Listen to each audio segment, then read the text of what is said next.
it really runs, all right? Where like we can have the discussion about political violence some other fucking time. No, like that's against TOS calling for violence. I know you hold those positions, Viv. I'm not going. We're not having violence against TOS for calling for violence. And if you're okay with violence, then you should be banned. Because I know you hold that position even if you're not outright saying it. Hans, shut the fuck up! Shut the fuck up! Right, Zonia, go. Oh wow! Hang on, let me move my laptop. Okay, I didn't think that was gonna end for a long time. Okay, so geez, so much has happened. All right, first, Haas got banned for what? We need to start being a little more charitable with Viv. This is getting really aggressive, and it's getting personal, and pulling out a lot of things about like Viv's beliefs and avocation and such. I understand that there's contention and there's conflict, but this is not productive. Who knows? Honestly, Viv gets shit on a lot, and a lot of people gang up on her.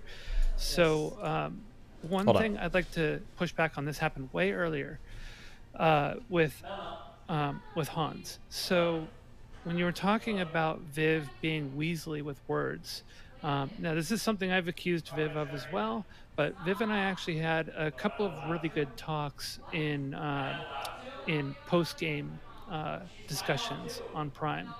And one of the things that I learned about the situation that she kind of deals with is that she, well, first of all, you know, Viv is pretty far left, so has pretty far left views that are going to clash with a lot of people who are not as far left, and so she gets called out for those, and it tends to happen on panels. And on panels, there are a lot of people on there chiming in at once, cutting her off, quickly jumping in and saying, wait a minute, and taking her out of context, etc., and not letting her finish.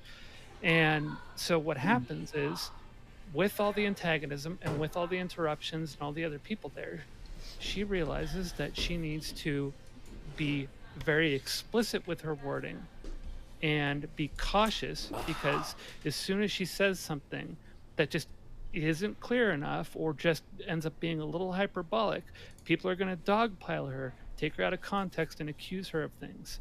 And so this is what she ends up having to deal with. And it's like Hans just did. So Zonia,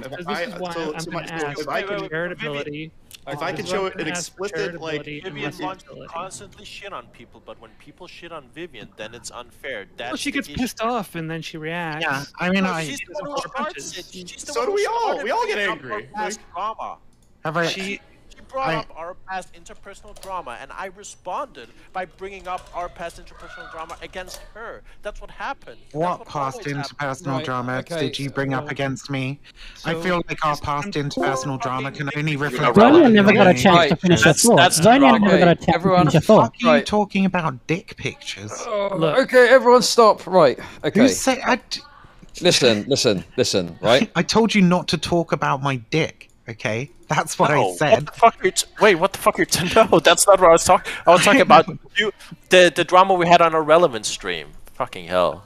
I don't care about that. That was so fucking inane and pointless and stupid. It was just literally memes. It was quite a big deal. It was a big deal at the time. It wasn't even remotely a big I'm sorry. I don't think Zonia got a chance to finish her point. For fuck's sake. Look, if we want this to be productive, we need to be a little bit more charitable and not attack her as quickly. And Viv, you know, I know platform people for things they haven't said. Hey, Hans, right, Hans, you're getting muted. I've had enough. It's really Hans asked that question, right? And I feel like he's pissed off because he didn't get an answer. I think it's very reasonable, right? If I stood on the fucking street corner every day and started fucking screaming the N-word at people, right? If I did that every day for fucking 10 years, and then I came on Twitch and just started making arguments about how I want to, like, maybe restrict some immigration or whatever, but never denounce those views, and you asked me blatantly to my face, like, do I still think that way about black people? And I was like, you know what, I haven't said that, right? Like, I feel like it would be super fucking reasonable to say, yeah, Viv's fucking racist. Like, I feel like that would be super fucking reasonable, okay? So I just don't think that the standard that you're fucking holding is remotely viable. Viv, I'm totally fine holding you to the standard that if you're willing to ban people you still think this way about people on this platform because you think they still believe it, I'm fine wanting you to be banned as well because you have like positions that I believe are against TOS that I'd be comfortable. I mean, you don't. I mean, you you very likely don't know what my positions are because I know you're very okay with political violence, though. I mean, sure, in self-defense, right, and most people are okay with political violence. Yes. As long as it's perpetrated by the state. You've alluded to multiple times. You've literally said. You don't even get to finish the point. You have done things and. Muted. Dario's muted. Who else is getting muted? That's a warning shot, okay? That's a fucking warning shot, right? Across the top of your heads. Right. Queen Janie, you go, and then Destiny's in the call now, then Destiny goes. Go. What happened? I seriously just think, like, this conversation is going around in circles because everybody's pissed off at each other already, and everyone's, like, so quick to just jump on whatever Viv says, and it's sort of becoming, like, a bit of a pile-on, and we're not really going to make any ground. Like, we're not going to make any road, or whatever the saying is. I think that Twitch hasn't really got much more reactionary. I mean, I remember back in the day when Destiny was like debating Nazis and shit.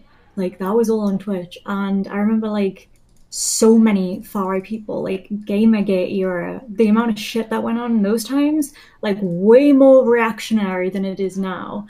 I think the issue can be within the Twitch politics space is that, yeah, drama is more profitable, and everyone sort of is quick to stray into that because, like, people want to get their bag or whatever. And, like, that's fine, but I think as well, it's like you've got a responsibility to a degree, or at least I think it's like morally better if you are also engaging in some form of activism, whether that be by doing research streams or by actually doing something in real life and mobilizing your audience to get involved with that. So obviously, like Vosh, Destiny, other people have done that. And I just think that everybody yelling at each other is not really going to do anything beneficial. So that's my main point. Just stop fucking shouting. Okay, well, if now obviously I am doing a COVID test while I'm literally on this call. Okay. I think I've got COVID. So if we want to avoid shouting, shut the fuck up, Dari. If we want to avoid shouting, I've got just the man who can help us avoid all of that, and that is, of course, Destiny. Destiny, go on. Go, Destiny. Woo! Run while you can, Destiny. Listen, I only shout when people shout at me. Legend. Okay.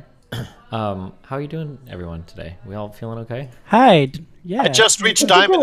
Bank holiday. I'm doing great. Destiny, I hit diamond before you. TFT doesn't count. Me too, okay? Destiny. Stop. It does count. It does count. Can we just not call everybody fascist? Can we stop this? I think that if there are people that we want to bring on this platform and we want to... Just slinging it around randomly, actually. Not at anybody. Wait, let Destiny speak. I think that if we want to bring people onto this platform and debate them, I think that's a cool thing. I think we should absolutely do that. I think it is a morally righteous thing. I think it is easily defensible. If we start to see a huge fascist movement growing on Twitch, I think that's something to pay attention to. But right now, the biggest toxicity on this platform easily comes from far left people, and nobody talks about deplatforming them. So I think we're super cool to have arguments with people on the right. I don't think there are any fucking fascist viewers here. No offense, but I don't even know if anyone in this conversation knows what a fucking fascist is, despite throwing it around all the time. I think it's okay. I think we're going to be okay having these types of conversations. I think you know that I know exactly what a fascist is because we had that whole fucking conversation with Vosh and I defined it really, really fucking clearly, Destiny. So you continuing to fucking say this about me? Wait. Why do you think I was... Wait, why do you think I was... Didn't say anything about you. No, wait. Why do you think I was indicting you with that statement? Because you said, I don't think anybody in this call knows what a fascist is. Well, maybe you could have been, right? Kind of like when you made that tweet about how we were bringing on fascists to the platform that included a picture of me, and you said it actually wasn't about me, it was just about everybody else on the call. I mean, there was one openly identifying fucking fascist. Which one? Brittany Venti.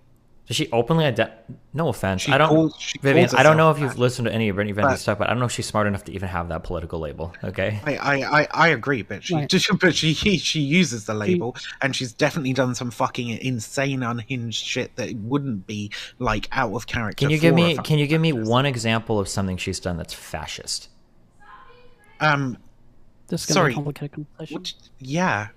What do you mean? Done a thing that is fascist. Like, you will be aware, right, from our previous conversation. Wait, stop, hold on. You're about to say a whole bunch of shit I don't care about. Can you give me like one characterization of her that would mean that, oh, she might be fascist? Yeah, she calls herself a fascist. That's all you have. That's all you have. I mean, that's usually a pretty good indicator, but then, followed up by the fucking like African. Okay, I'm a fascist too. Am I a fascist now because I'm on record saying it? What an inane, stupid fucking argument. Exactly, yeah, I agree. Okay, so what's the so let's. Yeah, so Brittany Venti is like maybe Brittany Venti is like this is no this is the whole point. Wait. Brittany Venti is probably racist a little bit, or maybe based on what I've seen in the past, but fascist. I don't think she has I don't think she has the political knowledge to be fascist. Like that's not. Sure, and I think that whilst being incredibly fucking stupid, you can also like identify with a particular political movement and take actions in support of that movement. There are no major political movements right now that are fascist in the United States, so I don't know what you're talking about. But I mean, I don't know if that's true. I think we could possibly yeah, I think we could reasonably say that, like, Christian nationalism, for example, is one of the biggest fucking, like, fascist threats in the United States. I think we could see that with January 6th when we were when the Proud Boys were being hailed as God's soldiers as they attempted to undermine the democratic process, right? I think you can see that with the core conspiracy theories that informed January 6th, right? Being essentially QAnon based on the protocols of the Learned Elders of Zion, just another fucking extension and reincarnation of that. I think the idea that there isn't any kind of fascist movement in the United States would be like, it's inane to even assert. The vast majority of like academics who study the fucking subject would disagree with you like drastically. That first of all, every single time a leftist has told me an academic would disagree with me, when I bring on people that work in these fields, all of them say that people like you are absolutely batshit insane. I've never had an academic come on and ever affirm any of these things. So if you can find one, feel free to shoot it my way. But sorry, I've talked a lot. Have you ever spoken to an expert? How about yeah, have you? Because I have my email exchange with like Robert Paxton, for example, in which like, because he was one of those people who studied fascism in fucking depth, right? And is considered one of the most foremost scholars on it. And in the early years of the Trump presidency, was extraordinarily reluctant to describe Trump as being fascist, and the Trump movement as like being fascist. And over time came to the conclusion that yeah, it was time to start recognizing the rise of fascism in the United States. So, I mean, that's probably one of the most important scholars on fascism. Wow. There's a lot of them, but like he's definitely one of the most important and influential scholars on fascism. Yeah. I don't want to like dominate the conversation. Does anybody want to say anything or? I very much do. I wanted to. The reason I came in here in the first place was to have a discussion in regards to the comments about Lauren Souther being a fascist because she didn't avow some of the things that were fascist that she said in the past. In your opinion, I just wanted to state pretty plainly a couple of things. So one, in regards to the panel, to my knowledge, she wasn't at the very least the person that was set up the panel, like actually in the thing. I don't know. Maybe she was actually it was the person who kicked Hawes twice. They were in control of it. I don't know if they were doing it or if they were just the one that set it up, or I don't know. Oh, you mean the panel with all the women or whatever? Yeah, I believe that was bitches. Jesus Christ. I believe that was Lauren's panel. I think that was hers. Even though I think it was her panel. I think Ashton had control over who was where, but I think it was Lauren's panel. That's my understanding. Okay. So yeah, because I just didn't know, and I didn't know if anybody in here knew. But anyway, on top of that, so you said previously that like a big telling of like her being possibly fascist was her having Brittany Venti on her panel, right? I don't think that's one small piece of evidence. Okay, so would you? It's a little bit weird now that he's in the room, but I was going to ask you, what about like Destiny having a conversation with Eric Stryker? Would you say that makes Destiny? Would you say that makes Destiny a fascist? I mean, this will be the third time now that I've said that like there was more to that statement, right? Like as a friend, supportive, not pushing back on, right?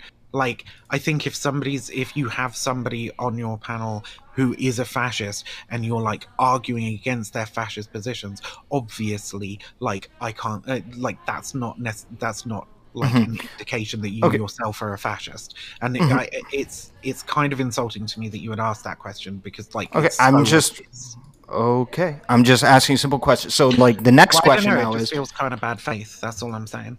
But maybe he doesn't. All right. Okay. So there's just follow-up questions. I'm just asking you one question leading to another. So, like, let's say that I'm post hippy dippy panel after me discussing going at Big Papa Fascist neck. After the panel, we have a post situation kind of similar to, like, let's say Prime stuff, where you can just hang out afterwards. If I'm hanging out and being friendly with Big Papa Fascist, does that make me a fascist? But it would be bad. What? Like if you're shooting the shit with somebody, like after a heated debate. Yeah. Yep. And I'm just hanging out with Big Papa Fascists. We're chilling, talking about video games. Tolerating fascists doesn't make you a fascist. It just makes you a useful fucking idiot. So how do you discern whether or not somebody's tolerating them when they're shooting the shit, hanging out, playing video games, talking about video games, talking about real life stuff, versus having them on just, hang out on a panel like what Lauren Southern did? I don't know. Maybe a long history of being part of the same fascist fucking movement. And you believe that history then means that Lauren Southern is a fascist because she had somebody who had a previous political position to her on a panel with her. I said that was like one indicator. Yeah, it's not like, hey, this is conclusive evidence that Lauren is like, Lauren is definitely 100% secret fascist. Argument you have. So yeah, the big rule that I'd like to run with is like, so for instance, let's say Lauren Southern was in the chat right now and came in and was like, okay, give me the evidence that you have that proves that I'm a fascist now. I would literally just leave. I would never share a platform with that fucking scum. Can we, when we do this? This is hypothetical, Viv, but this is a hypothetical, I think. Why can't we just push back against the actual arguments people make instead of just trying to like label them something and walk away? Why? Like, it's so lazy. Well, okay, hold on, Destiny. Do you believe that if someone declares himself to be a fascist that we can probably assume they're a fascist, or do you think that's unethical? No, that's like such a stupid way. It's actually mind-blowing to me that somebody would think that like a self-ID is a valid way of figuring out like the political positions of somebody. Like only somebody that doesn't understand any political positions would say something like that.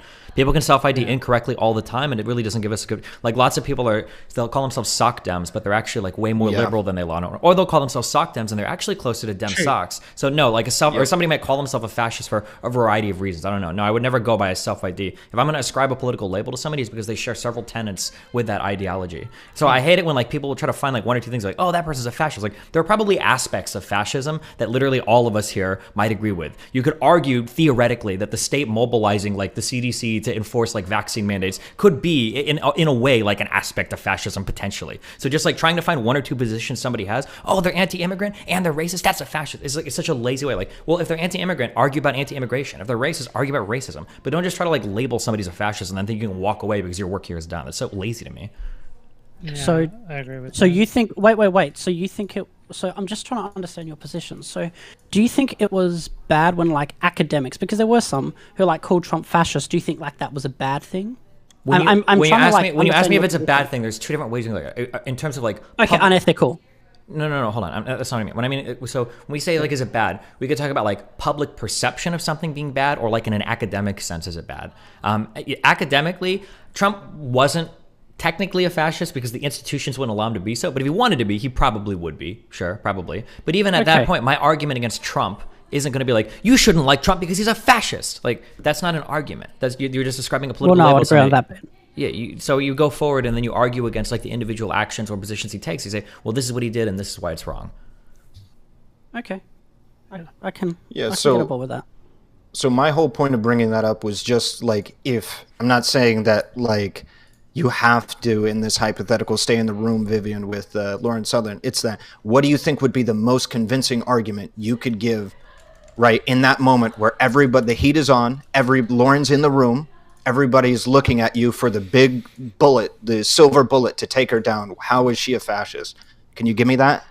What is the silver bullet? I think it would be unreasonable and silly to like hold the standards that like somebody who has made their career like being a fascist, promoting fascist organizations like Generation Identity and so on, right? Working for a fascist propagandist channel in Blaze TV, right? That somebody who's like done that for their entire fucking life comes on Twitch and then just goes and like doesn't denounce those views, right? Doesn't say like, no, I don't hold any of those views anymore, right? Wait, just so I understand, you said Blaze TV is a fascist news outlet? Yeah, I think it was Blaze TV, right? That she was working for so fucking long. Okay. Definitely associated with themselves to the alt-right. Yeah, I mean, very much. Okay, I thought they were like center right, far right, like a shitload of like Crowder, Rubin, Glenn Beck. It's not fascist. Sorry, I was being charitable, but you're not. It's not fascist. Sorry, keep going. Don't. Okay, cool. I think you can look at her fucking life's work. So she took a year off after being attacked by Gavin McInnes and losing a bunch of fucking friends or whatever. I'm pretty sure that was how that shit went down. And then Chad is saying Rebel Media, by the way, which definitely is strongly fascist. Yeah, sorry, I might have got those two mixed up. That's what I'm thinking of as well. Yeah, my bad. Rebel Media. Fucking. I think fuck me. So many distractions. You look at her life's work. She hasn't fucking denounced it or whatever. I would say the burden of proof is on her to say that she's no longer a fascist, right? And while she's still on the platform, contributing to narratives that support the fascist movement, I don't see any reason to believe that she's fucking changed. Right. Well, I'm curious. So how do you stop? I think there's enough people doing this argument right now, actually, Dario. How do you prove that you're not a fascist in other ways than just not being a fascist? You would have to take steps to like to counteract the views that you previously held. There are a number of like formers that I speak with on a fairly fucking regular basis, who do take pains to like push back against the narratives that they used to promote, right? Whereas like that isn't the case for Lauren Southern. Like she is directly contributing to those narratives, right? She's still doing the like transgender and mental illness, fucking immigration, a serious fucking problem. Trans mental illness has nothing to do with fascism. Immigration, serious problems, not anything to do with fascism. I mean, if you don't understand the place of transphobia in the fascist movement, then you don't understand fascism. So, mind if I jump in here real quick? Go on, Jonya. Okay, so I'm going to attempt to try to, like, I don't know. I'm going to try and steel woman your position, Viv, but at the same time, I'm going to disagree. Okay, so, Viv, your original claim is that that little by little, we have introduced a conservative opinions, right-wing opinions, and it is allowed Twitch to become more reactionary. And then as we argued this whole thing, we get down the line and eventually, you bring up Lauren Southern as being on Twitch and being tolerated. And you're saying that she is an example of this and is contributing to it. Now, what's being said right now is you're saying that... I don't know. I think you're tying a lot of like disparate conversations that we had into a single narrative. I mean, we got to it because of that. You brought her up as an example to demonstrate that effectively Twitch has become more right wing, right? As all the pushback happened. I mean, I don't even know about like more right wing. Well, fuck. We went from reactionary, and it kept spiraling and becoming a rabbit hole, right? Yeah, I think you can be like anti-progressive while still being sort of like centrist or whatever, right? So I don't like the division of politics into left and right anyway. It doesn't make any fucking sense. Yeah, I agree. But this is what I kind of observe with Lauren Southern. I don't think that she contributes to like fascism in Twitch. I think that she has socially conservative positions that other fascists also have, right? Fascists being very traditionalist. And as long as I agree that like having Brittany Venti on, that's a bad look, and it really kind of plays into a reputation that Lauren Southern already has, so it doesn't look good. And Brittany Venti is a serious problem. But as far as I can tell, Lauren Southern is not actually contributing to fascism or the acceptance of fascism in Twitch politics, or even really contributing to reactionary ideology in Sure, Twitch I mean, politics. I don't think that like straight up, out and out fucking like white nationalism is ever going to be an accepted position on Twitch politics, simply because the vast majority of people who would promote that wouldn't be able to stop themselves from screaming the N-word. Like, they would just get like TOS'd out of the fucking arena. Okay, so perhaps we can kind of... My claim is definitely not that, like, oh, all of a sudden Twitch is going to turn into like some fascist utopia. Like, so and I've never intimated that. What if we go down the path of trying to define the harm that you observe in Twitch politics? I know we kind of got there earlier, but then it got completely derailed when we went down this path. So maybe if we could kind of get back to that and define the harm that you observe. I mean, we spoke a lot about like fucking shit during the xenogender discourse. Like we talked about like the harassment of marginalized people on the platform. We talked about the narratives that like center left people are willing to sometimes get behind and embrace, but definitely sort of like allow to fly by without objection. Especially if it benefits them in their harassment of another individual that they have some personal fucking beef with, because the personal beef shit is just everywhere and it's incredibly fucking petty and people let it control them. So I definitely have observed some harm. I'm not sure if that harm has increased significantly in the last couple of years with the adoption of broader range of ideas. But like some of the harm that I've seen is a lot of trans people in this space having dealing with a lot of harassment, and sometimes that resulting in pretty extreme depression, sometimes even self-harm. But at the same time, I also observed that there are a lot more trans creators and prominent trans creators in the space than there were 2 years ago. So I'm not too sure if... Again, I don't know that that's the case. We touched on that earlier. Right, in terms of like this particular insular Twitch poll space, like there are more trans people on Twitch for sure, right?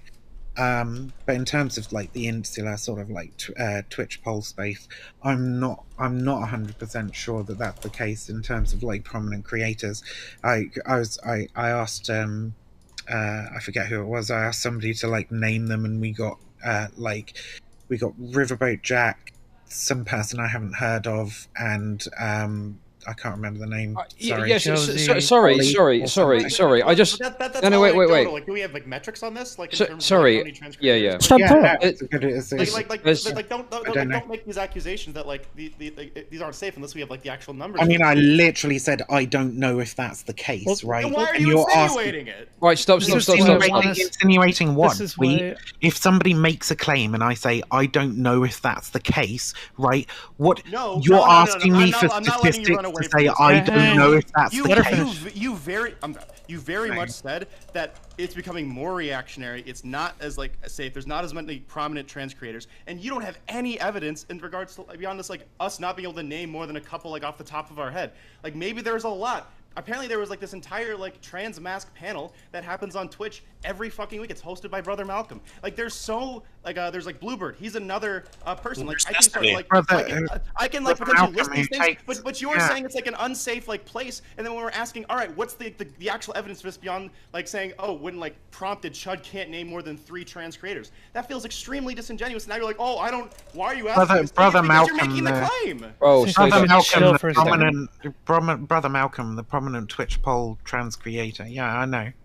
Now I want I want to just kind of I want us to sort of all those nameless people on that panel. Let's on your ship in. Go on. We're not really going to be able to go beyond anecdotes in a way here. So I think that we are going to have to kind of bring up anecdotes in order to solidify our position. To ask for like solid fucking stats on like how many trans creators were in this loosely defined. Right, hold on one second.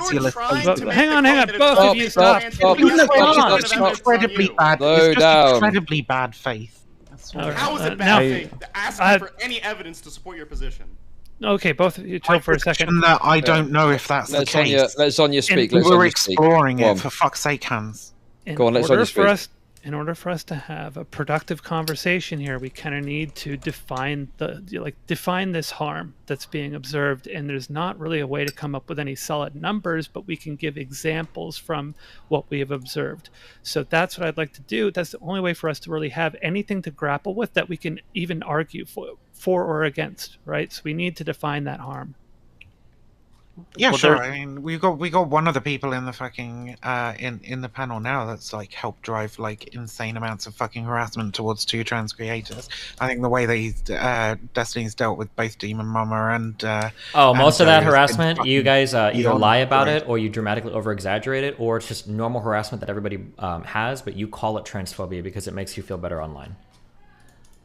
Well, I don't know. I mean, after you I do know, because I go through the tweet mentions whenever people claim that I got so much transphobic hate, and there'll be like 30 people, like Italian, and there'll be like 1 dipshit with 0 followers, like 2 followed, and it's like Nick Fuentes, like random shit, and he'll be saying dumb shit. I block those accounts. The vast majority of the hate that trans people receive online that I engage with is just the normal kind of hate that everybody in politics engages with. But because you're trans, you like to weaponize your identity to attack other people online, you claim it's all transphobic. If you disagree with me, feel free to shoot me. I say this at the end of every conversation. Surprise, surprise, it hasn't happened. But feel free to shoot me. Feel free to shoot me. You said that I direct hate towards trans people, with the implication being that trans people receive some sort of special kind of hate. Anytime you do politics online, there's going to be...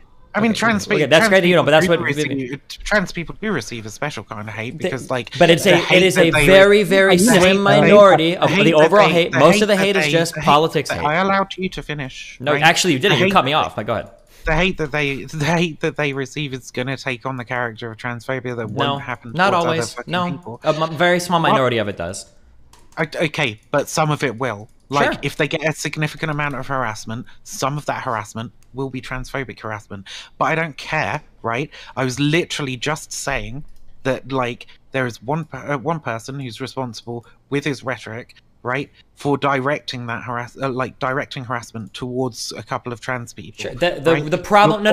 Hold on. No, your language here is so sloppy. Hold on. The nature of that harassment as being transphobic or not is not something that I fucking even put into the fucking question. No, but the implication is dripping from every single thing you say. Also, the phrase "directing harassment" is not an accurate phrase. Just because I engage with somebody publicly, I think this person. Oh, I'm sorry. I was interrupting. I didn't want. No, go let her finish. Go ahead. My bad. Let me finish.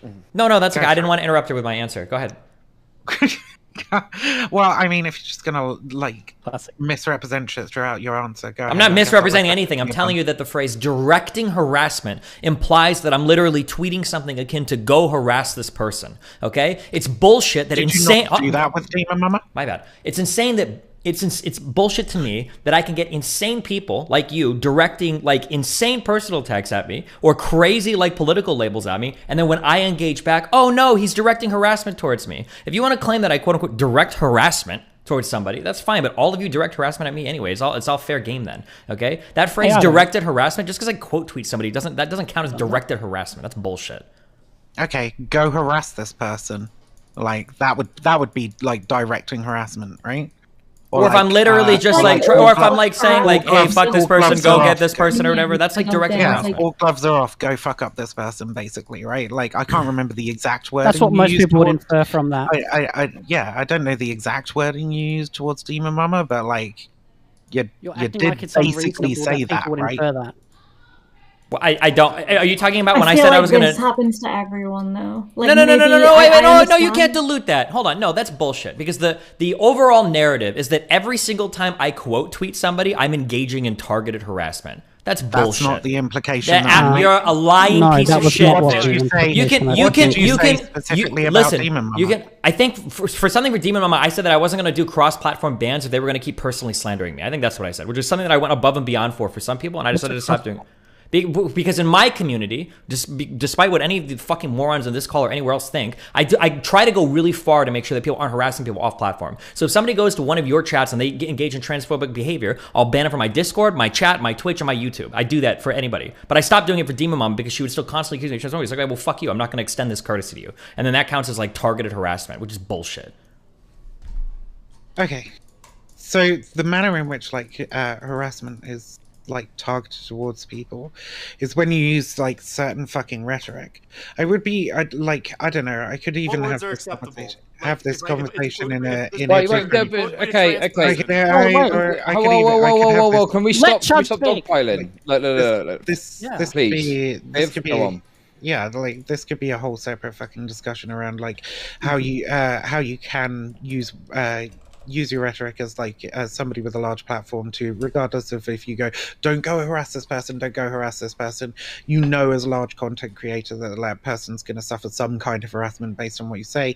And it's generally when you sort of like essentialize that person as a bad person, then leave the space, then get the fuck out. Then leave. Hey, no. Hey, listen. If you're going to be involved in publicly attacking me, personal or otherwise, and then you don't like it when I respond, then get the fuck out of this space. You don't belong here. Okay? Because it's bullshit that you think that you can take your identities, weaponize the fuck out of them, and then make personal attacks or crazy political attacks towards me, and any form of engagement that I do back counts as harassment. That's what you. That's the complaints. Vivian, you're more delusional. Vivian, you are more delusional than I thought. If you're going to pretend that is not the constant characterization that is made of me every single fucking time I engage with somebody on Twitter. Okay. Okay, I understand that, all right? And I would really, and I you know, some of our recent interactions have shown me that you find it very, very fucking difficult to separate what one individual is saying to you from the broad array of like narratives that are being pushed. No, wrong. Right? The thing I find difficult is that on Twitter, this is crazy. You guys project so hard. People will say that I'm insane on Twitter, okay? But then when you have a conversation with me in real life, I'll defend every fucking tweet I make constantly. The problem is with people like you, when you make tweets and then I confront you, you run the fuck away from them so fast. You turn into Naruto.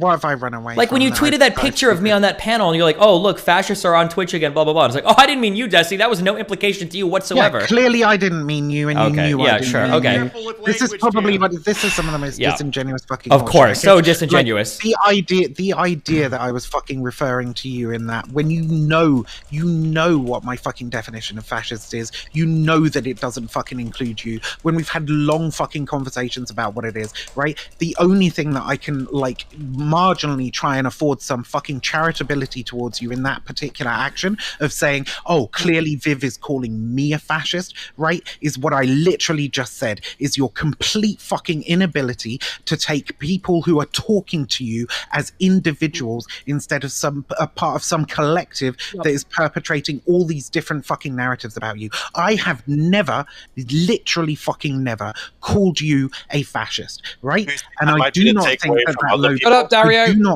I do not think that label would be appropriate for you, and I would not encourage other people to use that label for you. Okay, if you want that explicitly fucking spelled out for you, feel free to ask me. Okay, do you think that I hang out? Do you think that I? Okay, feel free. Okay, do you think that I hang out with fascists? It depends on what you mean by slam dunk. If you say Lauren Southern is a fascist, you should. This is super easy. Hold on, just so you know, Vivian, when you hesitate to answer these questions, that's how I know that you're a bad faith piece of shit. So let me ask one more time. Do you think that I hang out with fascists? I'm going to answer the question in my own fucking way. Okay. And you're not going to force me into a yes or no answer, right? Because it depends on what you mean by hang out, right? Oh my God. Shut the fuck up, Hans. It depends on what you mean by hang out, right? If you mean sit around being pally with, I don't know, maybe the League of Legends stream with Lauren Southern was like a little bit hanging out with fascists-y. If you mean do I think that you get on panels and debate against them, definitely, right? But I wouldn't go. What about the Kyosin panel like 2 nights ago where we're all just like joking around and shit? That counts as hang out with fascists, right? I didn't actually watch it, so I don't really know. Okay, so I do hang out with fascists. Would you say that I promote fascists? Am I helping Lauren Southern rehabilitate her image or introduce her to new people? Would you say that I promote fascists? Have you helped Lauren Southern rehabilitate her image? That's what everybody seems to say. You did a pretty... there's definitely some content you did with her where you were like talking to her about the like some of her past, and you allowed her to like basically bullshit her way through it. Okay, so is there any other person Sure. So if there are other people, would you say that if I showed you somebody and I'm like, this person hangs out with fascists and he promotes fascists, are you honest to God going to tell us today that you'd be like, well, I don't think that person is a fascist? Because those are different things. No, oh my god, the ultra nuance when it's convenient for you. Viv, you would call any other person in my position if you weren't confronted right now. Wouldn't you say, "Oh yeah, that person's 100% a fascist"? They're probably just not being super vocal about it. Absolutely, guaranteed. Every single person listening knows it. 100%. I wouldn't because I'm like really, really careful with these categorizations. You're not careful because earlier when I asked you about Brittany Venti, your only evidence was, well, she called herself a fascist. Which is a joke. Yeah, I mean, if you want to... Okay, so what I said was, right, she calls herself a fascist, right? She interacts with other fascists. She has placed herself as part of the movement. She's done things in public that suggest a fascist ideology, right? That suggests some aspects of a fascist ideology, right? And then, like, if you want to have a more nuanced discussion where there's, like, not shitloads of fucking people here constantly trying to, like, get their fucking word in, right? We can talk about how, like, somebody can be really fucking dumb, identify with a movement, and take actions in furtherance of that movement that make it them a political actor for that movement, right? And somebody can act as a fascist in the world regardless of, like, what their internal beliefs are, whether they fully encompass the whole sphere of what, like, a fascist ideology is, right? Which, as you know, I've defined multiple times as like ultra-nationalism, being anti-democratic, ultra-nationalist, with a view to purifying the Volk, the chosen. I don't even know what the fuck she's talking about. I don't know why she rebels so much. Holy shit. Religious sensibilities, such as in the case of Islam, right? I've said this a million fucking times. Can I jump in for one quick second here? Sure. Didn't Vivian? Weren't you on record saying that the police Blue Lives Matter stuff was fascist intrinsically because it promoted fascism? I said it helps promote white supremacist narratives. I said it. And that makes supremacy. Okay. White supremacy is not necessarily fascist. Sure. It's a core part of most Western fascist movements. So why is promoting white supremacy make something white supremacist, but not promoting something fascist make something fascist? I'm sorry, could you restate? Okay, so earlier Destiny was saying in this hypothetical he'd be promoting a fascist in your mind, but he's not a fascist for doing that. So why is a white supremacist for just promoting white supremacy? I mean, I don't really want to like go in and fucking relitigate the whole Blue Lives Matter thing. If you want to know, well, no, it doesn't have to. We don't. Yeah, we don't have to do that. Yeah, I don't want to. I don't want to have like a big fucking argument over it, right? But I would say that the core narratives that were like pushed by the people who like founded the Blue Lives Matter movement, right? I.e. that that black people didn't experience a disproportionate amount of police violence would be pushing like a white supremacist narrative, right? That would be acting in this was the context was about Kyle Rittenhouse was the context. It's whether or not Kyle Rittenhouse was a white supremacist because he supported Blue Lives Matter. That was the debate. Sure. The I said he acted in support of white supremacy, which is not the same as saying he is a white supremacist. I don't know what his personal fucking ideology is. So far, he seems to have not strayed outside the bounds of various militia movements vaguely attached to the like. God, she talks so much. Or whatever. So do you believe that you've changed your position on this? Because I know we've personally had conversations where I've made the argument that we had a conversation about racism, supporting a racist idea doesn't necessarily make you racist. Promoting it doesn't necessarily make you racist. It has to do with whether or not you like personally support it in your intention beyond supporting it. And we had a big contention about whether or not intent matters and whether or not you're racist. Me and you have had two different debates on two different occasions. Would you say that then your position in that? I think how we like use those classifications, right? Racist, transphobic, when we're talking about a very specific kind of bigotry or whatever, I think it is super reasonable for you to see somebody doing something racist and call them a racist. No, I'm sorry. Let's say promoting somebody who is racist. So, like, let's say that is racist. Yeah. I mean, there's more degrees of separation there, right? Like, it starts getting like a little bit grayer, for sure. You play like League of Legends with somebody who's racist. Stop! For fuck's sake! I'm trying to stop this becoming a dog pile, okay? Can we just go one at a time? I mean, if you have something it doesn't have to be a dog pile. She can just easily answer the question. We know she's dancing around it. She's just being a dishonest. I'm not dancing. I'm not dancing. Here's like a more direct question, Vivian. Do you still think I should be banned from Twitch for talking to people that are fascists? Sorry, still. Yeah. I've never thought that you should be banned from Twitch for speaking to people who are fascists. Okay, can you explain what you meant when you said, I love many of you guys, but if you platform a Nazi or a fascist on Twitch, I'm going to report your stream and I'm going to encourage others to do the same. I'm sorry if you're a decent progressive. I think that's about you. You don't think it's about me? Yeah. Okay, I'm sorry. I don't have health insurance. This conversation is giving me cancer. Good luck. Okay, I can't do it. Sorry. Well, listen from here. I can't talk to these people. I'm going to lose my fucking mind. Okay. Yeah, it's fine. So, that was specifically about the politically provoked stream. Yeah. Well, early on when you're making a general statement about everybody who does this, right? You're not saying these people. Yeah, but it would also apply to Destiny under that definition. So I'd actually love to hear your answer to that question, if you might, because it would apply to Destiny if you still believe that. Yeah, no, it specifically applied to the politically provoked stream at the time. Oh god, I'm getting triggered. Fuck, she's lying. Fuck, I hate her so much. I actually fucking hate this person.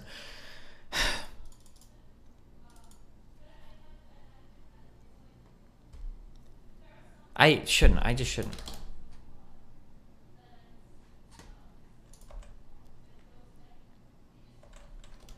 No, I'm not. I shouldn't. No, I'm not going to. I shouldn't. No. Go ahead. Like, what's the question? So you're asking me my current position. Mm-hmm. So it is your current position that promoting somebody who is racist or promoting somebody who is transphobic does not make you. But can we not call people fascist in the year 2022?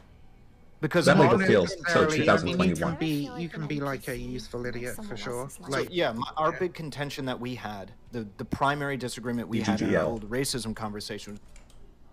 I feel like I've outpaced him intellectually.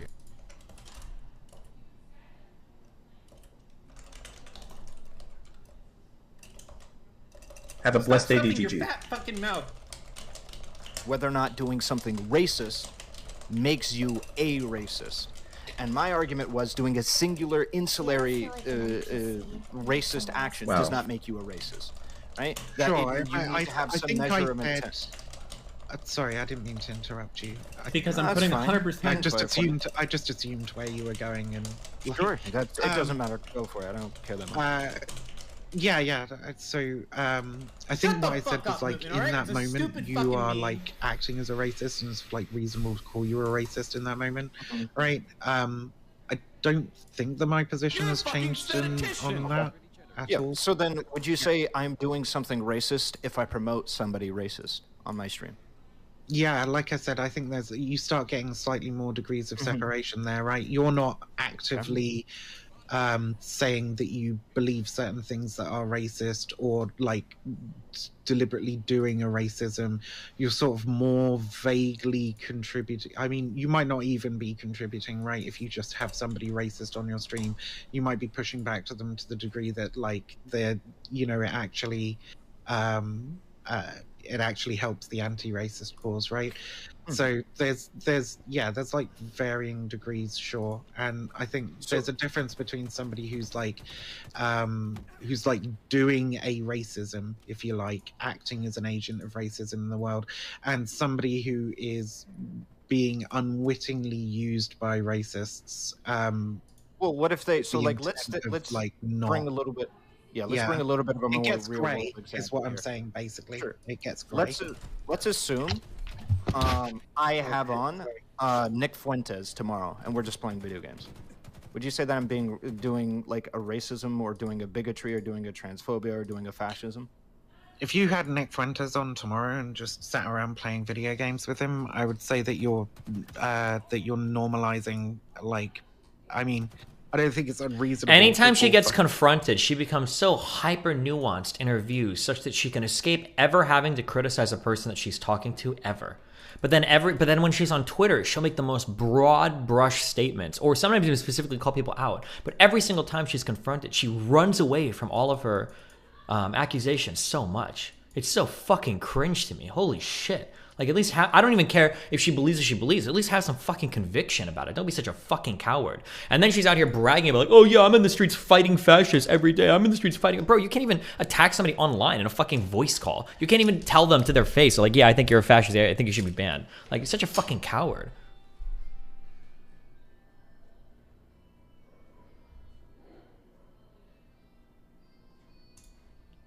I'm not doing an action that is racist or fascist or, I guess, Naziistic, promotes Nazism. I'm not doing that action personally. By promoting them. There's like a degree of separation, and intent starts to like matter a little bit in terms of like what you're Why do people take what you're trying to do in that situation. I think broadly, yeah, you would probably be like acting as an agent of like Nazism, right? And I don't think it would be reasonable to call you a Nazi, but I think it would be reasonable to call you out for facilitating like Nazism or whatever.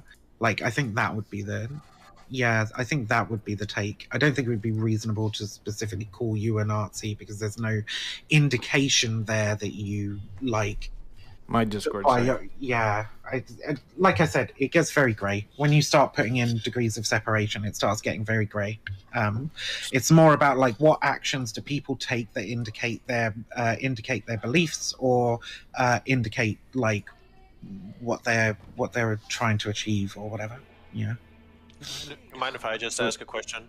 Real quick. As long as Viv's comfortable, you know, I want to avoid dogpiling. Okay, so as long as Viv's comfortable going backwards and forwards, yeah. When. Like the only thing that I'm wondering, and it's, I guess it's visible in the link that Destiny posted, but it's also kind of relevant to like the screenshot of the fascist thing where you said like the fascists are getting a platform on Twitch or whatever. Is that when you post stuff like that, you might not think, okay, this does not implicate Destiny, but I think what sort of... Oh no, I mean it definitely does, like, kind of implicate Destiny. Yeah, that's what I'm saying, right? Like, do you think that the people who are looking at that, like looking at the tweet and the things that you posted, do you think that they might think it applies to Destiny? And that's, I think maybe the issue is. Every tweet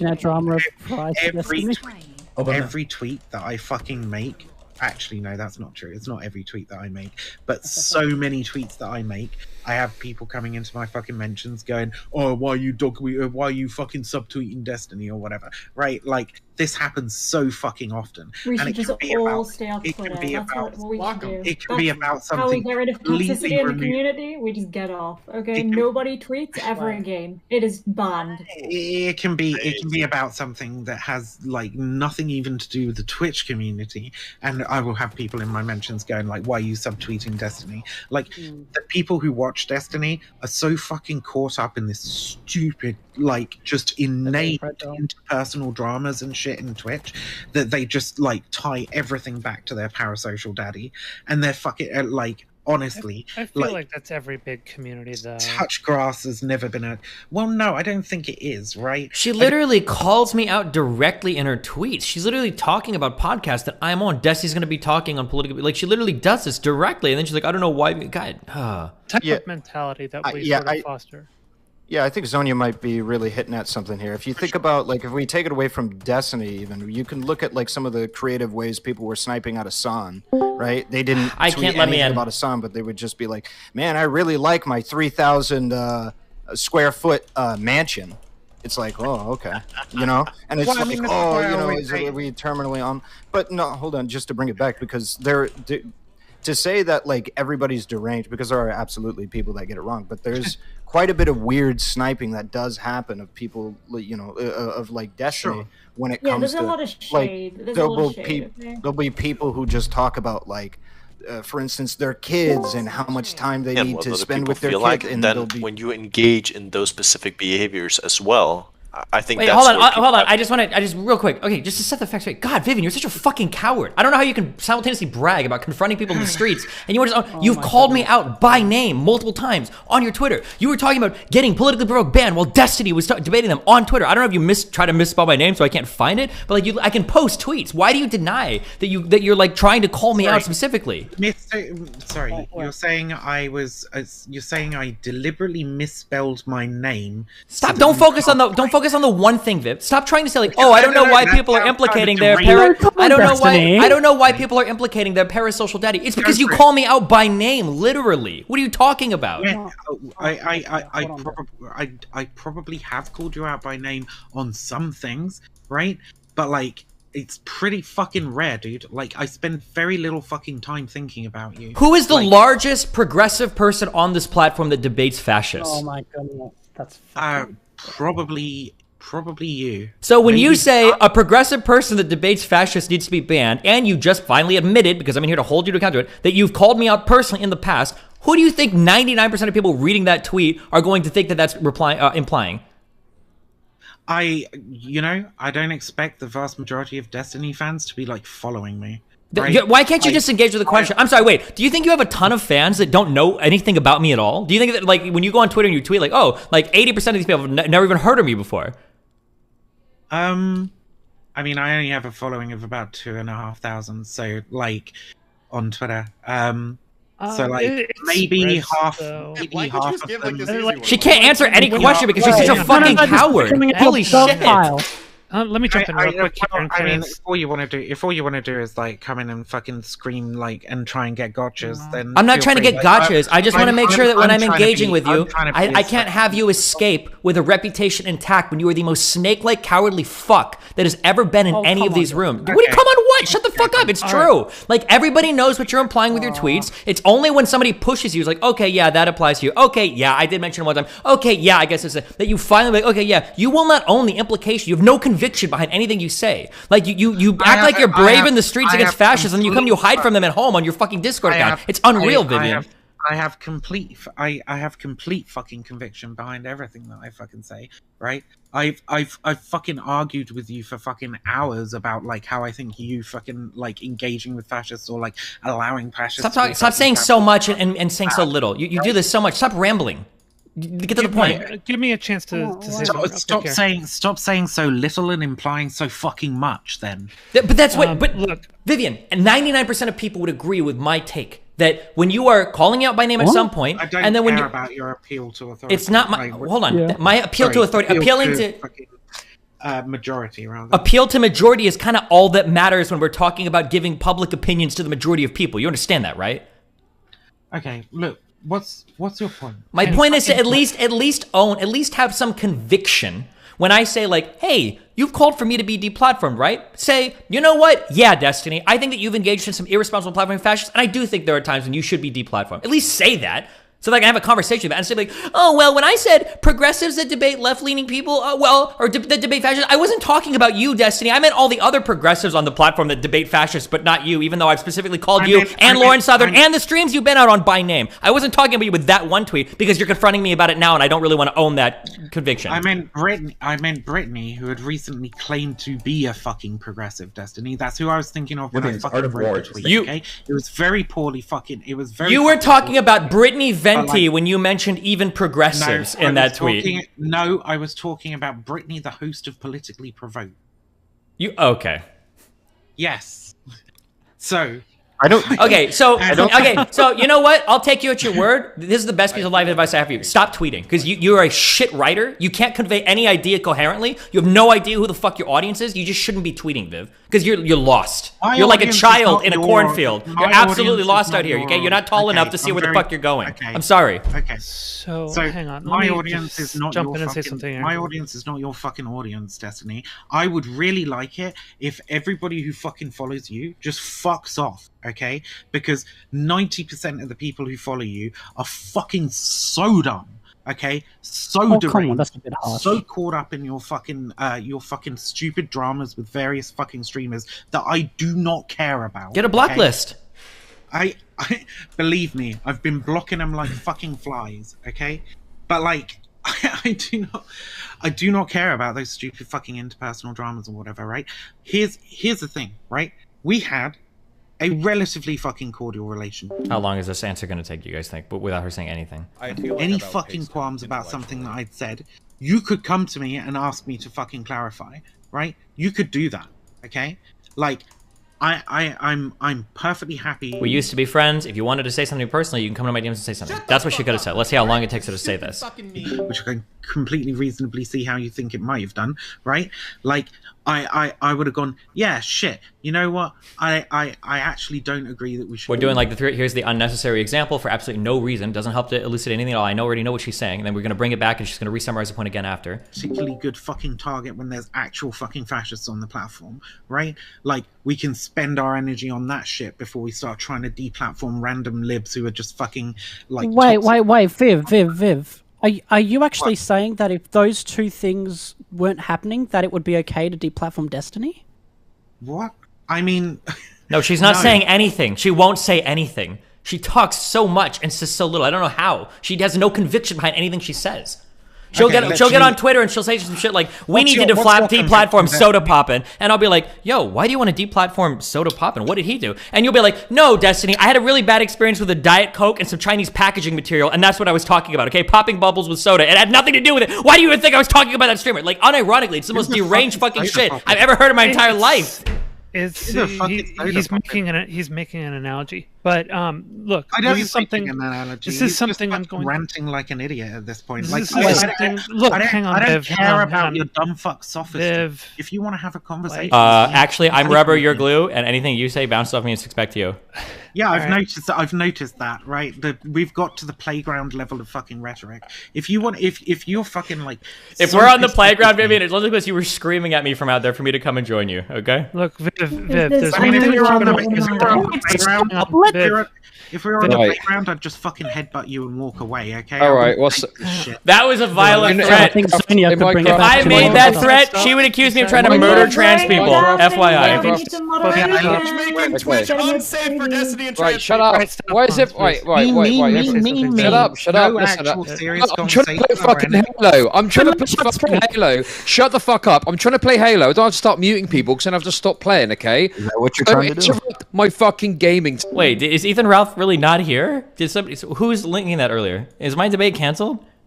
Okay, please bring this back to some normality. It does have rippling effects when we go and we vague post and subtweet, especially because there are big popular names. Not everybody's paying attention to the exact same ones. Most people, what they're going to do is they're going to connect it to the one that is most relevant to them. And one of the things that I have definitely witnessed happen with Destiny, I've also witnessed it happen with Dylan and with other people, is when somebody who has enough of a following and they say some shit that's vague posting that could easily be attached to Destiny, what happens is, like, for instance, Bad Bunny and her community pick up on it, amplify it, and then it gets picked up by a bunch of people who also have a beef with Destiny, and then they turn on him. And I've seen the same thing happen to Vosh. I've seen it happen to Dylan. I've seen it happen to Demon Mama. I've seen it happen to a lot of people. So creator. And the more followers you have, 2,000 may not be a lot, but the more. Okay, can you work out in a sweater? Why does Dom sell? Why does he sell like ugly sweater workout sweaters? You don't actually go to the gym in this stuff, right? It would be miserable, no? Or do people actually do this? Yes, no, I do. Okay, everybody's saying yes. Oh, okay. I feel like it would be so fucking hot. You'd be like sweating like crazy. Has on these different creators. So this is something I think all of us need to be aware of, and I think pump covers. Wait, what is a pump cover? Wait, why is everybody saying that? What does that mean? But this is something we're all guilty of doing, and I think we need to stop doing it. I think maybe we should either get way more direct with talking to each other or just not say anything. I mean, just like, I've always said, if you have a problem with something I've said, you can fucking come to me and fucking ask about it, right? We're like, asking right now. and I will genuinely fucking tell you my views because I am fucking open and honest about my views, contrary to what Destiny wants to fucking say. Okay, like. If you want to know my fucking opinion on something, I'll fucking tell you my opinion on something, provided it's not TOS, right? That's it. Okay. So there's a few problems here. Number one, I believe anyone who thinks that Destiny should be deplatformed. I think that's really dumb position. However, I also think there's a public perception, at least, that when Destiny quotes tweets people, it's not even that he's quote tweeting people. It's that it seems very disproportionate sometimes. So that would be the second problem. And I even think, the way he responds, we all could respond better when that includes me. What's when our obligation to we're be having nice the to him? different. We've done Okay, this wait. Like you're just gonna say, oh, like people are shitting on you. We probably shouldn't quote tweet them. Like, okay. No, that's not what I'm saying, Hans. Nice, oh my Jared? goodness, you're so uncharitable. Like this is okay. Hans, did I say that people should quote tweet people? Absolutely true. Did I say, Hans? Did I say that I believe that people should not quote tweet other people? The way you said, but the way you did it, makes it so it's easier to be I'm saying, dumb fucks like you say quote tweeting is harassment. Okay, sure. No, I think they're trying. You dumb fuck. Okay, I've never said that. I mean, you keep on putting words into people's mouth, Hans, that people aren't saying. You had this common problem, and it's really fucking annoying for people who are trying to engage with you. Okay, right. You want to have a conversation with a whole bunch of people who aren't here? You can do it somewhere else, can't you, Hans?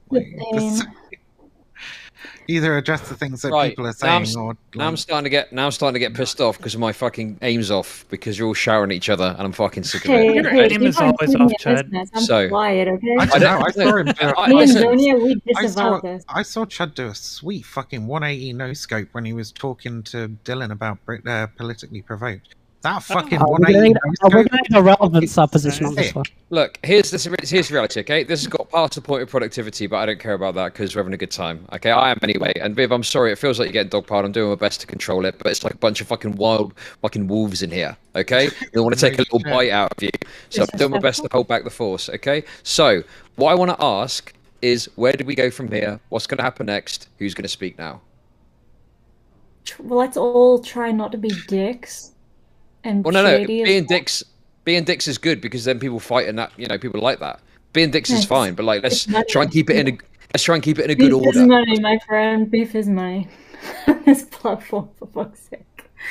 I mean, wait, what the fuck? Everyone should just be clear with what they're saying, and this is me included too, because I can be I think we're all quite quick to just chat shit, and it's not worth it, and then it ends up having getting just more and more aggressive, and we're fucking shouting at each other and getting really fucking personal about stuff when it's just totally unnecessary.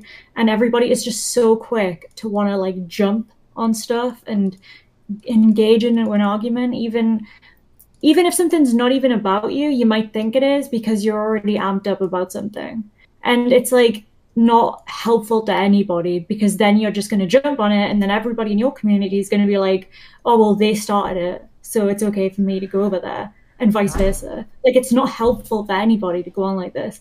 At the end of the day, Twitter just causes so much shit for everybody, and as I say, me included, I fucking tweet shady shit, and then that blows up in my stupid face fucking Jez from Peep Show, and it's a waste of everybody's time. Realistically, if we could all just put this energy into something a bit more productive and consequential, okay, I think fighting on Twitter is fine. Real quick, fighting on Twitter is fine and fun. Okay, shitting on people is fine and fun. I have no problem with that. I don't think most of us should have a problem with that. If we want to shit post a little bit on Twitter, be mean to people, whatever. The problem I have is the cry bullying.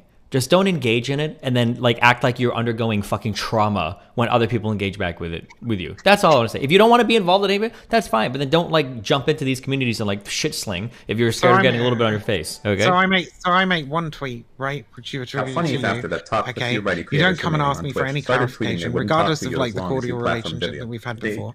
I have a strict policy, Viv. I do not, Viv. I have. The best way to react is to declare me a fucking terrorist. Yeah. Right? So Viv, if you say something, this is my policy for how I deal with streamers. Okay, if you make it public, I'm gonna keep it public. Okay, if you say some dumb shit about me that every single motherfucker reads and takes about me publicly, I'm not going to you privately to resolve that. I'm gonna fire something back at you. Obviously, no need to go privately. You can fucking ask. Jesus. What do you ask? What? Are you saying I should be deplatformed? You could have fucking asked that. I don't need to ask you. That's already what you've communicated to everybody in your follower list. I don't need to. It doesn't matter what you're. Everybody in my follower list, right, does not necessarily think of you the first time, like every time I tweet. Okay, like. I operate in like circles that have fuck all to do with fucking Twitch politics. A large amount of my fucking followers come from like the cult research community on fucking Twitter and other places, right? Like, not everybody is thinking of you. Why not make two different accounts? That doesn't matter. Why not just make two different accounts then? Make one where you only do the cult stuff or whatever you do, and then make a different one for politics. So there's not an intermingling of the communities. So that when you keep putting your foot in your mouth over and over and over again because you somehow accidentally tweet stuff that perfectly lines up with yes, so it perfectly lines up with other people, you'd be like, oh, well, actually, I'm just going to do some other Twitter account. Example? The three examples I've already given are enough to crucify you. I'm not going to provide more. Okay. What are the other two beyond the first one that you're talking about? Viv, I'm not letting you pivot away from what you've already denied and then admitted to. You literally just said there were three. You just said there were three examples, and like, I only heard you bring up. You tweeted out about the politically provoked show that I was on. You specifically mentioned my name there, and then you quote tweeted yourself, and I don't know if you're implying that people should report my audience or report me, I'm not sure, okay? And then you specifically said, I might have to report some friends or whatever, and some progressives, because they platform fascists, and that's really bad, and blah, blah, blah. And then there was one other one you made about progressives platforming people or some shit. I don't remember the third one. But like, if you want, I can spend a day digging, if you'll pay me money for it, we'll make a $500 bet, or a $15 bet if you want to be friendly, on like digging through your Twitter and finding all the dumb shit. I hate how how fucking spineless you are. Holy shit, you're such a fucking coward. I don't know why you won't just own the have conviction behind what you say. Like, are we gonna pretend that like you've never tweeted shit like this before? Because I don't have every fucking tweet. Like, I've already given you like 2 or 3 really good examples of like this is what you do. I mean, you haven't given me 3 examples. You haven't even given me 2. Like, you've given me 1, which is fine, right? Like, I'm just like, if you say you've given me 3 examples and I can't recall the 3 examples and I ask you to just tell me what they are. Okay, here's one in the stream chat. What do you think is the implication of this tweet? If you want to do some positive anti-fascist work in response, Destiny's having a debate on the politically provoked YouTube channel tonight. Their roster for the week includes combos on the Jewish question and America First. If you want to do something positive in response to the harassment campaign from Destiny's deranged fan base, ... What is the implication here? The implication is go and report the fucking politically provoked channel. I literally. But not me, who's having a conversation with them on my stream? Why? No. Viv, why mention the deranged fan base then? Why mention the deranged fan base? Because they're deranged fan. Because his deranged fan base was in the middle of fucking harassing me. But this goes back to what I was saying, Viv. My followers were like worried about me because it was fucking garbage. I had to shut everything down. But this is goes back to what I was saying, Viv, is that when you say things that can be tied to destiny, even if you don't intend it to actually create a storm against him, it's going to, because others who have beef with him will make the connection, and they're going to amplify that message, and they're going to put their own audiences to it. Hey, you know what? Maybe there is some fucking connection that needs to be drawn between like Destiny's fucking rhetoric and essentializing of people as like being fundamentally fucking bad or like unhinged or deranged or like mentally ill or whatever. So now you're saying something different. So that's something that we can work with. Holy shit. Like, maybe there is some connection that needs to be drawn between that shit and like holding people to account for the specific kind of fucking rhetoric that they use. Okay, but like, fair. I'm sure people could hold me to account for that specific fucking rhetoric as well, right? We can actually have a fucking conversation about that. But that would be a massive look, wouldn't it? The people in it that I presume we're going to be more siding with Viv are also jumping on Viv as well. So can we please cut that shit out? Fuck me. I'm trying to be as charitable as I can when I do this. No, that's fine. I just, and you pragmatic leftists as well. What the fuck are you doing? Why are you jumping on Viv as well? You're supposed to be my fucking leftoid, representation. I'm not that shit out. She's also supposed to be she's one meeting because like her position like is bad. Okay, right? We can totally fucking like take this down and just go. What is my position that is bad, and what do you actually fucking want? You advocate for the deplatforming, it seems, of anybody that even talks to a fascist on stream. So when we talk, I think it would be interesting for you to at least say, yeah, Destiny, I think you should be deplatformed. And then we have an argument about that point. But instead, you weasel and worm your way around any like possible conclusion to any statement you've made. We've got the actual claim, and now you're just doing some sophistry. So you want me to say outright, right, that I think that people who platform fascists in any way should You've said that. You've already said that outright. I just wish you would defend that in a conversation. I think that platforming fascists is bad, right? That's not what you said. I think that platforming fascists is bad. We've had a huge. You want to do something positive in response to the harassment of this deranged fan base. For God's sake! Sorry, is it boring? Oh my God! I'm literally trying to like push forward into that. Hans, please, I'm begging you, bro. Come on. This is very boring, dude. Holy fucking shit. Come on, bro. Yeah, I think platforming fascists is bad, right? I've had these. That's no. That's not what you said. Every time you say that, I'm going to interrupt you. I'm going to start screaming. No, because it requires me saying it to construct the fucking argument that you want me to make. Okay. Well, no, it's the argument you've already tweeted. If you platform fascists, you should be deplatformed. That's what you've said.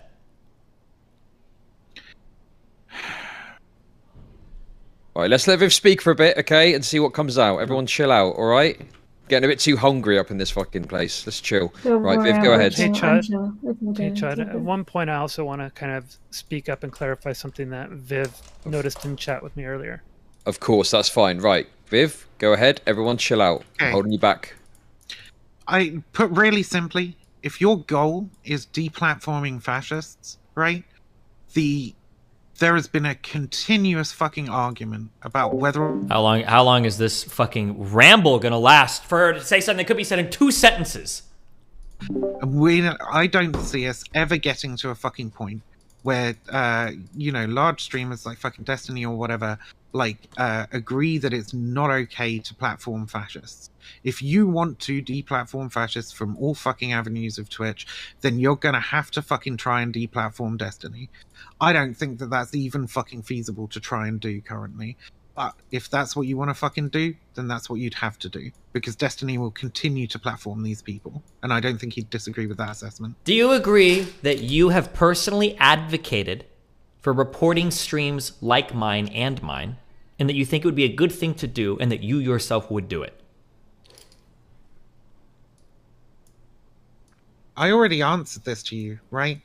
This is a poorly worded tweet. I was advocating specifically for, reporting the politically provoked channel. I understand how it could be taken in that fashion. Wait, okay, who were you friends with on the politically provoked channel? I was friendly. Not friendly, friends. Were you friends with Brittany? No. Okay, the next tweet is, this may lead to me reporting friends. Can you tell me which friends you were referring to? Yeah, I was thinking about Prime Guys at that point. You would report Prime Guys over me? Vivian, are you fucking serious right now? What the fuck? And I would probably end up reporting you. Thank you. Oh my God. Do you feel the weight come off your chest when you finally admitted that? When you finally say that? Does it feel good? Yeah, that's where that reasoning lies. Jesus Christ. Cool. Okay, I think we've all had our fun with the deplatforming stuff. Okay, let's cut the deplatforming. Let's put it away. Put it in our pocket. Okay, let's just take a step back. This is like the sectioning meme in fucking Peep Show. It's like whatever. I literally regretted that tweet and fucking ended up deleting it. Right? I don't see a point in trying to fucking waste our energy trying to fucking deplatform Destiny. I don't think it's gonna fucking work. I don't think it's gonna fucking happen.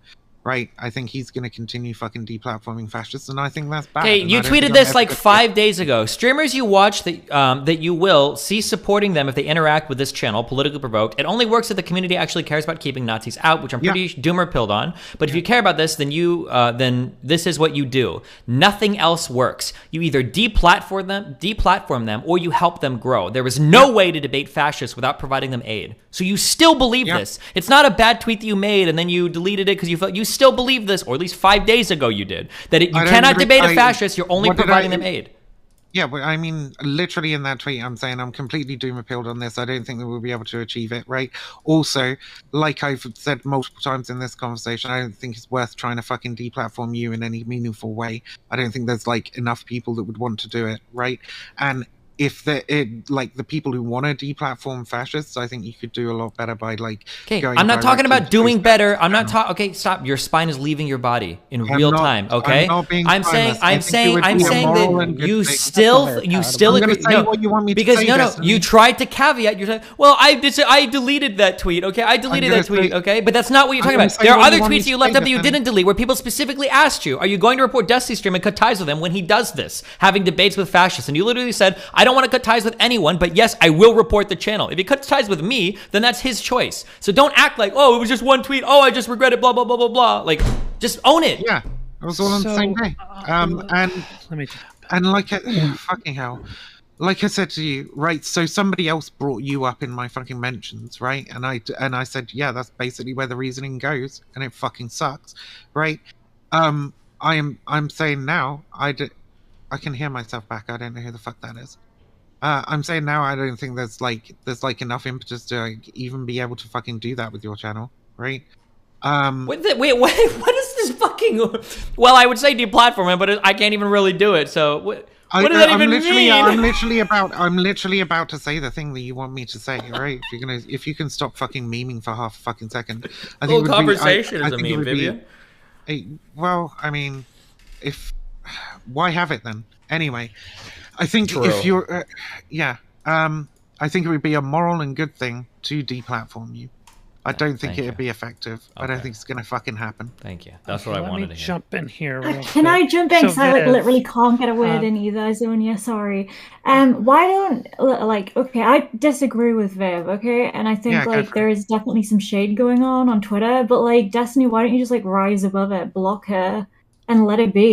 You're an adult too. Just fucking because you guys poison. I'm not part of you guys. So don't put me in there. And then he decided to go on the when you start making excuses for this behavior, you become part of you guys. So you've joined the crowd. Okay, so I'm not making excuses for it. I'm saying it's a separate You're an enemy now. Watch out. When you her behavior is one thing. Okay, Vivian. Only one. Vivian. It can't be taken as stochastic terrorism. Vivian. Only one of us here brags about a list that we add people to. Okay, so slow down there. Wait. That's another. Don't. Hey, wait. That's trademarked by me. Don't use that unless you're gonna pay me. What? The list? That's a straight up lie. The list is a lie. Yes, it is. That I brag about a list is a fucking lie. Viv, don't. We've all watched the debate. Don't make me drag Doobie in here. Okay, stop. Yeah, we watched the debate. Viv, stop. Right? Viv, you're posting cringe. Viv. Shut the fuck up, Destiny. What's going on with this list? I want to hear more. She has the kill list. Chud, don't ask her. You're going to end up on the list. We've all seen Schindler's List. Yeah, exactly. Chudlogic is not on the list. He should feel very disappointed. The first rule of the list is you don't talk about the list. This just demonstrates that you're not interested in honesty at all, right? She says after taking 2 hours to admit to the first fucking question that I asked you. Are you serious? I literally just said, that's where the reasoning fucking takes me, yeah. Okay, so hold on. Wait, real quick. I just want to respond to Queen Janie. She asked a question. Queen Janie. Oh, sorry, Vivian. I didn't want to interrupt. If you want to do the fucking whataboutism, right? The fucking list meme just shows that you're not interested in being honest. True. Right? Okay, so Queen. Okay, she's still going. Okay, you know that I didn't brag about having a list that I'm putting people on, right? Nice. You know that. Okay. I don't have COVID, so that's something. Okay, congratulations. Okay.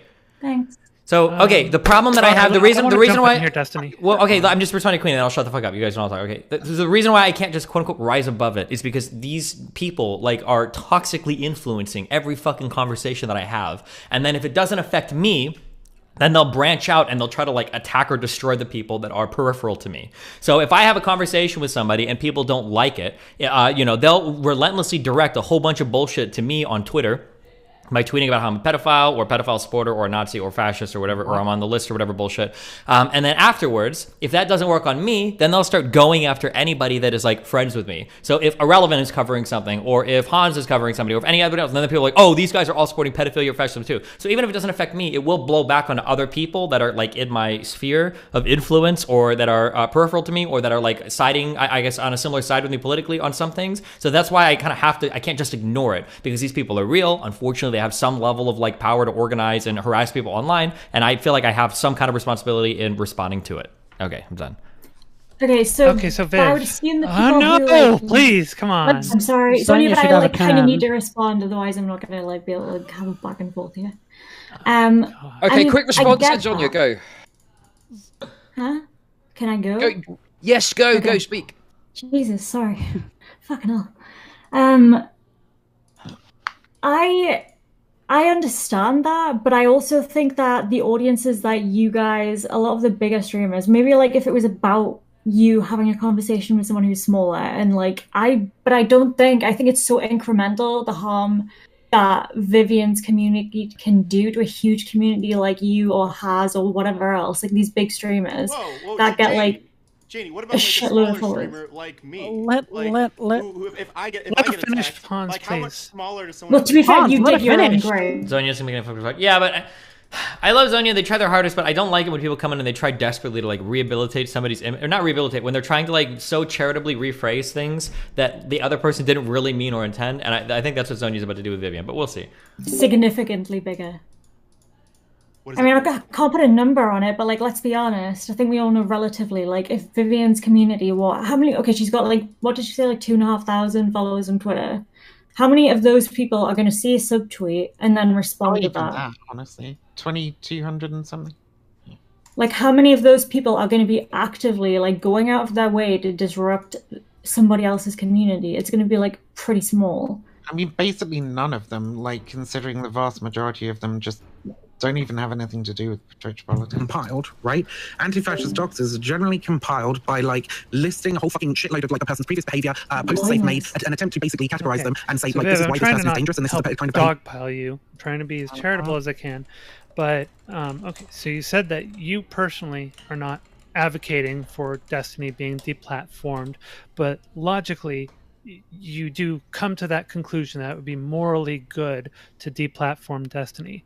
And then we also go back to what I was saying before about hold on. No, you don't need to clarify. I get where you're coming from. Now we also go back to what I was saying before, where I demonstrated that having these kinds of vague posts that can easily be tied to Destiny do have reverberations, and more and more people retweet it, it gets to bigger communities, and they end up dogpiling him, and that can turn into mass reporting.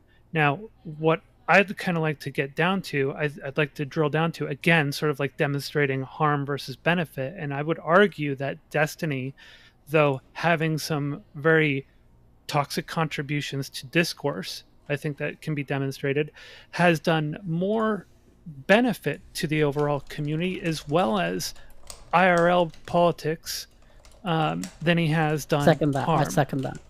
So I would say that if you logically move to if the logical conclusion of your position would be to deplatform him, and you're doing this vague posting that ripples out, that can easily turn into mass reporting and brigading of Destiny that could take him off, I would say that would be more harmful. Oh, I say, how does this differ from this? It's not defer, it's differ. How does this differ from this? Somebody. Ethereal. This is one syllable away from the real word ethereal. Oh, ethereal. I say ethereal. Why do I say ethereal? Ethereal. It's ethereal. Thank you. You fucking platform fascists. I don't hold any hope for it fucking happening, however. So, but yeah, that is the logical extension of my position, and it depends really like what you care about, right? You say Destiny's done more good than bad. I think maybe overall you're probably right? But it really depends on like what you actually specifically care about. If you specifically care about like combating fascism in online spaces and stuff, and you see that as like the biggest problem, then those are the actions that you would have to take, right? So your priorities effectively mean that if he ends up in that crossfire, he ends up basically getting tossed out, right? Baby with the bathwater. Or is that not charitable enough? I mean, effectively, yeah. But I have no plans to do anything like that. Maybe then what I think would be a good thing to do is just get you guys back to talking one-on-one and back to communicating instead of this antagonism. I don't know if he's interested in that, honestly. I bet Destiny would be. Let's ask him. Destiny? What's the question? Are you interested? Zonia, ask it. Would you be interested in actually just having more private, like one-on-one dialogue with Vivian? For over based what? on everything that just happened over the past 3 minutes. No, why the fuck would I care? Yeah. Because you've got a very hostile relationship with Viv, and you because I fucking hate her. Of course I do. What do you mean? Wait, but the thing is, she doesn't technically have a personal beef with you. I don't care if she has a personal. Hitler doesn't have a personal beef with me. I'm not Jewish. I would still hate him too. What do you mean? Yeah, but the thing is that I think that it's active beef versus like just letting it die, like letting it just be done with. Yeah, like you guys both can sides, not just Destiny's. Yeah, you guys can basically clear this shit. The only time I'm interacting with Vivian is usually when she's talking shit about me. Or yeah, well, she needs to keep him. I'm fine letting it die. I'm too. fine letting it die. Okay, you let it die. I'll let it die. No, okay, Vivian. No more tweets about Destiny. No more subtweets. Just leave it. Just drop it. Yeah, leave out. If I tweet anything, it's not about Destiny. Okay. You can talk about me instead. But you gotta avoid that vet posting that can very easily be tied to like him. no shade, okay? Sure. Okay. Hashtag not about Destiny every time you tweet. All right. I need to go. Dude, this is I've gonna had this go down in conversation history. before. This is now written into law. The time the war was ended. Okay, all right, I think we're done. I think we're done. Like, I mean, I'm gonna bounce unless anyone's got anything else to add. I don't think you should bounce. I think Chud deserves a hype train. What the fuck? Come on, guys. Yeah, subscribe to Chud. Get your fucking wallets out right subscribing? now. Some bits, some subs. Come on, guys. But yeah, I mean, I think went down in history. Yeah. Why are you messaging me this? I saw you post this in my chat yesterday too. Somebody DM me. It's kind of embarrassing, bro, but I'm 28 and I've noticed breast gland tissue develop on my chest, and I don't know why. It's very firm and sometimes sort of the touch. Any idea what caused this? Go see a fucking doctor, my dude. What the fuck? I love Kevin. Obama. Okay. Zonia dead at Twitch, and getting Zonia back is into based. streaming. Thanks. I'm getting back into streaming these days, so you'll probably see a lot more of me in the coming days. Okay. Okay. Right. Thanks a lot, everyone. Bye. Bye-bye. Bye. Well, shit. And then there were 3. No. Fuck both of you for covering Viv. I like you, Destiny. Fuck both of you. You. Fuck both of you. Okay, you try to Come run. What did I do? All of you fucking run damage control for these crazy motherfuckers. Okay. Oh, come on, Destiny. That's uncharitable. I mean, I'm like friendly with Vivian, but I'm not excusing her behavior. Like, I'm not doing that. Don't get a twist. It's hard, right? It's really hard when you're in these rooms and it's like 1v9. I don't want everyone to just be shouting at her. And like when you're having a back and forth with that, that's one thing. But when everyone's jumping on to yes man you because you're like a big streamer, then it's a bit fucked. And I feel like she deserves a little bit more like backup. I agree. I don't second that point. Yeah, in principle, I agree with you. I think it's really weird. I think it's really cringe when there's huge dog piles. But Vivian brings it on herself so much. She's so fucking inflammatory. Like, there's so many people all the fucking time. Like, yeah, and I agree with you on that. I think she needs to keep like your name out of her mouth, and also all the subtweeting and all the petty bullshit just needs to be dropped. But I also think that like adding fuel to the fire when people are like shouting and just calling her unhinged and stuff isn't really helping anyone. It's just making more fucking drama and just creating a more toxic environment for everyone. It's like so pointless. Yeah, I mean, I don't think that anyone who believes you should be deplatformed can be taken seriously on that point. I think that was when I think I started to change my position, because I think that's just a very indefensible position to take, you know? Okay, all right.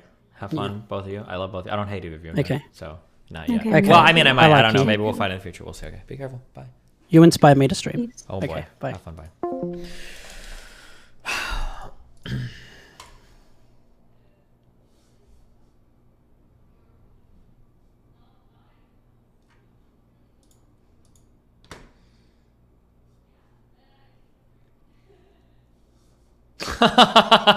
Oh no.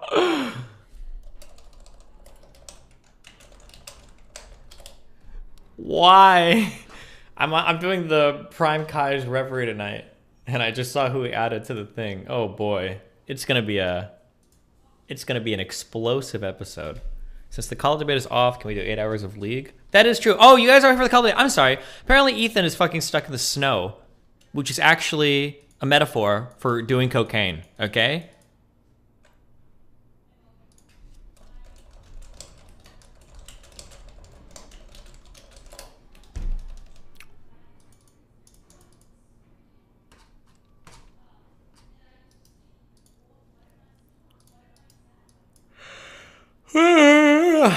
So now you guys are all here for you got hardcore baited. I'm sorry. My bad. I don't know. Listen, blame Ethan. Okay. Fuck. Prime Kai's panel tonight at 2000 EST. Fuck. Who did Prime add? Well, you have to show up tonight and find out. Ethan had a heart attack in Vegas? Did he really? They were calling me out to see if I wanted to join him in Vegas, but I wanted to stay here and stream. I'm not gonna lie. Apparently, Dick and Ethan were out there. I think.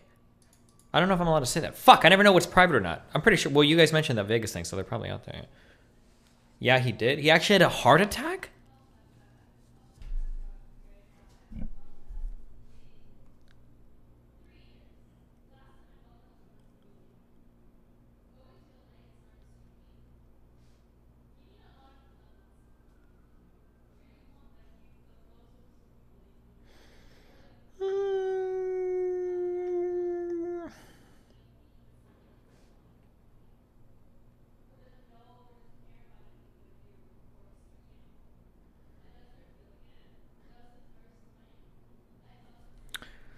Okay. No, he didn't have a heart attack. He almost choked on his fist while trying to eat a peanut. You said last night protein is protein. Here's a different perspective. Oh, I understand there's like different types of proteins or whatever. I don't remember what I was fighting with Haas about, but it was some people think that if you eat soy, it will turn you into a woman. So he was talking about like soy protein. There's a whole bunch of arguments over like which proteins are like the best for like building muscle. Like I've heard a lot of people argue about plant proteins versus other types of proteins and shit. But yeah, that's a whole other thing. I just buy the shit from Optimum Nutrition and drink it. It's probably fine. But yeah, there are other people will argue over, or there are different types of proteins. You do realize that Haas isn't a character, right? No, I don't know. I can't tell, dude. I really can't tell. I would like to ask Twitter ban Rachel Maddow for spreading COVID-19 misinformation. What is this? It means that instead of the vaccine being able, instead of the virus being able to hop from person to person to person to person, spreading and spreading, sickening some of them, but not all of them. And the ones that it doesn't sicken don't know they have it. And then they give it to even more people because they didn't recognize they were, right? Instead of the virus being able to hop from person to person to person, potentially mutating and becoming more virulent and drug resistant along the way, now we know that the vaccines work well enough that the virus stops with every vaccinated person. A vaccinated person gets exposed to the virus does not infect them. The virus cannot then use that person to go anywhere else. It cannot use a vaccinated person as a host to go get more people. That means the vaccines will get us to the end of this if we just go fast enough to get the whole population. If I'm being like, ultra fucking charitable, like if there is a vaccinated person and they don't get sick as a result of being vaccinated, then that's right. But this is like not the levels of charitability you have to extend to make that sentence work is very, very, very, very, very high. If you are vaccinated, you can still get sick and you can still spread a disease while being vaccinated. Being vaccinated is not like a magic bullet. Rachel Matt, I feel bad. This clip is over a year old. It was never true at any point in time, though. I don't even know if... I should know this more. I'll look this up later. I don't even know if vaccines are 100% for things like polio and shit. Like, I think you can still get infected with polio and spread it. It will have almost no impact on your body if you are vaccinated, I think. I don't know how many vaccines are 100%. I think there are vaccines that are like very, very, very, very, very high, and if you do get sick, it's almost no effect, and the chance of spreading is very low. But I don't think most vaccines are 100%. I had a researcher email me a while ago. This is a really good email. I hate when I bring up these emails and I misquote them. I should just read you guys interesting emails I get. And they said that one of the big mistakes that I make when I debate about vaccinations, I'm not going to be able to find it. I don't know. They emailed me and they said, one of the big mistakes that I make when I talk about vaccinations is you automatically cede ground to anti-vaxxers when you say, okay, I admit that the coronavirus vaccine is unique because it doesn't 100% protect. It's a leaky vaccine. And their counter argument to me was that basically every single vaccine ever is a leaky vaccine. That it's like almost unheard of that you have a 100% vaccine. And they brought up two diseases. I think one was polio and one might have been smallpox or something, where it's like, even if you have this vaccine, there is still some leakiness to it, and you can still get infected, and you can still incubate the virus and spread it to others, but like the disease is almost like you almost don't even suffer it whatsoever. Like there's almost no effect, and if you do spread it, it's pretty rare, or it's much, much, much more rare, and then if they get sick and they've got vaccinated, they don't spread it either. It was something along the lines of that. And that was an interesting way to phrase it. I'd never thought about it before. Oh yeah, so here's a picture where somebody on the left, I don't know if I can show this on this fucking website on stream or whatever. This kid on the left has smallpox and the kid on the right has smallpox, but the one on the right was vaccinated, the one on the left wasn't. But you still got smallpox. It's not, yeah. Okay, yeah. People like Rachel Maddow make it near impossible to talk to anti-vaxxers.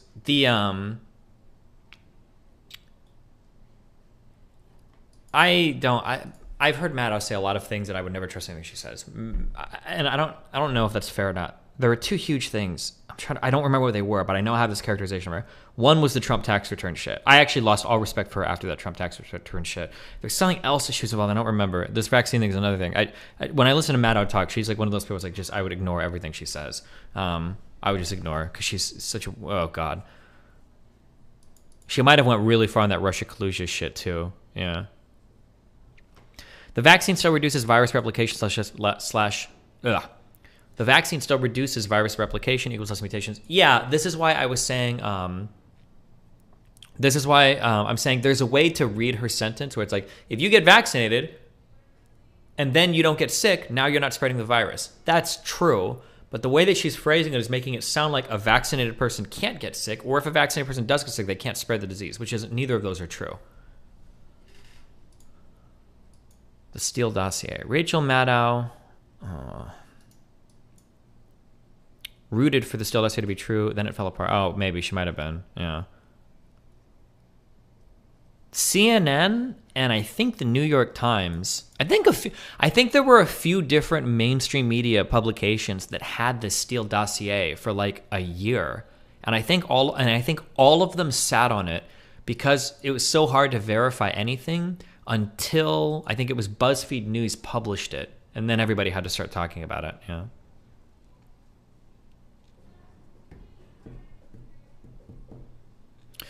This clip is also like a year old before Omicron came out and fucked up all the breakthrough/repeat. No, there are still breakthrough cases even without Omicron. Delta had breakthrough cases, but even before that, even the original strains, there were some breakthrough cases. I'm just saying that, like, this is why I tell you guys, people mix this up a lot, okay? There's a huge difference between if I could teach you guys like a few things, just some of these critical thinking things are like so important, okay? Please, okay? No evidence for is not the same thing as there is evidence of this thing does not.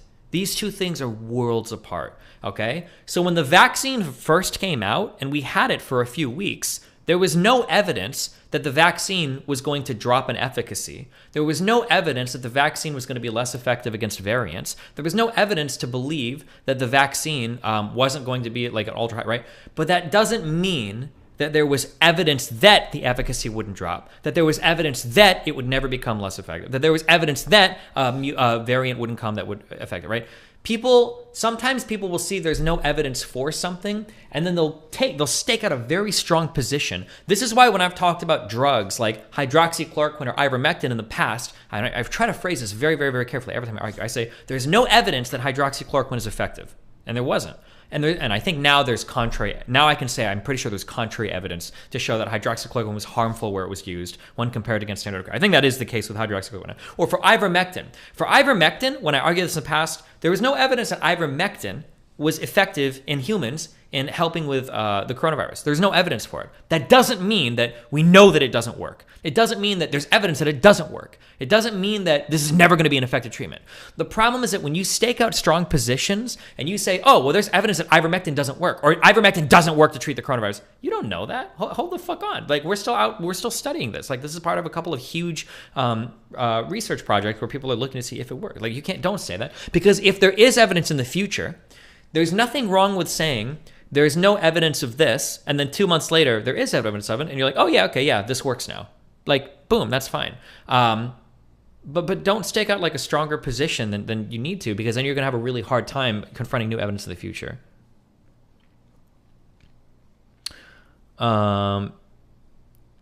Hydroxychloroquine was used for SARS-CoV-2. What's wrong with you? You can go look up the studies if you want. I'm not going to relitigate those conversations.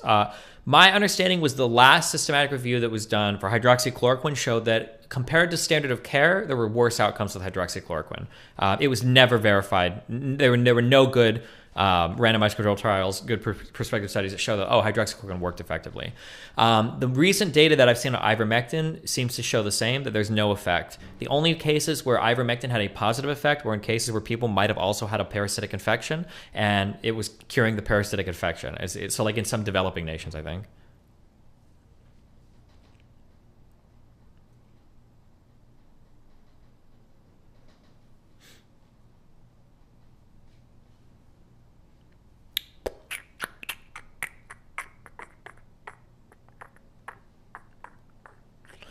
Azithromycin was what was causing issues in people, wasn't it? Well, so I think azithromycin, is a broad spectrum antibiotic, and I think it was usually given alongside hydroxychloroquine. So the studies would say like HQL, hydroxychloroquine, HCQ plus AZ, and then sometimes zinc as well. I don't know, because people give zinc with everything. Were usually like the treatment protocols that people were trying to run with, but.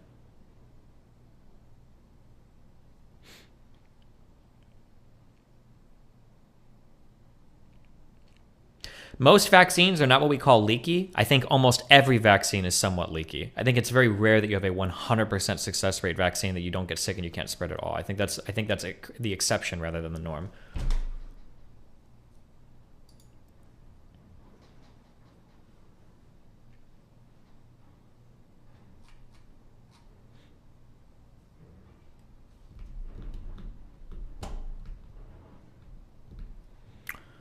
Hepatitis B vaccines sometimes require multiple tries to work.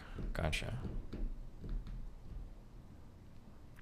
Better check again. There is some pretty strong evidence that shows that ivermectin helps. No, there's not. And the feeling that I have based on the in vitro research that's been done with it is probably never going to help. I don't think in vivo, I don't think it's ever going to work. But maybe it might in the future. I guess we'll see. But it's not very promising.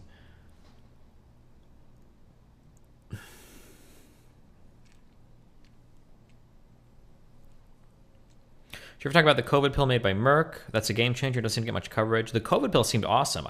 Wasn't there really good data out that shows that if that COVID pill was like reducing sickness and serious sickness or whatever? Mel? It's approved by the FDA now? Oh, it's past EUA? It's actually like FDA approved?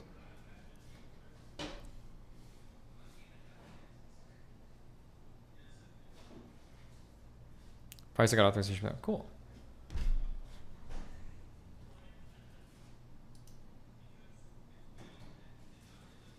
You mean the COVID pill that's causing kidney failure?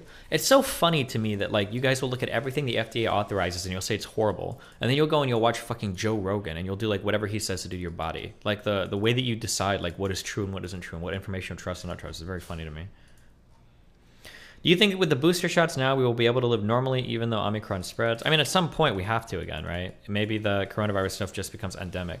The scary thing is if the coronavirus becomes endemic and then we just have to accept that like 500,000 people a year die when we start rolling back all the mask mandates and everything. I don't know what our fatality rate is going to be, or how many people are going to die like once we start rolling back on it. Who knows?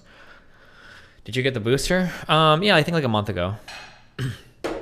Or 2 months ago? A month ago, I think. I'll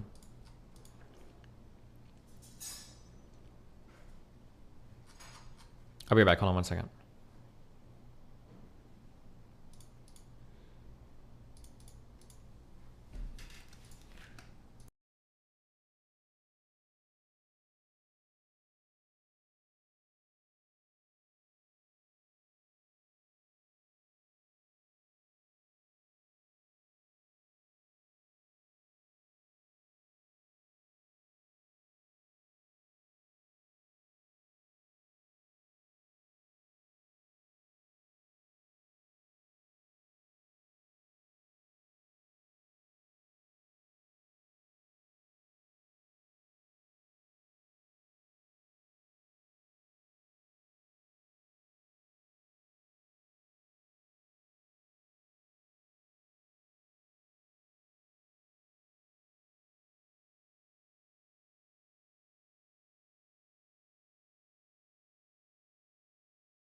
What's up, guys?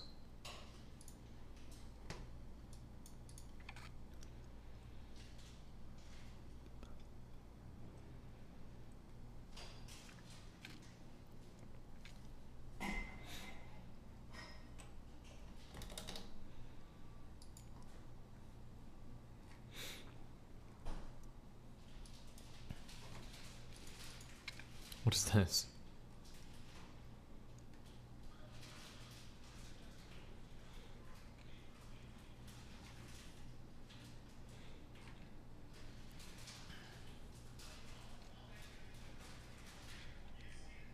Oh, Reckful had a really good head for like numbers and estimates and stuff.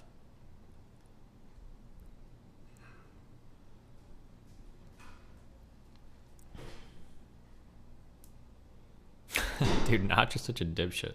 Oh my god.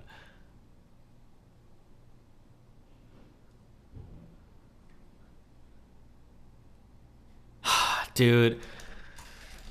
I wish Reckful would have been alive for the GME thing. God, it would have been so fucking funny to watch him and Raynad argue or something. Oh my god, it would have been so good. Fuck. Reckful made a lot of money from PLO. Yeah, he really liked PLO. I can't play Omaha at all. I don't have the brain for that game.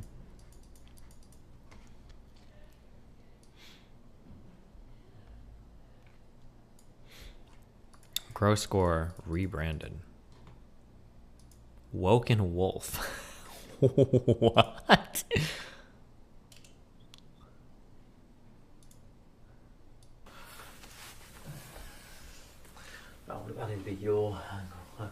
Okay, I don't know if this is just me hating the 90s that I was born into, or I guess I was born into the 80s. I don't know what it is.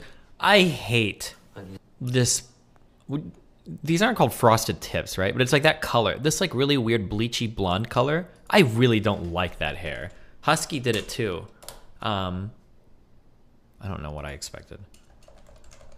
Where Husky has like the same style of like hair. Hello everyone, this is I hate this color so much. Is it platinum blonde? Whatever it is. I hate this color of hair. It's so ugly. He went way more zoomer. He's ultra zoomer. Here. Welcome back to my channel. Don't forget to subscribe and ring the bell. He got veneers? Wait, what? I thought that's only like if all your teeth are falling out. Receive notifications every time I post a new video, and if you like this video, don't forget to give it a thumbs up. So I noticed I've been getting a lot of questions from you guys, and I asked on Twitter and Facebook and YouTube to send in your questions, and I thought it'd be really fun for a video to answer them. So let's get to it. First question, do you think you'll get a third dog? You guys are wasting no time on that question. As many of you know, we just got this cute little puppy. Her name is Blueberry Muffin. And we love her already. Oh my god. Oh my god. What is this? I can't watch this. Holy shit.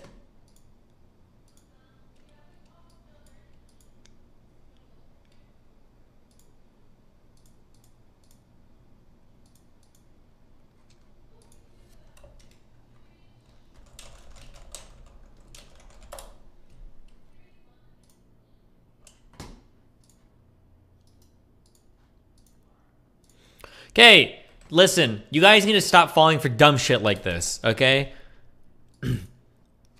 When Jake Paul did a fight and he gave, it was either him or his brother, he gave like $100,000 to every other fighter on the card or something. That was cool, okay? That was awesome that he did that. That was cool. I respect that, okay? But this thing where it's like, hey, you know what? I'll retire if in 4 days you agree to like dramatically change the entire structure of your fucking company. That's bullshit, okay? Stop. Okay, this is, he's posturing. He wants publicity off of it. Okay, fuck off. It's funny in like a publicity manner. I think it's a funny stunt, but last time I'm posting because it's funny. Ha's working out. Why?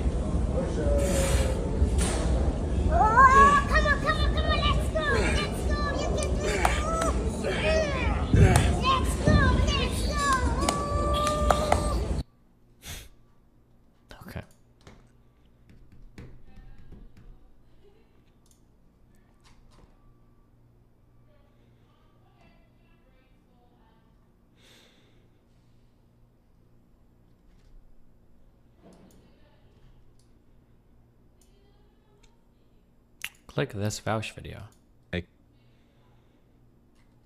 Here. Now, Hassan simply tweeted,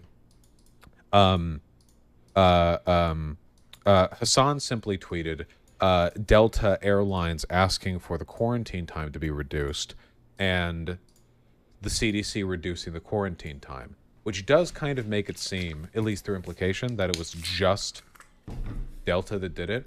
But I... Wait. What intelligent human being would think that? Like, well, if the Delta CEO, bro, if we're going to talk about powerful CEOs, okay, fucking airlines suck shit, okay? Jeff Bezos or Elon Musk are probably going to have way more influence than fucking CEOs of dying fucking airline companies, okay? Chill. Stop. I feel like this is a really easy win from Hassan's case. Like, really, really easy if he talked with Too Mad, you know? Making it seem like the CDC got paid off is really, really dumb. The best thing that you can do, I think, is to go into that conversation and say, yeah, obviously it was simplified for the purposes of Twitter, and I do think that, you know, there were factors that... Why is Vosh giving other people debate advice when he's too scared to do it? Yeah, I wonder if it's because Vosh wants to debate Too Mad, because Too Mad is a big figure. Do you think? Play, which influenced this reduction in the quarantine time other than just the Delta Airlines, whatever. But there's not denying that there's, corporate interests, economic concerns are something which is factored into these decisions, run with that. That's good. Nice that he knows that.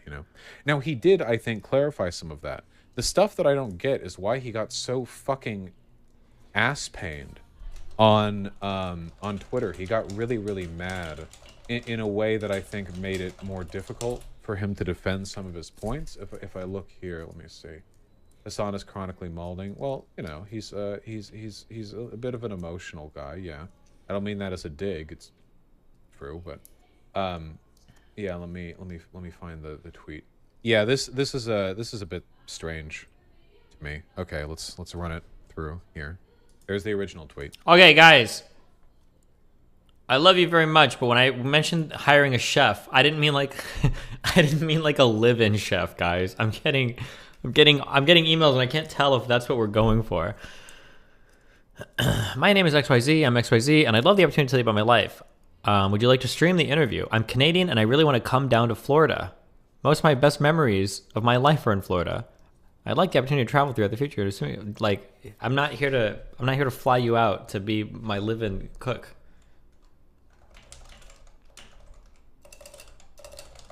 I should look this up though.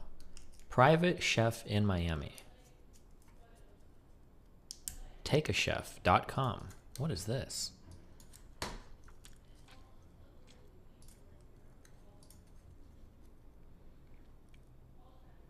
Find your chef.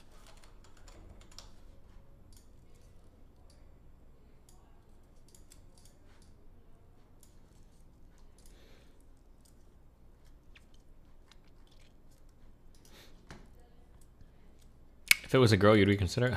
Listen, actually not even, because that's a big responsibility. Because if I don't get along with somebody, I could be like, I'm flying you home, okay? Also, that sounds like a really unhealthy power dynamic. Hey, I'm gonna fly you out. You're my live-in chef. I'm your fucking boss, and I'm fucking you. That seems like a whole bunch of weird shit to put over somebody's head. I don't know if...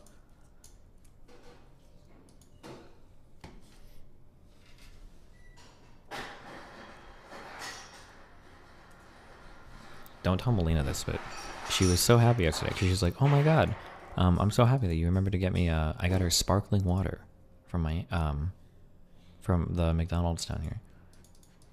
I didn't actually get her sparkling water. I ordered 2 Sprites, but they were out of fucking syrup. But she thinks it was sparkling water, so she was very happy that I remembered she liked that.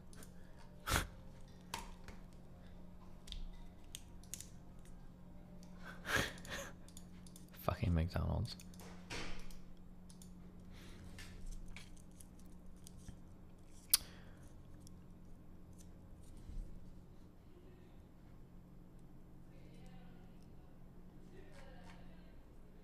Get her the sparkling water. I don't think McDonald's sells sparkling water.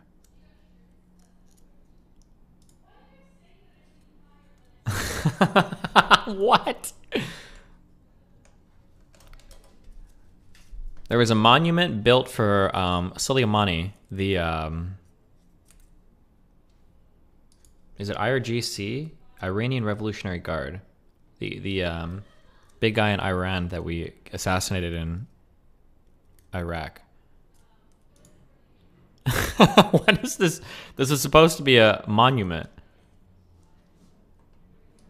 That image is old, by the way. Okay, well, it's funny as fuck.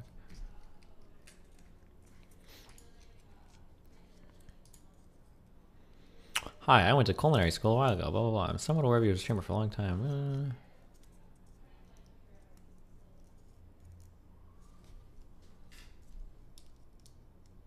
Oh, he lives in California, my dude. I'm sorry. I don't live in California anymore.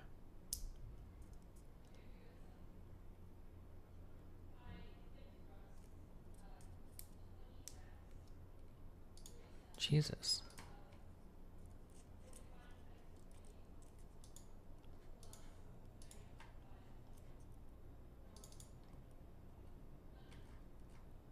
Vosh doubles down on calling Destiny's community pedophiles and Sargon alt-right adjacent. Mr. Girl. This is December 31st, bro. We've already watched this. This is old. Oh, where were we on this? Then Too Mad says, Hassan, this is Alex Jones populism level insinuating the Delta CEO through brute force power forced the CDC to cut isolation time with the CDC via independent advisory signed off by many epidemiologists that already decided on it to mitigate health worker unavailability. So there's a good part and a bad part to Too Mad's tweet here. The good part here is everything after Alex Jones populism level. The bad part is Alex Jones populism level. This is not Alex Jones populism level. It's not. The idea that corporations influence government institutions is a very straightforward one-to-one point. No. The idea that a collection of CEOs or corporations can cause the CDC to act in a medically irresponsible manner for corporate profits is an Alex Jones populism level take. That is what is being heavily implied, if not explicitly stated here.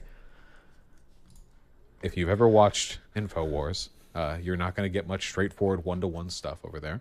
And then Hassan says in response, so if I was Hassan right here, I would probably say, I don't think it's Alex Jones level to say that corporate influences affected CDC isolation guidelines, especially since they've essentially admitted that's the case. Do you want to talk about it? Or something like that, you know? Oh, I think Vosh is also still trying to get on Hassan's good side. He really wants to be somehow included, but that's never going to happen. He must know that by now. That would be the direction that I would go with here, because the less time spent on Twitter, the better. But anyway, Hassan said, I originally thought this was a meme. I was wrong. Apparently, there's a good deal of people on Twitter who truly think it's Sandy Hook was fake level conspiracy to repeat what the CDC openly stated, that this new lowering of quarantine requirements is to protect the economy. So the only thing... I got a 7-day suspension for harassing Bad Empanada. The irony is pitiful. The guys don't... Oh, that's pretty sad. That Bad Empanada guy is disgusting, but whatever. Also, the CDC has never admitted that this is the case.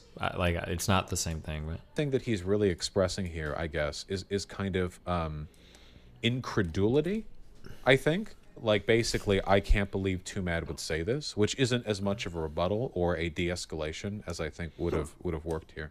Then Too Mad says, you're doing the same thing the Trump supporters did when they called it a plandemic. They said the CDC and Fauci were in the pockets of Big Pharma, and look where that got us.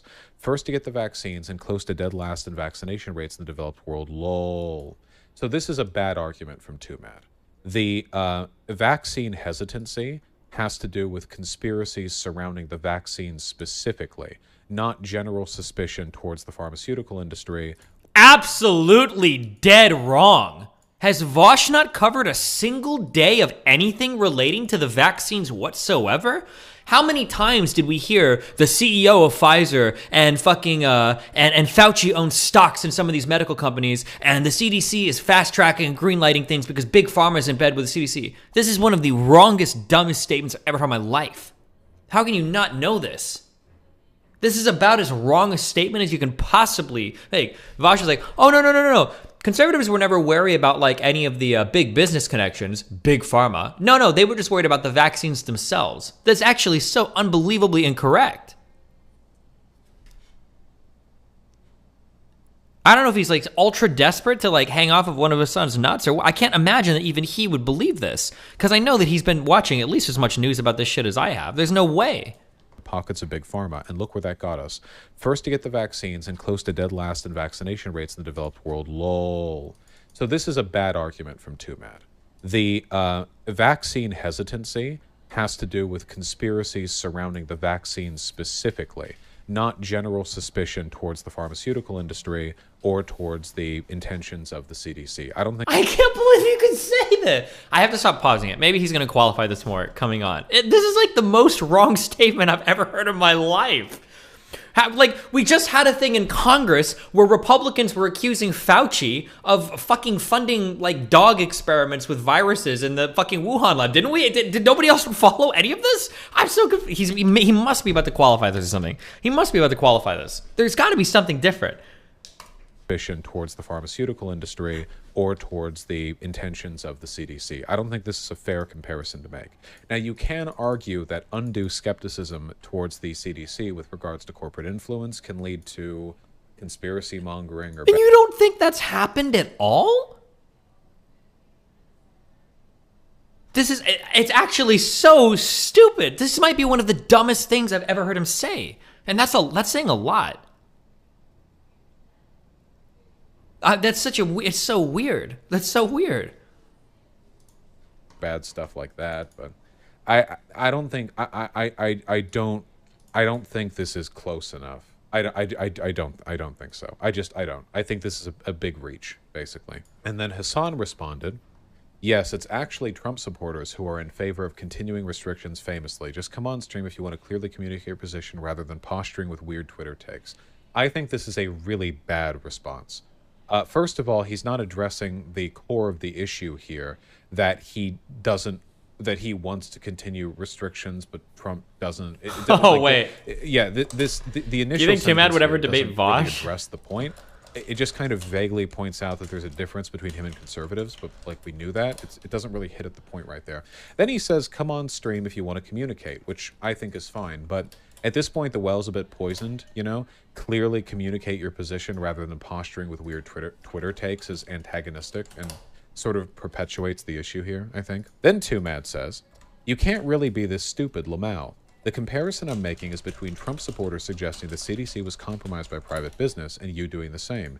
If you can't get that analogy, you should ask your uncle for a new job. So obviously this is cunty and a little bit of a... Actually, it's a massive Mott and Bailey from Too Mad. So first of all, this bit here is, I think, a huge escalation in antagonism, the bit at the end. Second of all, this is definitely a Mott and Bailey. The initial position, which is that Hassan saying that corporations influence CDC guidelines is the same as Trump supporters saying that it was a plandemic and vaccine hesitancy. That is a very difficult position to defend. This new position he's saying is that you and Trump supporters have both suggested the CDC was compromised by private business, which, yes, I do think... Wait, those are the same thing! What do you think it means, Vosh? In other words, if you're saying the CDC is compromised meaning it can no longer fulfill its original function due to external influence, if the CDC is compromised by big business, another way of saying that might be the CDC and Fauci are in the pockets of big pharma. These are the same statements.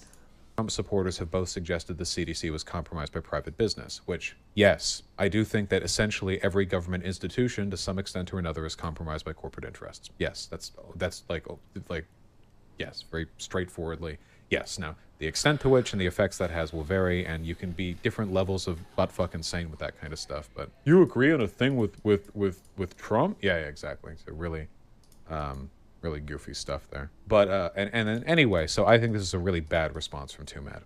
And then Hassan responds, and I think this is the end of it. All I'm hearing is cowardly posturing behind the computer because you're worried that you won't be able to misrepresent when I'm very clearly stating... It's so funny that Hassan ended up acted so big, and then when fucking 5'2" dwarf man wants to come and chat, he's like, I can't talk to him. I don't know if Destiny's hiding in the rafters. Real time. So I actually think Hassan is right to say this, because I do think this is a misrepresentation. This Mott and Bailey here, I think this is... Oh my god. Wait, what did you guys think it was going to cost for in-house chef services? I either need to go to a different website or this is way, way, way more expensive than I thought it was going to be. This thing is quoting me like, on the low end, $13,000 a month. This must be a site where you just are supposed to do like one time for a special meal.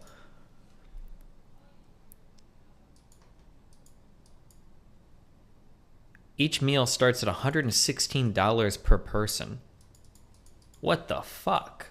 This can't be right. This must be a different... This is takeachef.com. This must be for some crazy other different shit. This is a... Yeah, I think this is like a clear switch. How much do I expect them to cost? To hire a chef to come and cook a meal every day for me and Melina, one meal a day, or to like do food prep or whatever, the upper bound I'm looking at is like $2,000 a month. I would think like around $1,000 to $1,500 a month is but it's going to depend on like, are they doing meal prep for us to warm stuff up? Are they cooking an actual full meal every time or whatever? And then plus like groceries is what I would expect.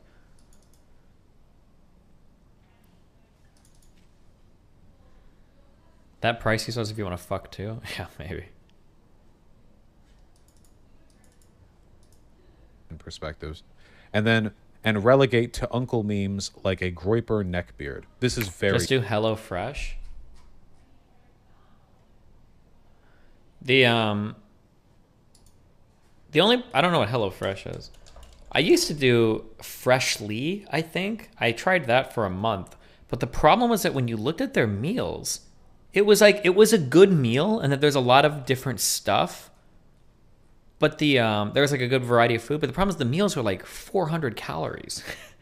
And I realized after like a few days, like I'm so hungry after I eat a meal. I'm still so hungry. But then I looked and I was like, oh, these are like 400 calorie meals. What the fuck?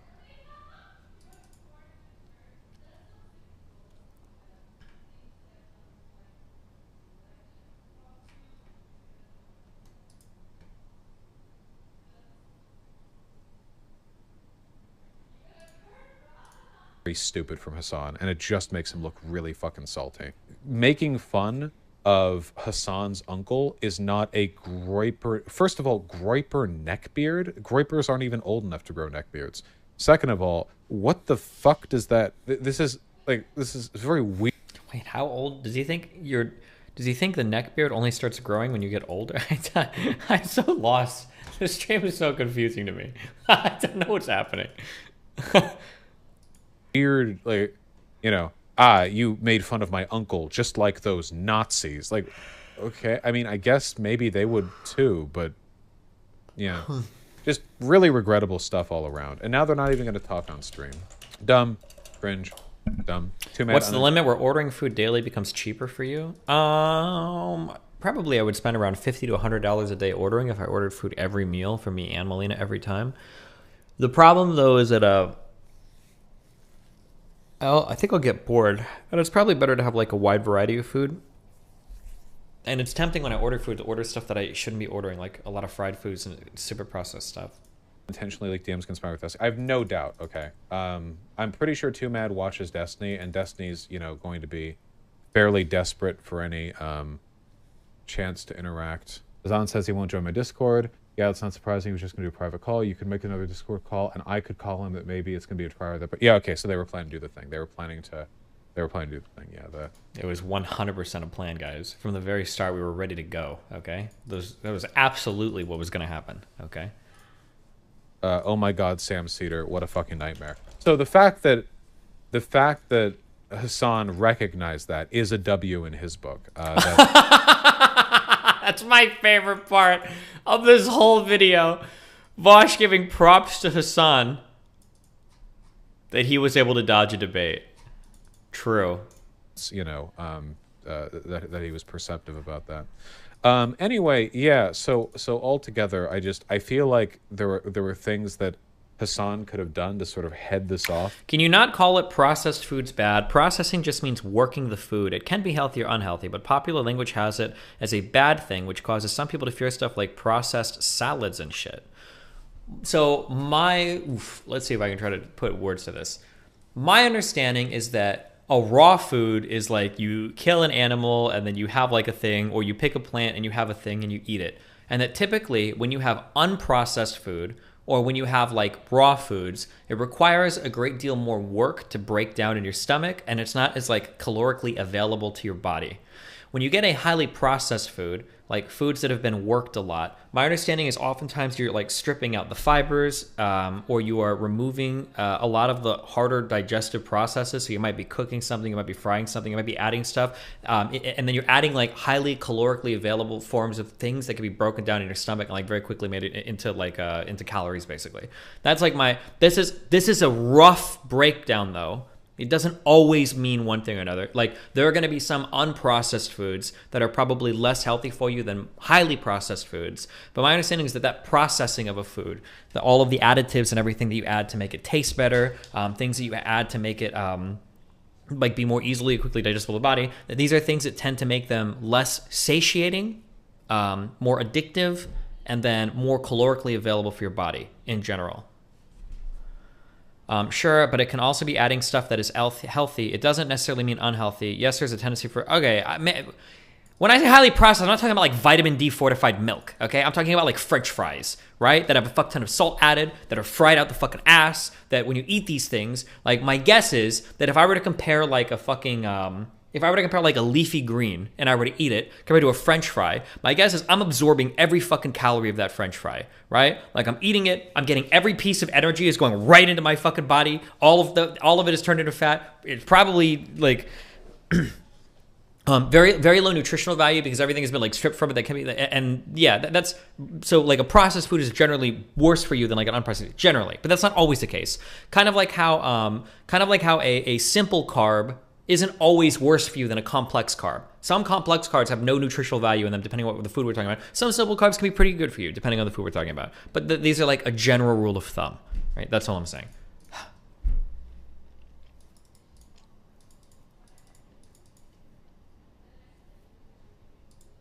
At the pass a little bit, but you know. So TLDR Hassan is right, but too mad, pun intended. Too mad is wrong and an asshole. The core point that... Okay, hold on.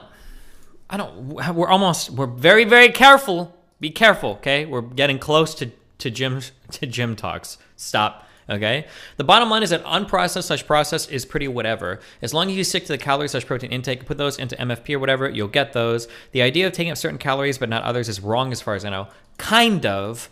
A calorie is a calorie, but some calories are very, very easy to eat a lot of. If I give you a fucking potato in front of you and I say, eat this potato, you're going to struggle to eat half of it, okay? Because eating a raw potato fucking sucks, all right? I don't even know if you can do it. You probably could, but it's going to suck.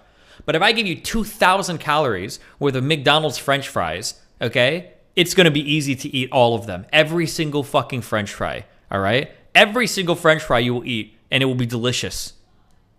That's all I'm saying, right? Is a calorie a calorie? Yeah, sure. But if I give you a chicken breast, what is a full chicken breast? Like 330 calories? How much is a whole chicken breast?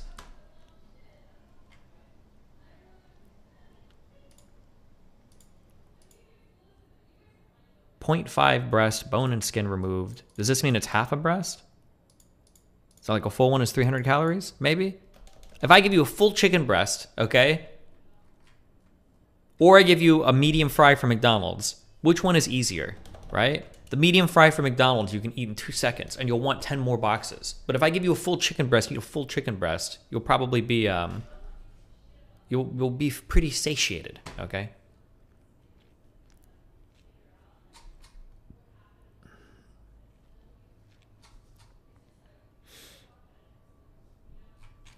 Totally Sane Destiny spends his Christmas defending Mr. Girl on Vosh's Reddit. Oh, is he finally noticing? I've been posting more and more on our subreddit because if I have longer talks with people, I find that they're generally like pretty reasonable. Like I can usually, sometimes I'll shit post, but otherwise like, oh, let's have a talk about this particular thing. And then usually be like, oh, okay, Destiny, I understand you here. No, probably because we have a large fan base, Christopher, anyway. I feel like Vosh is going to try to find a way to ban me from his subreddit without saying why. I'm waiting for it.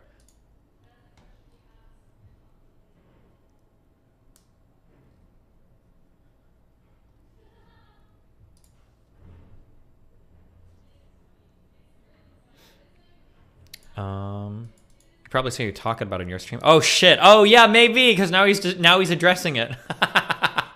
Hold on, let's finish this one. The Too Mad is making is correct and could be fleshed out in a conversation. The core point that Hassan is making is also correct. That's the problem. We're talking about core points, not every possible variable interpretation one could take of a point out in every direction. You know, so we're really dealing with a whole lot of potential, you know, interpretations here. So yeah, you know, what are you gonna do? Oh, and then he also said this, sorry, in response to the Alex Jones populism meme. 1, healthcare worker quarantine time was cut short 5 days before this decision. 2, unconventionally, the CDC never released the new data that shows it's safe to quarantine for 5 days. Do I touch my facial hair this much? You know, what are you gonna do? Oh, and then he also said this, sorry, in response to the Alex Jones populism meme. 1, healthcare worker quarantine time was cut short 5 days before this decision. 2, unconventionally, the CDC never released the new data that shows it's safe to quarantine for 5 days, even with the vague guidelines. 3, not just the Delta CEO, but also governors influenced by commerce. Yeah, I really think he could defend his point here. You know, does everyone get my perspective here? We all good? Sorry, everyone good? Now I'm being a bully. I'm sorry. That was uncalled for. Stop. Did we do it? Did we figure it out? Nice. Nicely done. Very good. We figured it out. Would Too Mad's core point be you need to be careful in the way you express your accusations so you're not doing the same as the Trump supporters? Well, yeah, his the only defensible point he could really like stick to, I think, I'm sorry, I'm done. You have to be more specific when doing anything that alleges conspiracy because its worst interpretations could be quite socially harmful. It doesn't change the Mott and Bailey, though. Why do you guys link this? This is so old.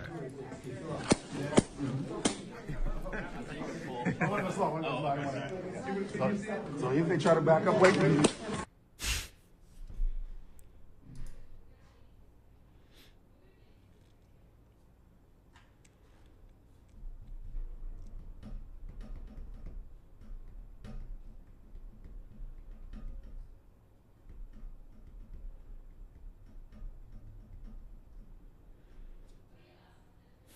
Fuck. Oh, it's open twice. What's Chud Long doing? discussion about this. How can we use our platforms for good or whatever to maximize the good we can do in the world?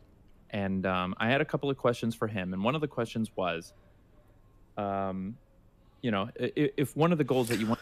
People say that 666 stands for the perfect evil because you have 3 6s. 6 is evil, and 3 is for perfection, like the Trinity. Why is the number 666? Why is it not 333 333? Because now you've got the perfect evil as well. No, because there's 6 3s.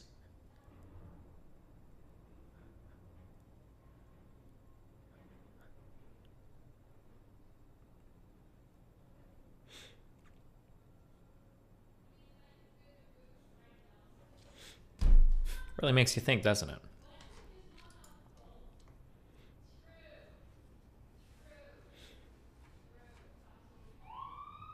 Shit.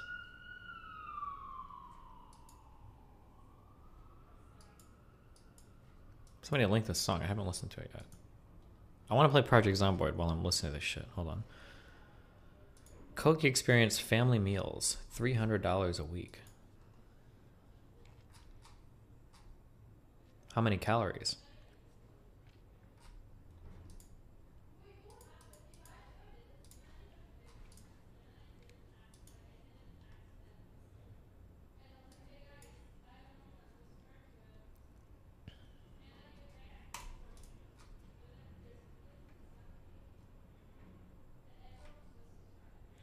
Before you nuke it, can you tell me what happened to the Mark Collett debate?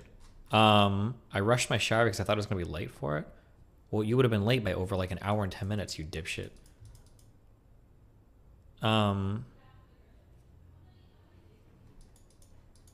What was I... oh, apparently Ethan Ralph got caught in a snowstorm.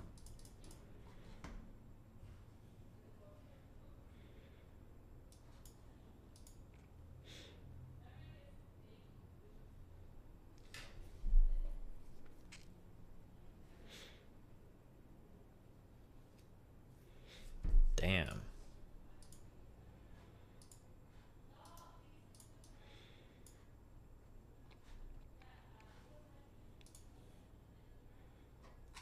Some streamers got sponsored by HelloFresh. Is HelloFresh just the thing that sends you like food to cook in the fridge, or what is it? When are we debating rehab for prisoners? It's coming. Food and recipe.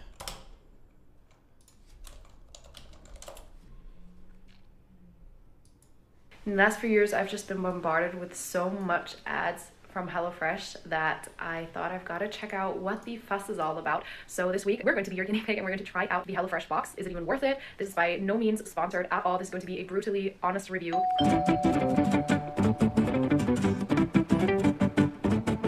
We just received our HelloFresh package.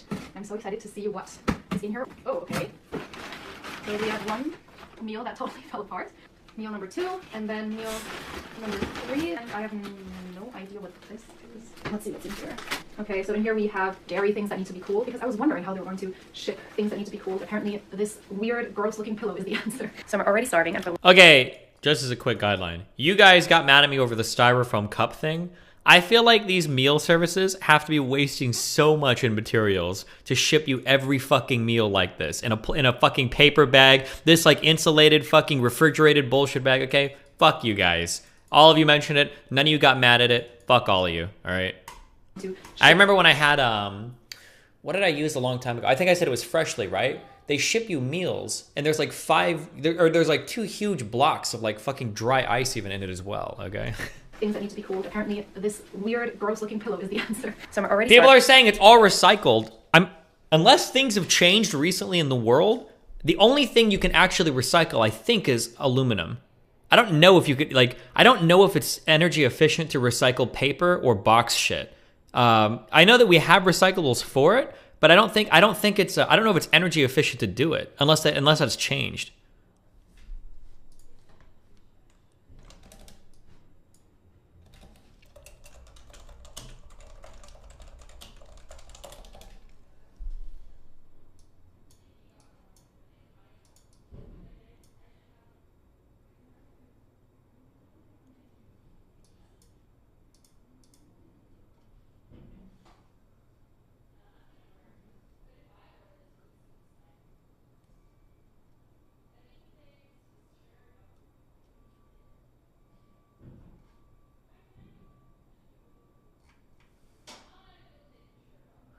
Are you saying plastic and paper isn't recycled?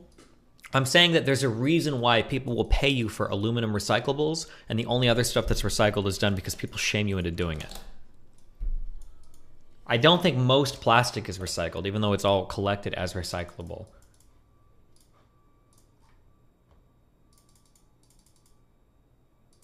And what's the point, though? Are you retarded? Do you need me to walk you through it?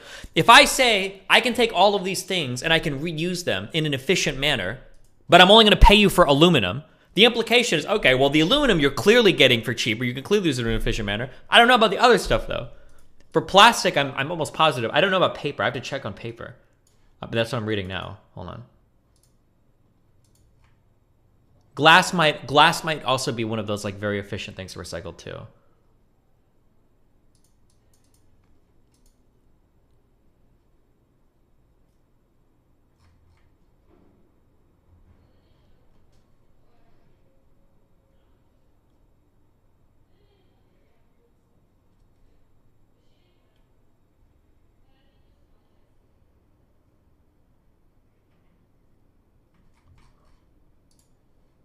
I think paper might be okay when you take into account the greenhouse gases. And then I think you can recycle the 1 and 2 types of plastic. The salt dealer, hold on. I'm a material scientist.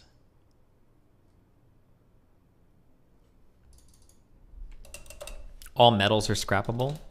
Oh, maybe. I don't know how often we're tossing away other metals. Okay, sorry. Where were we? Do you know this is? Claim to eat a long-running feud with you on Mr. Girl's viewer Collins. Controversial. You have controversial opinions about Destiny, you're saying? Yeah, me and Destiny sort of have like this long-running feud. He probably doesn't remember me that well, but I always try to get him to talk about race and IQ, but he never will. I try to get him to talk with like Sean Last and Ryan Falk, but he never does, and I don't know why. But he'll talk about pedophilia, and it seems like that is less controversial than race and IQ, which is confusing to me. But that's where we're at. I don't think it's less controversial. I think it's easier to navigate and be really clear about what you're saying and what you mean. Okay. And for lunch, we're going to make this mushroom ragu in this pastry type thing. And it all comes in a bag like this, which is pretty handy. And I have to say, the ingredients do look pretty fresh. It's just a shame that it is all packaged in so much plastic.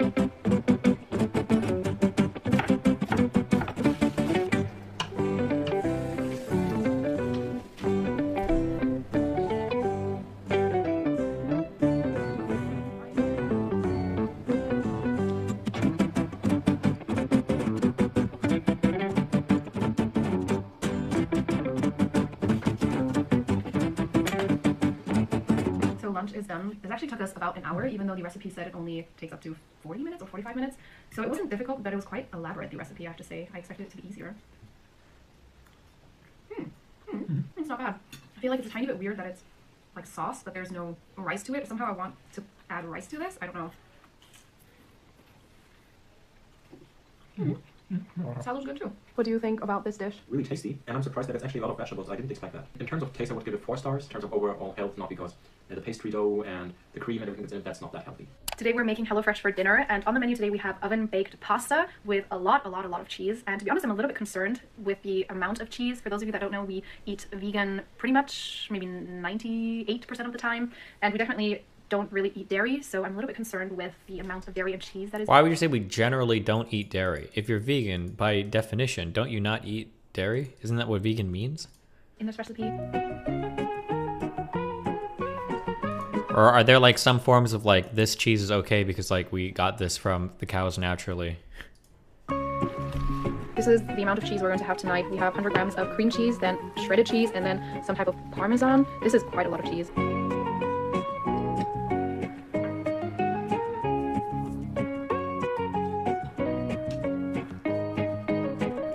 This is so much cheese that you can't even see the pasta underneath anymore.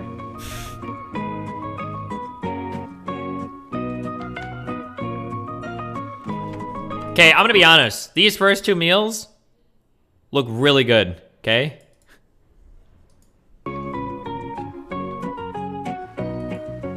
This is all the trash that we've accumulated after one meal. So this dish wasn't as complicated as the last one and didn't take as long. It was pretty straightforward, but I do have to say that this dish barely has any veggies. It has tomatoes, dried and fresh, and that's it. And it doesn't have a lot of fiber because it's just white pasta with a ton of cheese. 200 calories? This is probably a pretty high calorie meal because you've got tons of pasta here and all that cheese. I bet this is a pretty high calorie meal. Or it's at least like, I would imagine this is at least 500 or 600. No? For this dish? It does smell really good, I have to say. This looks like you think this, some of us are very off. Somebody's brain is very, very, very off. This is 300 calories to you? A croissant is 300 calories. No? I'm pretty sure a Starbucks croissant is literally 300 calories. Croissant is 231 calories. I think this is a decent amount. That looks like 300 to 800 to me. Okay, that's a pretty big, that's a pretty big range. How is a 600 calorie meal high? Or I'm comparing it to when I used to get Freshly, the calories were like, it was like a 300 calorie meal, which was annoying. Sorry. If I order some shit from another company, I would hold that the meals are like 600 to 800 calories each. It does smell really good, I have to say. I have to say it's good, but it's not blowing me away. But it's not as grossly cheesy as I expected it to be. It's really tasty, but I would criticize that it's not enough veggies. Definitely. Starbucks pastries are loaded with butter and sugar. My friend, any bakery you go to is going to be having loaded with butter and sugar shit, okay? Cheap meal, so not something you should eat on a regular basis, but it's really tasty. It's time for dinner, and it's the last HelloFresh meal, and today on the menu we have a vegan Massaman Thai curry, which I'm super intrigued about. This is the only vegan meal of this HelloFresh plan.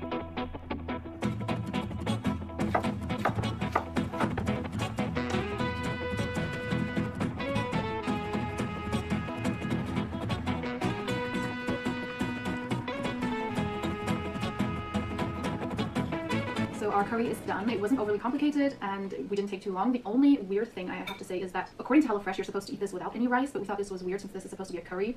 So we added some rice to it, but because we're doing a HelloFresh review, I'm going to only taste the curry by itself. The curry is really good, but I would still critique that this is weird without any rice. So I don't know what they thought when they planned this recipe, but the curry itself is really good. I think this is my favorite so far. It's quite similar to the curries we usually used to make. It also had plenty of vegetables and it was vegan, so I really liked it. The only thing I don't like about this dish was that it's quite high in salt, but other than that, I really liked it. I'm going to start with what I really liked about this box. So first thing was that a lot of the packaging, especially if it was paper packaging, it was recycled. I expected there to be more waste. Don't get me wrong, there was quite a lot of waste, but I expected it to be more or worse. Then something else I really liked is that, at least with our box, all the vegetables were really, really fresh. I was really impressed by that. Then the number one thing that makes HelloFresh so cool is that it is really convenient. So you don't have to think about what you're going to cook, what ingredients you need, what you already have, and when you're going to go grocery shopping, it is all kind of done for you. And also another thing that surprised me positively was that the portions were really big. On the HelloFresh website, that pasta dish is 897 kilocalories per. Thank you for not making me feel fucking crazy. People were making me feel like 500 or 600 was guessing too high. Wait, what are you languaging? Doucheland, mate? But thank you. Or they were big enough for someone like me, and I would consider myself not a very small eater. Sometimes we even felt really, really full afterwards, so the portions were definitely big enough. Let me talk about the things that I didn't enjoy so much. Number one, I kind of already mentioned, is that there is so much packaging, not only the box that it comes in, but because everything is already kind of measured out in single serve, there were so many single serve packages, it just adds up to a lot of packaging and a lot of trash. Then Is that for 2 portions or for 1? Oh, let me parse this with my German speech. Hold on. It says per portion right here. I can read that. I don't know how many people this is for.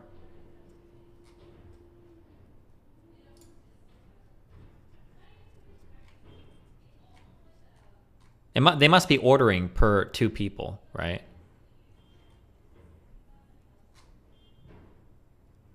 Use the Chrome translator, or I can just go to the .com. Dipshits. Shut up. Hold on. Number 2 is that it's not organic. My boyfriend and I do eat organic pretty much exclusively, so this was kind of like a downgrade for us. Then also, I wouldn't consider the recipes or the ingredients of the box super healthy. Well, they weren't very unhealthy, but they weren't great either. For one, it was not vegan. There was no vegan option. So having so much cheese and animal fat and dairy was also kind of like a downgrade for us. But not only that, even if you look at the ingredients list of specific pre-packaged things like the lentils or the coconut milk, a lot of the ingredients kind of had additives and things that are not great. And compared to that, when you go to the supermarket, you can kind of pick and choose more of what you buy and what you avoid. But also in general, the salt content of the recipes was quite high. Let's talk about the price. So the price per serving varies how much you order. So for us, we ordered only for 2 people and only 3 meals. It was the least amount you could order, total up to 650 euros. And that is pretty expensive. With 650 in Europe, you can get maybe a margarita pizza in some places for the fact that you have to cook everything yourself. It's an odd comparison when she's talking about the health and everything. It's like, well, I could have gotten a pizza instead. I mean, I guess, but just talking about the price, it's kind of strange, but... And then wash up the dishes. It is... Also, wait, where the fuck in Europe are you buying a margarita pizza for 6.5 euros? Where are my Europeans at? Where the... No fucking city that I've got will go... You can in France, not Paris? I feel like every European city I've been to is pretty fucking expensive. Damn. Europeans are divided in chat between it's normal and it's not normal. Oof. The expensive side, I would say, the more meals per week and also for more people, the cheaper it gets. And I think it goes all the way to 4 euros per serving, which is definitely way cheaper, but not super, super cheap. Then something else I was worried about is how are they going to keep the ingredients cool since they ship it normally with UPS. So you guys saw that the dairy, the things that need to be cool, they were actually in a kind of cool, it looked like a gross pillow. I was wondering how well that keeps things cool if it is, for example, summer. Now it's winter here in Germany, so it's fine. But if it's summer, packages do tend to get pretty hot, especially if they've been in the delivery car for quite some time. That would definitely be a concern for me, especially if there's raw meat inside. Also anticipated the recipes to be a little simpler. They were a little bit more on the elaborate side, especially considering that this is marketed towards people who don't really have the time or energy to go shopping and think about foods they want to eat. Now, when it comes to the taste of the recipes, I thought they were just fine. My favorite was definitely the curry. That one I really enjoyed. But in general, the recipes were good. They tasted good, but it was nothing out of this world. I've definitely made tastier dishes from recipes for free that I found online. So in general, I wouldn't recommend this service to people who are, for one, health friendly, but also environmentally friendly. I don't see this as a fit for them, but I can see this plan or this kit work for people who say they have absolutely no time and no energy to think about what they're going to eat. And if they didn't have this meal kit, then they would resort to eating pre-made frozen foods. Then I would say this is more healthy because this does have fresh vegetables and things like that. But I would in general encourage those people to set a little bit of extra time aside to plan out meals. It doesn't have to be complicated meals, and then set a little bit of time aside to grocery shop because it is something that goes towards your health, and it is a, I would say, skill that you need for the rest of your life. You're going to be eating or wanting to eat healthy for the rest of your life. Let me know if you've tried out any sort of meal plan or meal kit. How did you find it? And did you like this kind of review? Do you want me to review more things? Let me know, and I'll see you guys in my next video. Bye.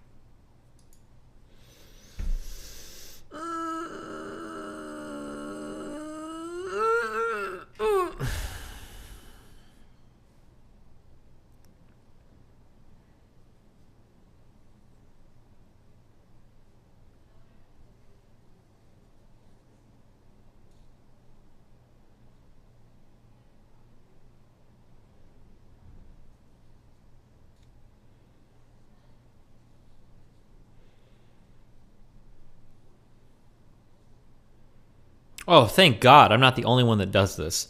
Americans need to find a way to minimize the roughly 30% of food thrown in the trash. It is really hard to buy exactly what you need, to have exactly what you need to cook, and not like, fuck, like I'm at the end of the week and I need to throw away like half the shit in my fridge because I just didn't use it or whatever.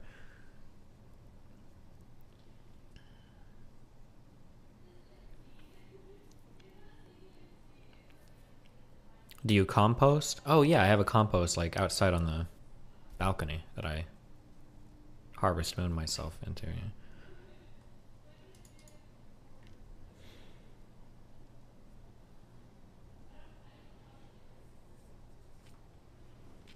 I only buy enough food at the supermarket for a day or two. I'm not going to the store every other fucking day, alright?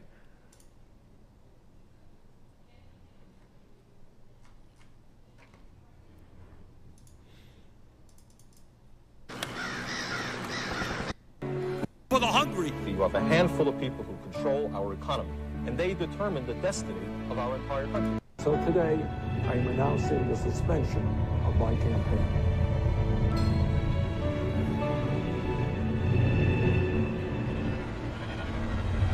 Keep moving. People who kept us safe today and operated the vehicle, trainers, everyone, was just huge. I also want to thank the town of Van Horn.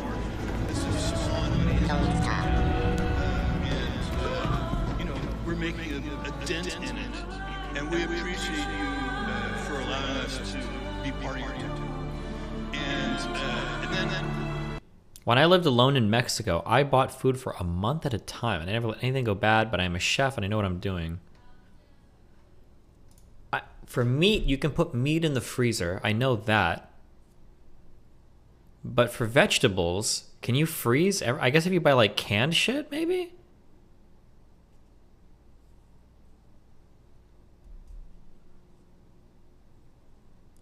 Eat rotten food, Sigma Mel. I don't think... I know that you can buy... I think you can buy... I know you can buy frozen veggies. I don't know if they taste as good as normal veggies. I don't know. But probably fine, whatever. Okay, I'm gonna use this real quick, and then we're gonna do... Project Zomboid for a bit. I was supposed to go and pick somebody up from the airport at 5 today, and their flight got moved, so they're not gonna be until 8.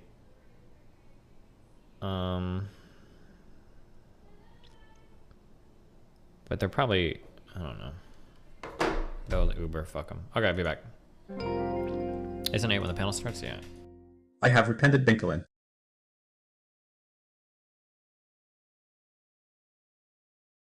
Because I'm putting 100%.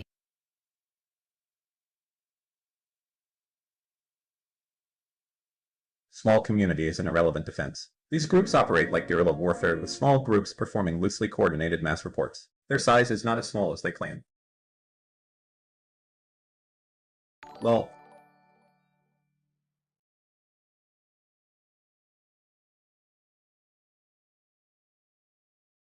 Stop stuffing your fat fucking mouth. How many fascist streamers did Destiny platform? Compared to him platforming 90% of the communists on Twitch. Fuck this guy.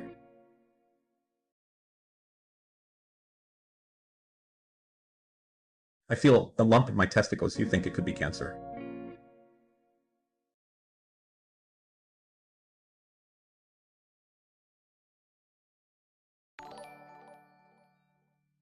I think they reported on the dossier when it was mentioned in a congressional investigation.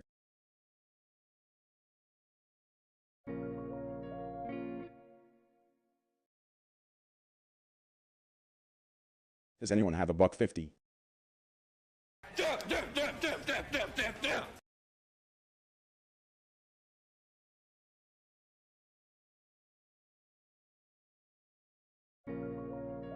Look on the app, Chef. You can hire someone from your local community to make you meals of whatever kind of cuisine you desire. Watch out though, they might ask to live in your walls.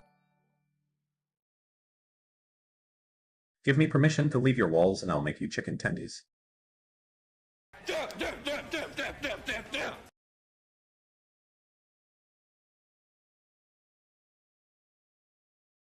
Equals.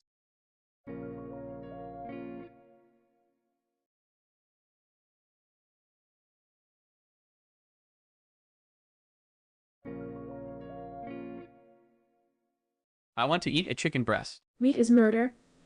If you eat a chicken breast, you're gonna get a brick in chest. In Minecraft.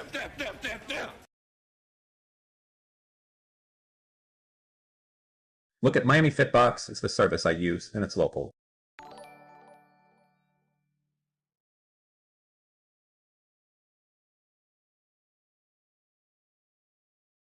Fucking dubstep. I'm cheap, that is why I use Prime subs.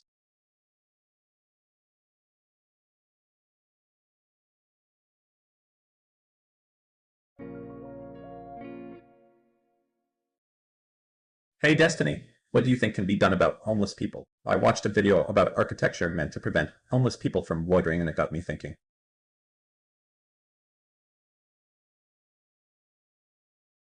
I'm in Destiny's walls and I saw him throw out a whole rotisserie chicken last night.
Charger. God,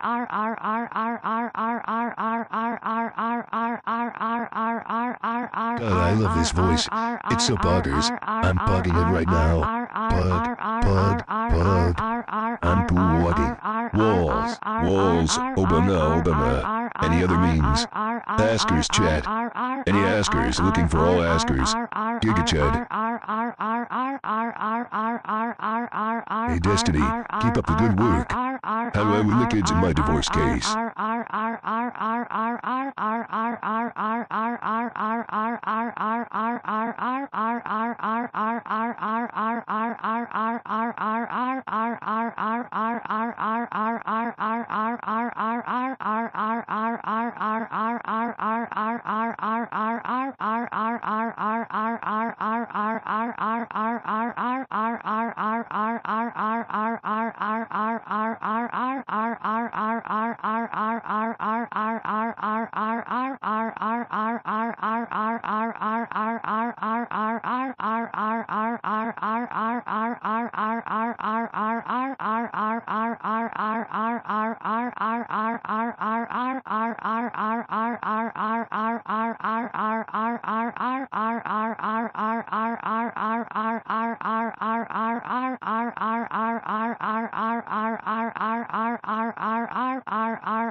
Oh, would you look at that? It's mountains, Mom.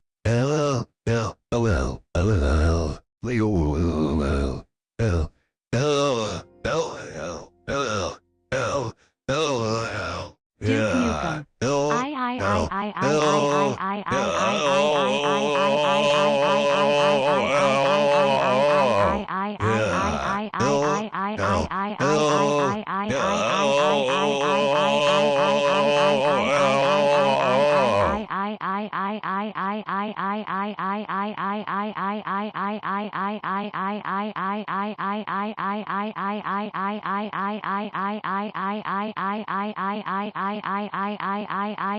chat, I just spent all of my winnings on Viper to help out my little buddy, and now I'm down bad.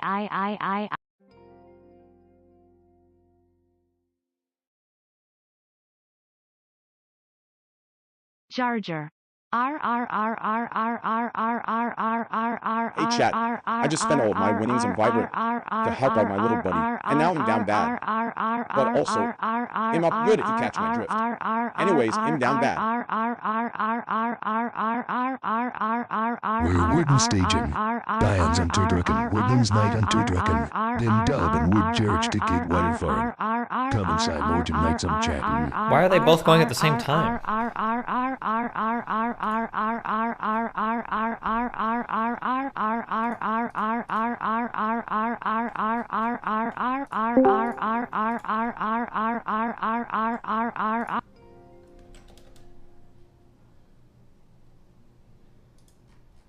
Duke Nukem. I.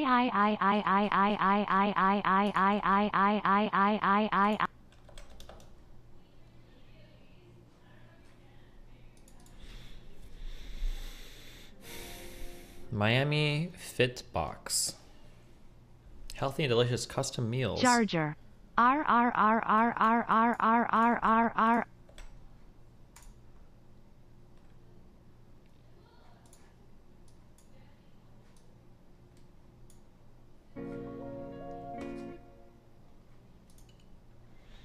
Interesting.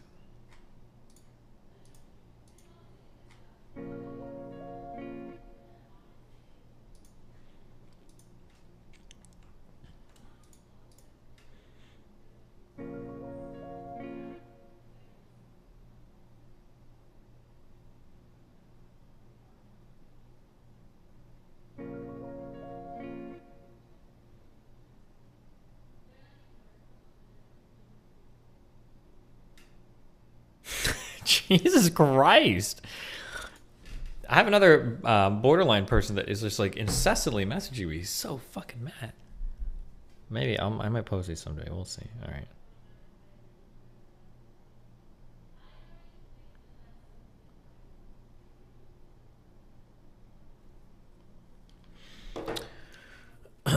Okay.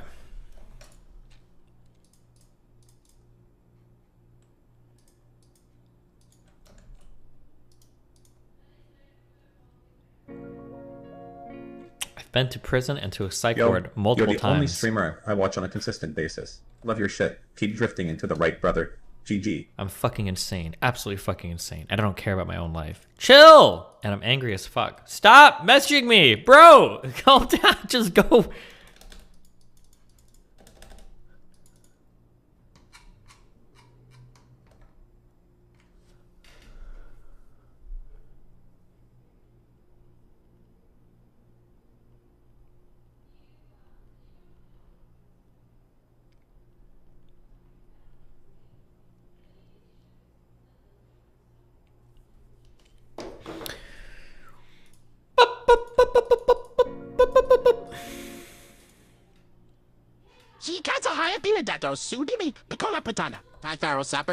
Do you think Captain America was always able to lift Thor's hammer? He was, right?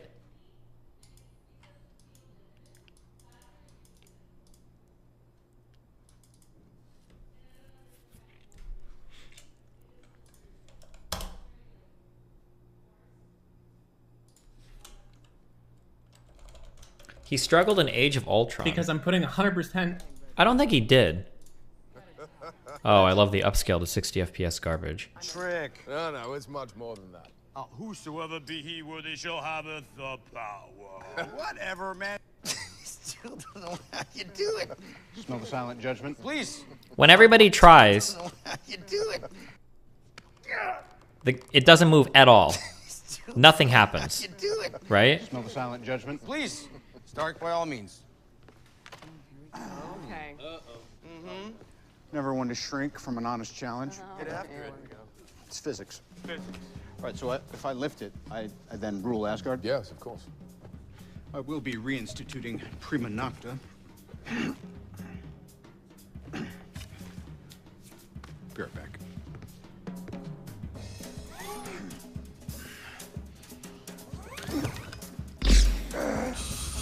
Are you even pulling?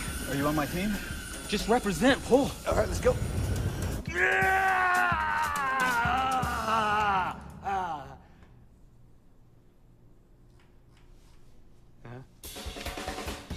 Go, Steve, no pressure. So when he comes up and he pretends to try to move it, it actually moves, and Thor looks worried. But then he is like, "Oh no, whatever," and then he stops. Come on, Cap.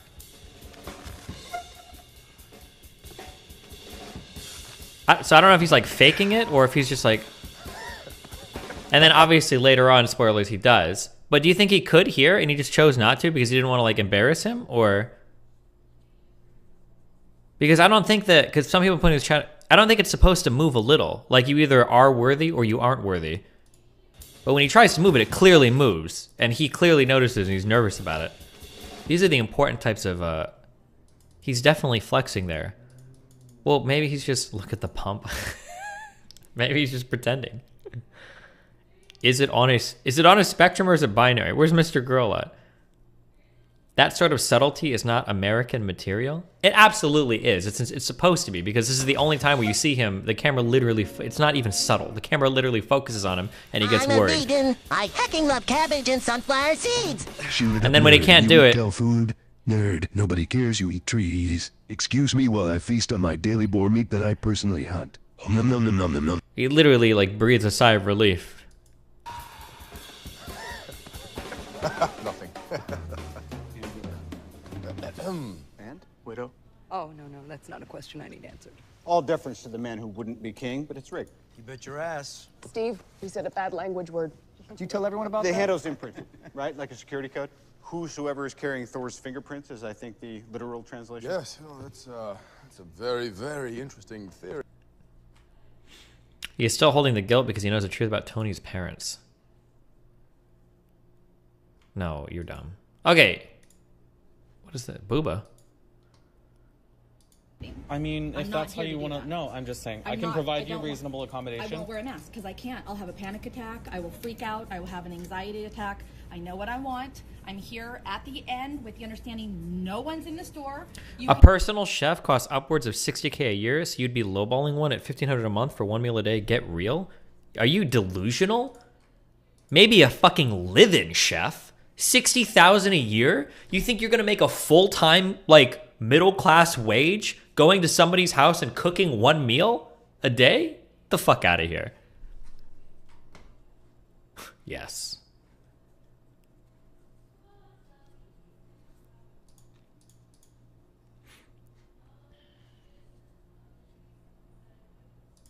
You can either accommodate me by giving me an hour at the end of every day. Where else is that cook going to earn money? Offline TV had a chef for a while before Arya Saga did it. My understanding is that there are people that like go from house to house and they'll have like 6 or 7 customers or whatever throughout the day. Sometimes they'll prepare a bunch of meals in advance for the week. Sometimes they'll just do a few. When they go grocery shopping, they grocery shop for like all the houses they need to go to. That's my understanding of like what the chefs that go to private homes do. They'll go from house to house and they basically do shit. You don't just have one customer and then your life revolves around cooking meals for them. Does what you pay them include ingredients? They'll usually charge you separately for groceries. I have a personal chef and she cooks for 6 families in her rotation. You're a fucking statistician. Oh.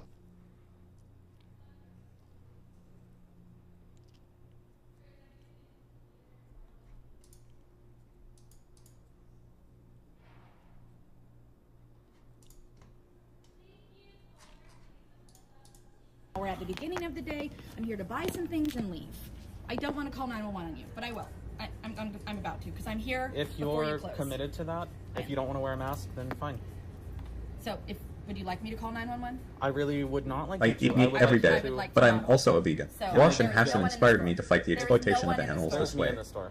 There's you. So you stand 7,000 feet away from me. Ma'am, I'm just trying Okay, and to do my job. Here, and I'm trying to make sure that I have rights. So you're going to hear that they're actually going. You'll make sure to hear that in the end. You're the one who'll be cited, not me. Okay, fine. So, yep, I'll just stand right here because I'm here. I've driven 20 minutes out. I'll drive 20 minutes back just for my babies who are hungry.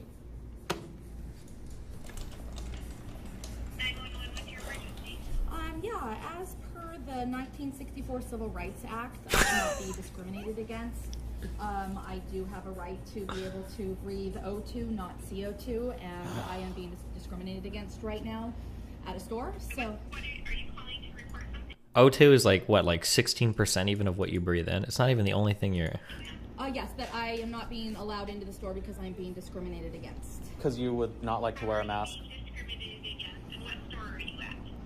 It's called Bones and Scones, and I'm being discriminated against because I'm being told I need to wear a mask, even though I have a religious exemption right and a God-given right to be able to breathe O2. I thought it was CO2. a medical exemption.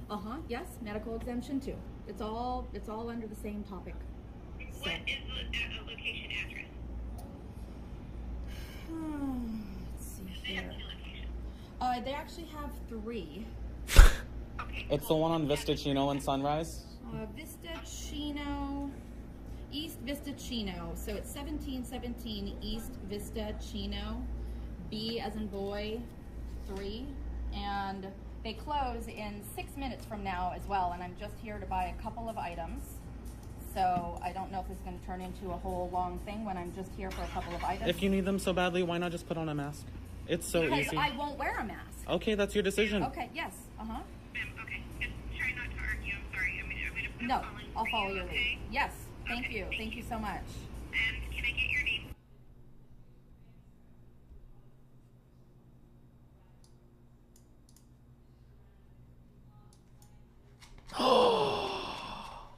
Oh my god.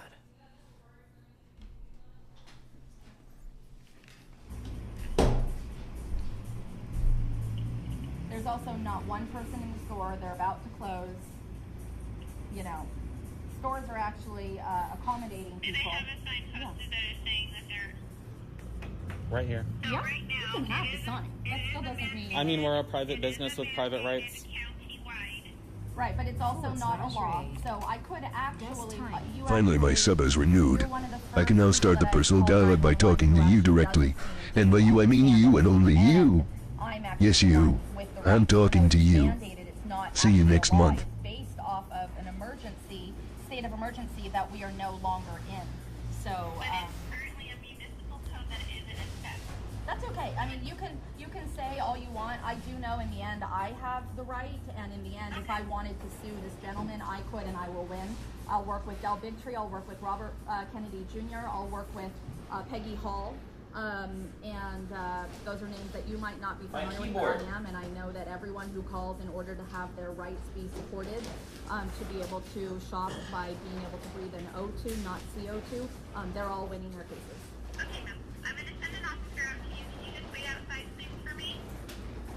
I will wait in my truck. Here's the thing. What's going to happen is the gentleman is going to close his door because they close in 4 minutes.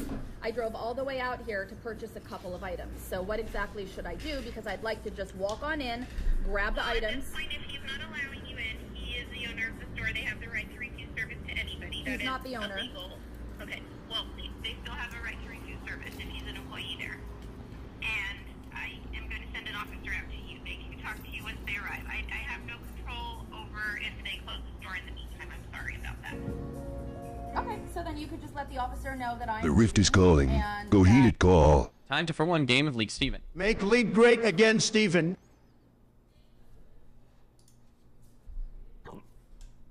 You don't want us to come out then? I don't want you to come out because all I really want is for you to support me, for me to be able to purchase a few items. Okay, but I don't have control over them not letting you in at this point from the phone. And I am not able to tell them they can't close, so... Oh, are you going live too? Huh? I'm just recording. You're recording me? That's fine. You are welcome to do your research to find that in the end, I'm Ma'am, actually right. I don't I'm right. care. No, that's fine, because I am here to be purchasing items. I'm not here to be speaking with an officer who knows that in the end, I'm the one who has the rights. Ma'am, Yes, you hear you're them. welcome to. You hear me. I'm just doing my job. Can you step outside? Yeah, And could you make sure that this gentleman gives me his name as well, ma'am, just through the phone? Can you at least help me to get his name? If I could have your name too, because you. My name's Aiden Bearpaw. I'm an employee here at Bones and Scones. Good.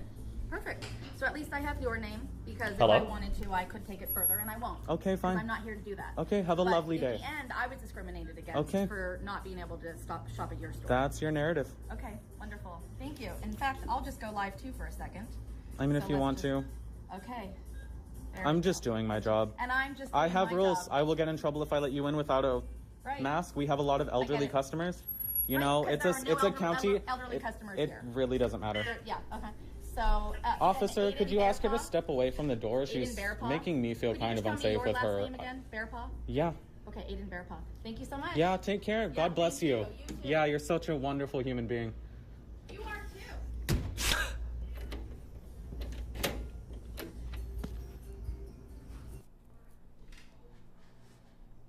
Wow. Chair gets called a pick me by Queen Janie. Uh-oh.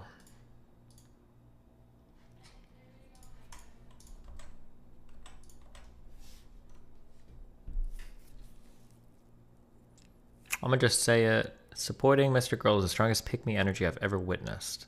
So you weren't joking and really came to my stream upset to see I'm friendly with a new stream on the platform. I'm a pick-me to you.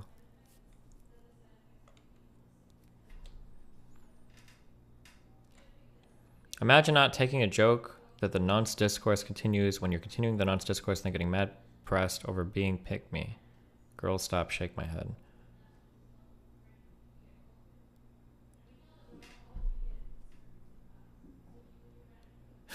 Damn.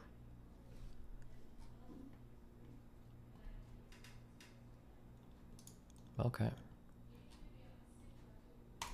What's a pick-me? A girl that acts like she's not other girls. Fuck, do I want to play Zomboid or League? No, I don't know. We'll do a little Zomboid, watch a video. We'll do some League before the Prime Guy panel, okay. Oh, it's just this video.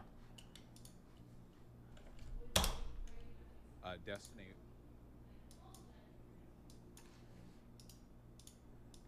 Do you think he ever thinks back to, like, remember when I said I wasn't going to talk about him? He can't help himself, though. But it's good. It's free content for me. Hell yeah.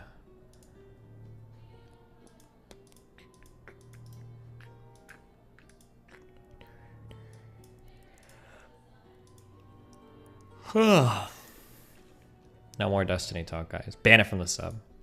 Early Christmas morning was in my subreddit defending that Mr. Girl pedophile guy against my fans. Bum bum bum bum bum bum bum bum bum bum. Defending pedophiles is just part of Destiny's path onto becoming identical to 2016 Sargon of Akkad. Did Sargon of Akkad ever even defend pedophiles? Also, Mr. Girl's not a pedophile. You can say that he makes pedophile jokes or you don't like the humor, but like, I could be wrong. I don't know. I'm just curious. Did Sargon ever defend pedophiles? They seem pretty universally hated by most groups of people, but...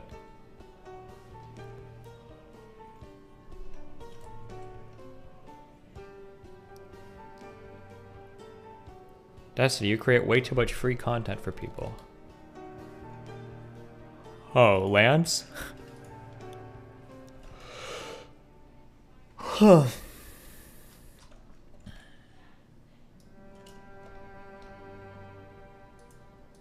Wait, how did I fix this problem before? Anytime I do an edge capture here, it disappears my fucking cursor on this game. How fucking annoying.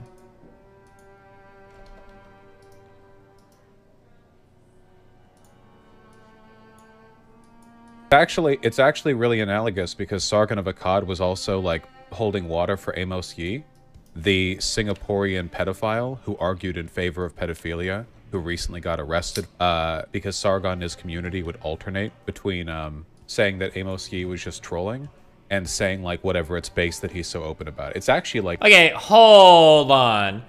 Those are two way different claims. If Sargon was claiming that Amos Yee was just a troll, that's different than defending pedophilia. And honest to God, I don't think I would have blamed anybody back then for saying Amos Yee was a troll, because the guy was literally saying you should be able to fuck 1-year-olds. He was making some really crazy, like, extreme claims. It wouldn't surprise me if people saw him and was like, oh yeah, that dude is probably trolling. I don't think that's that crazy of a thought to have.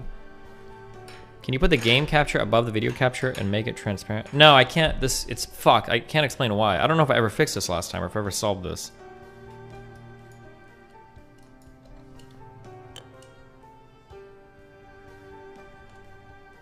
Was that the actual statement Vosh made? Well, that's what he just said. He said some people were trolling him and then some people saying he's basically he was so honest, but everybody hates pedophiles. I don't think anybody likes pedophiles. We're just gonna listen to Vosh. We're not gonna watch him, I guess. Alternate between saying that Amos Yee was just trolling and saying like whatever it's based that he's so open about. It's actually like a one-to-one analogy, so it's really, really funny how effortlessly the gears and cogs of history turn to, you know, what was it George Lucas said? It rhymes. History rhymes. I think somebody else said that, not George Lucas. It's like poetry, you know?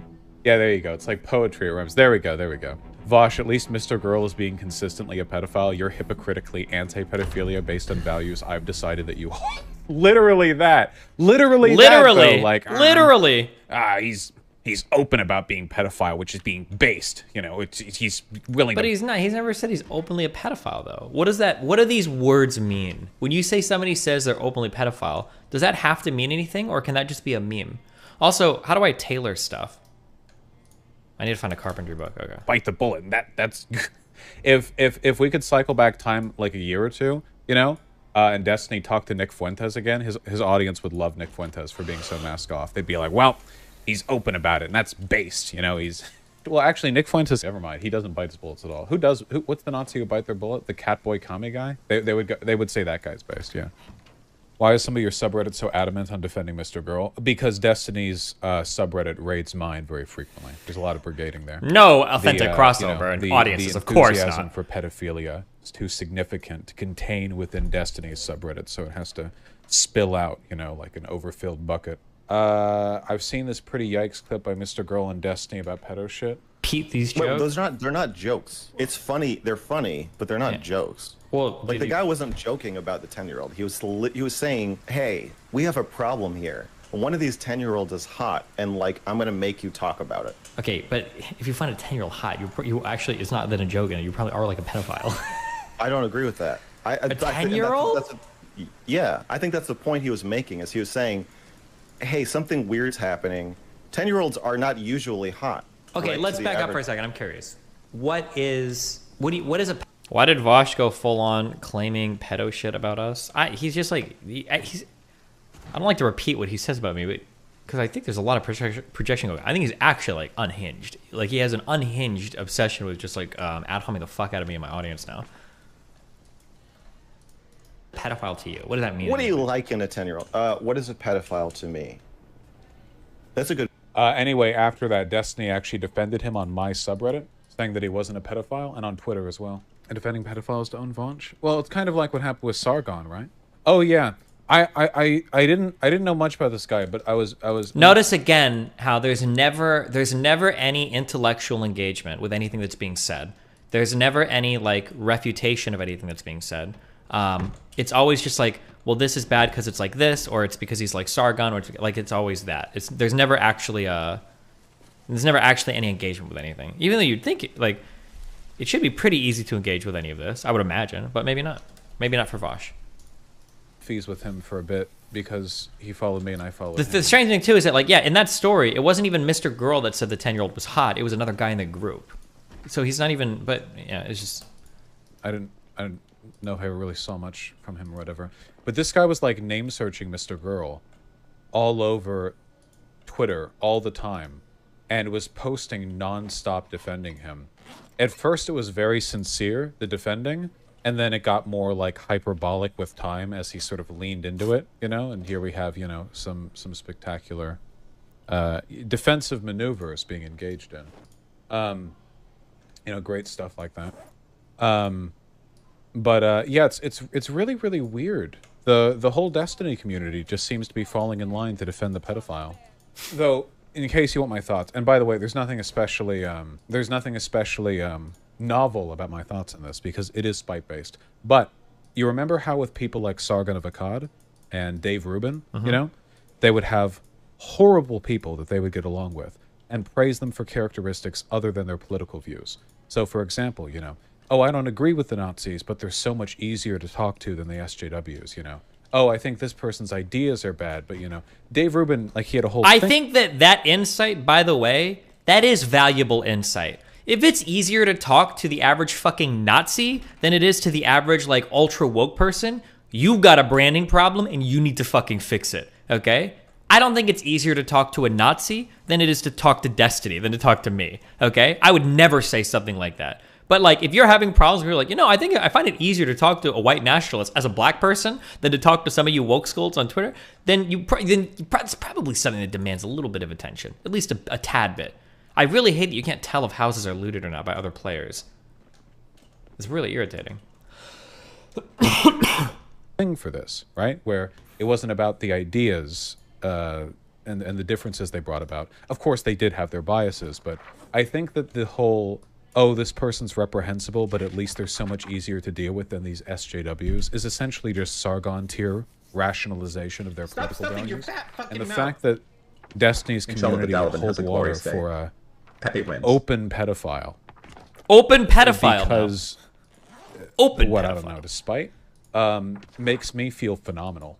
I don't know what the expected outcome of this is, but we're on the ableism arc, lads. Okay, the idea that, oh, the people who dislike me are literally insane and defend pedophiles, that only makes me feel better, right? It's like the last thing that I would want is for people who dislike me. The funny thing is that, like, he sounds, I don't know if he realizes, he sounds just like everybody that used to attack him over all of his, like, pedophilia messages in my Discord. Like, he sounds like all of them. Like, oh, Vosh and his community aren't happy with me? Well, I mean, he's a pedophile, so I'm okay with that. I wear that as a badge of honor. Vosh was literally talking about how, like, we should have child sex slaves and shit. Like, so yeah, I'm okay with Vosh. Like, he sounds exactly like those people.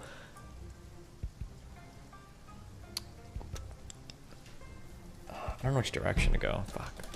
Be sane and rational, because then I can go like, oh, well, you know, got a good point here. But then I see all the people who hate me, and you know, the Destiny's community screaming and freaking out, and you know, like defending pedophiles and stuff, and it's like, oh, well, okay, I'm not currently a part of that that tire fire. Don't they call you a pedophile though? No, if they really felt that way, they would like me.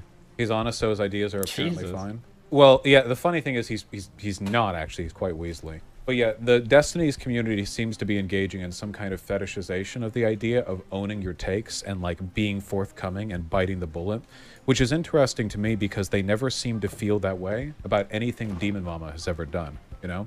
Demon Mama bites bullets like crazy. She owns positions that I disagree with remarkable tenacity. So do a lot of very left people on Twitter, you know? There are tons of lefties who will instantly bite bullets on stuff that the Destiny crowd Yeah, but Demon Mama engages in hardcore character assassination and is super bad faith when dealing with people. Does Destiny's community ever look at a left-leaning person? Why would you like an compare the anarchist or two? Whatever, and go, well, I disagree with you, but I am impressed by how, you know, how consistent you're being, and even though your values are different to mine, you know, I think that, you know, your ability to just own it is good. No, they don't do that.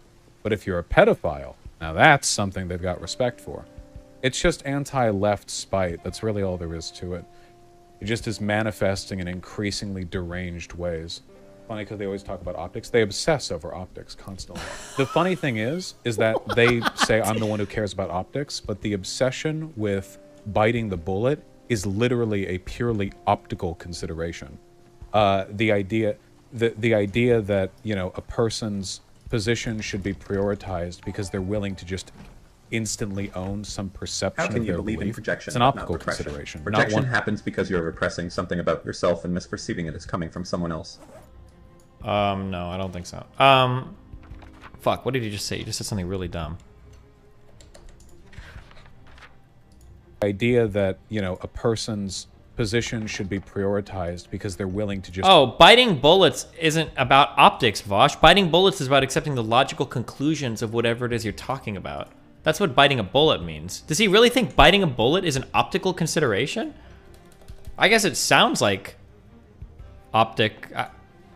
instantly own some perception of their belief. It's an optical consideration, not one which pertains actually to the validity of their perspective or anything like that. So anyway, they're pro-pedophile now. There's not really much else to it. You seen this long video Destiny posted about you? No, all I know is that it's a series of clips and that it opens with something from 10 years ago. Nothing says I'm not obsessed with you quite like... I think parts of this video are old. I feel like we've seen this before. Let's you know, dig through a decade of conversations to find a clip highlight. Really, 10 years. Or maybe 8? I mean, something like that. Especially what Destiny was doing 10 years ago. Well, again, like, yes, 2012, so 9 years ago, yeah. Anyway, I've said this, and there's really nothing they can do to change this, but, like, if we're talking about my ego, or, like, my well-being, my self-perception, the idea that Destiny is insane, that he's lost any vestige of introspection, and that he's just on this completely self-destructive ego trip where nothing truth-related actually has value, and it's just about, like, hating people he hates and stuff. If it comes to that, him continuing to be obsessive and hateful only makes me feel more smug about the fact that I'm right. So he can continue with it, you know. He could post a video about me a day and it would only continue to get funnier, you know. I do think the smug factor goes up a little bit more, considering the fact that I don't think people in my audience really care about him that much.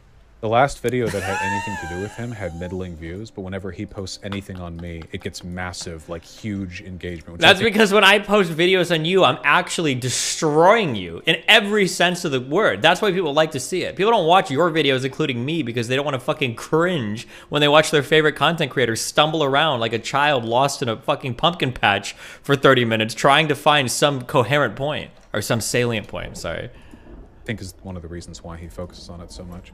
It must be very interesting to him. I thought the convo was a bit irresponsible. My convo with Mr. Girl? I don't think so, mostly because the way in which I spoke with him was not it wouldn't have made him look good. It couldn't have made him look good. I don't think a single person from my audience, you know, as opposed to Destiny's community, openly, I beat the shit out of that celebrated bitch. and supporting him. You can actually take a look here. I think Social Blade at Mr. Girl. It's literally just like an open pedophile, just like the community flooding into his, because no doubt they share similar views on 10-year-olds. I don't know. If you close your eyes, can you actually? Is this not just Destiny? What color, if you had to guess what color their underwear would be, Vosh, what would you say? Yeah, okay. I'm at, dude, I don't know, dude. You see that? I don't know. I don't know if he's just in public or what. I think that guy is funny as hell. I'm sorry, dude. Comedy is dead. I think that shit is funny as dude. I'm sorry, dude. I'm an edgy ass dude. That shit is hilarious. I think that's hilarious. He didn't even laugh. Yeah, he didn't even laugh. He just he waited until after I didn't like the pedophile talking about I can't see underage girls' panties, and then he decided it was funny. Hans' take is exactly like the bullet thing. Well, Hans probably at this point has to get like a helper to get him dressed in the morning, so I don't. That's kind of to be expected. I think the legions of contrarians don't really have much in the way of independent thought. So yeah, man, it really legions. I didn't actually look at the tweet. It's actually real. The position is we don't actually care about whether things are good or not. Like, it's actually based if a pedophile is just openly a pedophile with no reservations. That's actually like that's just virtuous on its own to them. That's remarkable stuff. That's kind of a reach. It's not really a reach. And the way you can tell that it's not really a reach, by the way, is that none of the DGG crowd would ever hold water for a socialist owning a difficult position. Have you ever seen anyone in Destiny's community ever go like, well, I disagree with this revolutionary communists? That's literally the only reason why I ever started talking to fucking Haas. That is my stated reason. I literally said, hey, you know what? This dude's fucking crazy, probably a tanky, but hey, at least he's fucking honest about it. I respect that. I respected that about Haas. Haas would say some shit like, yeah, we should kill all fucking communists or whatever, or kill all landlords or whatever. Like, hey, you know what? Fucking, hey, base, dude, I disagree, but hey, at least you're honest about it. That's literally the only reason I started interacting with that guy. Actually, even Vosh initially, I'm pretty sure I had a similar opinion about Vosh. About Irish Laddie. I don't know who this Vosh character is, but Irish Laddie was one of those types of dudes. You know, attitude on this, that, or the other, but at least they're willing to own it. Have you ever seen them say that? No, and they never ever will. They don't. They actually see the opposite. They tear into it. But if a person's a pedophile, oh, well, now suddenly the perceived consistency is of great value. This SF hits just Destiny interesting keep making a video about you. We've been waiting for I someone heard who apparently he can made like a Mr. Gunna Girl. compilation video about me, doubled down on spanning the entirety of my life, of every epic own he's ever gotten on me or whatever. What a big fan. Yeah, seriously, my most dedicated fan channel. Christ alive. When will Destiny's be with you? And you two have a stamina unlike anything I've ever known. I would have come months ago. I'm not sustaining any effort with my with any of this. You know, Destiny's the one who keeps making videos and bringing me up, and his community talks about me nonstop because their own streamer plays League for 8 hours a day, so they need to focus on somebody more interesting. Meanwhile, Vosh's subreddit is making effort posts on how his channel is directionless and aimless, and how it feels as though there's no actual content that he does anymore. But okay. This is I expend absolutely no energy doing any of this. In fact, now that I am not expending any energy trying to curry favor with his degenerate community, I'm probably committing less time and thought to it than ever before. Ever before? You think the left hates the League because of Destiny? Don't Don't give him that much power. League of Legends is insanely popular. People's opinions on it have nothing to do with Destiny. It's League.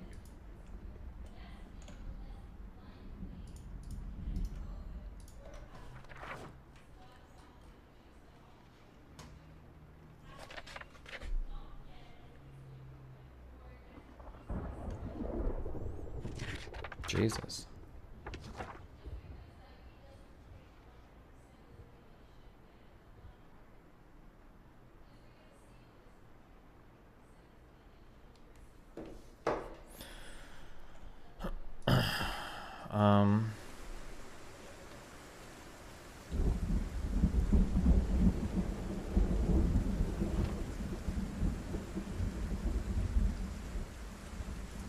Oh my god.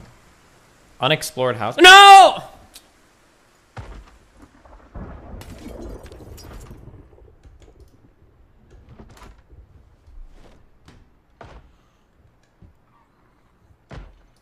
Fuck it, I'm ready to die. Kill me.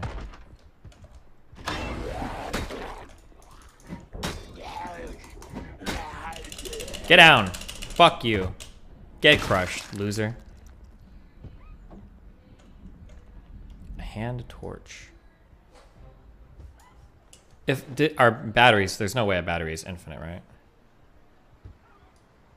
I think I've already got a hammer. You could be playing your new keyboard right now. You know what? Actually true.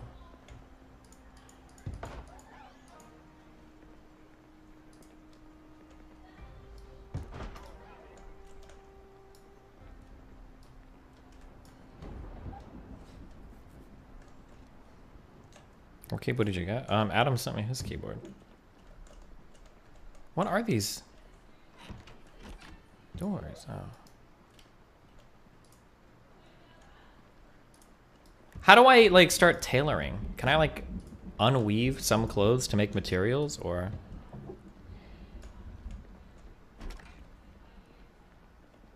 Oh, what are you doing? Bro, you're posting cringe. Here, come on in, dude. Come chill.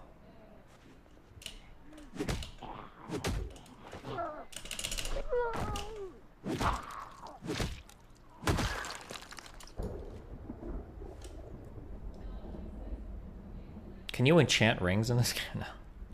Based. You can repair clothes. You needle plus thread plus ripped lint. Okay. Find towels to put over windows. Should I be keeping towels for that? Oh, I didn't even know.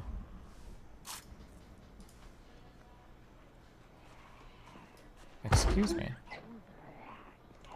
The fuck?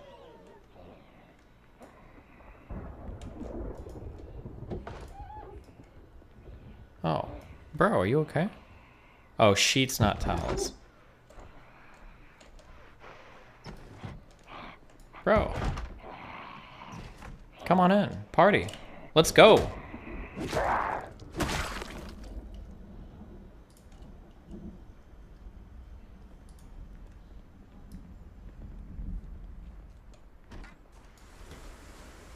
Oh, holy shit. Oh.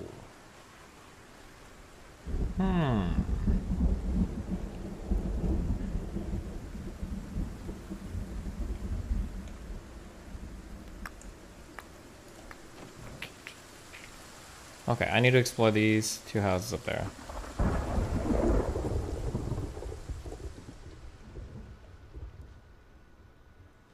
We'll do that later.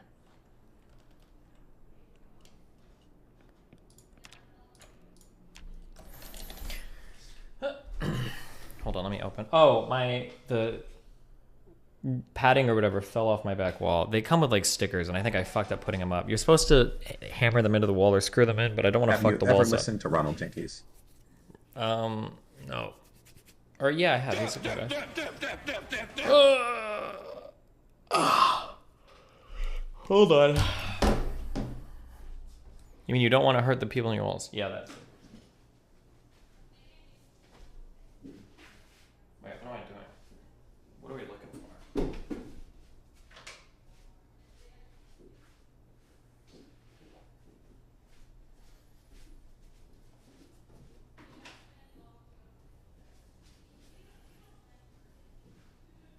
looks so big.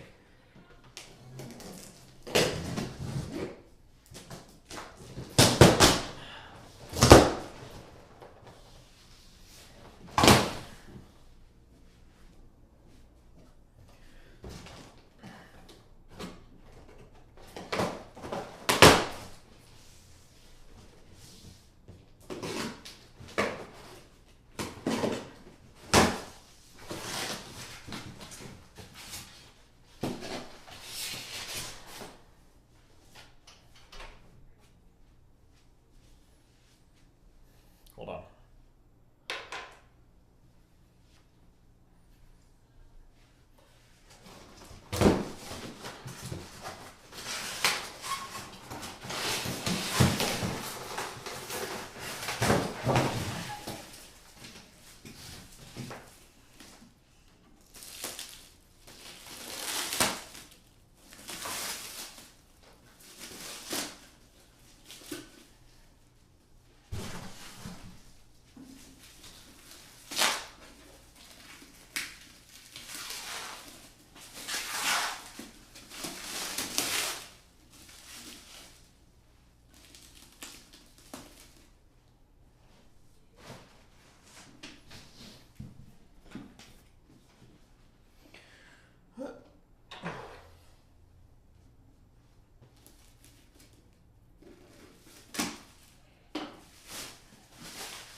Destiny only you could put a hole in me.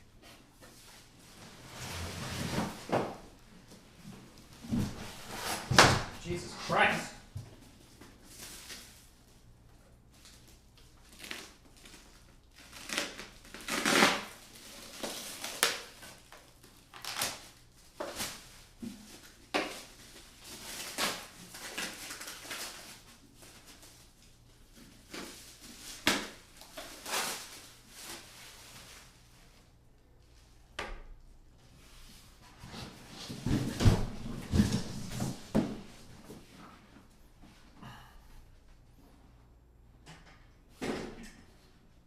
How does this fuck up my shot? Is my saxophone hidden? No, not really. I hate it when people think I'm making racist jokes. No, you misunderstood. It's not a joke, I'm just racist. Giga Chad.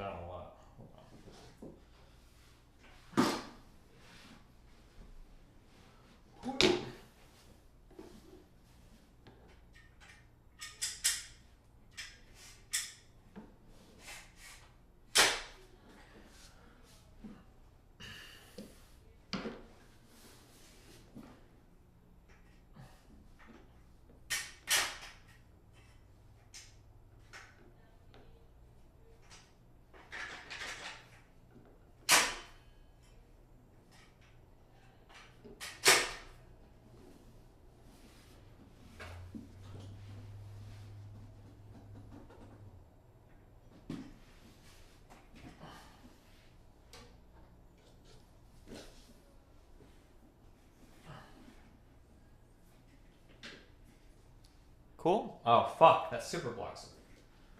I'll figure that out later. Maybe?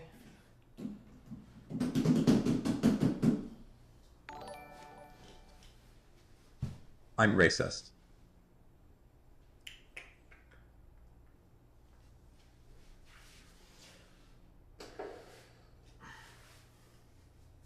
Good enough.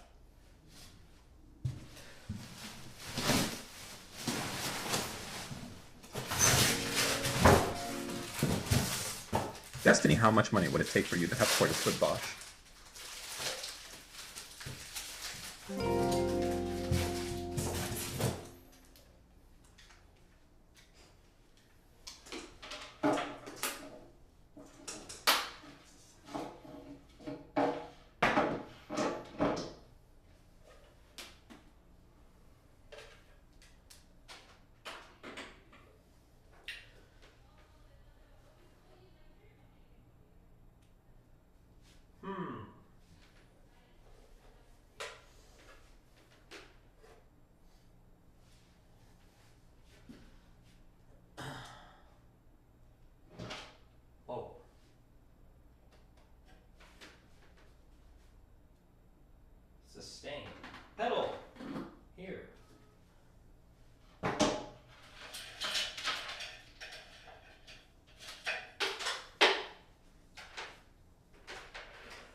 fucking dubstep. Yeah.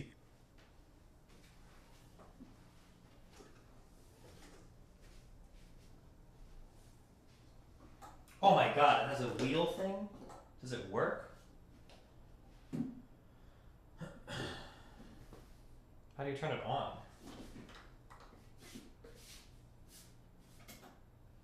I wonder if it sounds good.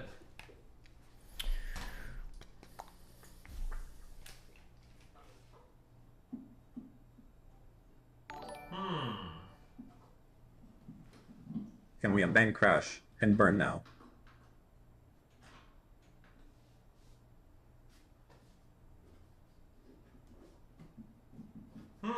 It doesn't make any noise. Why not?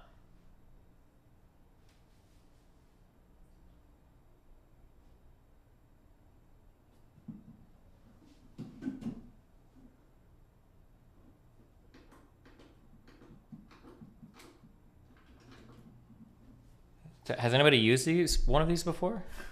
It's a Yamaha something. That doesn't really help you at all though, huh? A Yamaha CP50.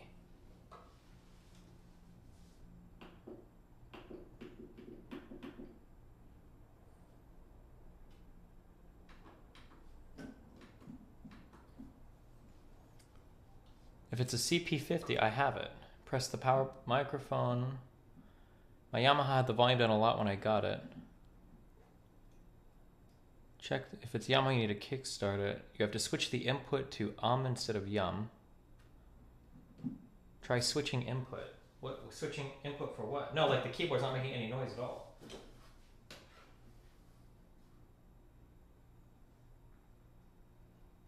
Oh wait, does the keyboard have speakers on it? Does the keyboard actually make noise on its own? Maybe it has no speakers.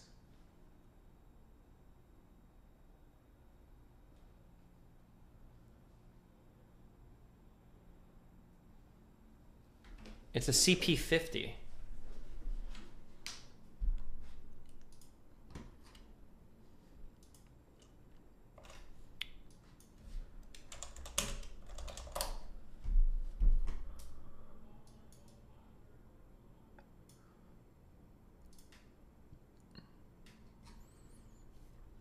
They don't have speakers. Oh, well, fuck.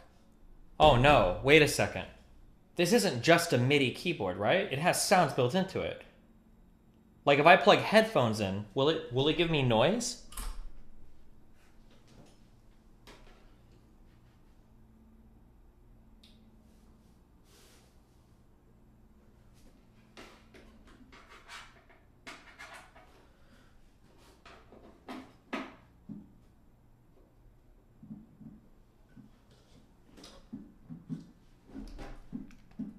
Oh wait, there's noise here. Okay, I have to get this into my mixer. Hold on.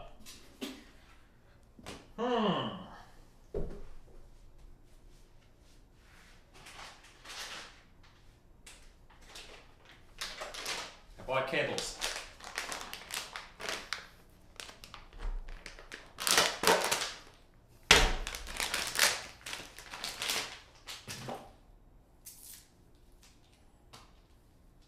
Oh no. This is not the right kind of cable.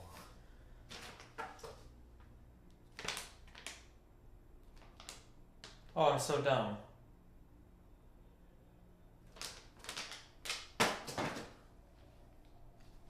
Unless I bought 2 of these. Please tell me I bought 2 of these.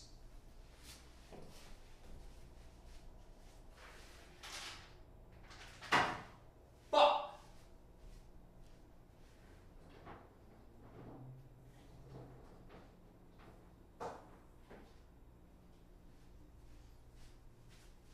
I have another cable. Hold on. Oh, this isn't right either. Oh, shit.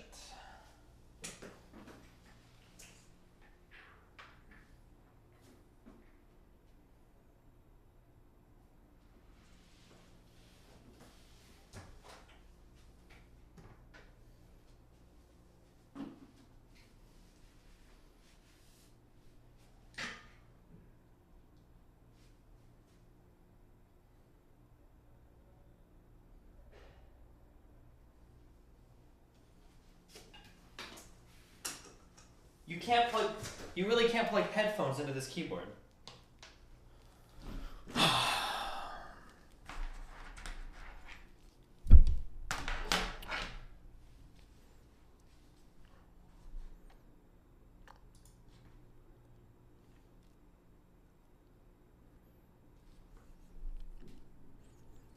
Holy shit. The CP50 has a headphone jack left bottom. Oh! Okay. I might be able to make this cord work. Oh shit. Hold on. We got an adapter. Maybe.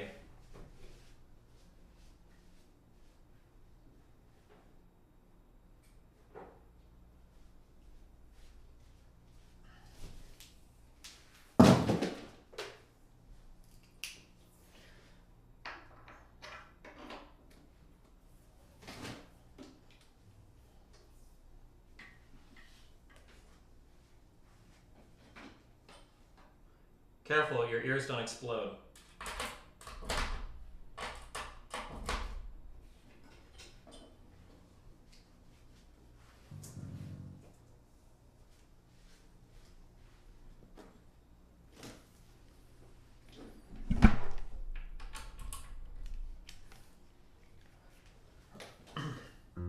Ah.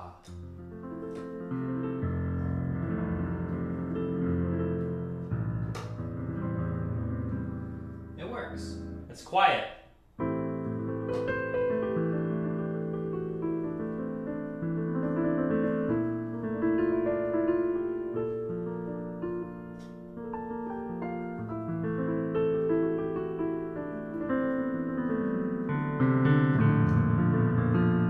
It's very muddy. It's not, this is the piano sounds very muddy, right?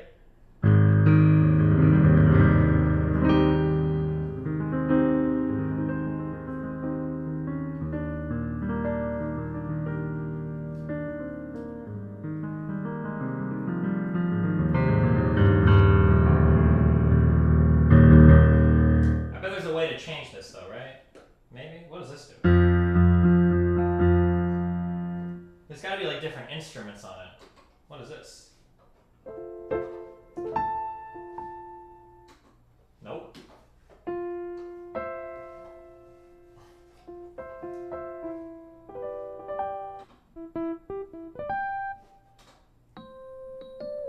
Oh my god, this is so cute. That's not cute. That's ugly as fuck.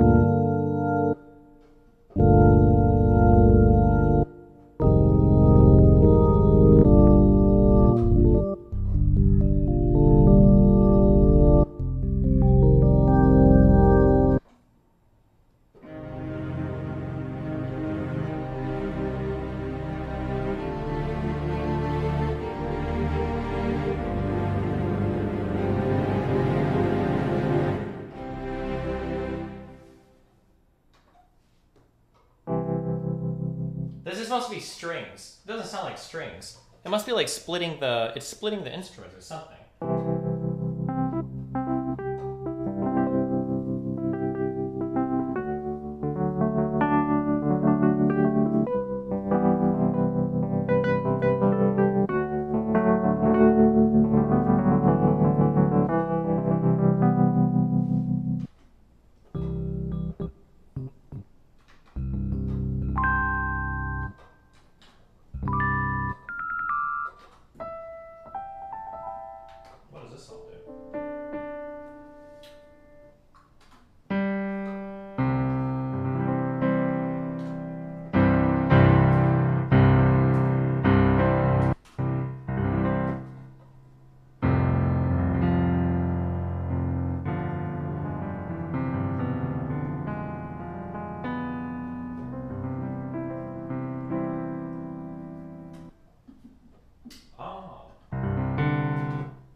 Cute.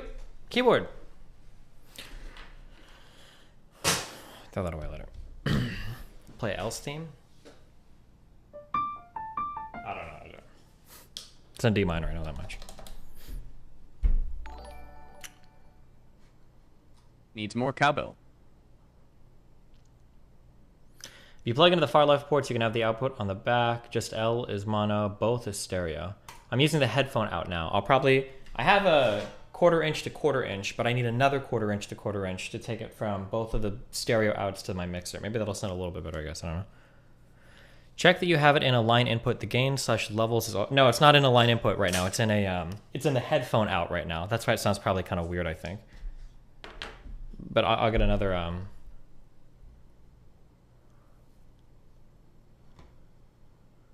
play the opening to Lock It. Bum, bum, bum, bum, bum. I think I did. I don't remember.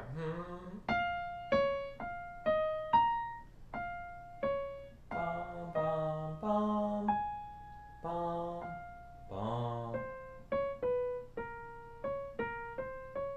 It's this. It's that. It's close. Bum, bum.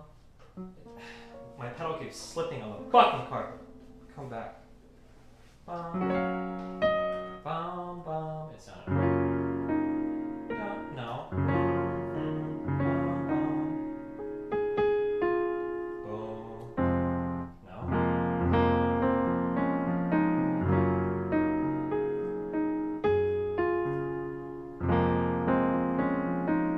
It's this.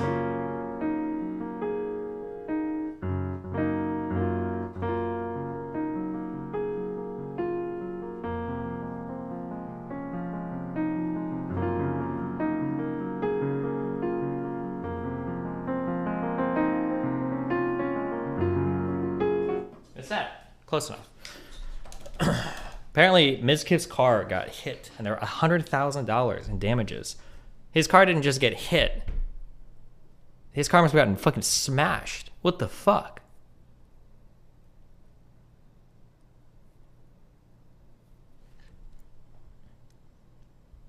Like, that car must have gotten obliterated. What did he have? Didn't he have a fucking R8? Can you even do $100,000 in damage to an R8 without fucking destroying the car? What does that even mean? Because doesn't the car cost like 100 grand?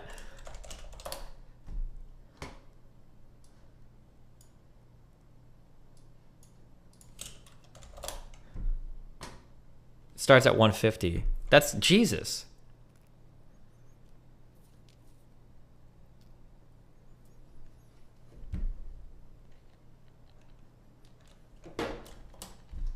Oh, I'm still on full screen. What's up?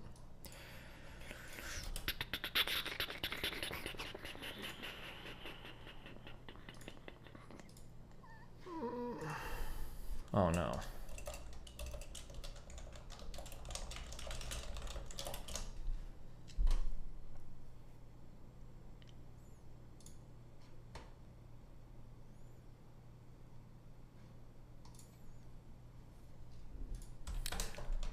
Okay, cool.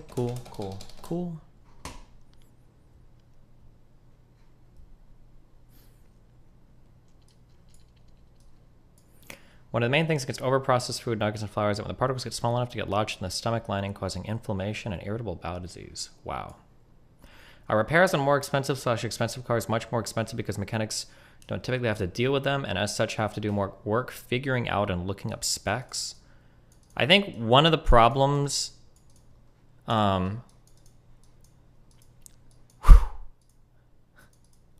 Okay. So way back in the day, I think like 20 years ago, I'm pretty sure you could swap out shit. You'd have like one big set of tools. You could swap out shit. Like every car, you could like do a lot of stuff on a lot of different cars. There wasn't a lot of like ultra proprietary shit.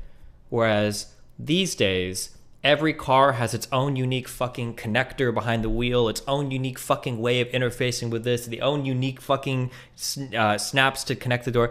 I think everything has become more and more proprietary, and then the cost for all of these parts as a result like increases way more. Like I remember back in the day, this is coming from my like car stereo experience. If you wanted to install a new stereo in a car, you could do this like on a Sunday evening. Like you could like plan out a day, like, okay, I'm gonna do it. Popping off the dash was easy. Taking out the unit was easy. Like crossing the new wires was easy. All of it was super easy. But these days, like the entire front part of the entire fucking dashboard is one piece. And if you take anything off, you might break the whole fucking thing. And there's 15 different integrated wires now that you have to buy special connectors for, because you might have different things coming from the wheel that connect to the head unit. There might be things in the head unit that connect to other parts, and there's like a whole bunch more. Everything is more complicated and everything, because of how highly integrated everything is in cars. Yeah. I don't know if that extends to like all car repairs, but.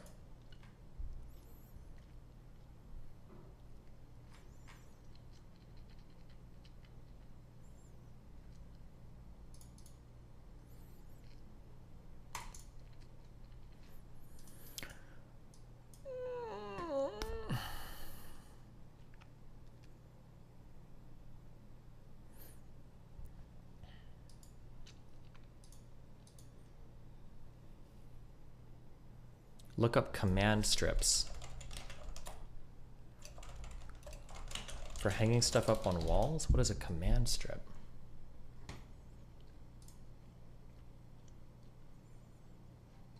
Oh, this is what I used for these things. They came with them, but I think I put them on wrong with the ones back there because these haven't fallen yet.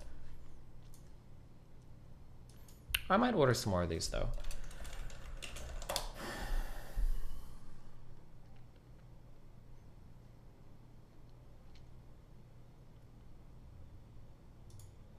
Yeah, I will order some of these. Thank you.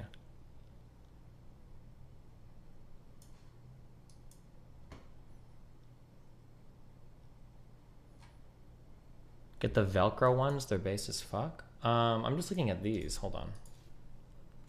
Oh, don't do this shit. Every time a new COVID variant happens, guys. This is cucked. Are these fine, do you think?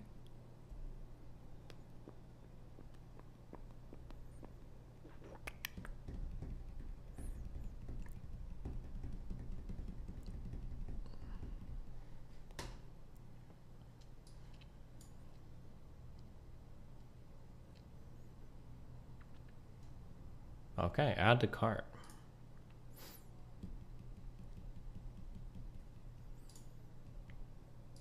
Check how much weight they hold. Bro, are you okay?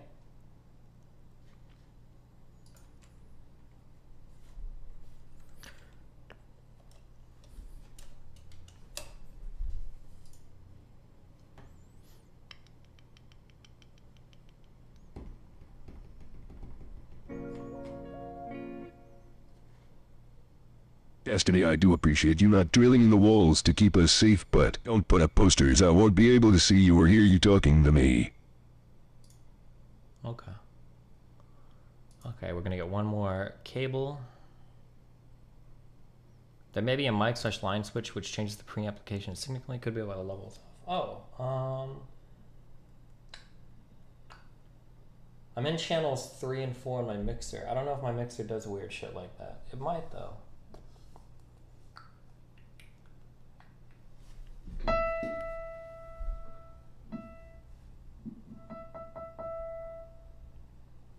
I have the gain pretty high on this channel, but does it sound, is it clipping? It sounds good to me. Does it sound bad to you guys? It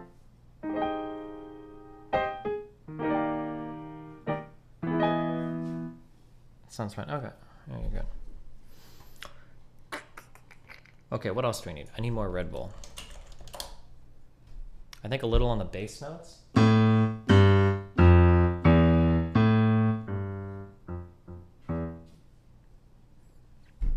Not clipping, okay. Destiny, hey bro, thanks to you, I feel comfortable coming out as Vosh gender. I don't know how my parents will feel though, one stone at a time. Okay.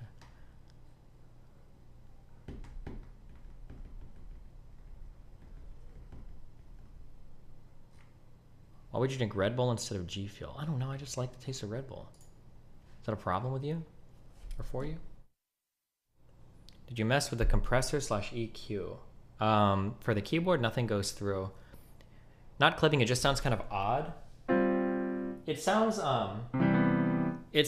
really compressed or warm. Warm? Is that like the right word? It sounds very like highs are getting cut off. It sounds very muted. It sounds very warm, like it's a lo-fi, like the highs are being chopped off. That's what it feels like.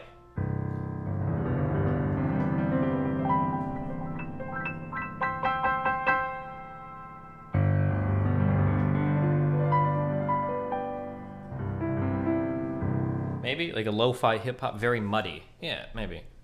I don't know why, but there's it might be like the sample of piano that I have. I don't know how to even. I don't even know what. I don't know what like the thing up here does at all. I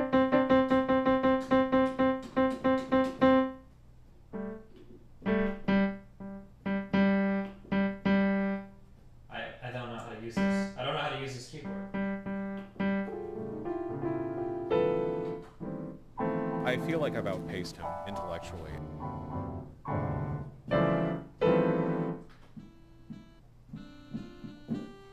Like, what is this? Alto sax.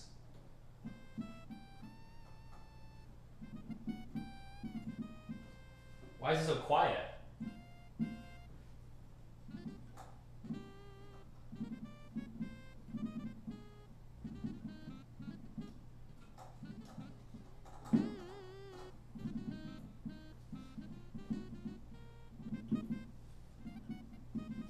I don't know. You like can't even hear it.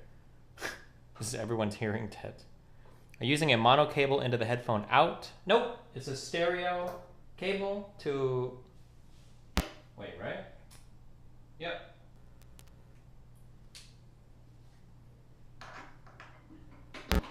But it's coming from my headphone jack, so...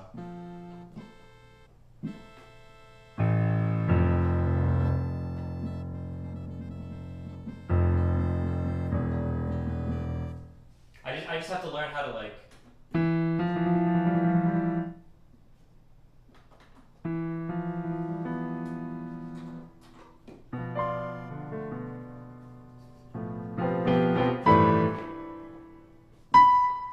Oh, now we have some weird shit going on.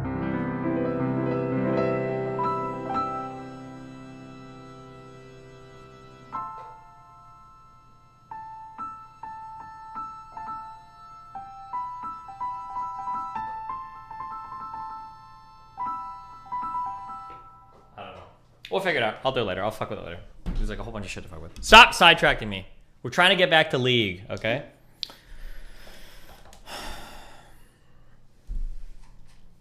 First, I need to order Red Bull because I'm out. What? Snap EBT eligible. Okay.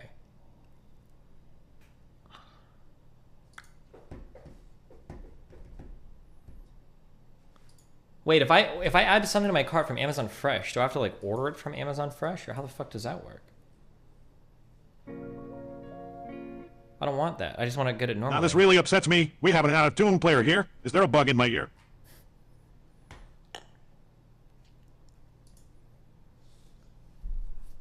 Go to Fresh Cart. No, I don't want this shit.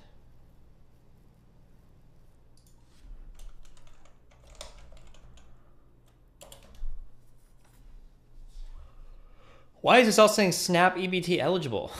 I don't need this.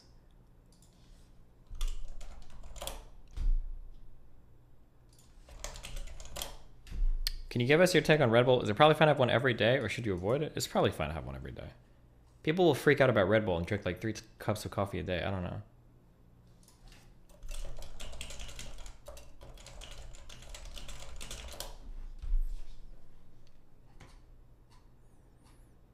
Why is there no Red Bull on Amazon Prime? How is this even possible? Or am I missing something?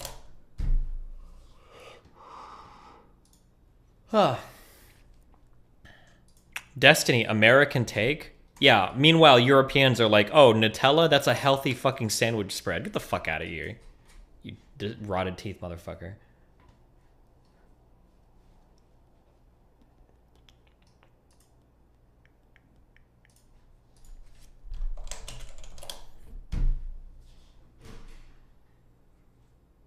Melly, Melly, Melly, Mel. What are you up to? Trying to figure out how to order Red Bull. To order a Red Bull? You don't want to go shopping later? Ouch. What? Why are you hitting me? I'm not hitting you. Why are they always typing Mel W? Whenever they see me.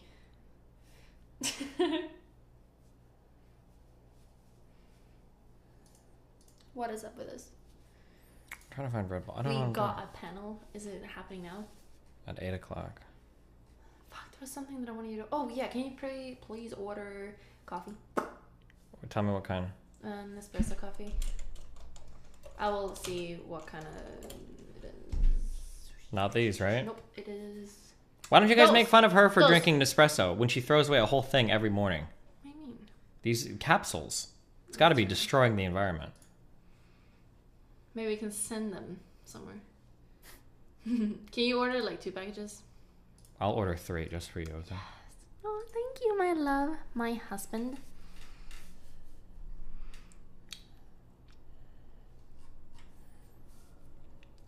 Okay, anything else? I feel like there is something. There's always something. Oh! Order an ASMR mic. I thought you weren't going to do this shit. Not the ear licking, just a normal one. You said over and over again that you hate doing this. What do you mean? I have never tried a normal ASMR mic before. Never before. What's the name of the ear one? The 3 No, IO? we're not doing that one. No. Why? We're not, no. We're not doing the ear licking. You don't. It doesn't have to be for ear licking. That's not what it's meant for. That's just weird people on Twitch that turned it into that. I just want to try. I like sounds. It's fun. Ugh. I don't even like the look of it. People are gonna think that I lick that shit. You can use your current microphone for No, I ASMR. can't. Why not? Because I don't think that's how it works. Yes, it does. No, it doesn't. You're fine. You're No, fine. no. It does. No. What do you mean no? I'm gonna ask ASMR streamers in that case. Because they always have a different mic, Brad. Yeah, but they're dumb as fuck. I know more than everybody on this platform about microphones. Really? Yes. Okay. Is that why I don't have one of these? You don't need one of these. I only have it because I want to look cool. Okay. So it's the same. That one is as good as that one. You're fine. It's not. Try using it. You're not even willing to try using your current microphone What do you mean? correctly. Why would I buy you a different microphone? Because I want to sit close like this. You're going to have to with any microphone. Go and watch any ASMR streamer and all of them are right up here next to their microphone. Every single one. Yeah, but that's because they can have it like that in that case. They're still right next to their microphone. Find me an ASMR streamer right now that leans back in their chair. Let me know. Who? Just go into ASMR and let's look. I might be wrong. Just go to the category and we can see. Not ASMR. No ASMR. Go to just chatting. Why? Go to just chatting. Because of course you're gonna go there. Look, do I see the microphone? Okay. Do you want to sound like this guy? Hold on. No. Why not? You haven't even heard him talk. He's not gonna talk. He's just gonna look surprised. No, it's on. Okay. Dumbasses. Anyway, this is fire. Does that sound good? Whoa, what happened? Sounds like your mic. Okay. Are you sure about that?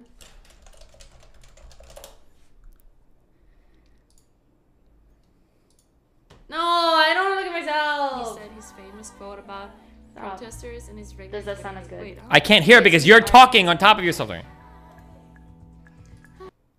You know, like, I want to be good at something. Yeah, your mic sounds fine. It's actually that they just are so Close passionate. it. I don't want to about hear something myself. Stop. There's something because they're so passionate because stop. You're doing that on purpose. Okay, so the microphone sounds good. Yes. Why are you guys saying feet on stream? That's your chat right there. The fuck. Okay, so no ASMR mic. Or you can use your own mic as an ASMR mic, but you have to talk right into it. I'm not gonna talk. I'm not gonna whisper into it. I'm just gonna make like. Yeah, do that on your mic. I can do that? Yes. Okay, what about the fluffy things that they put on it so that it makes funny noise? Put a sock over it and then try that. I'm gonna put a condom on it. Not a condom. So You put a sock over it like a fuzzy sock, you can get the same effect. That's essentially what you're doing. Really? Yes. Okay, sure. Okay, I will look and see exactly what I want and then we can order it, okay? Okay. I know that you watch ASMR. I know that you do. So you must know things about ASMR, okay? I don't think that you don't know anything. Because I've seen. Are you talking to me or chat? No, you. I just told you everything I know. Why are you trying to act like I'm saying something different now? No, you know. I've said that I haven't said that you don't know. Okay.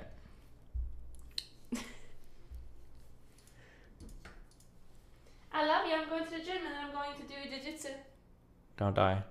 You want to come? I'll be right behind you. Answer my DM, by the way. What? Wait, what'd you say? She's Ubering. Oh, yeah. Okay. So that's sometime after 8 then. Okay. What time are you gonna be back? Huh? What time are you gonna be back? At 8. Okay. Because it finishes at 8, so... Because what? Like, the class is finished by 8, so I should be able to get back at 8. It's like What time does the class start? 7. And you're going to the gym now? Yeah, Why would you go to the gym before jujitsu? cardio. Okay, don't wear yourself out. I'm not. I have tons of energy. I'm a biking, okay? Okay. Love you. Love you too. See? What? Say that a little bit more like you actually love me. I love you too. No! I love you, Say Mom. it like, I love you, I love you, Mom. I love you. Thank you.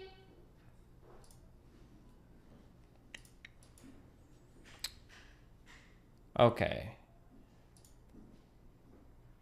I'm not ordering Red Bull. This is too hard. I don't know what this Amazon Fresh shit is. I can't do it. As you can see, Destiny's bedroom wall is comfy with a good view of him, and has a great school system. I was wanting a view of the beach. Destiny's living room wall is great beachfront property. You'll take it. Okay. Oh, Vosh. The CDC does not reason they don't do. Hold on. Oh, we're reviewing Vosh, reviewing IRI, reviewing Vosh's review of the drama. Nice. Hold on a second now, Vosh. To save those masks and other personal protective equipment for... Oh, hold on. Hold on a second now, Vosh. Did I F for a moment? Am I okay? Are you guys there? Wait, do you think he's going to accuse him of being a deranged DGG orbiter? What do you guys think? Hold on a second here. Once I get the okay... Oh, my kilobytes is down to F. Hold on, I gotta wait. Oh my god. Don't worry. Hold!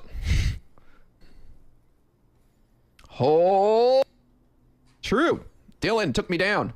First they came for me. They'll our space.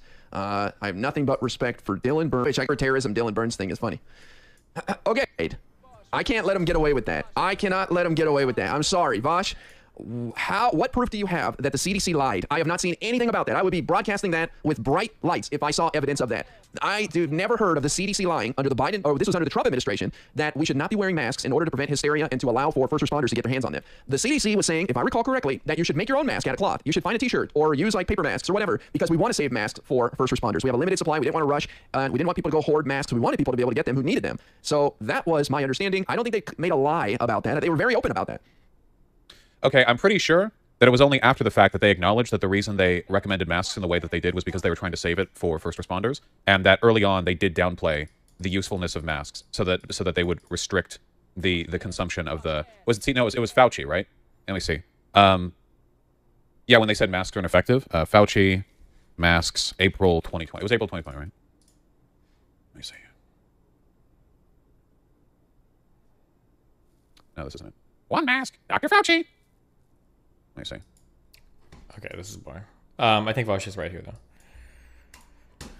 I thought that was about our Tomatosan stuff. Watch it, know me. Watch what? Why do I care? I don't care about Back 4 Blood or Left 4 Dead. Why would I care about this video? It was really easy for us to just show them stuff. They'd be like, here, check this out. We had a prototype up and running. Keep in mind, at this point, you know, the environment is all just big gray boxes. It's not pretty at all. The infected are still the sort of cheesy terrorist zombies. I mean, it was already fun. So then it was just like, well, now we just got to make it look good.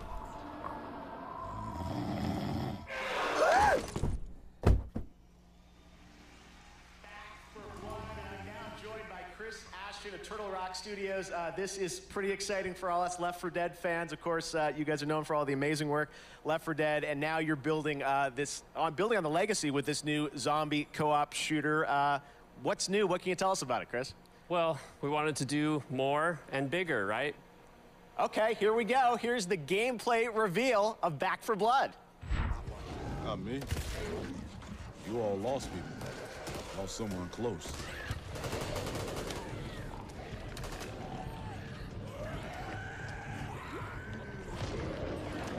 Oh, so I'm to blame? Oh, fuck no!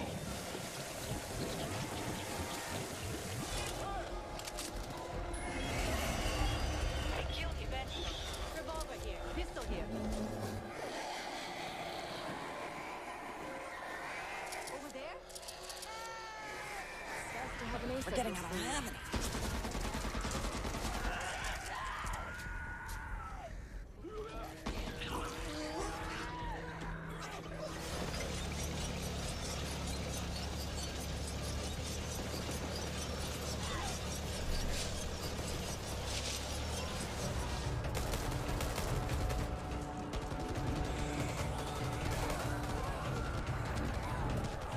Wow. Hold on one second, right back. You got it. Anytime you're ready. This is not over.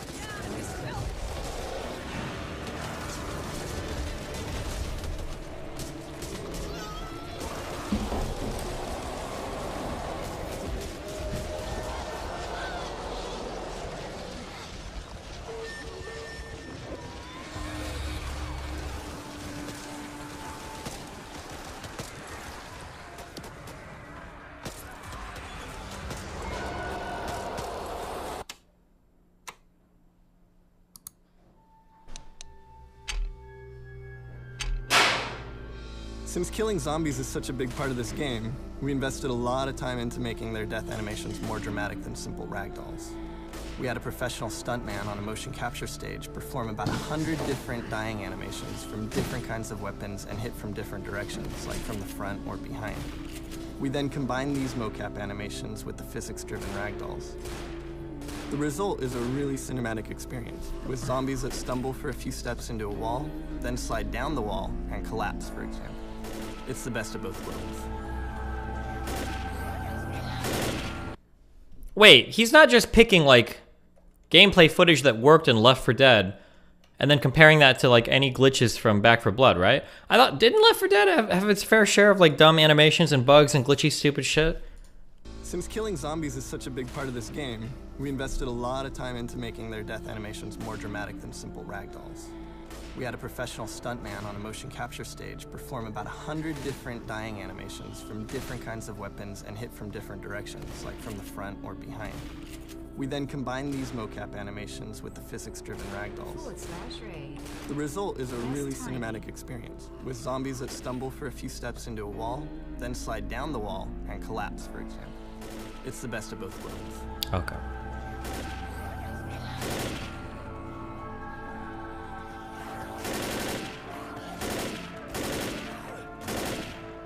Never mind. That's a fair Chris.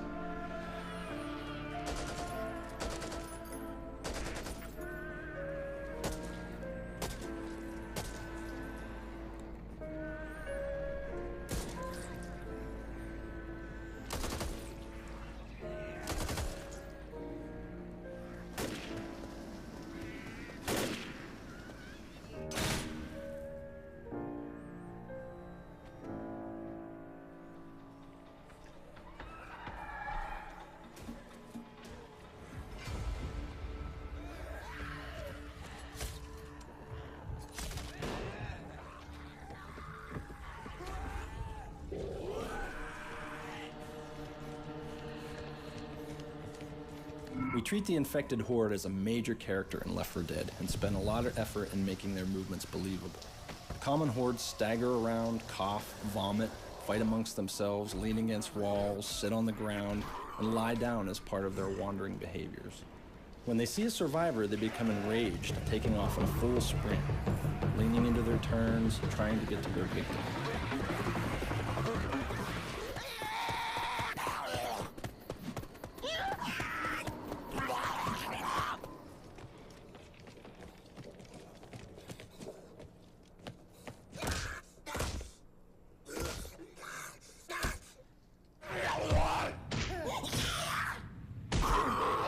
We wanted to express this rage in their faces as well.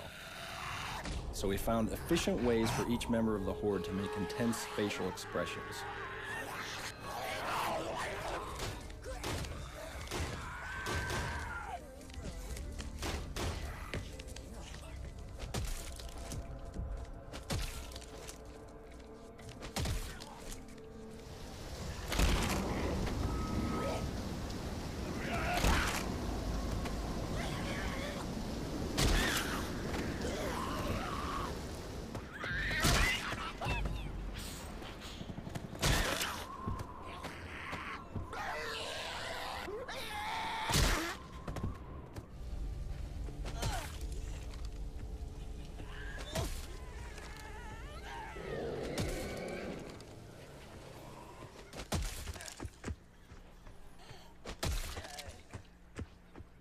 It was a challenge to create this diversity of looks for common infected and take advantage of unique clothing or uniforms in specific areas.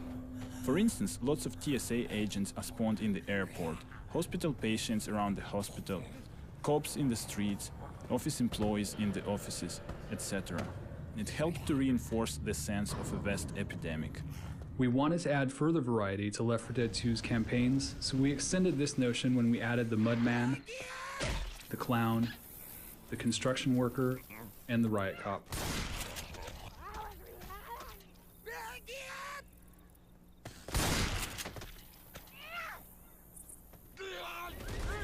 Get the head!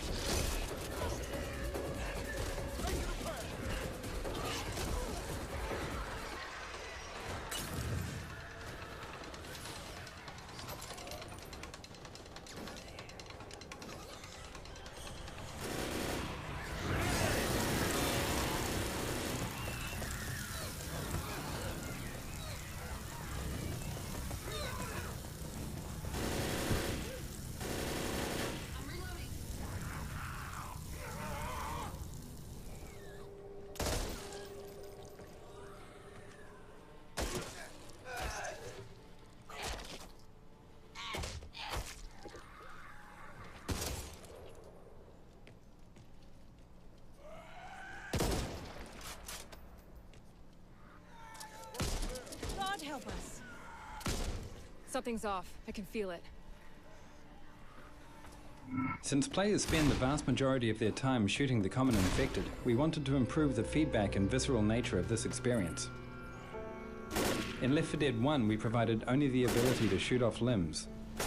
Now, in Left 4 Dead 2, there are 43 unique ways to damage an infected. Because many of these wounds are non-fatal, players are able to wound an infected more than once, resulting in about 780 possible damage combinations.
Wow.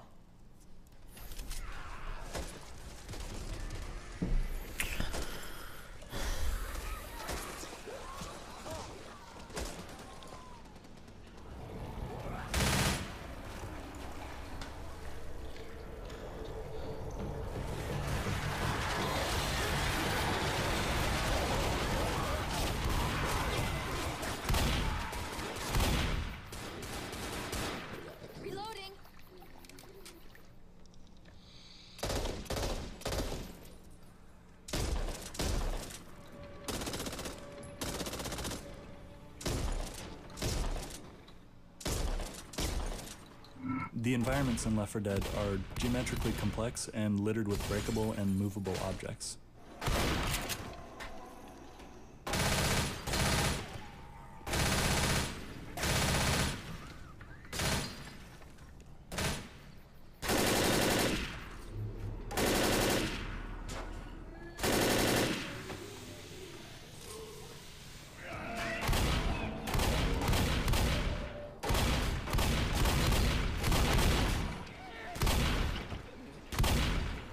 Okay, I don't care. We're good.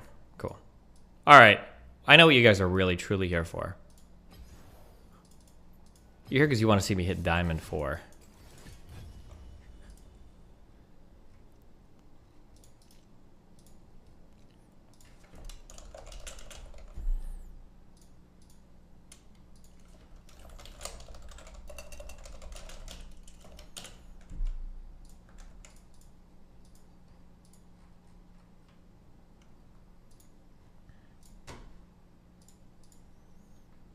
Don't worry, guys. I got you. /raid.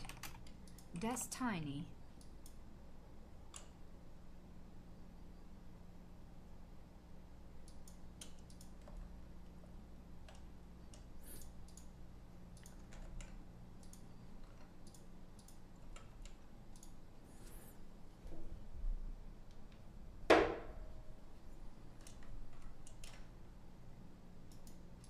Can you tell me if there's a debate at all? Yeah, I have a, at 8 o'clock tonight, I have a Prime Kai panel.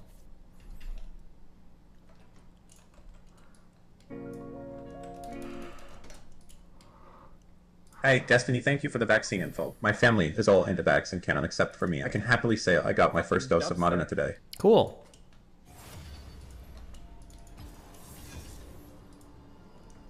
You play ranked to improve. I play ranked to snipe Destiny and ring games for content. We are not the same. Who the fuck plays League to improve? Can you say who the special guest is in the debate tonight? No! Just fucking watch it, you fucking losers. I'm not gonna spoil Prime's fucking shit. Let the dogs out!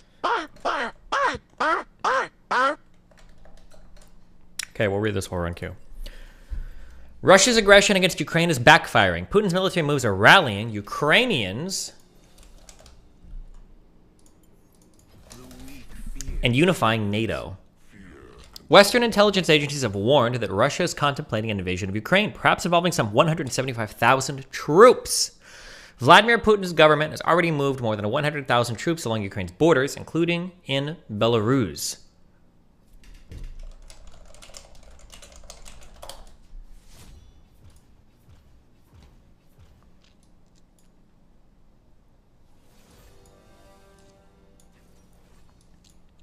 Wait, I thought the goal was, I thought Russia wanted to take over the parts of, is this Crimea, this island thing? I thought Russia wanted to take over the parts of Ukraine that connected it to Crimea. Does it just want all of Ukraine?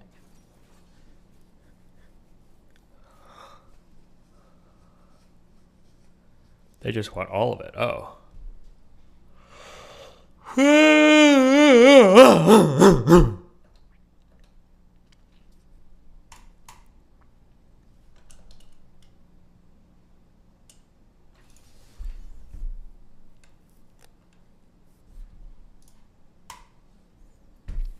Russian officials have been making outrageously paranoid and false accusations. Russian Foreign Minister Sergei Lavrov, for example, recently blamed NATO for the return of the nightmare scenario of military confrontation.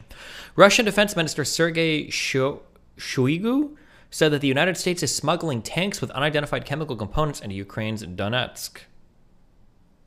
And Putin himself has been equally vituperative. Vituperative? Holy shit. What is this word? Vituperative. Vituperative. Bitter and abusive. Vituperative. Vituperative. Why are you so vituperative?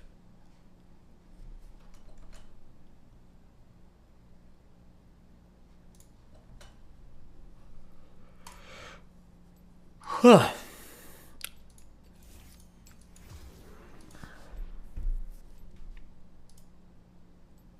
Putin himself has been equally vituperative about NATO, threatening military moves unless it agrees to his terms. They've pushed us to a line we can't cross, he said on Sunday. They've taken it to the point where we simply must tell them, stop.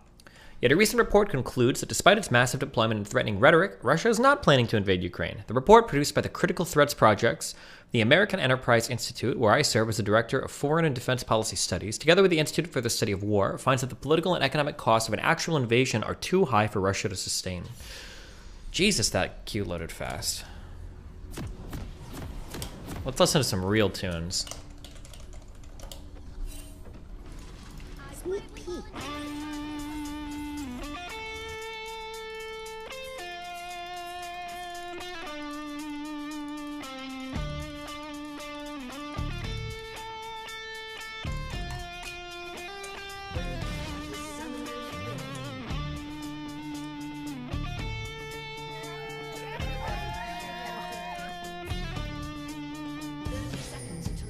My Murphy bed, sat down to scratch my head. What could this day bring? It could be anything. I get the phone call, I gotta help them all.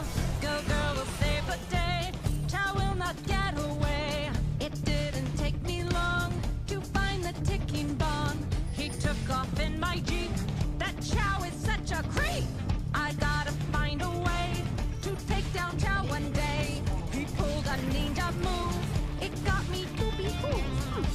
You know what? Maybe I too could be ninja. I want to be ninja. I want to be ninja. I want to chop, chop, chop Chow down, take Chow down to Chinatown. I want to be ninja. I started training hard, I think I could go far. I am a natural, that's matter factual. I learned to chop real hard, I fight with credit card. I use my nunchucks, even while feeding ducks. I throw my ninja star, also very What? fun. I do karate moves with a go-girl woo. I learn my ninja kicks. Wait, really? Netflix, I try to everything like on the big screen. And you guys, you know what? I might do it. I might be a ninja soon. I gonna be ninja. It's normal in a Shaco lane? How many Shaco lanes do you guys play? I gonna chop, chop, chop Chow down, take Chow down to Chinatown. I gonna be ninja. I practice every day. I practice every way. I don't always do good. I really wish I could. I drink from sippy cup. You know I won't give up. I gotta try my best. I feel like I've You outpaced can't it expect in no life. less. That Chow has not a clue. It's too good to be true. I'm making progress. Feels good, I must confess. I catch a flying tick with my chopstick. I take down anyone. Ha! This is getting fun. You guys, I think I almost a ninja. This is ridiculous. I'm sorry. I almost a ninja. I try to chop, chop, chop Chow down, take Chow down to Chinatown. I almost a ninja. I snuck up to his place, opened my ninja case, pulled out my ninja gear. I hope he didn't hear. I sneak up to his room. He's sleeping, I assume. I didn't think that he would be expecting me. Pulled out my ninja sword. He hit me with a board. I came to really fast. Gotta get Chow at last. I tried with all my might to put up a good fight. I don't think this is good, my dude. Ninja moved real fast. I took down Chow at last. Oh, yes, I did. I took down Chow. I finally ninja. I finally ninja. I got to chop, chop, chop Chow down, take Chow down to Chinatown. I finally ninja. I'm so good! Oh, I was pretty good. He's not gonna win that fight. Oh, into another trap! He maybe... No, he... Oh, okay.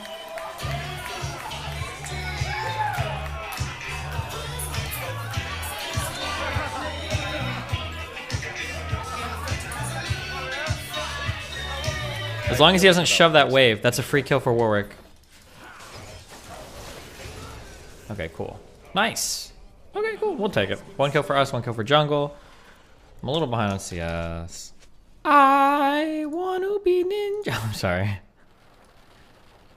Some dumb fuck said this in the middle of a conversation I was having, and then the song got like super stuck in my head. Why? I'm not gonna get this. I'm gonna miss most of these probably.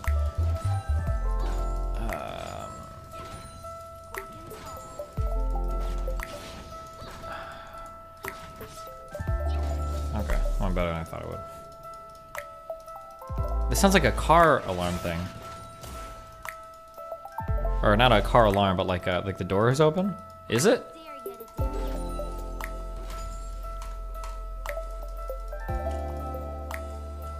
It is, okay.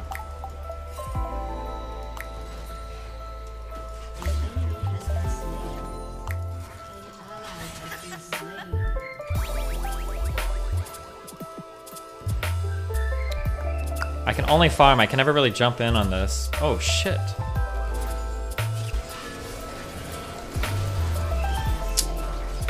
Don't send this to Lily. Sweats to me.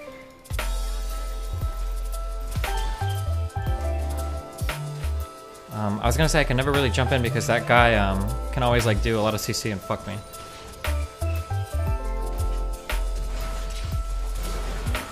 No way!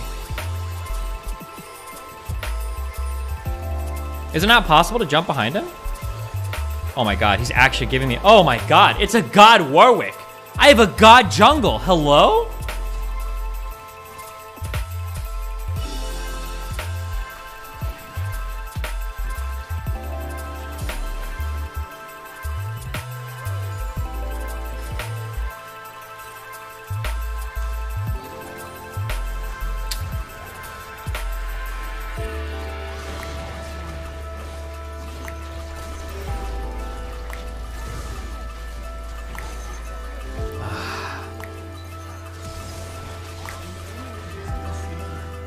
Super dead.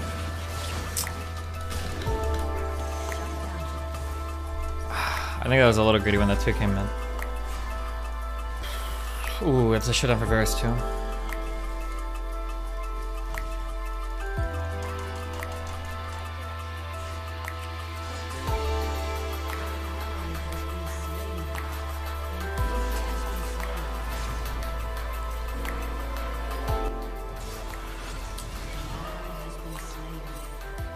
Train, what are you doing here in Destiny's walls? I'm down super bad eye. That's for 15k, I swear. Good for it.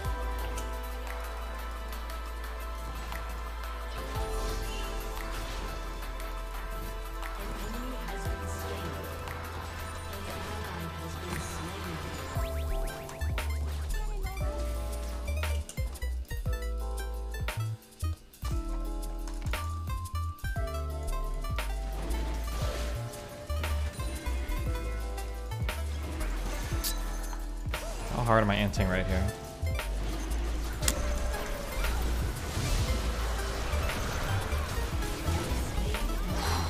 Jesus.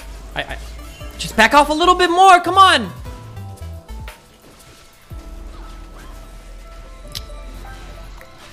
Not good, dude! Why am I letting this guy bait me? I know it's a bad play! I know it's bad!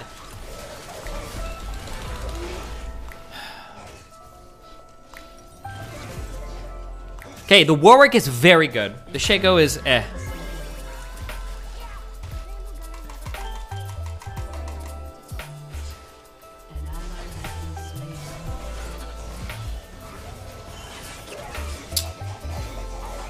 No way does he got that.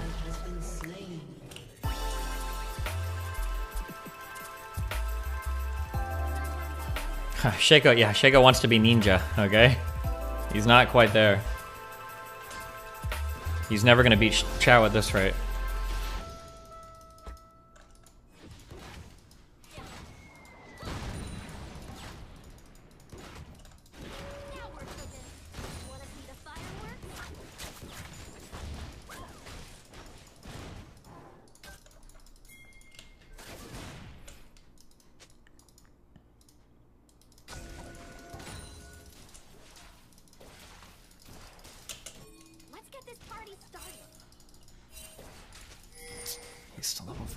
God.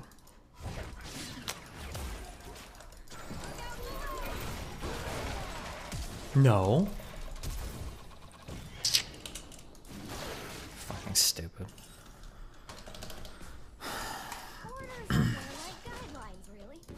Does he have boots? Yeah, I don't think it would have mattered.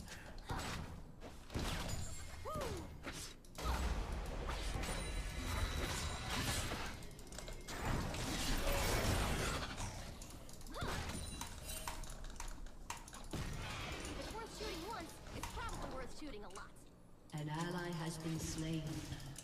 Shut down. Yeah, let's explain your views on determinism and having an argument. Someone who believes that all skill is the result of practice and there is no innate talent. I think I've heard you say you're a determinist, but after hearing you bring up epigenetics, I'm not sure. Epigenetics has literally no bearing on whether or not you would be a determinist or not. I don't know why you would think they would have any bearing on each other whatsoever. Good one, dude.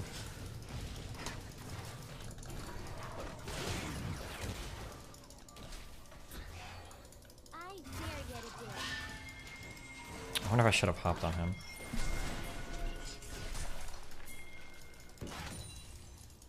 I don't like going for Pike.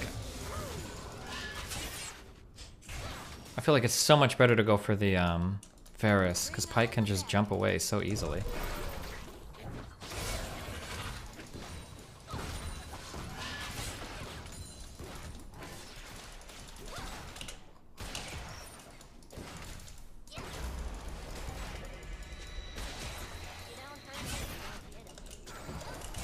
It's such an annoying fucking kid. Oh my god, dude, he just runs in and dies. He's brainless. The Shaco is really bad. Fuck! I know this, and I have to remember this, okay?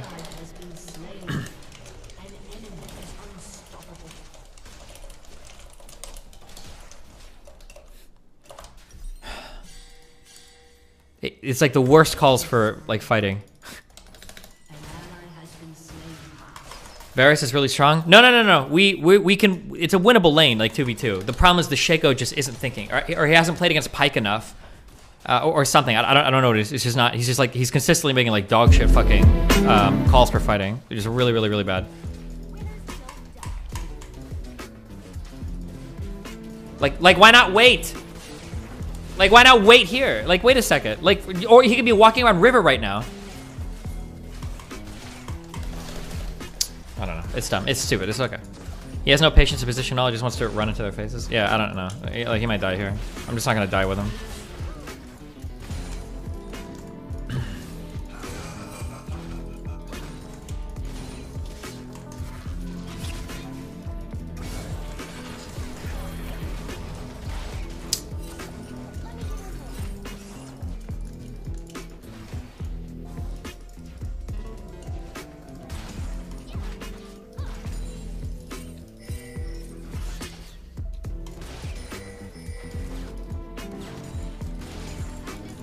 They're fighting river right now.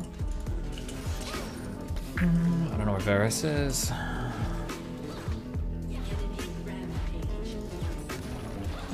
Oh, looks like he's river too. They're grabbing the Hex Tech Drake. He's just gonna try to ult me.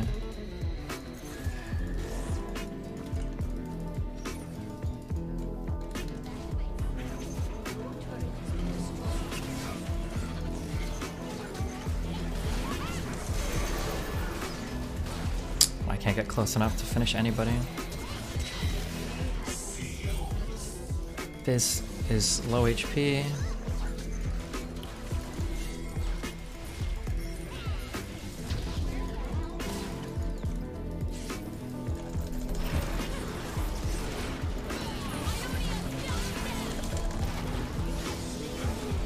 Nice. Finally some. Oh! Good fucking plays. I feel like I've outpaced him intellectually. Obama, // Donald. My name. Chudlogic. Ain't Obama. My name. Ooh, // the name's Obama. // Shut the fuck up, Obama. Make America great again.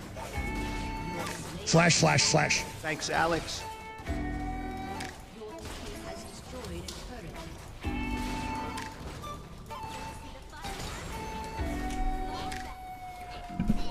Jesus. Okay. Nice. Okay.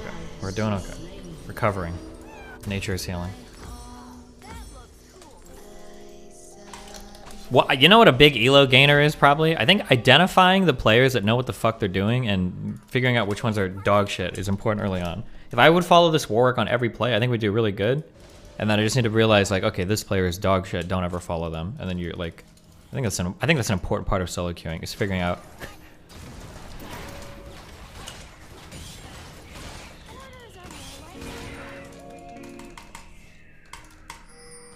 I've been watching for a while, thanks for the streams. You're welcome, I'm from dude. Ukraine. Let's talk about the situation here, maybe. You know what? You got nothing better to do anyway. We'll Love see. you, chat. That guy's not coming for me, is he? No shot. Love you, Papa. Oh, nobody's here.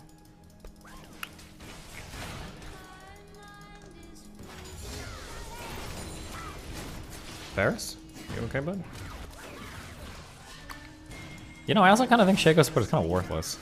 Unless I'm playing like a kill lane, maybe. Oh god, what are you doing? Like this? That was a dog shit. He was doing some dog shit. But, you know, I was tempted to follow. Nice Fizz. I should have been watching Fizz.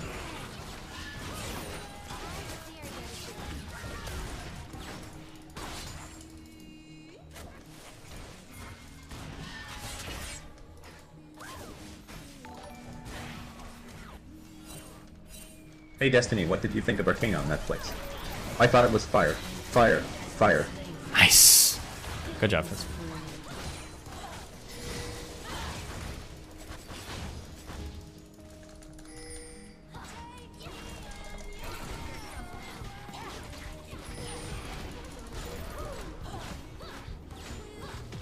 There's no blue buff over there.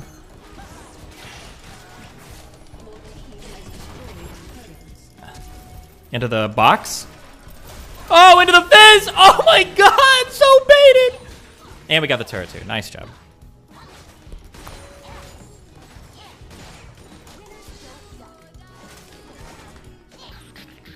Good job, Fizz! Paying attention. That was good on him too. Varus is pushing bottom. I don't think I care much.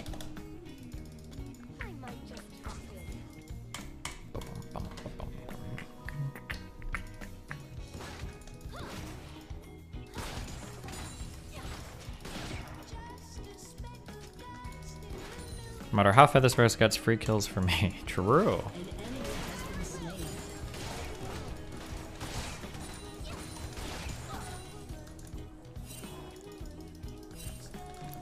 Okay, Aurelia could come running up here. I have this warded. If I see her, I just have to run.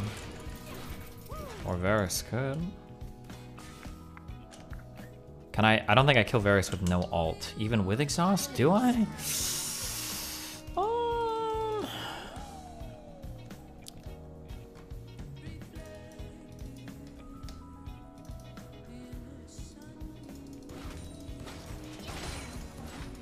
Damn, he was playing that so safe. Oh shit. Oh, that sucks.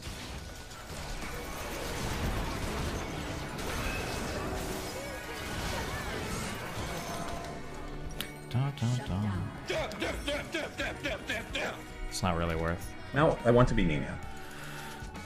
I want to be neat. Stop. I don't know if I can sing that. Chill. It's not a good song.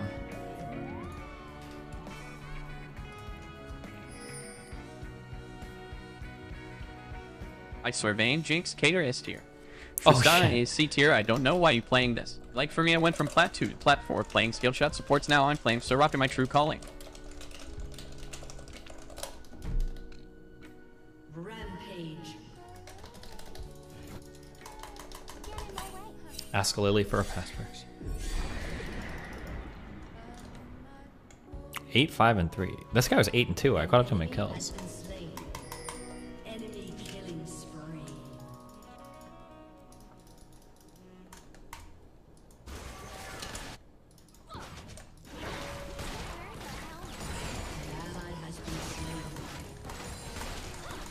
Oh, are we engaged in throws right now? Imagine being Fizz and ever being in one spot where you can be killed. Work with no ult.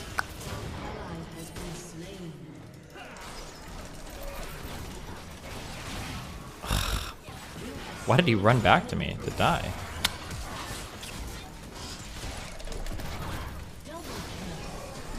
Yeah, I do a little bit of hopping. Yeah, I do. I must have popped off like 2 crits on that pike. Holy shit. Oh yeah, hit him up with the return question marks.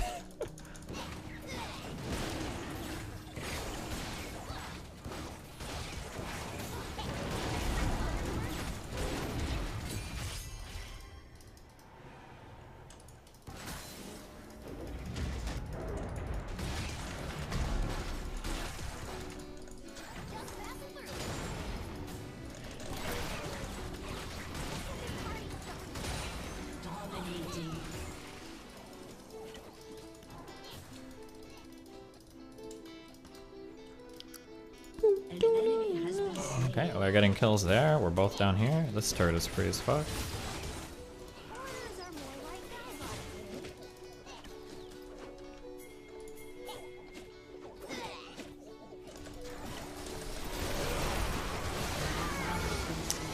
Damn, Gnar died so fast. Holy shit. That was not worth it, I don't think. I think we should be trading 1 for 1 when you're ahead, right?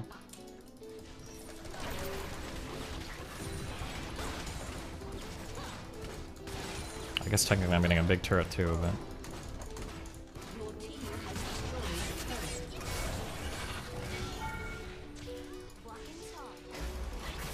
but... Uh-oh.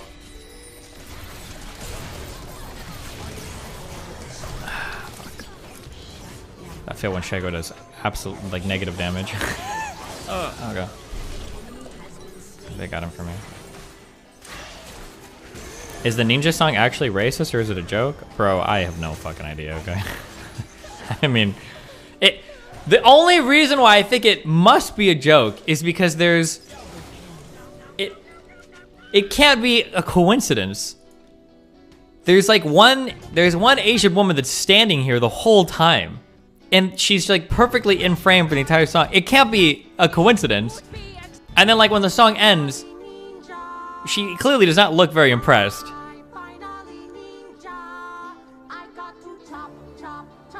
This video is 3 years old. I think it's real. It's like a Nathan for You skit.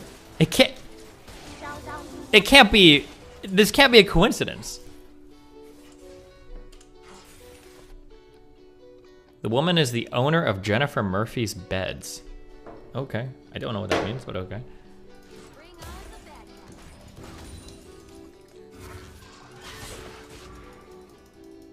I'm inting hard. Do you think he died? No way, right? No.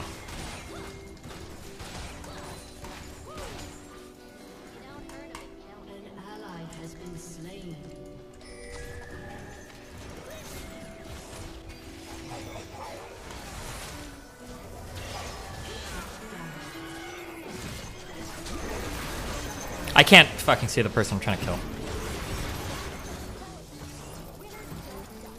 Fuck.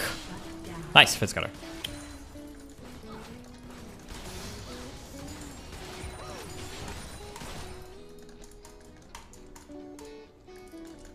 An enemy has been slain.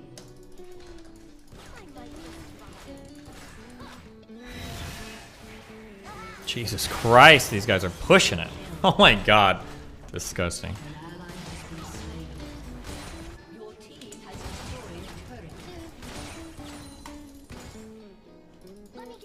I think I can insta-kill Varus. He's running to me right now. He's not running to me. Oh, he did. He knew. He's waiting for that Ahrelevant to come up. Oh god.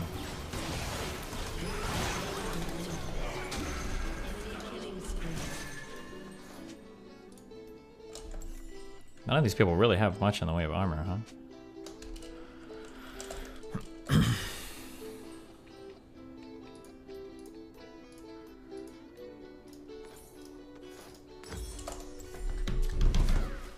Switch to the league layout. You know what, bro? I got you. 2-second video. Dog abuse discourse is back on LSF. Double kill.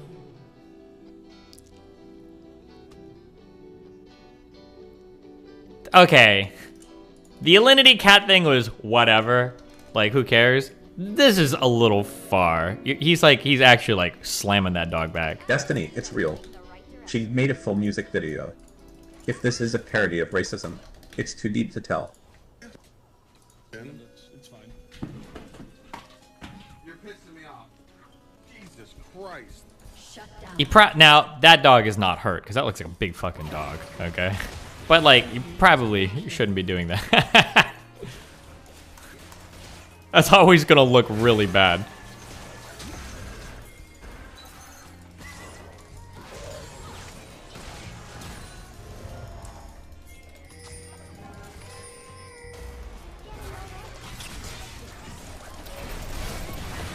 I got him, I know I did! I did!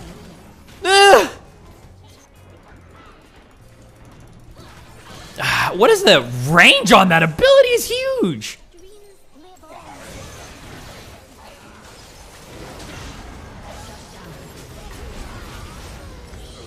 My blood is boiling. I'd whoop that motherfucker so bad he'd never own a pet again in his life. Oh my god.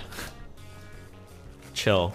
This is a big dog. It looks like a big dog. It looks like a... Oof. Like a... What breed is this? You shouldn't be that fucked up to your dog though. It's pretty... Looks like a Doberman.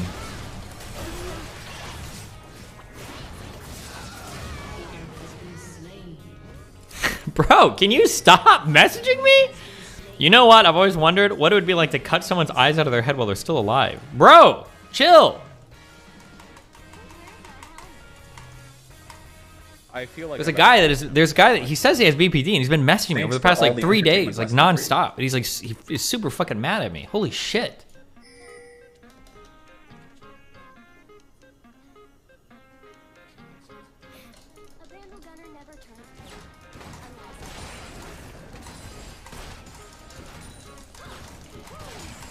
Did he say why? Well, I can't really say who it is without revealing who they are. Or I can't say why it is without revealing who they are. What is this? 93 deaths. 4 kills. 28 minutes. If this ain't platinum, I don't know what is, baby. Pop! I killed him while stunned, by the way, because I was stunned. When I sat my big Tristana Yordle ass. Oh shit.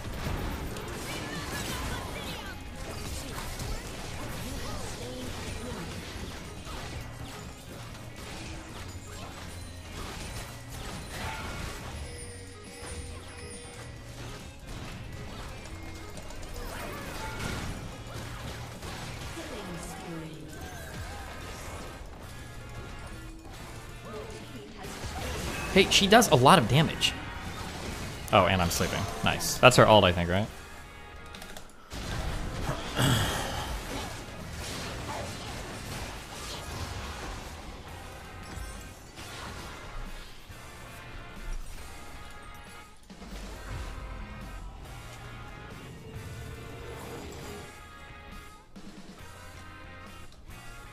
Yeah, that really is mad as fuck.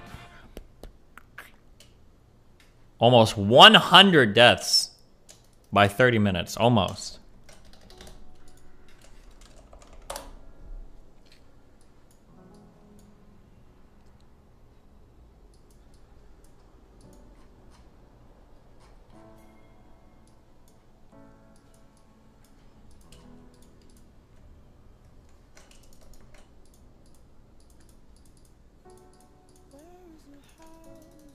Orders are more like guidelines, really. An enemy has been slain.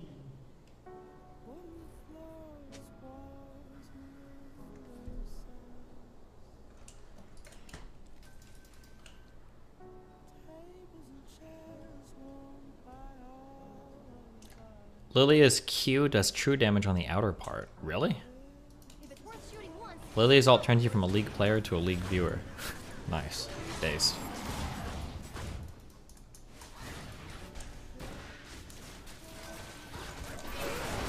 You know what? I'm good on that one, Chief.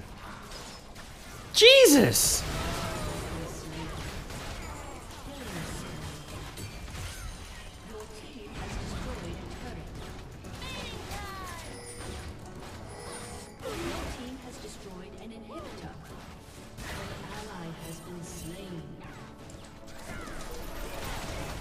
Need to be... I don't think that was worth it. I should have went for the anthem.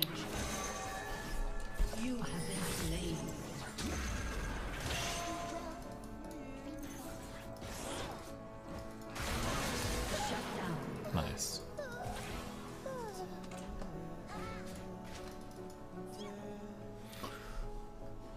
Up here. Was it morally justified, though? Good question. Okay. What are we getting for food, guys? Because I'm fucking hungry, and we don't have food here. We haven't gone grocery shopping. Why build the blade? What is it doing in the build? Storm Razor?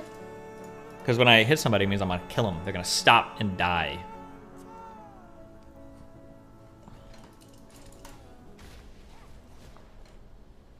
Church's chicken.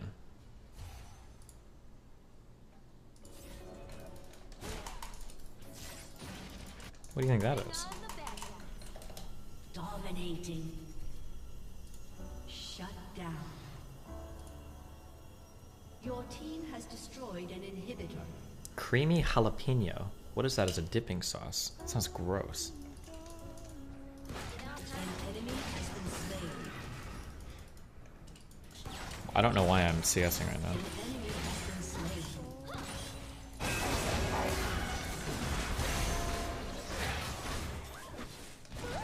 Lily is the only thing keeping the enemy team in the game right now. Oh my god.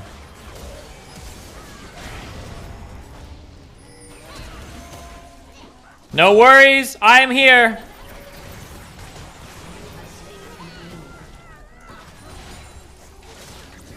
And I've come to deliver swift justice. Your team has destroyed an inhibitor.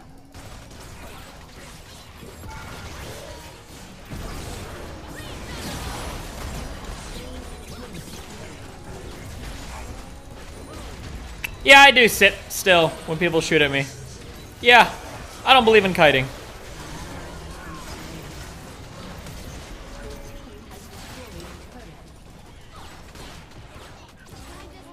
Boom!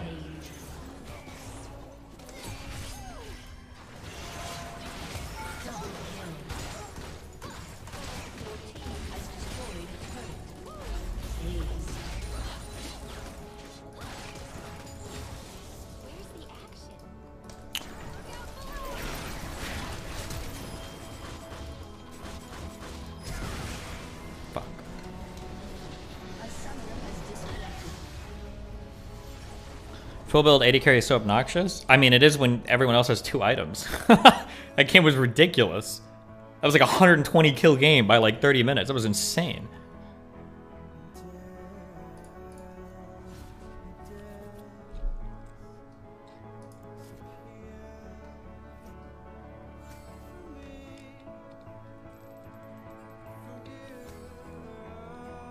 Oh, I will take my S+.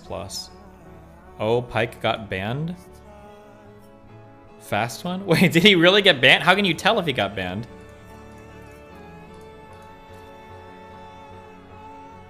Is there a way to tell?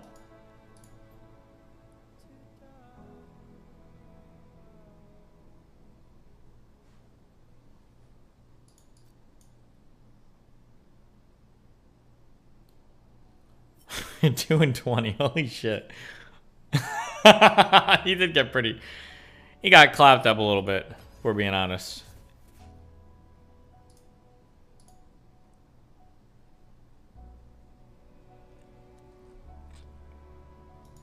We've seen this Devon post. Why haven't we seen more top competitive females in esports yet? He should have had women as the title, but...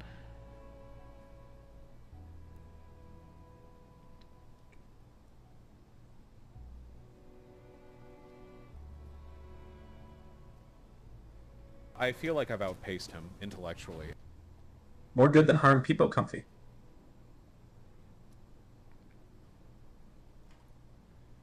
I feel like I've outpaced him intellectually.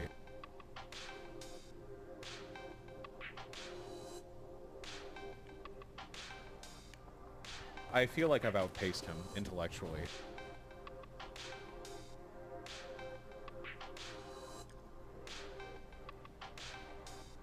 I feel like I've outpaced him intellectually.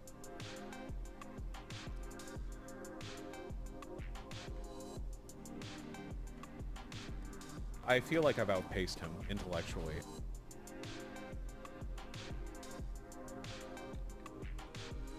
Pure, unadulterated. Oh, this is a really old video. I feel like I've outpaced him intellectually. Say thank you to Zonia. Thank you, Zonia. I feel like I've outpaced him intellectually.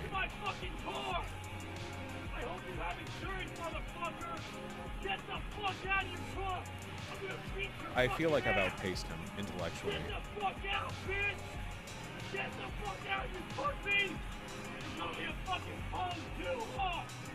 I feel like I've outpaced him intellectually.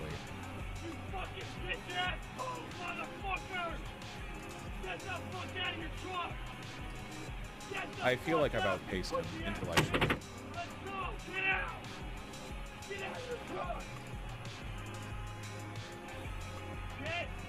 I feel like I've outpaced him intellectually.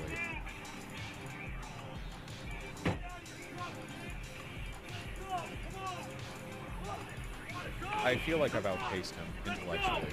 Let's go! Take a fucking video! Take a fucking video, cunt! You fucking whore, bitch cunt! Let's go! Come on! I feel like I've outpaced him intellectually.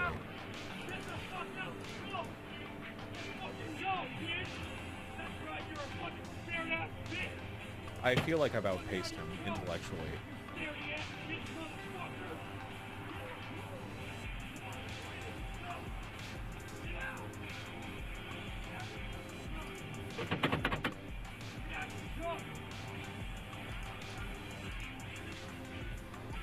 Can we say one thing about this white guy? Hold on. I have one huge compliment about this white guy. What is one thing that we absolutely know to be true about this guy? What is one thing that we know to be true?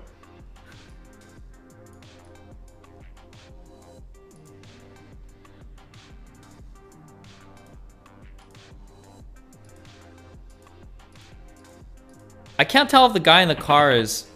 Oh, never mind. Fuck. The guy in the car is probably white, isn't he? The lighting is weird. I'm looking at his arm, though, now. I think he's white, right? Oh, shit. Okay. I was gonna say, if the guy in the car was black, we know one thing to be true. This guy is definitely not racist. Because he got that mad, he didn't say any racial slurs. So, good job. But I think this guy is probably white, so never mind.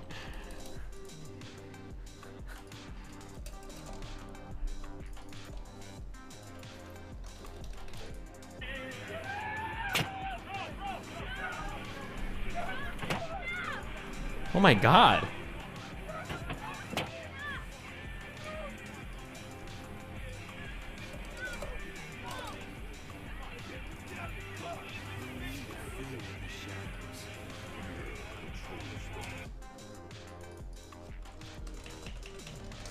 Same energy? Anybody?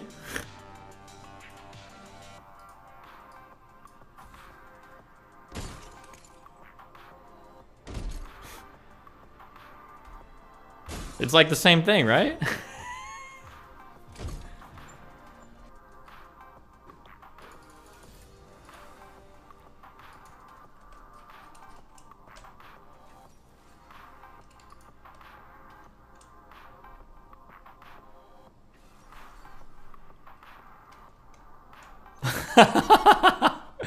Mr. Girl tweet. Doesn't look like he wants to be Nina Destiny. Watch me break my table. I feel like I've outpaced him intellectually. He did.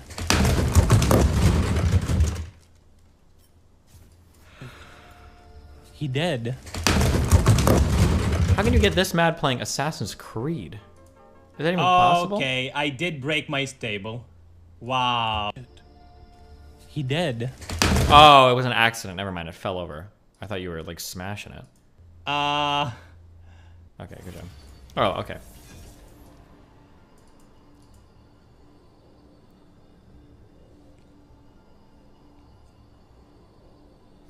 Putin may be attempting a strategic misdirection that impales the West in a diplomatic process and military planning cycle that will keep it unprepared, the report argues. Rather than directly invade Ukraine again, Russia instead seeks to further destabilize the country.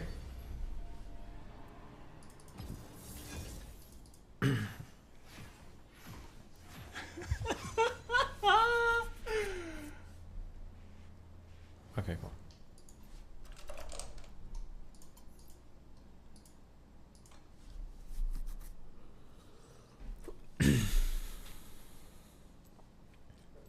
Russia instead seeks to further destabilize the country in advance of its elections. The weak fear the shadows. Station troops in Belarus, divide NATO, and precipitate Western concessions to de-escalate the crisis. Even without an invasion of Ukraine, Russia's military moves pose serious threats to America's allies, including the Baltic states. Russia demands, as the price of even considering drawing down its military buildup, that NATO accept a different security framework for Europe, abandon any future NATO accessions. If you accede to something, accessions.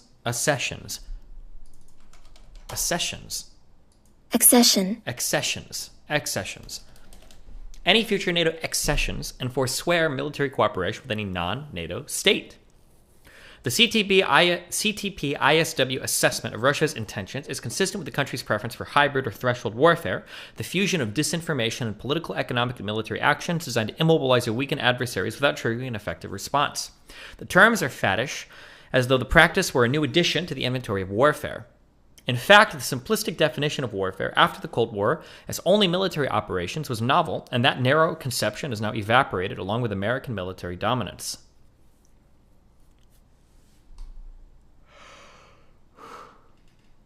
Strategic failures are almost always failures of imagination, as with the Trojans failing to wonder what might be inside that gigantic wooden horse. We are now scrambling to think as creatively as our adversaries, but the U.S. has a number of advantages: time, allies, transparency, and right. Even though Russia's military deployments have been rapid, the U.S. and its allies recognized them early on enough to alert one another and agree on a response. The gathering storm of Russian revanchism, since Putin came to power, conditioned a quick reaction. I'm liking the team. I'm liking the team. I'm liking the team.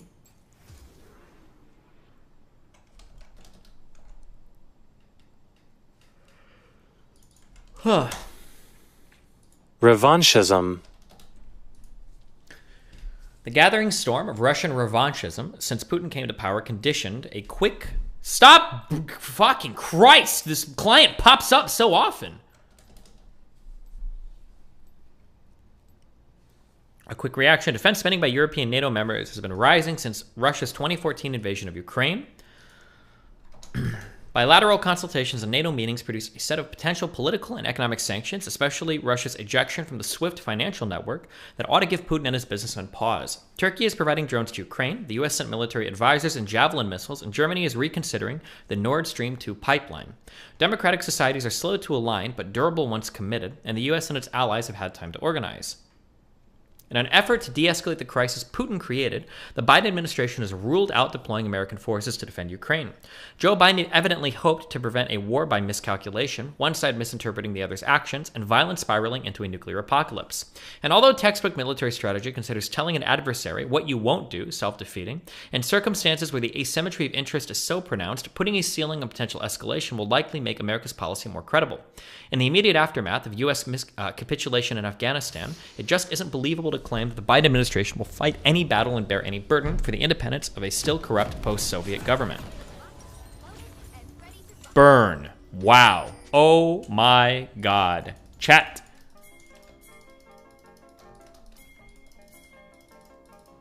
Oh. Let's go here.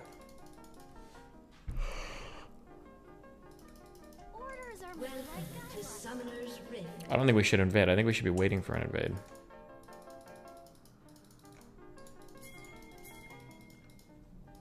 30 seconds until minions spawn.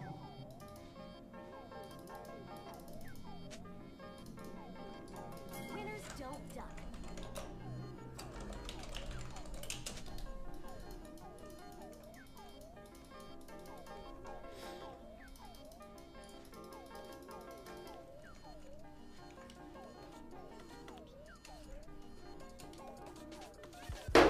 Boo, boo, boo, boo.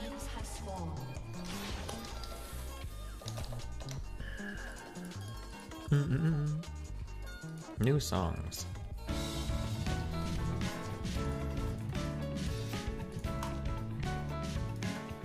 Oh, Lucian top. That's some troll shit, right? Please?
Nice fucking bubble, Nami!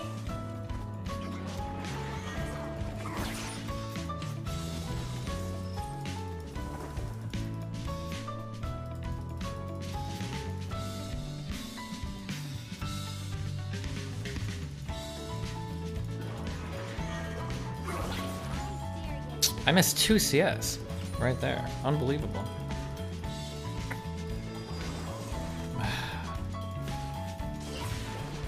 Oh, I thought that hit. I think I'm dead.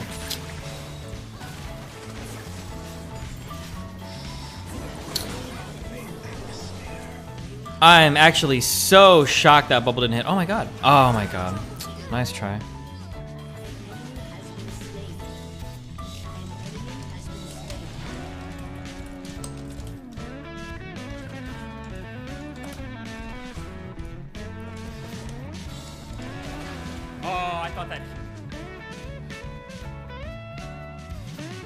Damn, I'm actually shocked that didn't count as a hit.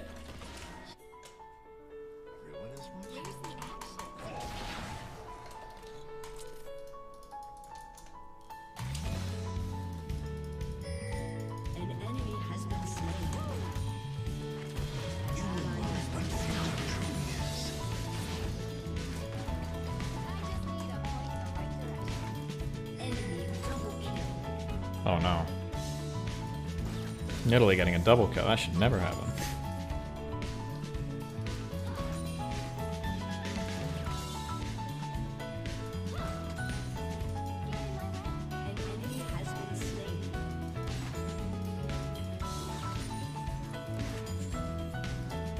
Oh god, that Lucian. 0-2 with a Cole. The misery Cole. Oh no.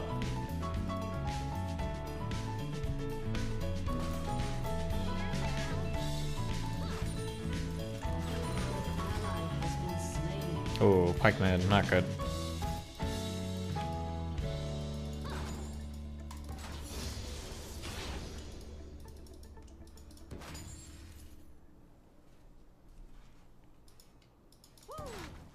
Bring on the bad guys.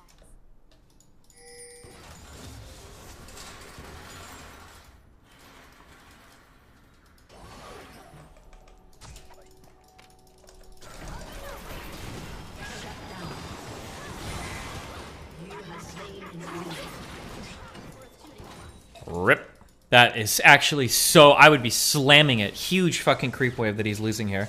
I don't know why Pyke went left instead of down. If that was Mr. Mooten, I would be fucking screeching.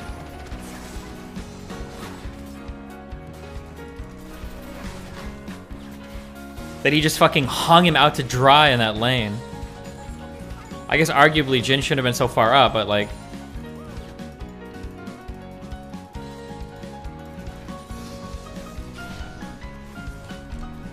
This sounds like another group we used to listen to called Jizu. Jizue.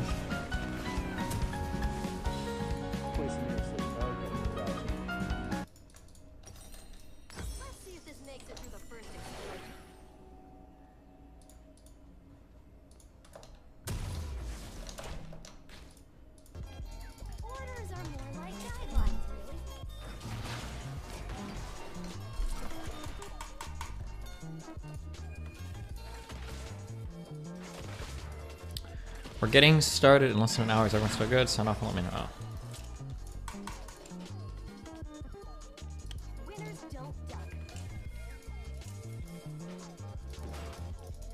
Okay. Fuck, I haven't been watching. I don't know if Pyke is down here in mid. Oh, he's down here. Okay, Pyke has to be aggro towards me. Because he should have landed that because he saw where I was jumping. That was a bad play by me. I should have been punished for it. If they're not 6, I don't really think they can dive though. This Jhin is so bad.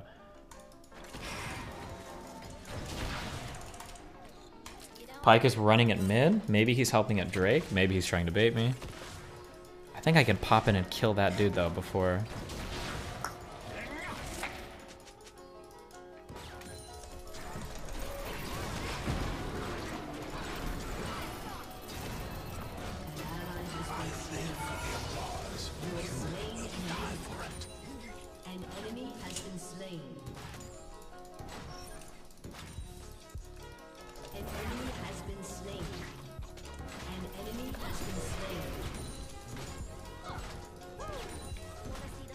Okay, the Lucian top. Oh, you got 2 kills. Should probably whittle this tower down because mid looks like it might be in trouble.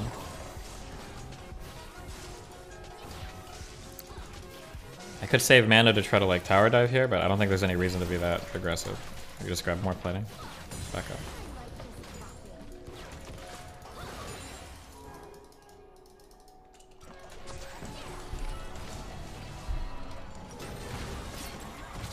Is this warded? Oh.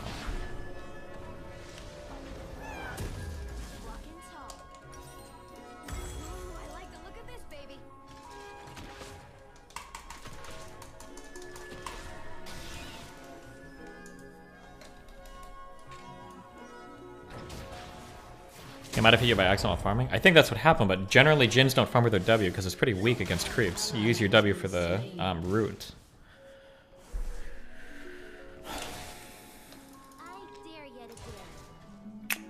That is going to be annoying, but not too annoying. One of the things I hate the most about games I play is I feel like I never get attention from my jungle. We should never be losing Drakes. Like, I'm destroying this bot lane. If we're not getting Drakes, it's just because the jungle decided they don't want to even try for it. I wish I had my bomb up. I would jump in and kill that Lucian. Or the Jhin.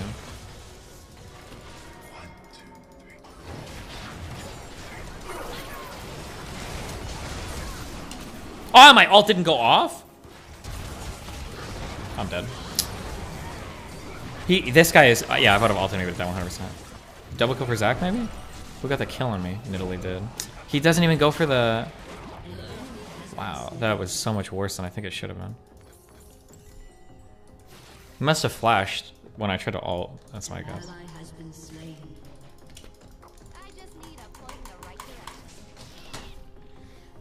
I wanna be ninja.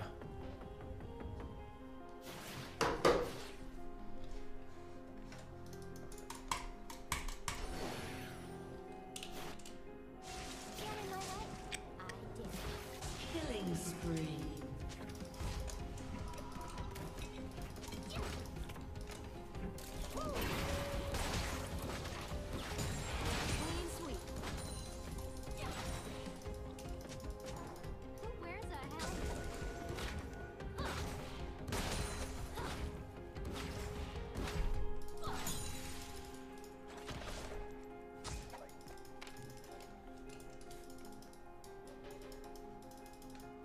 Can we be sneaky sneaky?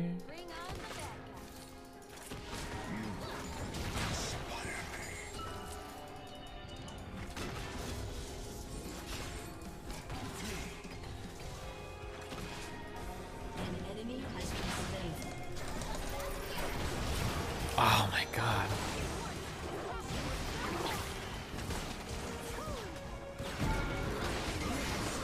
Damn. His exhaust was pretty late.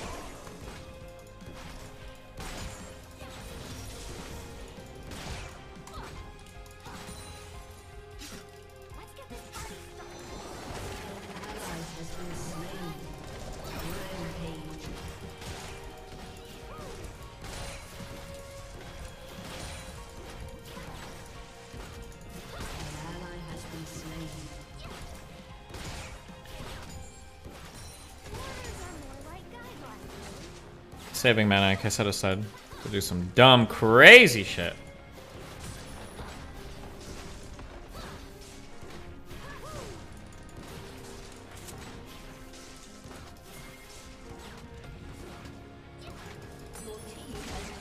Nope, Jhin is being safe.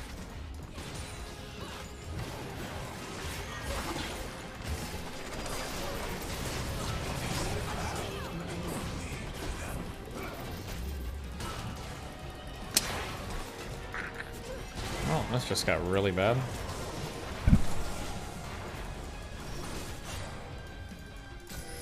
We absolutely win this. You have ult. Zach. Are you serious?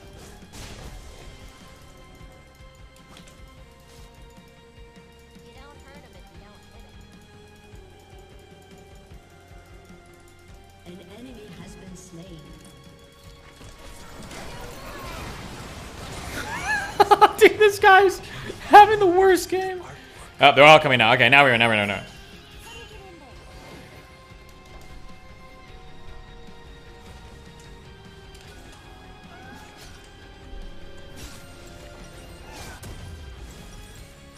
Do you think it's ever worth it to like finish Phantom Dancer and delay boots too? I had my jump for like getting the things. It's a lot more damage if I'm on somebody. Why do you think you get less jungle attention than the enemy on average? You think it's somewhat perceived? I think that like it's probably naturally 50-50, and you already remember the good or remember the bad and forget the good. So it's probably naturally 50-50. And then the fact that I'm like a streamer that people like recognize me and shit probably pushes it over so that even if I only get like negative attention like 1 out of 5 games, it feels like it pushes it like really hardcore in the other direction. Oh, this is awkward.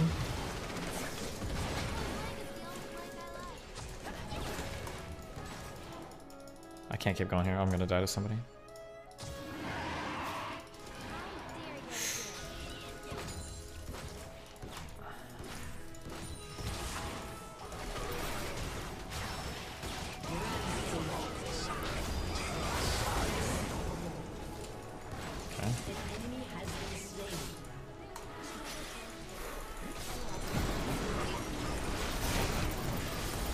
He's got me with the triple. The Pike didn't even need to ult me, but... You don't think your junglers dick ride you because they know who you are too? No, it doesn't seem to happen. I wish it would. Where it's like, oh my god, I recognize... The thing is that like... Here's the thing. In order for a jungler to dick ride me on my team, I think the jungle has to know who I am.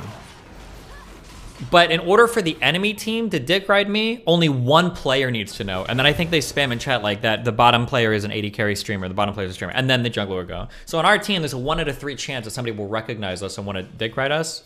And then on the enemy team, it's like, it's kind of like 1 out of 5, but it's different because only like one of them needs to recognize us, I think, to call everything down here.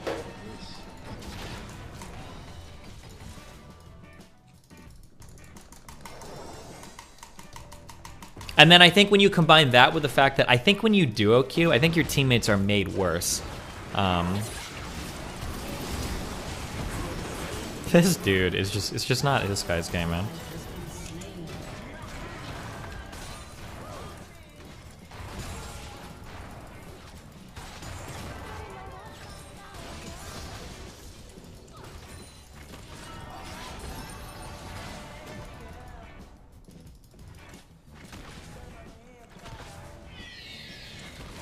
I could like flash over and do it.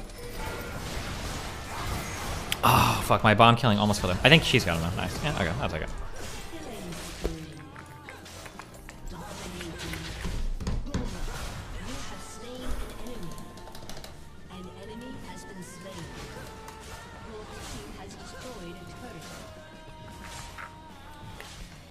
Okay, I'm gonna order my food now and I'm gonna pray to God that it doesn't come in the middle of my game. Do you guys want me to get you anything? Oh, he's got the meme score, the 2 and 7. What elo is this? It's fucking plat! The REM cycle continues. It is indeed continuing.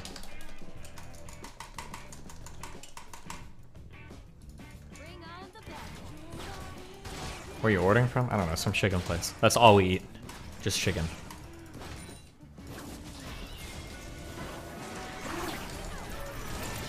I bombed the wrong person. I shouldn't have bombed the pike.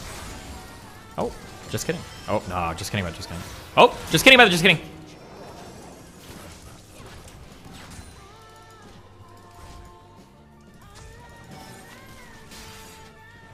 Bro!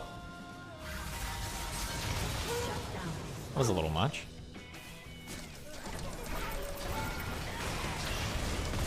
Oh my god, I should have ulted her. I thought she would have died. I got a full bomb and like 2 extra shots. Nidalee is either naturally really I don't know what her abilities do, so. I'm gonna be totally honest. I either got really unlucky with my crits, or I guess Nidalee is naturally more tanky. Nidalee heal? Her heal is really garbage though, isn't it? Ooh, yikes. Oh, see it. Oh my god, did he just did the pikes all get canceled from that jump? She's more tanky in cat form. Okay. Oh no. No, it's Camille. Oh, she's gonna die for free. Oh no. She absolutely is gonna get that Zed. 100%. Good job. We never doubted you. Not even for a microsecond.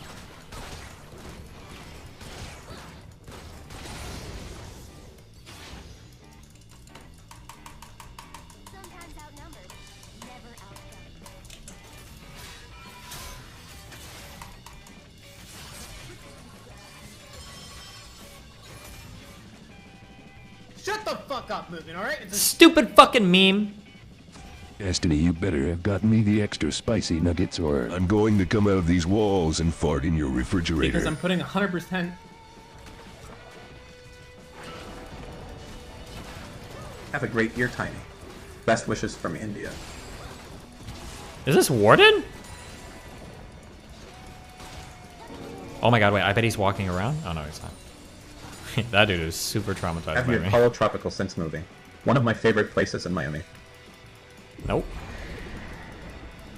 Watch this. I'm pretending that I'm going up, but I'm gonna come around. Do you think he saw me with his ward? I'm just being a cyberbully right now. That's all this is.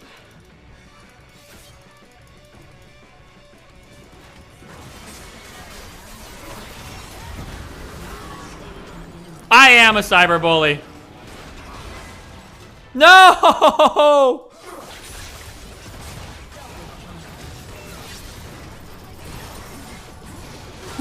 Why did he push me into the fucking gin? the pike. Rip.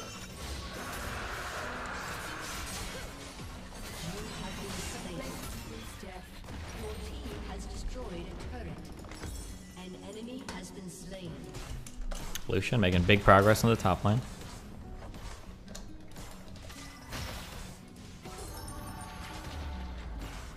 My dad sends me these videos every month instead of child support.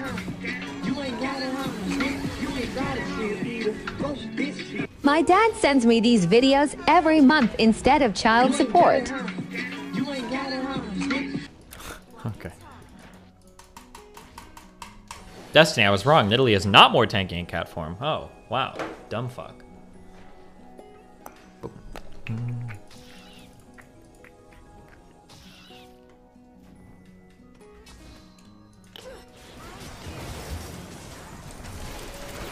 One more. That might kill him. No. Oh, yes.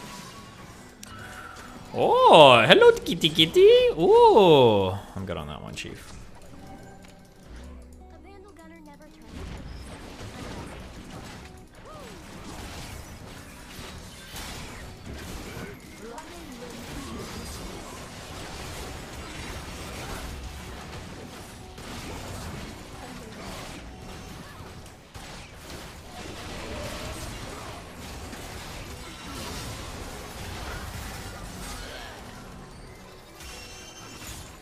Maybe if we just run into Baron Pit, maybe we can stop them.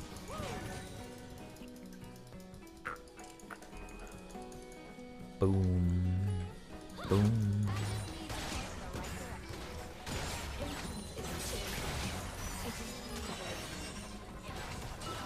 Does he look like TF? Am I crazy? I think it's the cape thing.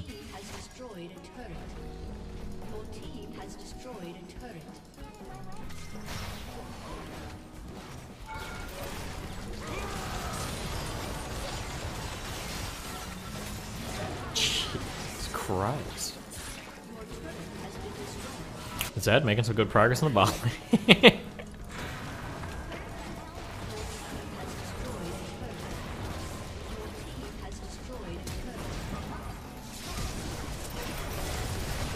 How many shurikens did he even fucking hit me with? He's like fucking 5 and 8. How is he even... Did he hit me with all 3? Or was it just 1? I think maybe 2. He is a ninja. True.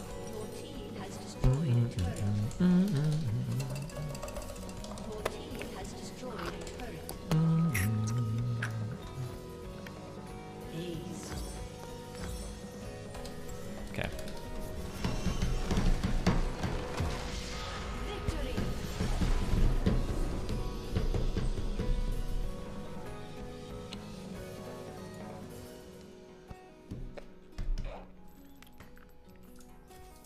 I feel like I've outpaced him intellectually. One more. I don't want to fuck up my panel. Damn, look at this match history.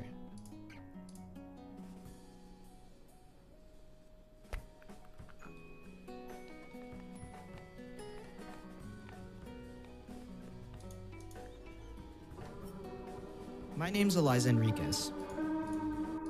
I've spent years thinking about what it means to be non-binary, and how it can feel like more of a shiny new label than an identity.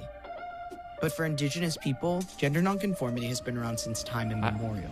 Because you're able to grab hold of both of the entities. The female side, protection, mothering, able to see things from many different perspectives. A masculine side represents the fighting warrior spirit.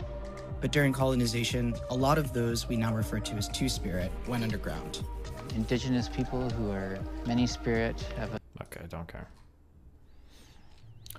Okay, now I'm being told Rem is also autistic. Listen, guys, I communicate in a way that's not going to be super accessible to autistic people at first, especially on my YouTube channel. Most of my opinions and arguments are about feelings and where they intersect with logic. Jesus. I can assure you my autism has nothing to do with any of this. Suppose my boyfriend, who is more shocked, is also autistic. I wanted to talk to you to see if you could defend any of your positions, but your refusal to talk to people who want to challenge signifies you can't.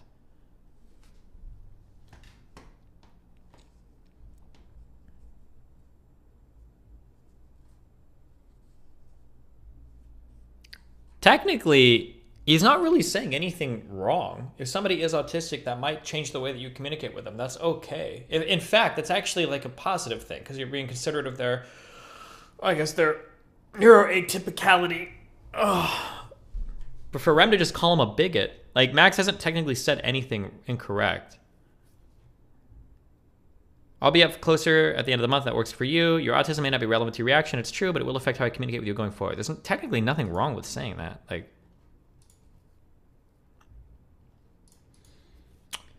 jury finds Elizabeth Holmes guilty on 4 counts of fraud and conspiracy at her former blood testing startup Theranos. Damn.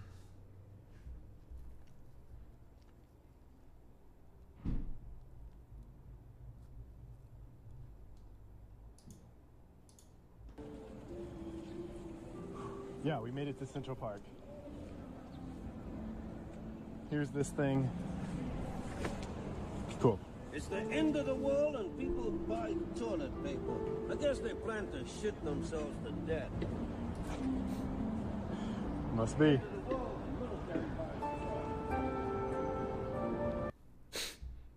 Is this Jake? Place in New York City. Okay, gotcha. It's not, is it? Yeah, we made it to Central Park. No, it's not. Doesn't sound like it. Oh, I thought that hit. How did this bubble not hit? Watch this. No shot.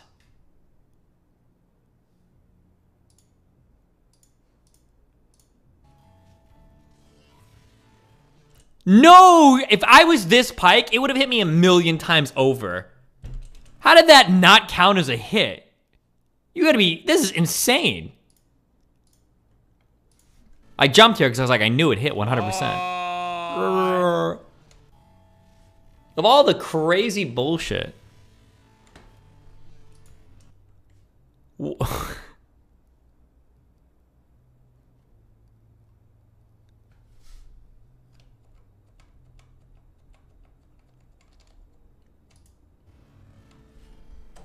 I thought that hit. I think I'm dead. And then this dumbass Jen gets 2 kills here.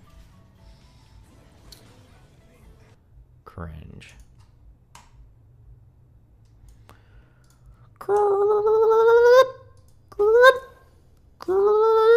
Cringe. Reporter for the AP doing an ironic no angel for Ashley Babbitt. Who is Ashley Babbitt? Was this the... Ex-President Donald Trump and supporters have sought to portray Ashley Babbitt as a righteous martyr. The life of the Air Force veteran. Was this the woman that walked in and killed a black person in his own house? Oh, no. Oh, this was the Air Force woman that died in the January 6th riots. Babbitt, Ashley. Thank you, Steven.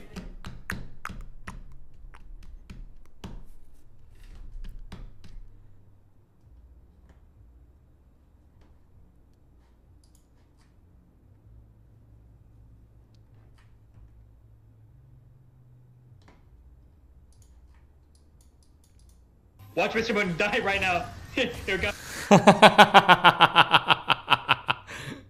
Dude, what happened to the sheep background? I missed the sheep. Watch Mr. Moon die right now. Here comes the E from Leona. There it is. The Q. There's her ult. There's the MFQ. The auto. And there she goes. Oh, I will stake that. You still look who? Watch Mr.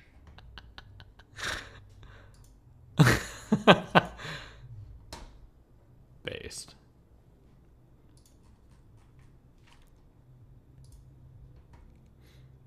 Lives lost to COVID in 2021.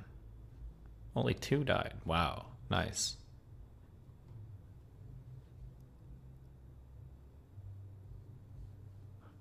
Wow, when you report to... Is that what it says on the...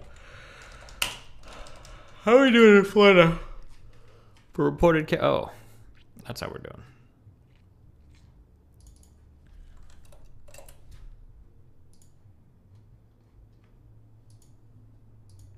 Isn't it wrong on the US figure as well? 415,000 sounds really high. I would imagine we lost more people in the first year than the second year, no?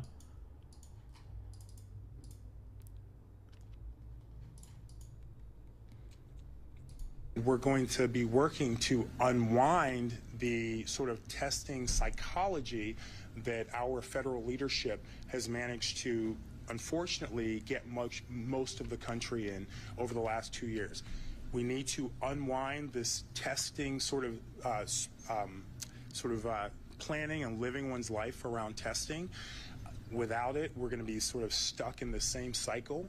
So, you know, it's really time for people to be living, to, you know, to make the decisions they want regarding vaccination, to enjoy the fact that many people have natural immunity. We're going to be working to unwind the sort of testing psychology. I need to hear the question, because I have heard that some people are going overboard on testing. That like if you get a cough, people are going to get. And I've heard there's like a run on tests in the U.S. Like, are we running out in some places, or is this in the U.K. maybe? That might be the case. I don't know. But I mean, yeah, I would have to hear the question that was asked here.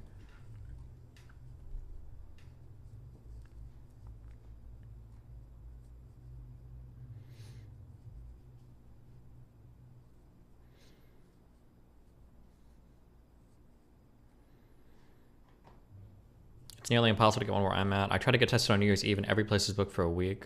Yeah.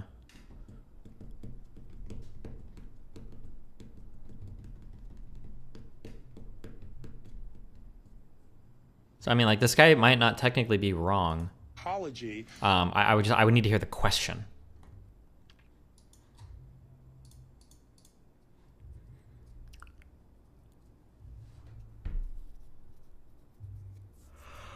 It estimates that between February, 1 in 4 infections were reported. 1 in 3 symptomatic illness were reported. 1 in 1.9 hospitalization reported. Interesting. What's wrong with testing if you have a cough, though? If people, like, let's say you were sick with the coronavirus like a month ago, and now you have like a cough today, and you run to go get a test, like potentially you're using resources that other people might need. It might be better served elsewhere. This network issue is going to be the enemy 100%. Oh shit! West Hollywood doesn't have that sick fiber hookup, huh? Destiny, have you heard of the 6 types of listening? I've heard you refer to it a couple times in debates. Was wondering if you ever heard about it. Nope.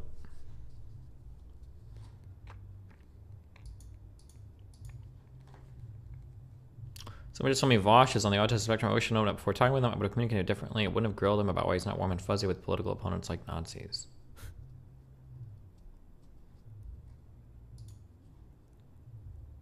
Homeboy hit a KO the year candidate on those air molecules. I don't think we can watch. Does anybody else watch fights on Twitch? Does anybody get in trouble for it? I don't know.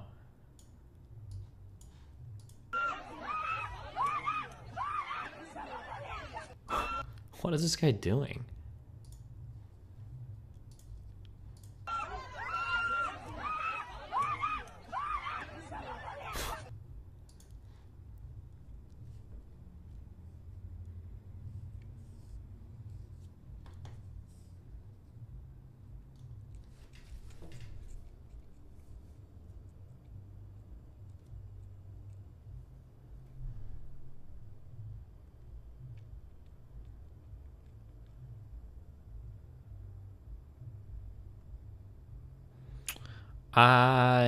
Okay, I'm sorry.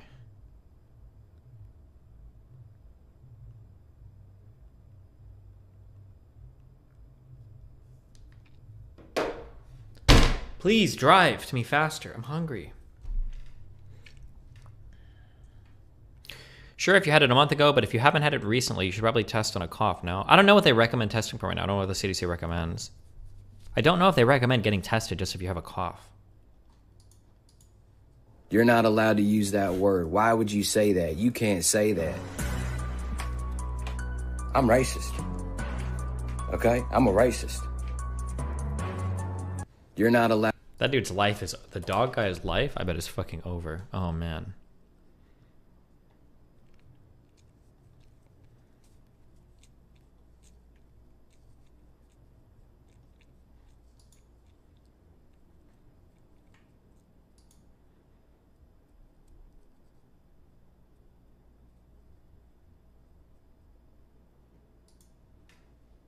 Thing to fuck with you because they hate on your success. It's such a joke, dude. Like, dude, I don't know what I'm not giving them too much energy. I'm not. You gotta understand that, like, you have to understand, like, I'm a fucking man in this world. Like, you don't just sit here and let people run their mouth about you. You know what I'm saying? You just don't. I'm not built that way. That's how people are. They hide behind their computer screens and they talk like little bitches, and they sit here and think that it's all good and it's all fun and games and they can do whatever they want. The world doesn't work like that, you know? The snowflakes is just, it's so bad now. Like, I get it. I get it. Okay, I get it. If people want to get mad about the clip, I'm sorry, okay? I'm sorry if you want to get mad about it, okay? I get it, okay? You could think that it was rough. If this fridge wasn't here, he would have been fine. He would have stopped right there. But he backed up into the fridge because he's a thing to fuck with you because they hate on your success. It's such a joke, dude. That's actually probably true. If the table wouldn't have been behind it, it would have been just him pushing his dog off of him. But since he hit the table, it looked like ultra fucked up.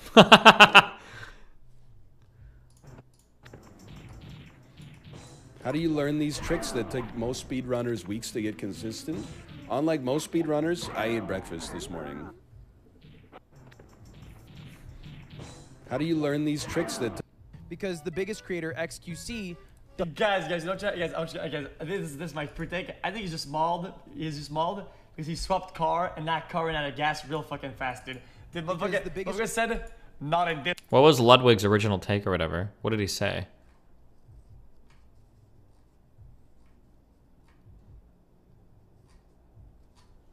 Is there like a clip for like...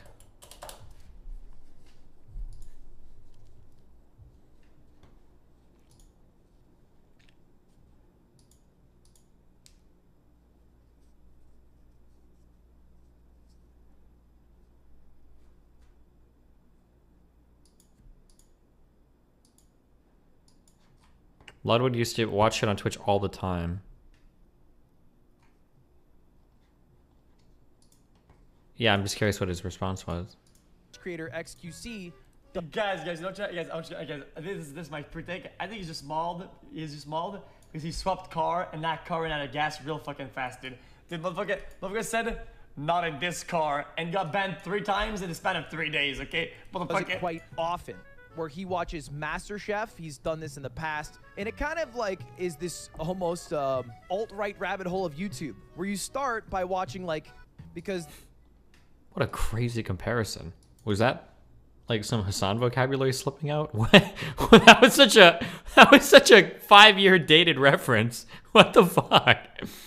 Have you guys been seeing the trend where on Twitch, people just watch TV shows? Recently, there's been I think it just means the YouTube algorithm. No, I agree. Like, it works as a comparison. It's just, that's just like a really weird reach. I just haven't heard that in like years. Like, they're talking about like the alt-right rabbit hole is like a year's old swath thing. of people on Twitch just outright watching TV shows. And you might have seen this because the biggest creator, XQC, does it quite often. Where he watches MasterChef. He's done this in the past. And it kind of like is this almost alt-right rabbit hole of YouTube. Where you start by watching like kitchen nightmares, you know, and they have like little 3-minute, 4-minute clips or sometimes compilations. And then you just outright start watching full episodes. And then you just watch straight up MasterChef episodes. And that's kind of the rabbit hole that's been happening. In XQC, at least once a day, it feels like, boots up a little bit of MasterChef. Which seems like a lot of fun. I'm not gonna lie. There's probably no better content than the content that was made by the team at MasterChef. Yeah, it's fucking crazy. There's just straight up watching TV shows on stream. And look, the thing is, I had a friend, and I won't say who, but he's someone who's super into anime. And a couple years ago, he wanted to get into streaming. And he wanted to be like an anime streamer, and he was asking me for advice on like what he should do to like kind of carve out a niche for himself. And I told him, I was like, yo, this is gonna sound crazy. You should straight up just watch anime. The fact of the matter is, if you just straight up watch anime, Twitch is the wild, wild west. They won't take you down. You'll get a shit ton more viewers because people like watching it live. And if you get in trouble, it'll probably just be like a 24-hour ban, and then you can just move on from it. And that was my advice. They didn't end up going with it, but that was my advice. And I knew that because although this is something that's happening a lot with like English-speaking streamers, this has been happening. Like, this has been happening for a while. Now, look, I would like to first and foremost, before we continue the story, can we smiley face in chat? No narcs. We're not narking here. All right? I don't see a goddamn narc in this chat. Is that right? Can I get an amen?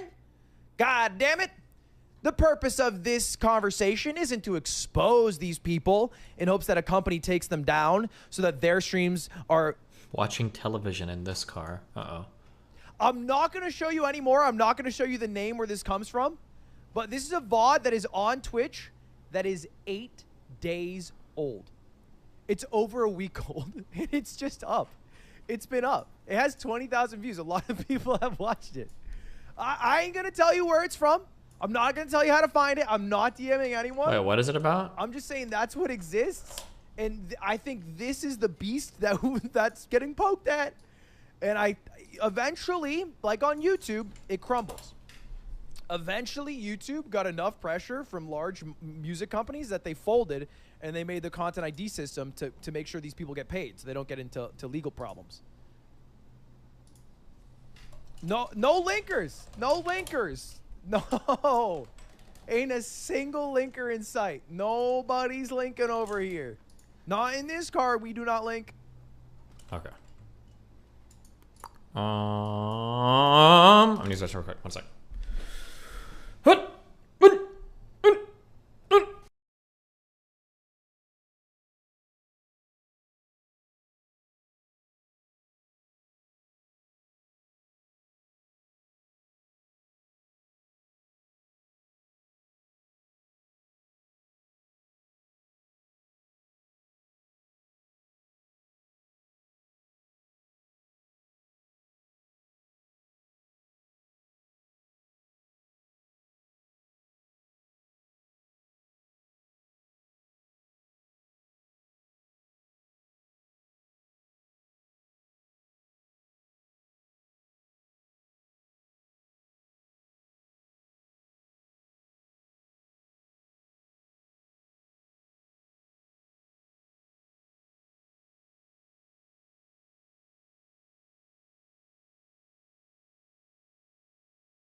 No me gun time to bust from the walls, L.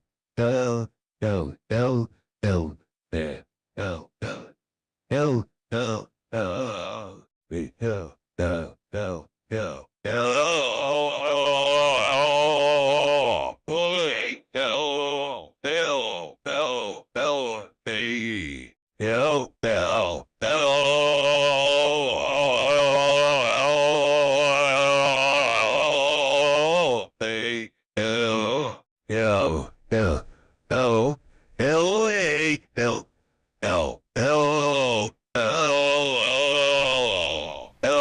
Chill. Jesus. Oh, actually, wait. My food is gonna be here. So you know what? Yum for time. MMM. Whoa. MMM. Whoa. MMM. Whoa. MMM. Whoa. Okay. I'll be right back. I'm gonna get my food downstairs. 1 sec. MMM. Whoa. MMM. Whoa. MMM. Whoa. MMM. Whoa. MMM. Whoa. MMM. Whoa. MMM. Whoa. MMM. Whoa. MMM. Whoa. MMM. Whoa. MMM. Whoa. For me personally, I am GigaChad. For me personally, I am GigaChad. For me personally, I am GigaChad. For me personally, I am GigaChad. For me personally, I am GigaChad. For me personally, I am GigaChad. For me personally, I am GigaChad.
Okay. One more time. MMMM. Whoa. MMMM. Whoa. MMMM. Whoa. MMMM. Whoa. MMMM. Whoa. MMMM. Whoa. MMMM. Whoa. MMMM. Whoa. MMMM. Whoa. MMMM. Whoa. MMMM. Whoa. MMMM. Whoa. MMMM. Whoa. MMMM. Whoa. MMMM. Whoa. MMMM. Whoa.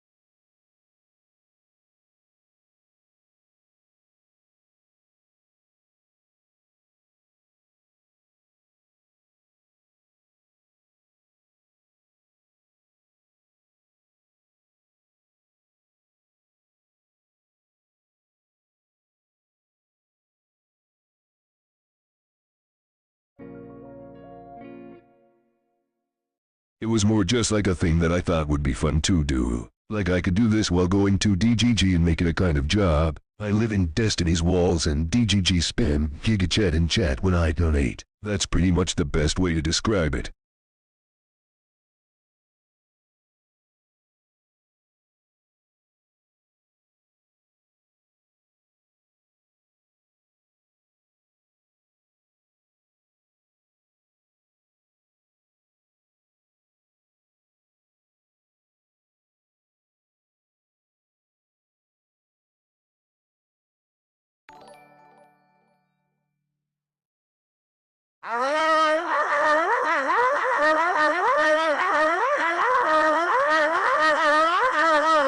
It's okay, Chad.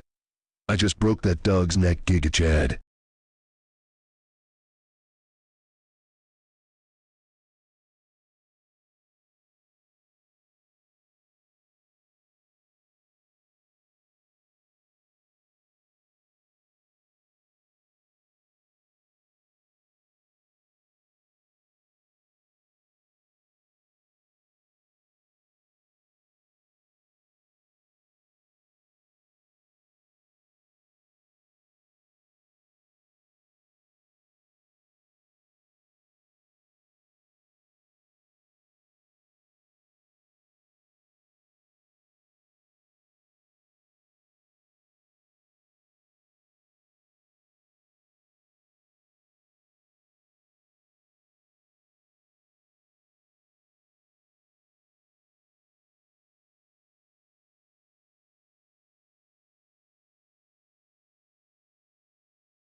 It's okay, Chad. I just broke that dog's neck, Giga Chad. I feel like I've outpaced him intellectually.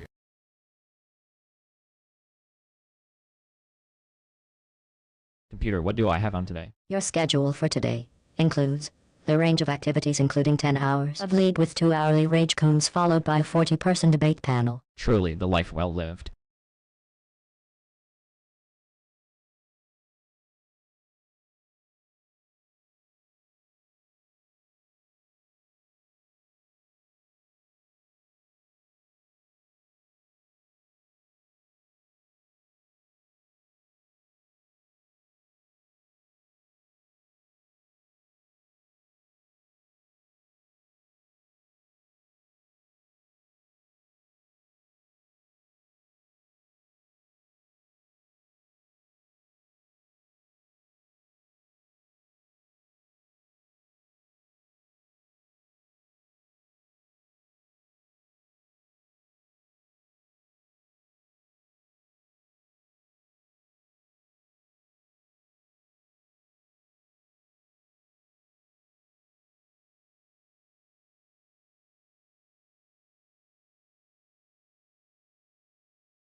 Oh, well.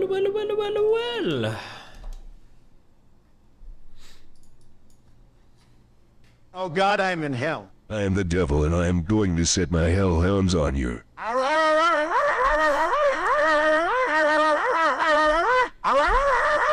Oh God, hell. Hell, hell. Hell, hell, hell, hell, hell, hell, hell, hell, hell, hell, hell. Hello, Stephen. Hi, Danny Dan. What's up?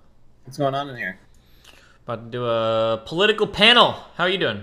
Oh, that sounds... Well, who's on it?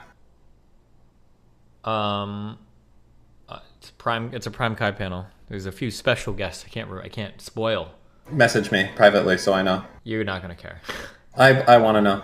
Message me privately. I deserve to know. I feel bad because there are people in my chat that want to know, and I'm gonna tell you, and you're not gonna care. That's the way. This is nepotism, okay? And it's something that's fair. I get to know. Now tell me. You're just okay. I want to know. At least tell the chat that you're gonna say, okay, yeah, I super don't care. You're joking, right? No. He doesn't care, guys.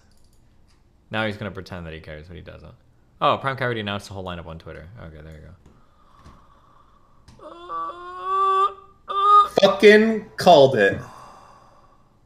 What? No, I called this like 3 hours ago. Wow, good job. Yeah, I'm good. I'm something of a Dan never ever wrong. So,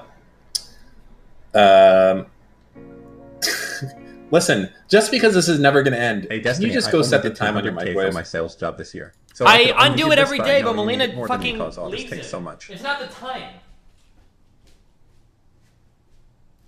I truly am a champion of chat. Who else would do this for you guys? Just me. There's no one else.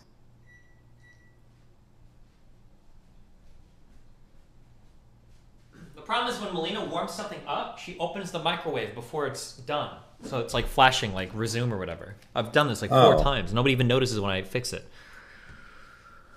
Do you want to be ninja? Never mind, actually. I stopped myself. That's 2021 or 2022, Dan. He knows. Good job, man. We're proud of you.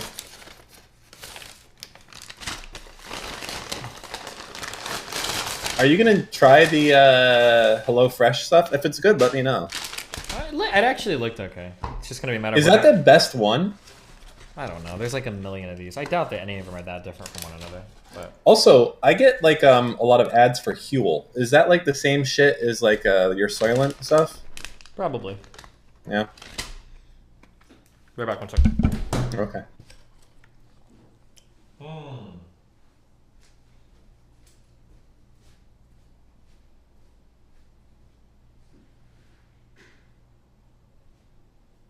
So,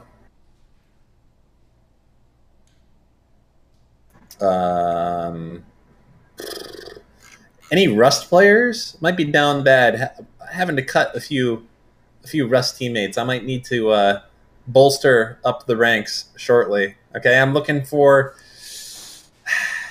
at least 1,000 hours in Rust. Okay, ping me on Twitter if you're ready to join the gang. 1,000 hours. 1 and then 3 megalols. 1,000. What? $1,000 for what? No, 1,000 hours. Oh. What the fuck? Who did this and why? What? Well, post it. Very.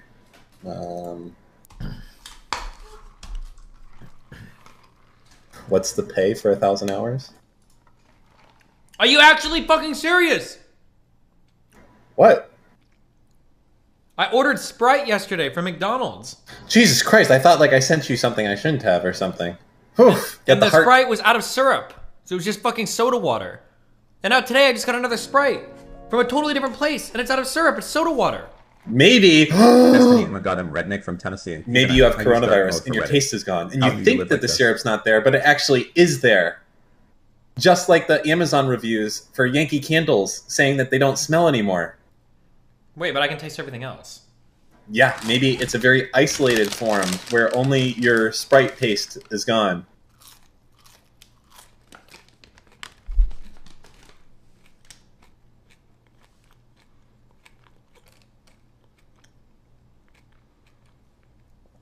Fuck you.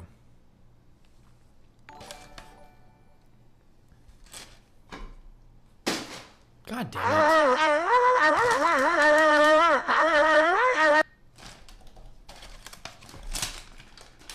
Nothing makes me happier than scamming you guys when you donate dumb shit, okay?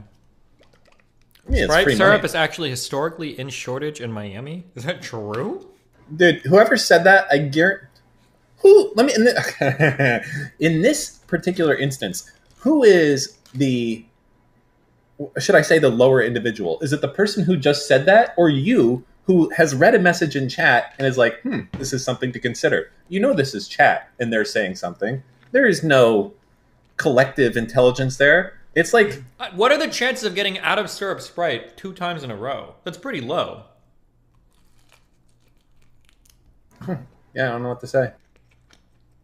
Fucking dubstep.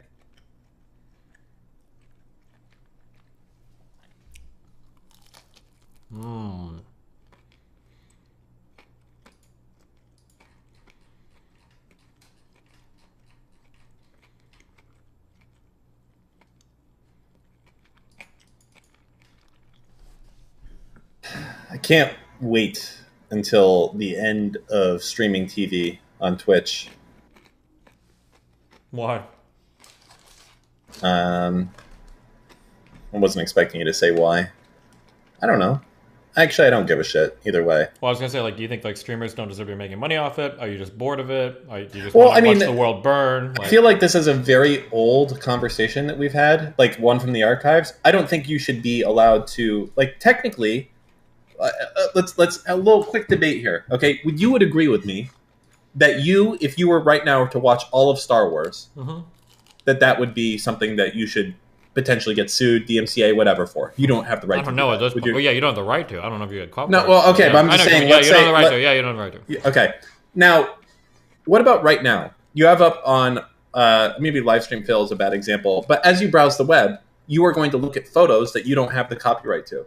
Now, do you have the right to be rebroadcasting those in a way that they didn't existently do? And why is that different than watching a full-length movie or not? If you're watching the entirety of that content, is a movie more protected than a piece of art or an image?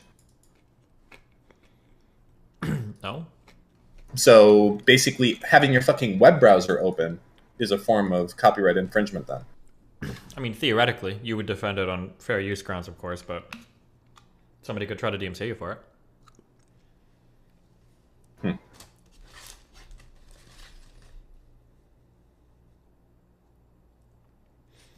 Or like when you read an article, that's a good example. Like if you read like any article from the New York Times, the Post, whatever, like that would be like, that's the end of your, like you shouldn't even be able to do that to a certain extent.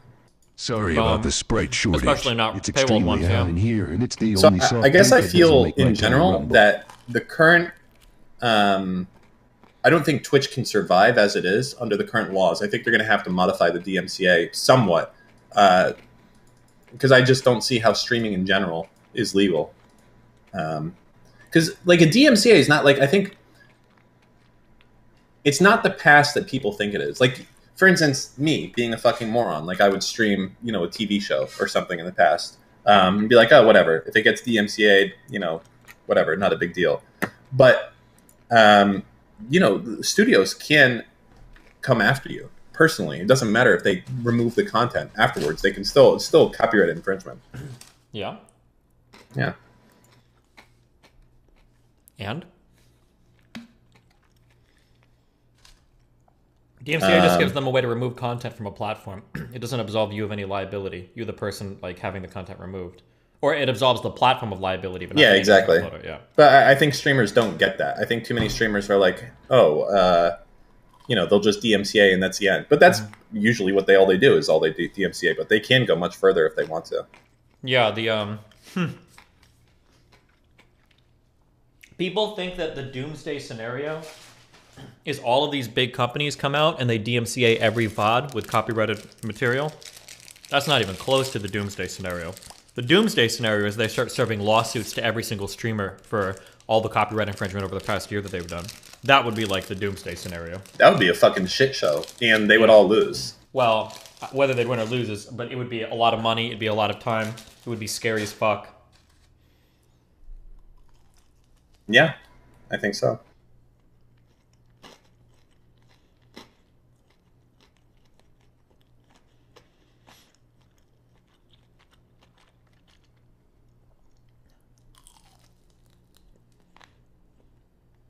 So what's the latest on the Rust server? Still waiting for Cake to set up the box? I think the box just got approved today in the afternoon. Okay, that's good. I don't know how many... Let me see how many Rust players we have in here.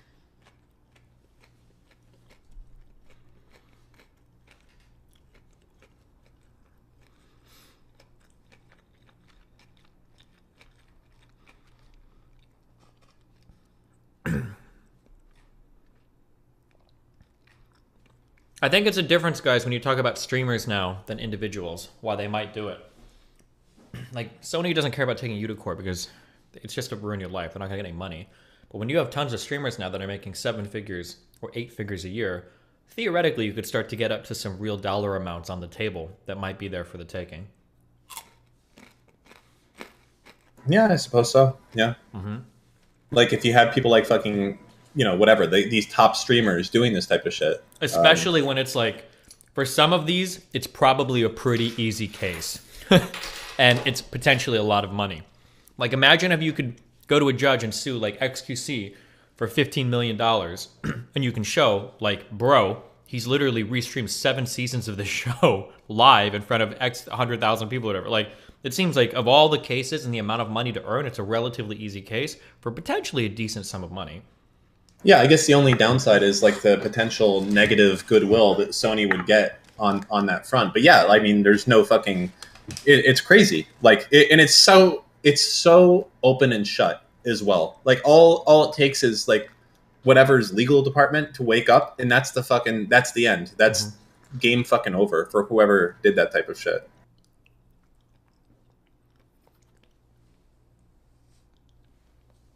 That'd be serious dollars, though, too. Because they wouldn't have to settle. I'm pretty sure that would be... it's not like malicious copyright infringement, but there's another level beyond just copyright infringement where it's like you're doing it and you're making money off of it. It becomes much more serious.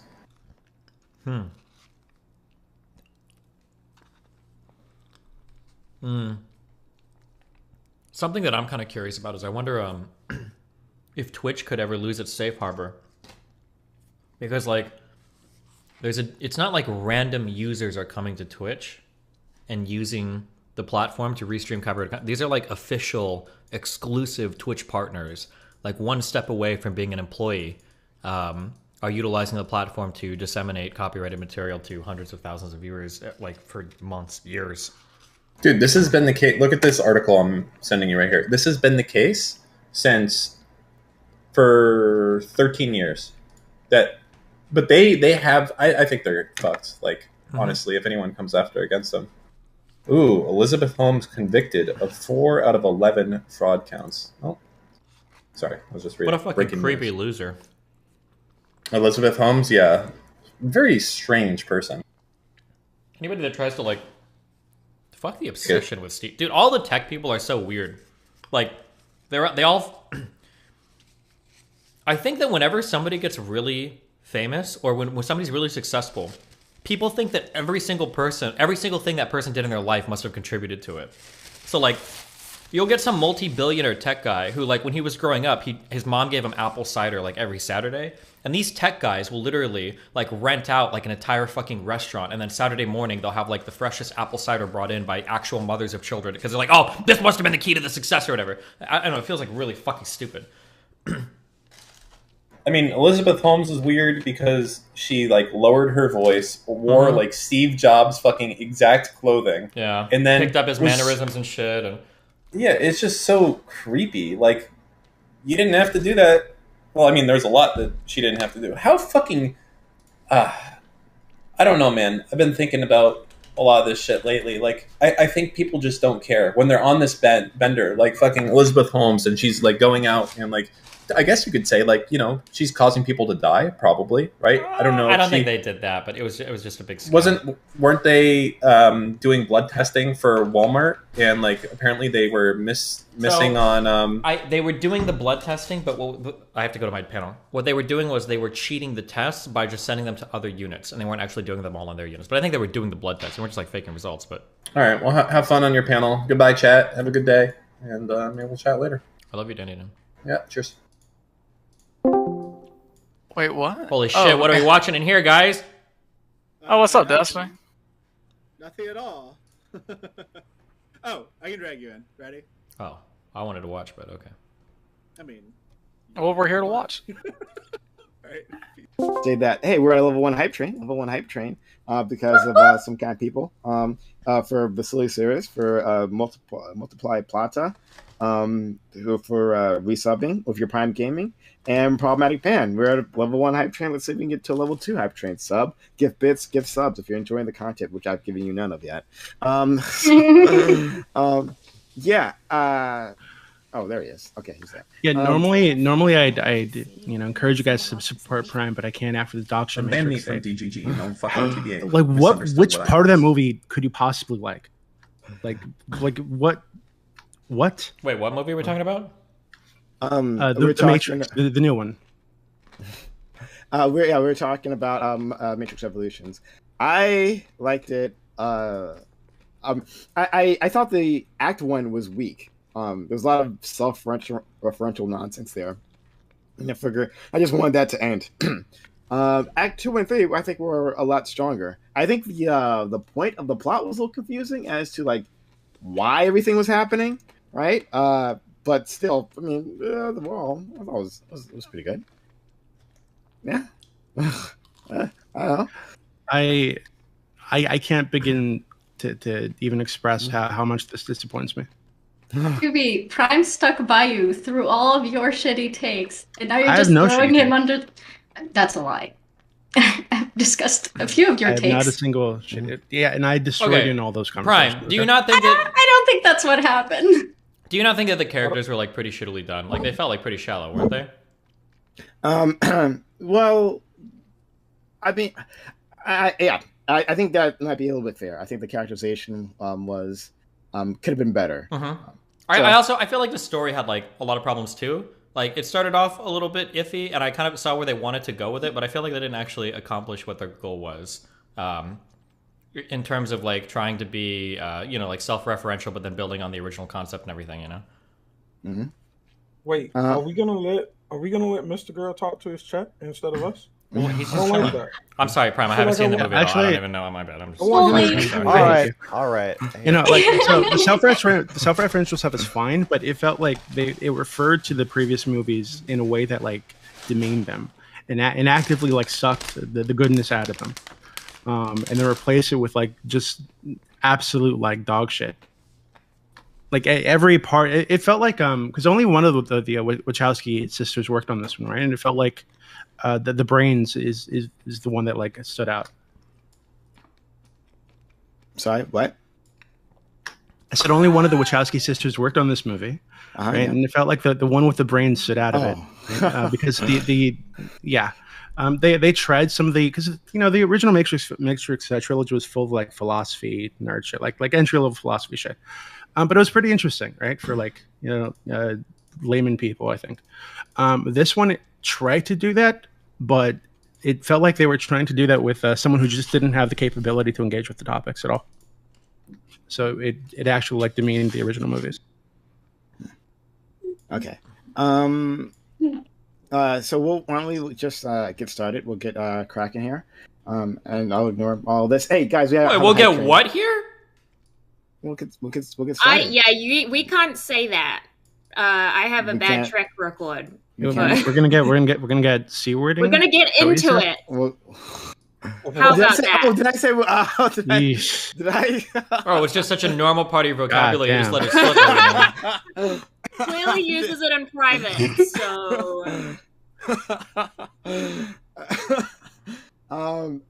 Great start. man. Great start. Yeah. Oh boy.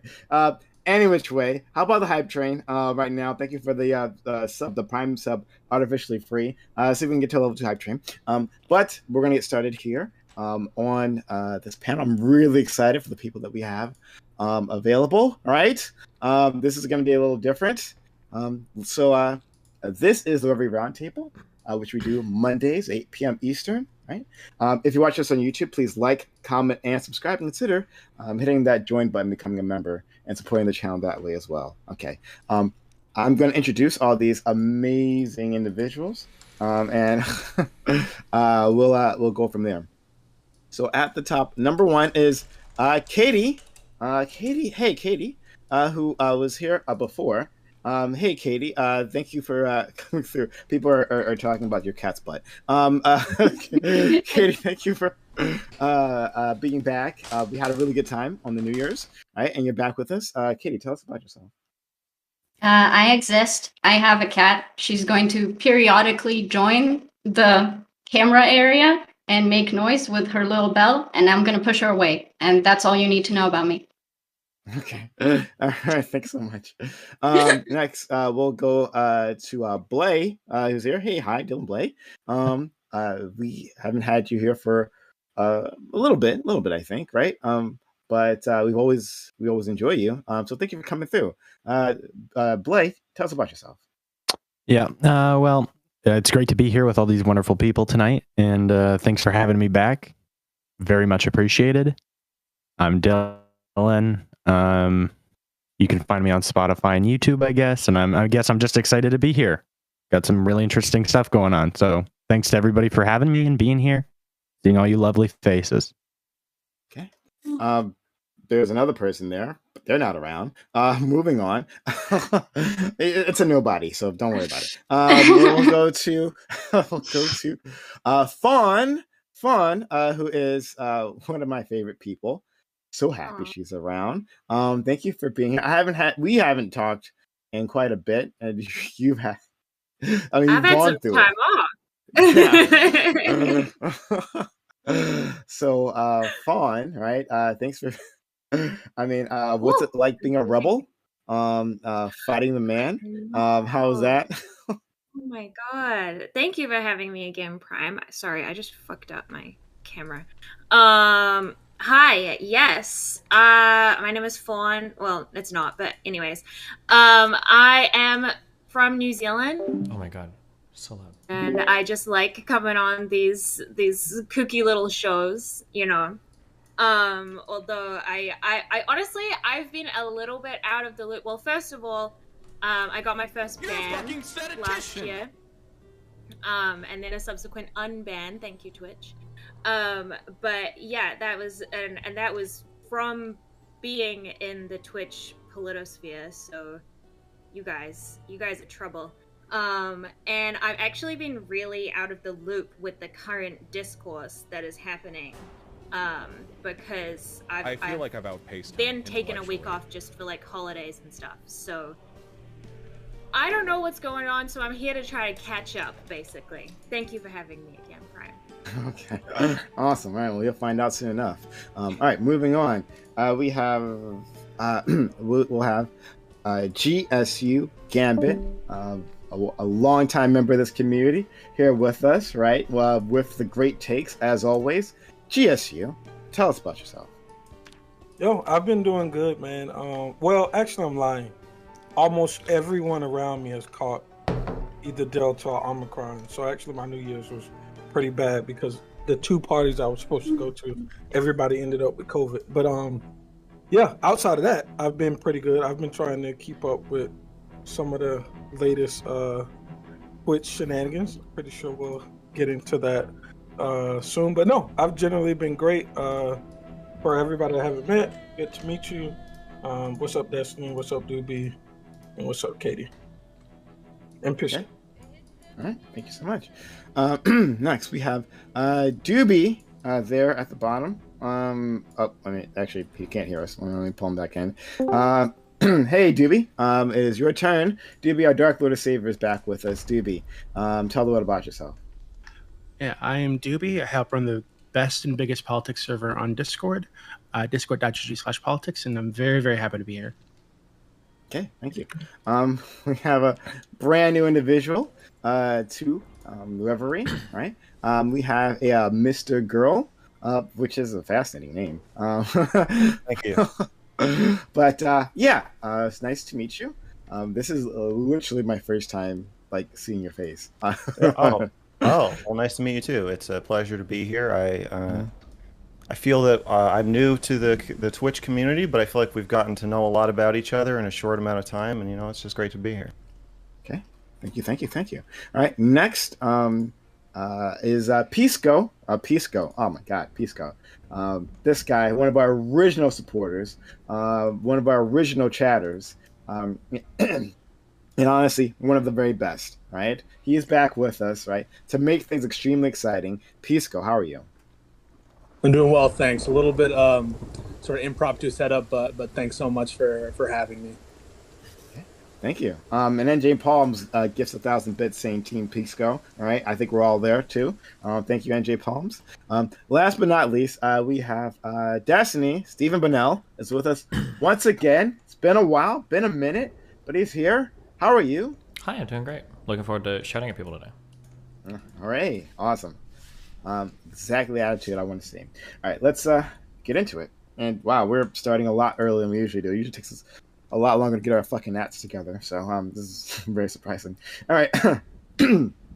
So we're gonna be so I had given my guest 3 topics, right? And I told him we'd do 2 of them. So we're gonna do topics 2 and 3. So just so you know. Topic 2, the first one. Throughout the world, there are communities in conflict with each other. This could include Black Americans and the police, Indians and Pakistanis, or Israelis and Palestinians, to name a few. Their troubled history can span centuries, and in that time, a lot of hatred builds up. But is it ever justifiable that one community entertains prejudice notions against another? After decades of demonstrated bad behavior by a group, is it understandable that some would feel uncomfortable around them, at the very least? And if so, what are the implications for racial and ethnic relations across the globe? So yeah, the question is exactly what it sounds like. Is it ever right to be prejudiced to another group? Does that ever make sense? Is it ever understandable? Or is that just morally completely wrong and there's no logical reason why a person would do that? So we'll do opening statements for this, then we'll get cracking. Let's go. You can't say that anymore. Katie, please. So you said, is it right? And then you said it's understandable. Of course it is. People do dumb, unreasonable, and illogical, immoral stuff all the time. It's not a good idea. It's not helpful, but humans have a stupid tendency to like divide into groups and categorize quickly because that's just what we do. It's not good and it's not helpful, but it's absolutely understandable. Like if somebody hurts you, it's very normal to then assume that a lot of people that look like that person might hurt you as well. It's not very smart though. Okay. Dylan. Yeah, so I guess I'm going to come out here with a crazy take that's somewhat similar to Katie's. By that I mean it's not radical at all, but I will say that some dynamics between groups can be understandable, and as we know, prejudice against certain groups exists, no matter what. However, when we're talking about whether on a moral standpoint whether it's justifiable, for the most part, it's really not. It's pretty immoral to not judge individuals at the individual level, especially when we're dividing them into mutable characteristic groups, which I think is really problematic. So I will say that it's understandable, but of course, it's not morally correct. That's me. Yeah, exactly the same. Is there anybody that's going to disagree with this take? I'm so curious. Who's going to be the brave one that's like, you know what? I think actually, if you have a lot of bad experience with the group, you can be racist towards them. Mr. Girl, all right, you go next then. Oh, I was just saying, I was trying to build up anticipation. You want me to just do it now? Yeah, go ahead. Well, this I guess my take is that there's an overlap between these two. That it's not just that like we know prejudice is wrong, so we don't have it, or if we know it's wrong, then we won't have it, or then we won't be able to act on it, or acting on it is wrong, but having it is understandable. I feel like there's a, well, it's like a spectrum.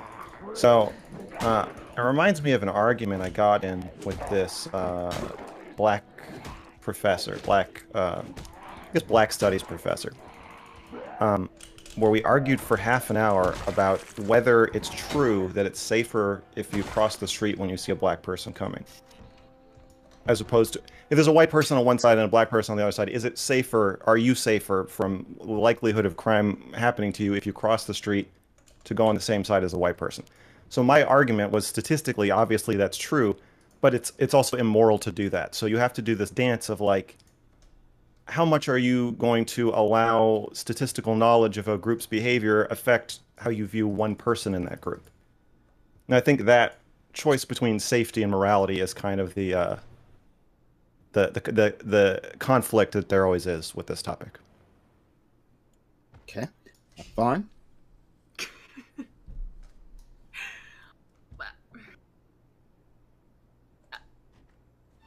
Surface level. Yes, statistically, if you're looking at the statistics and having no further information either other than statistically, black people are imprisoned and commit more crime than white people in America, right? So, but that is ignoring the entire nuance behind exactly why that is.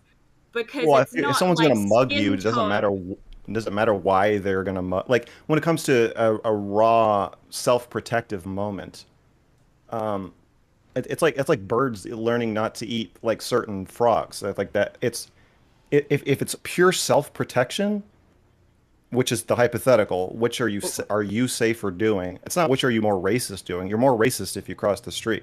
But what keeps you safer? And a lot of times prejudice and racism. So we are still in opening statements. You can respond to her as soon as we're done. All right, Mr. Girl. But well, you let her respond to me. But okay, whatever. But no. I believe you were done. Next. Sorry, if you were not finished. Well, your statement was a response to my statement, but yeah, I know. But this is still opening statements. Yeah, don't worry. I know. Yeah, you totally should have stopped her. I understand. Totally should have stopped I completely agree. I completely agree. Okay. I was super out of line. Right. Okay. Well, I just believe that I mean, the reason why my opening statement was skipped because I totally agree with basically the first thing that Kate said was that's exactly how I feel. But yes, I would also say that building on this circumstance, I would probably cross the road if it was dark and at night, and if there was a man walking towards me. I was going to give that example. Yeah. I would probably do that. If there was a woman walking towards me, I might not cross the road. If there was a man walking towards me, I probably would. So I'm not saying that it is like, I wouldn't say like, oh, then that means that I'm sexist. I don't think that crossing the road because you see someone coming at you as a potential threat is necessarily racist. But Prime, if you're since saying this is continuously a response to what I said, am I allowed to push back? Well, I promise you, you're going to be able to when we get to you. When we I know, but why is she allowed to respond to me, but I'm not allowed to respond to her? Sometimes people respond to each other in the intros. Right? It's fine. The next time I want to go fucking last. Okay. No problem. All right. And when he goes last, I want to respond to him. Okay. Well, then we'll be in a place where we can both respond to each other. Vaughn, are you done? It was an opening statement. I was almost done, and then I got interrupted, so I felt like I needed to start again. So. Okay. Thank you. All right. Let's go to GSU Gambit. Yeah. So I'm from a pretty bad area. I don't think there's anything necessarily wrong with people having prejudice, and I want to explain this more. I think the examples that have been given are, I mean, people seem to be afraid to say them, but I don't think they should be. But So I think that if, like in the hood, we call it street smarts. You have to know where you are, and acting on that knowledge of knowing where you are, I don't think there's anything bad about it. For instance, I act differently around police in Atlanta than I do police in my hometown, and that's because um, sometimes these police officers have different ideologies and they aren't actually your friends, right? And they're just trying to imprison black people in some cases. Not all police at all, not even most police, but in certain areas, we have to understand the ideologies around us. When I lived in Florida and I was around Trump rallies, I knew that this wasn't a place that I should frequent because of like the same amount of data that we would have to support some of the violence that happened in Florida. So I don't think there's anything wrong with prejudice. I think there is a problem if you never test your prejudice, though. So there are certain situations where I've been in where I want to see if my like innate feelings are going to be realized. And you could say in those cases, I put myself in somewhat of danger. But I think in order to update your internal model, that's smart to do. So there are times where I suspend my prejudice and I go into otherwise what I would see as risky situations to see how these things play out. And generally speaking, it doesn't play out negatively. I haven't had a chance where I was like testing something and it played out negatively. So I think it's okay to be prejudiced. I think if you're a person that never attempts to validate your prejudicial feelings against a group, then that's a bit bigoted, and that's maybe where it becomes more racist. But generally speaking, I don't think there's a problem with prejudice. Okay. Why don't we go to Pisco next and Doobie last? Pisco. Yeah, the art of human experience, of making rules, of giving advice, that is, in essence, discrimination. Of course, a balance needs to be struck. That's a fatuous and boring thing to say if one were to say that. The question entailed by this is, what is that balance and what should shape that balance? If you make a rule that says only people of a certain visual acuity are able to drive, you're discriminating against people who can't see as well. If you are casting a part for Scarlett O'Hara and you're only trying to cast from a group of people who are femme presenting, that is discriminatory. The question is, on what grounds and in what cases are those kinds of categories acceptable? I think, for the most part, categories on the basis of race, for instance, of oftentimes on religion, national origin, immigration status, most of the time don't make sense. I would never, for instance, justify a policy of arbitrary detention just because there's a history of a certain group in a given country doing terroristic acts, even notwithstanding some statistical proclivity of a given group, because the costs associated with doing so are so high. And so in this question, the interesting aspects are not sort of establishing that there is a balance to be struck, but what grounds do we generally consider discrimination to be unacceptable, and on what grounds is discrimination acceptable? Okay, Doobie. Okay. So, I mean, I think we can all think of cases where racial prejudice has been used to build and fuel political movements. So pragmatically, it might be a justifiable way to get a politician into office if the political goals we intend to reach by getting that politician in office are important enough, right? So this could be a viable avenue. So I don't think it's reasonable to just throw it off the table entirely because we consider it moral. Also, like, just on the Arab and Israeli thing, if an Arab Palestinian has spent their entire lives living under like brutal oppression by the Israeli ethno-state, which has a law that explicitly outlines that the right to exercise national self-determination in Israel is unique to the Jewish people, that is in their law, is it wrong to harbor racial prejudice toward Israeli Jews? Would we tell that Palestinian that it's wrong to point at that group as a whole and say, hey, fuck you for doing this to me?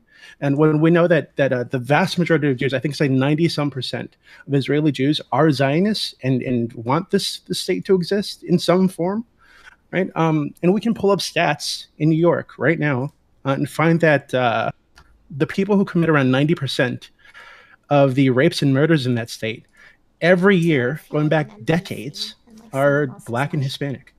That is just the case, right? Whites and Asians combined account for less than 20% of that in any given year, right? So can we really fault a white woman alone in Central Park at night for, you know, being a little more scared when she sees a black guy walking toward her? I think we can all agree that, like, we should try to avoid prejudice. We should try to avoid racial animosity, right? But when we have stats like this 90% stat in New York, or the fact of Israel's nation state laws, I think it's reasonable, and I think it's justifiable for some people to protect themselves, to form political movements, to build support for an idea. I think latching onto that prejudice, being aware of that prejudice, and the reasons that prejudice exists, I think it's totally viable, and I don't think we should dismiss it outright because we might think it's moral. All right, opening up to the panel. The problem, of course, what Doobie is saying is that he's, I think, suggesting that there's some legitimacy to enacting some public policy on behalf of mere statistical correlation between a given race and some kind of bad action. Is that what you're suggesting? That there's something, you know, policy-wise that we're able to glean from these stats? I mean, in the case of like New York, right? I think policy-wise, we could look at the stop and frisk program, right? Disproportionately, blacks and Hispanics were checked, but also these people are responsible for 90% of the race and murders in that state. So I think it might make sense to check those people more often if you're a cop who's looking for people who might be involved in that kind of activity. So suppose that you had the opportunity and you were president of New York, the supreme overlord of New York. Do you think, for instance, it would make sense to have like a lower standard for arrest or for a search of someone merely because of their, you know, racial background? That would make sense. No, I don't think that would make sense. Why would it not make sense? But I wouldn't fault a police officer, right, for double checking. Wait, hold on. I'm asking about policy, and I understand. Well, I think there's policy in New York now that would say that there can't be any kind of racial prejudice in police searches, right? So if there's an indication that a cop is checking the person specifically because they're black, or they're double checking this person because they're black or because they're brown, right? This cop would get into trouble. I don't think that should be the case, given that 90% of these types of crime in New York are committed by this group, which is a very small minority within the state. Right. So I'll direct you to the question once more, which is, would you make a lower, on the basis of these statistics, would you make it a lower threshold if you had control? You know, you could change the law. There's a little thing called equal protection clause, but suppose you could change it. On the basis of those stats, wouldn't it make sense, using your logic, to lower the threshold for searches and arrests in the state of New York? Yeah. That's why I brought up stop and frisk, right? Like I said, blacks and Hispanics. You're in favor of such a policy, wouldn't you? Yeah, absolutely. Again, the reality is what it is, right? 90% of these crimes are committed by blacks and Hispanics in that state. So why would we be checking? Why should the cops be checking every Asian dude's pockets? Right? Like this is where the problem is. So we go to where the problem is. Answer the male question. So a lower standard for searches and arrests for men across the board. Yeah, I would say so. Yeah. Okay. Wait, so Doobie, does this apply to like other demographics too that might be like predisposed to committing more crimes? And if so, like, are there certain metrics we can use for, like, say a poor person? Because poor people disproportionately commit more crimes, right? And it just so happens to be the case that a lot of the time that you see these like minority demographics being poor, right? So if I saw a guy driving around a beater like Honda Civic from 1997, would that give me like, would that justify me being able to go and like search his car because, you know, disproportionately poor people commit more crime and he looks poor to me? Well, no, but I mean, this is well. Kind Then of the why reason, doesn't that apply with black people? So this people? is kind of the reason that poor communities tend to have a greater police presence, right? Because that is where the crime is, and we understand that that's where the crime is. So because that's where the crime is and that's where the gangs are, we have more police patrolling up and down the street. That's why they arrest more people in these communities, right? So it's not just that this specific dude looks poor. It's that we know that there's an issue in these poor communities with crime and gangs and violence and drugs. So we go where the problem is. I don't really. So we should basically pass policies that say, no, if you're poor and poor people commit more crime, we can't search you on that. But if you're black who commits more crimes, we can just, you know, be suspicious of you because you're black. Like I said, I don't think we should say, "Oh, I'm suspicious of you because you're black." I don't think that should be the case. But if there's an indication that a cop specifically selected to stop and frisk a person because they're black and Hispanic, right? I think that's why. I mean, you just said you'd be okay with a lower threshold for searches and arrests. Why shouldn't that threshold be if I just feel like it? Yeah, not just that, but why does that apply to like poor people? Like if I see someone who looks poor to me, what's the difference between that and a black person?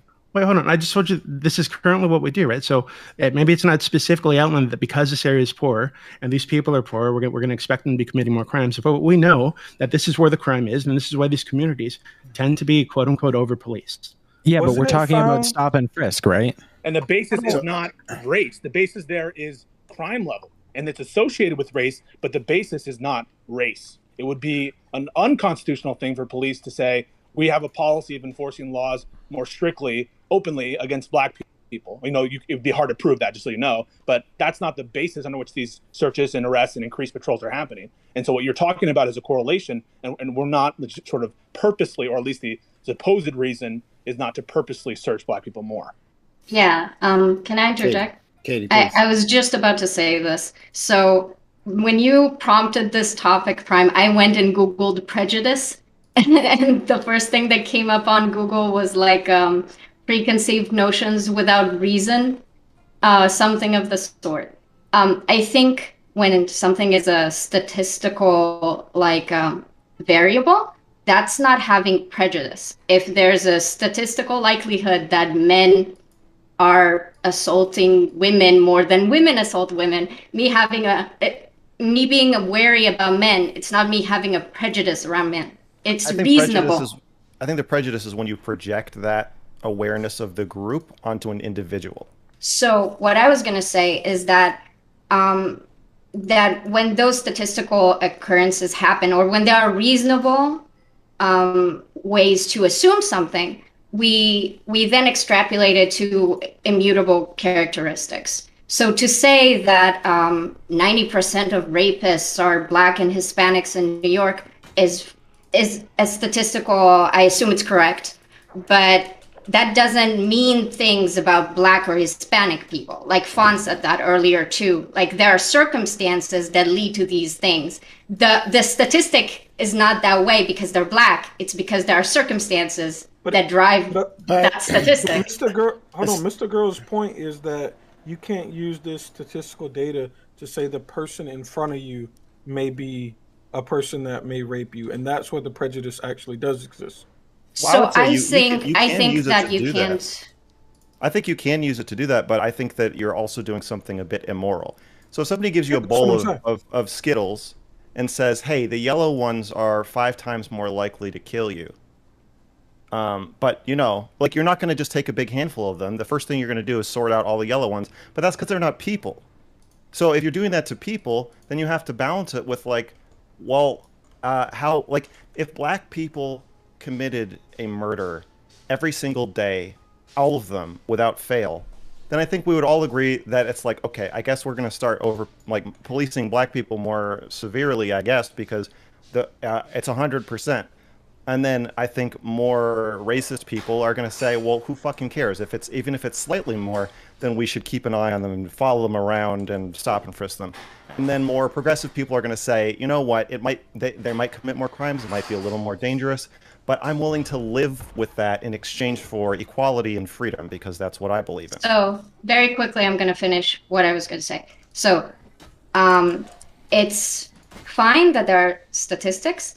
And what individuals choose to do, if me and Fawn choose to go to the other side of the street because it's night and there's a dude there, that's individual choices. That does not mean that I would support policies that enforce then segregating men and women to different sides of the streets. So individual choices are not the same as policy making. I mean, with a hiring decision by a private company, that would be a personal choice too, wouldn't it? No. Can I ask that question? Hold on. Before you even get there, Kate, and I see your hand, Fawn. Before you even get there, I see your hand, Doobie and GSU. Before you even get there, those individual choices have consequences. right? So that's kind of where I want to go with this question. Maybe I didn't say a word clear enough for you, but like you're saying, oh yeah, it's an individual choice that I go to another side of the street. That one is like less, like the consequences of that are pretty tiny. But like, what about there was that woman in Central Park who a black man approached her because she had her dog off a leash, right? Yeah, Yeah, right. so And I she agree called with the you, cops, right? And she called the cops, right? And she said, he's threatening me, he's trying to kill me, right? That's the other side of that. So that's the prejudice. Having consequences that could have been deadly. He could have died. So I agree with you. Well, to be clear, that's a more interesting part of that question. But to be clear, right? so his behavior made what she did, I think, justifiable, because he was acting like a fucking creep. Okay, can I make the point that everyone can get If you into? read his Facebook post, Wait, hold on, right, wait, real where he quick. We breaks shouldn't down get into the specifics of the story because we're sidetracking. We Yeah. just take it. Okay. I understand what you're saying, though, So- Doobie. That guy was a creep. It was way different than how it was presented, but we should move on. Agreed. Okay. So I agree with you that that's a much more interesting part to like focus on, but we went straight into like policy making, and that was the specific point, right? I'm much more interested in talking about the lady at the park than about whether stop and frisk was legitimate, because it wasn't.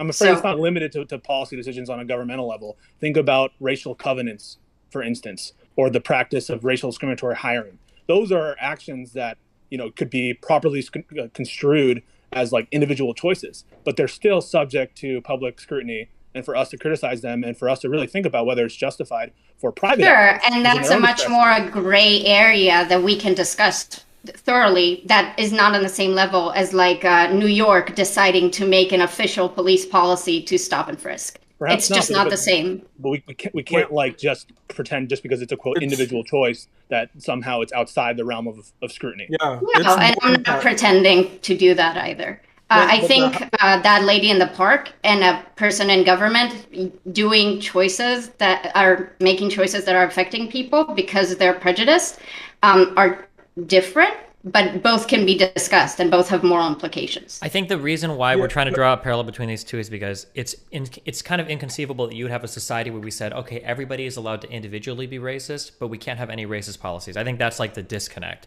So even though they are fundamentally different actions, if you're selling that on an individual level, it is going to filter through either legislatively or at least to companies the decision making. So that is I get that's how that sounds. I thought it was very clear from how I started that I don't think individuals should act in racist ways. I force myself to stay on the same side of the street when there's a guy at night because I don't want to act in that way, because I think it's not fair to the guy, even though I probably should cross the street. So I don't exempt individuals from making shitty, racist, or discriminatory choices, but it's also you don't fault? Not the same. What? You don't fault people for racial discriminatory choices? No. She said she I don't. do. Sorry. Okay, you do fault. Sorry, my bad. Let's go to Fawn and GSU. Mr. Go, do you have any previously? I'm not sure. Yeah. So we'll go to all right then. We'll go to Fawn, Mr. Girl, GSU, Dylan. I just wanted to quickly point out something that was mentioned in chat a while ago about I don't know if it has I think it has relevance. There's statistics from the FBI saying that nationally 67% of rapes are committed by white people. So the reason why when we look at these stats, people. we have to look at the per capita basis. So for instance, let's say that like 50% of rapes were committed by one group and there's 10 of those people, and then 50% of rapes were committed by another group and there's 10 million of those people. Well, if there's only like 5 of those 10 million people committing rapes, but if there's 5 of the 10 people committing rapes, you're probably going to be more likely to be aware about those 5 of the 10. So even if the absolute percentage is bigger in one group, if the per capita or the relative is smaller, that's usually how people are making decisions.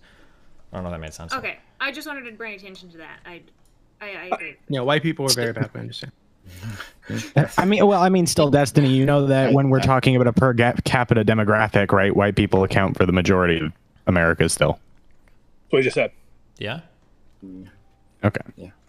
All right. So, Mr. Girl, I'd cross the street if you were. No, I'm just kidding. Mr. Girl, go ahead, please. I think that you kind of have to make a decision here. I don't think you can be really hands off. We're saying that police have the leeway to decide who to investigate based on how they feel. So if the police feels that you look suspicious or doing something suspicious, they can investigate you. And then there's prosecutorial discretion. The DA might feel like dropping your case. The judge might feel like sentencing you. The jury might feel a certain way about you. All of those steps can have prejudice or racism built into them. So it doesn't make too much sense to say you're okay with all of that, but you wouldn't be okay with just putting it in the law and saying, well, we should just investigate black people more. And in a way, that would just be more honest and direct. And I think if you're not okay with people getting investigated or sentenced longer or charged more because they're black, then I do think you kind of have to do something to try to stop that. Of course, that's a ridiculous and ignorant thing to say. We would not be, just because we have discretion someplace in the area of criminal law does not mean that we are tolerant of racist exercises of that discretion. And just because it happens to be the case that some of that seeps into our systems with or without conscious choice does not mean that we should allow active and flagrant uses of racist policies. And so I don't know what you mean. Just because racism exists, we must tolerate its most explicit form? No, I think I was saying the opposite of what you're saying. Okay, then I'm understanding. Okay, well, let me explain. If you have cops that are so racist that they are only targeting black people, for example, and rampant people getting locked up for crimes they didn't commit, sentenced for outrageous amounts of time, I think that it makes sense to address that with a policy aimed at preventing that from happening. To me, allowing it to happen is the same as enacting a policy that says it should happen, in effect. Oh, I see. So you're not in favor of what, I'm sorry then, I was conflating you with Doobie's position, which was we should... I'm a Jew, so... Okay, so you're not in favor when the cops start locking people up because they feel like it, it makes me personally uncomfortable, but also I care about my black brothers and sisters too. Yeah. To be clear, you would be against any law sort of institutionalizing or making formal what already happens with respect to racism and policies. You'd be against what Doobie said. I am against laws that say it's okay to over-police black people, as I believe they are currently over-policed. Yes. And you made the what I was trying to say, basically. There's obviously there's like personal responsibility, but we can't institutionalize racist shit. It doesn't make sense. But so I got a question to ask everyone here really quick. Just shoot, then Dylan. Yeah, so a lot of these things that y'all are talking about are kind of sort of all in a mixed bag in what happens in society. So the reason why I like completely object to what Doobie was saying was because discriminatory policing is how you remain with these stereotypes in place. So I think during Stop and Frisk, and somebody quote me on this one wrong, but the percentage of time that they found contraband or violations during Stop and Frisk with black people was less. I'm pretty sure that's like Yeah, real quick, just to factually to back up what you're saying. So the problem with the stop and frisk stuff and the disproportionate, like lowering the threshold for pulling over like black people or Hispanic people in the past is that as they've done those lower thresholds, the hit rates are not improving at all. So it seems like even when they engage in discriminatory behavior, the hit rate falls, which would mean that the discriminatory behavior is probably unjustified. Now that's a factual argument that I think is separate from our philosophical discussion, but to ground it in reality, the discrimination doesn't seem to be helping. Copying doesn't help. Yeah. So, and that's what I'm saying. So all of these things get mixed together because, and I appreciate what Mr. Girl said. The other thing that people don't look at is when we look at these per capita stats, I agree that a lot of them look really bad. But we don't get the stats for things that either didn't go to trial or people that didn't get arrested and all of these things. Like, for instance, when I was in college, I was in the car with one of my white friends. We were completely drunk and it was late at night.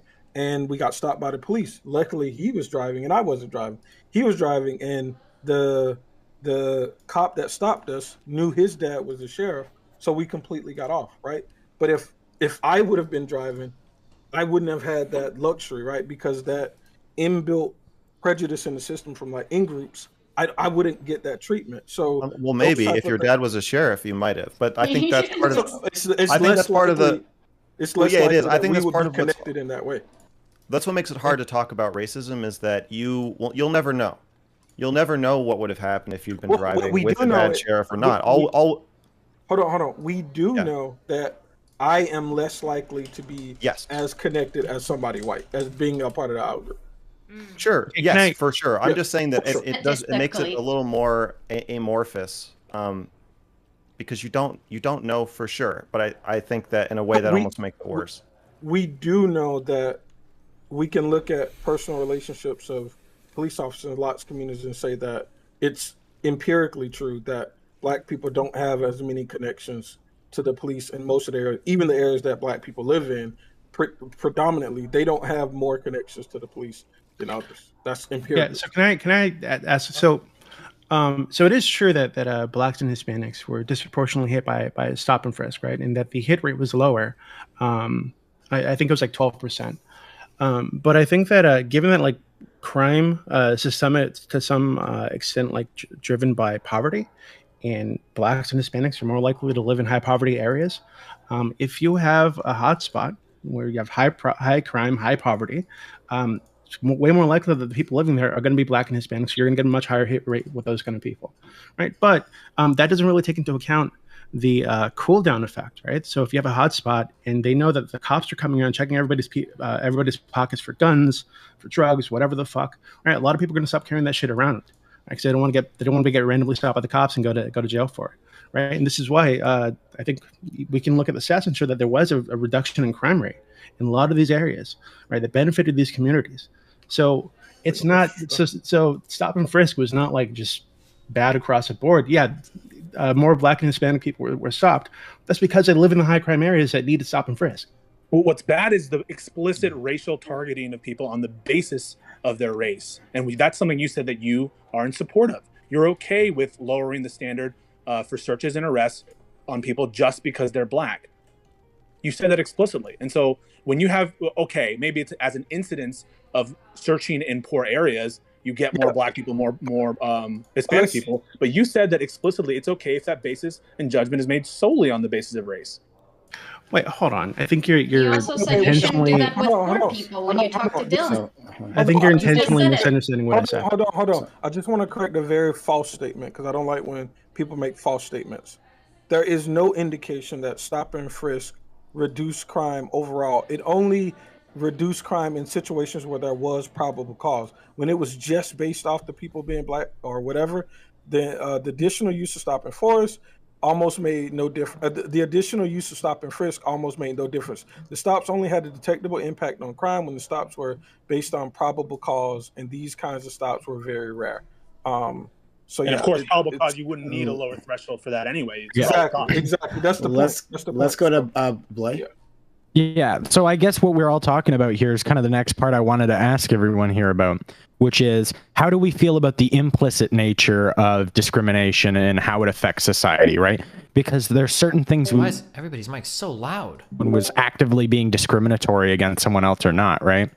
So, like, I think on an individual level, and I guess this is my quick take, right, is on an individual level, what Kate and Fawn were saying about crossing the street, when you have to make that kind of individual utility calculation for your own safety at night, something like being mildly prejudiced might be, helpful. But I think with the laws we have that are anti-discrimination, like the Civil Rights Act, things like that, those things help prevent discrimination.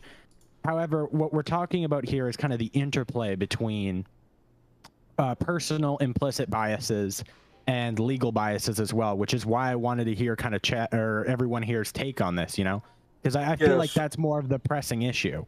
So I think one of the easy examples of this is the Black sounding name, right? I think there's a large experiment that was done on whether people with Black sounding names got less callbacks even for the same qualifications and stuff. And it was overwhelmingly that Black sounding names is the easiest way to not get called back in an interview. So that's a place, and I think Destiny brought this up earlier, or maybe it was Hisco, but that's a place where those implicit biases, personal choices can have systemic impacts, even though in the act that's one individual, but across the broader society, it can be impactful to. But are we saying they're implicit biases? Like most people, unless they're complete assholes, are not being racist on person. you can make a lot of shitty, racist, discriminatory choices because you have implicit biases driving you to those behaviors. Most people that toss out a resume, I'm not going to say most people. I assume a significant amount of people that toss out a resume that has a black sounding name do not think, oh, a black guy, I don't want that. You know, it's just because it's a black sounding name, they attribute a lot of negative qualities to it. And then they look at two similar resumes and they determine the white sounding name to just be a better candidate. That's what implicit biases are. So expanding on what Kate said. Yeah, okay, wait. So expanding on what Kate said, though, I think it's important to note that if we're looking at two resumes side by side, we have a small sample group to look at here, right? How would we be able to determine whether someone's being racist or not, you know, based on other variables and factors, right? So someone might go into an interview and this person might just gel more like properly with the boss. You know, they might have similar personalities, whether or not that's related to individual experiences, right? Just say you have two white guys. It's really hard. Nobody is saying that's what I'm saying, right? Wait, but nobody is saying that we're gonna be able to look at each individual interaction to determine if there was some prejudice or racism at play. But what we can do is collect data across all of these interactions and see if there's systemic bias. That's my point. Right. So my broader point is, how do we find a solution for those problems? If these individual case-by-case bases we can't push too hard on, but we can't be too lenient on because there might be some racism going on, there might not be some racism going on. How do we actually solve the problem pragmatically?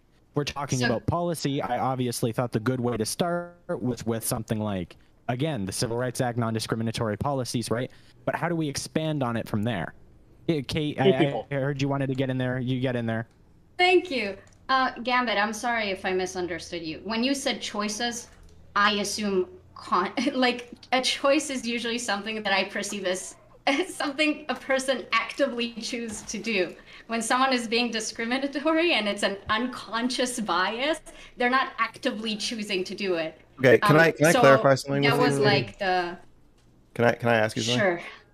Okay, are you saying that if I'm the boss and I see the black name on the resume, if I throw it out because I've noticed that most of the black people I've talked to lately are not good candidates and I just want the best candidate, that's not a conscious act of racism. But if I'm like, black people are fine candidates. I disagree with you. Well, I'm just asking you this. Okay, because you said it's not an intentional act of racism if I have some pragmatic reason for doing it. No, that's not what I said.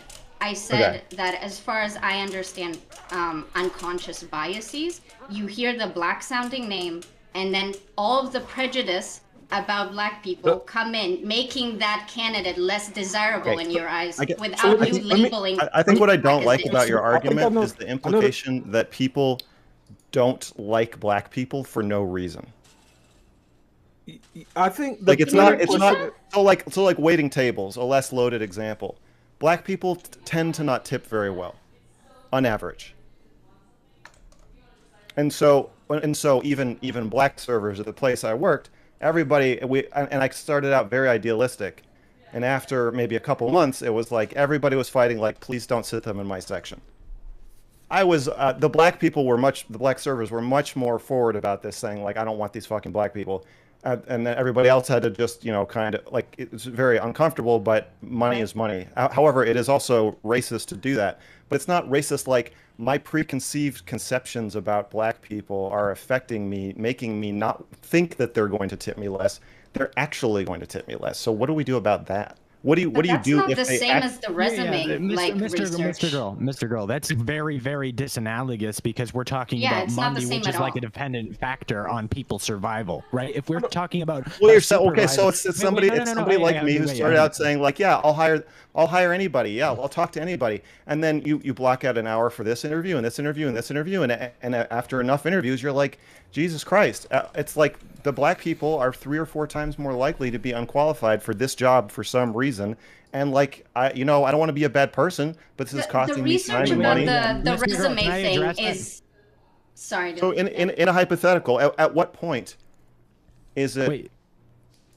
So we need to talk about something that's like obviously more analogous here, right? Let's kind of remove the monetary factor from the equation. Well, I just used your analogy as the analogy.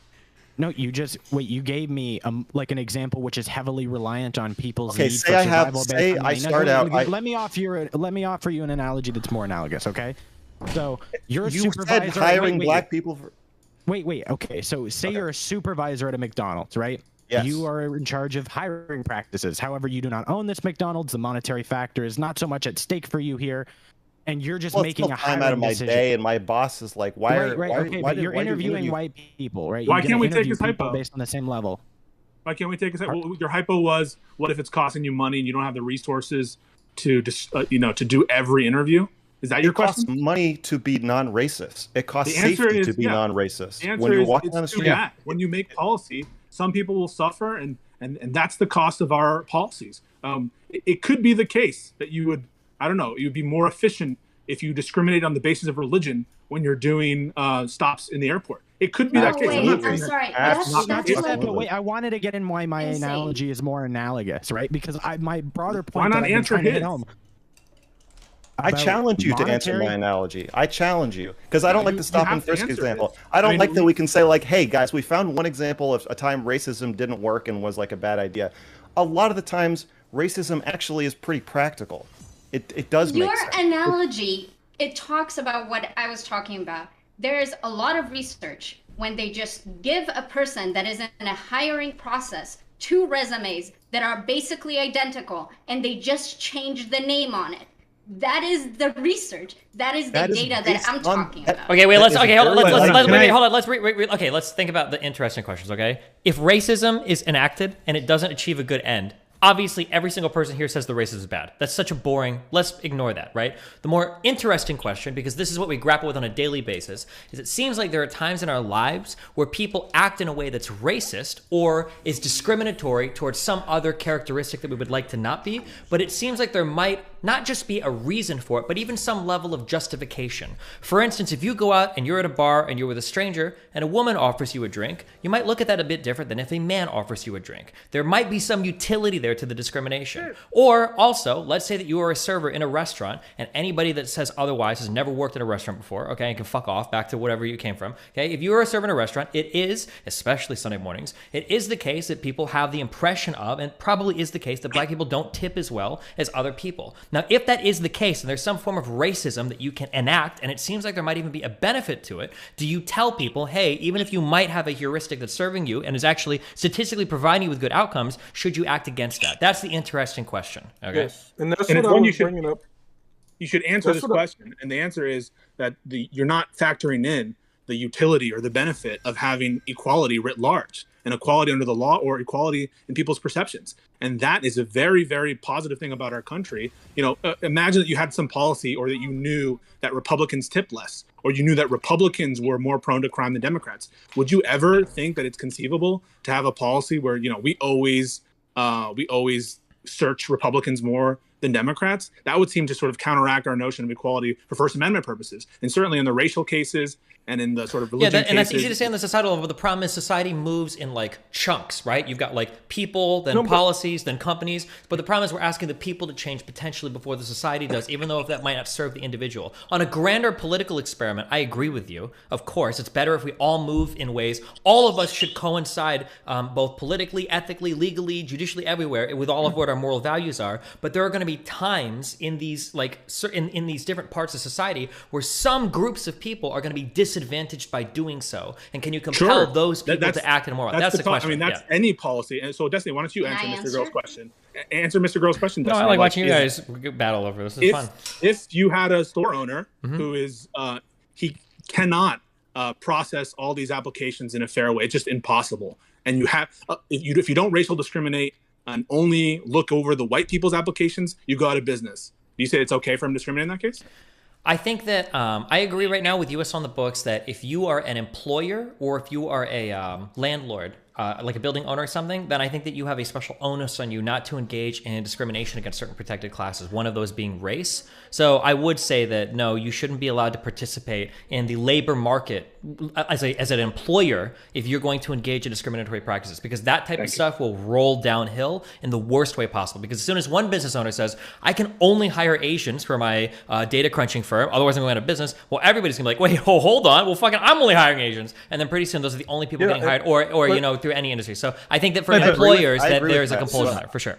Hold on, wait. Can I really quickly? Hold on. This is why what Pisco said was important. He's trying to show y'all that when you say that it's not in law, but it's personal decision, effectively they can cause the same like injurious outcomes, and that's what he's trying to get y'all to understand. And I would think that we would all say that even if we thought there was some utility to racism, we'd be against using it. This is why this is why there's applications of black people that have even better qualifications, but they still receive less callbacks because of this topic right here.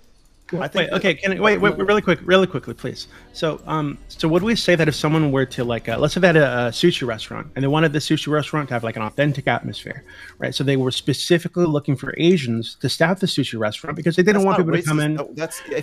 Asians correlate very highly with being Asian. So that's not fair. Okay. Yeah, but if a black or a white person, if a black or a white person were to apply and they had all the skills needed to make the sushi, and you turned them away because they wouldn't fit the aesthetic of your restaurant, could we say that that's racist? That's racial discrimination that would be unjustified? I would. Yeah. In that case, so it would be the same thing if you're talking about like a movie that's hiring a particular role. Or if it's like Hooters and you're only hiring women as opposed to men, even though there's differences in kind of like our legal standards for the discrimination, what will pass muster and what will not. I think in certain cases, you can find cases where it makes sense. Okay, if we're going to have someone play Barack Obama, we're not going to look at all of like, I don't know, the Asian candidates. And so you can certainly find situations where that kind of artistic choice or aesthetic. So we just call them actors or a cast rather than employees, right? Is what you're saying. So if I wanted a restaurant with blonde girls with big boobs staffing my restaurant, right? Black girls tend not to have blonde hair and big maybe that by big boobs. They tend not to have blonde hair, right? So I would just get rid of all the black applicants, right? And only interview the white girls. Tend not to have big boobs. I stopped myself. I'm sorry, but just a real quick point racist so far. But a real quick point on the names thing, right?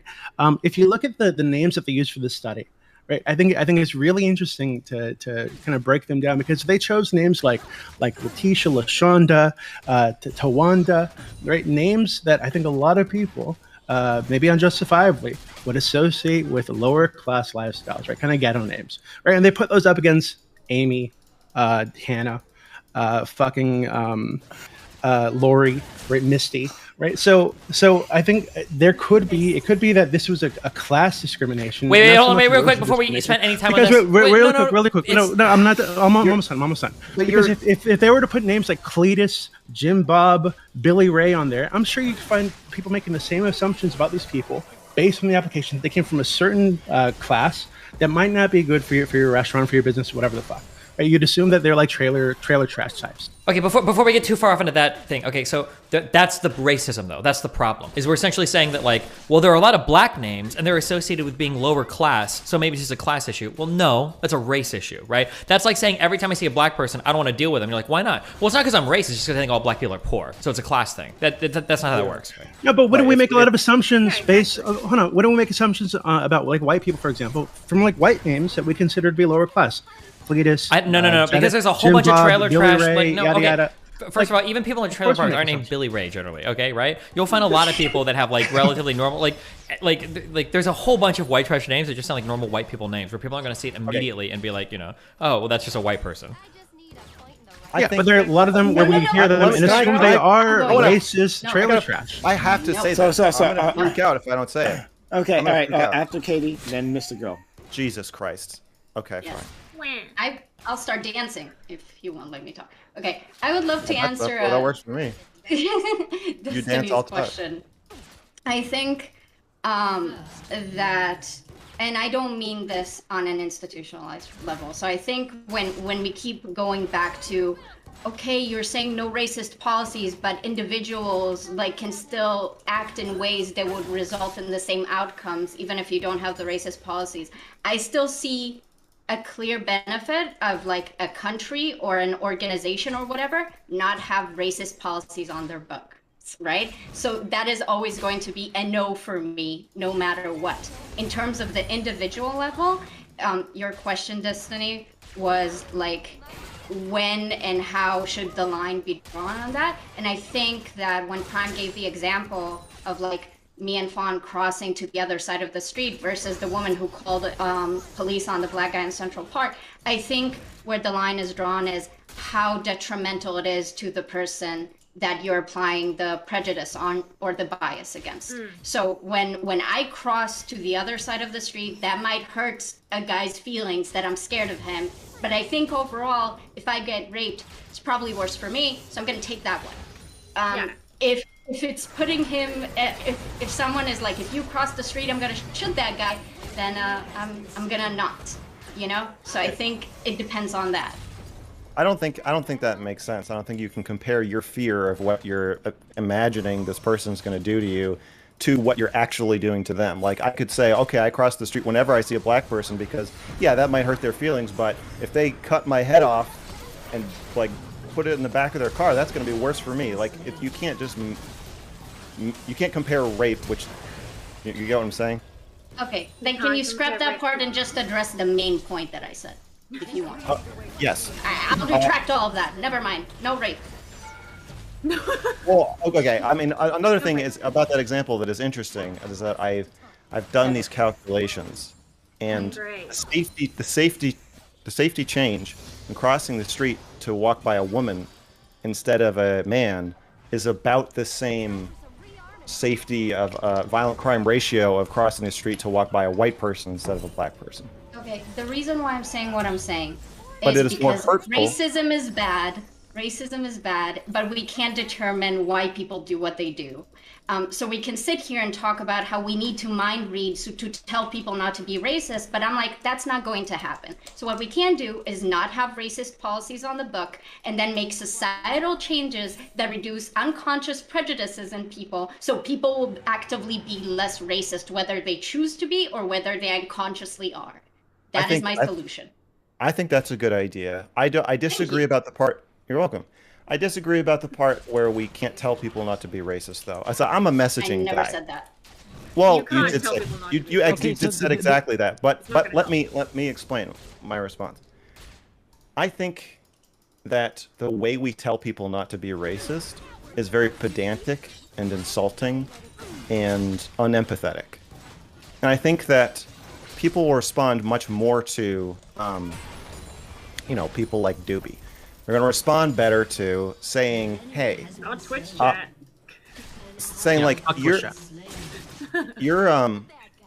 it's understandable that you want to throw out these black named resumes. Like, given your experience, or waiting tables, it's understandable that you don't want the black people to sit in your section.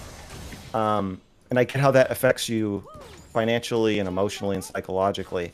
Rather than, you're a racist, ignorant, white trash piece of shit. How the fuck did you say this? I hate you. I agree with you. Discourse should be completely changed if we want better results. But in order I to never do that, said we have to... being racist is shouldn't be called out, right? I'm just saying No, you didn't. I can't discern people's intent, so I'm not gonna bother with that. I think you said that you can't talk people out of being racist. Yeah, I think that's what you implied. I never said that, and I don't think that's true.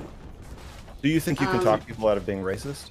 I think you can talk some people out of reducing their conscious racist choices and biases. You think I you can think talk that them everyone are a little meaningfully- bit racist. Do you think you can meaningfully talk people out of being racist on a mass scale? If they are racist in a conscious way, then yeah. But I think everyone are unconsciously a bit racist about something.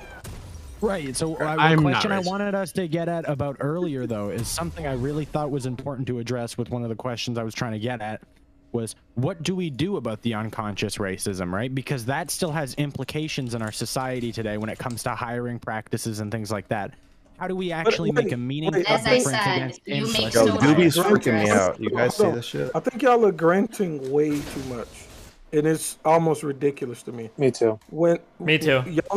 Y'all are giving way too much credence to this concept of unconscious bias. When people are committing these actions, they understand what's happening.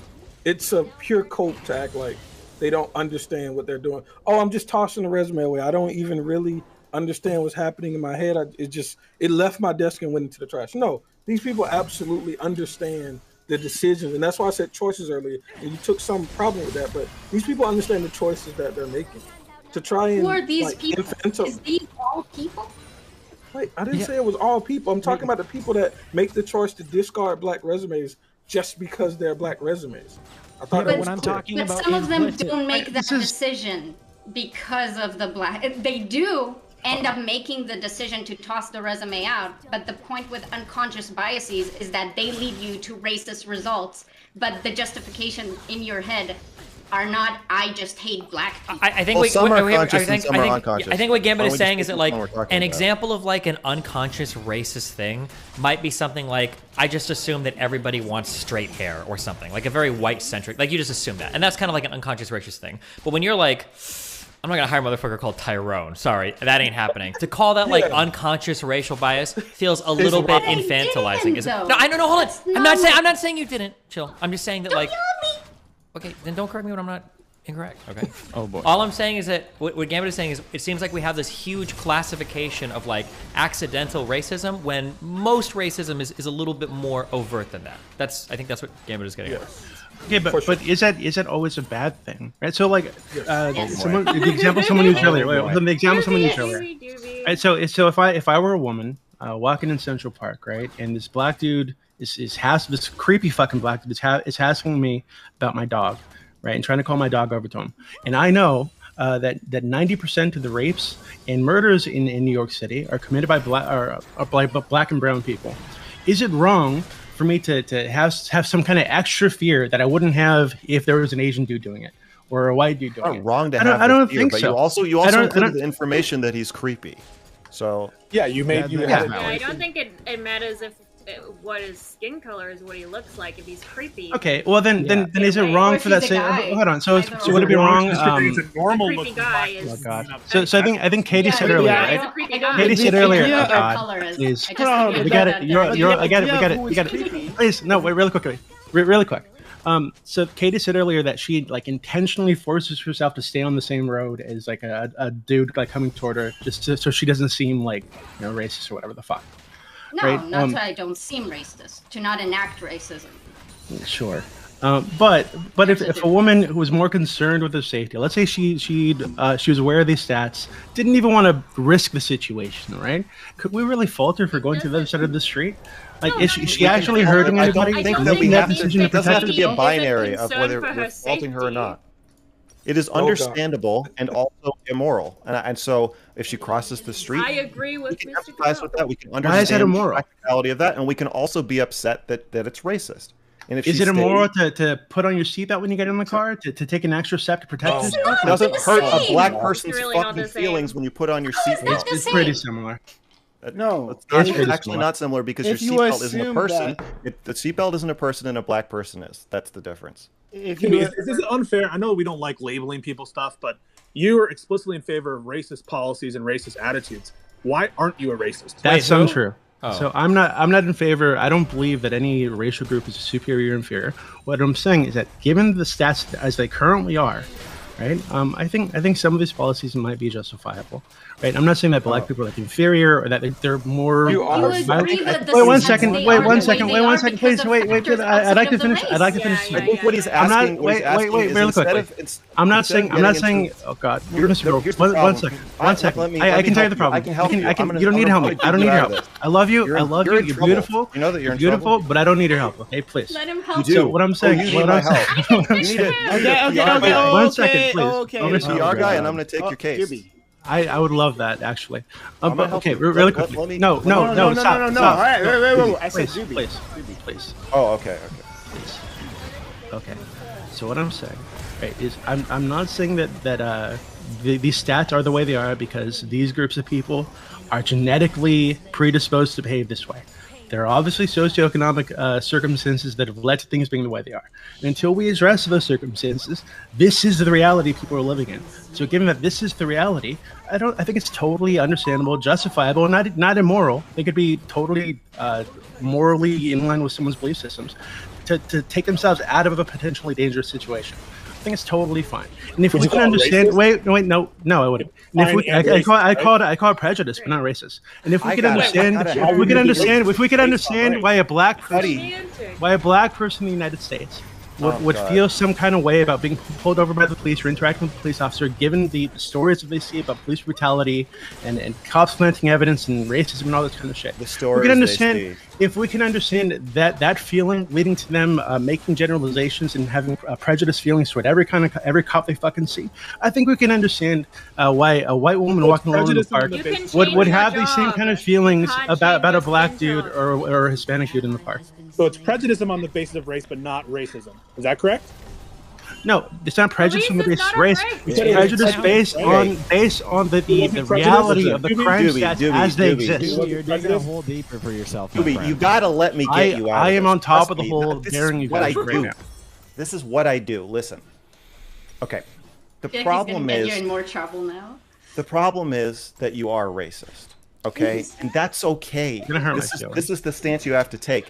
You just have to say, if you guys are defining racism as unempathetically making practical decisions that hurt people of color because it's the most logical thing to do at any given time, and I'm weighting my own safety and comfort over the feelings of oppressed people, if you're going to say that's racism, then yeah, I guess I am racist. That's all you have to say. And instead of it is logical. His logic is sound. The only reason it's not. His logic isn't sound. No, it is His absolutely. Listen, let me finish. Not When very he compares, he told us a lot when he compared avoiding black people to buckling your seatbelt.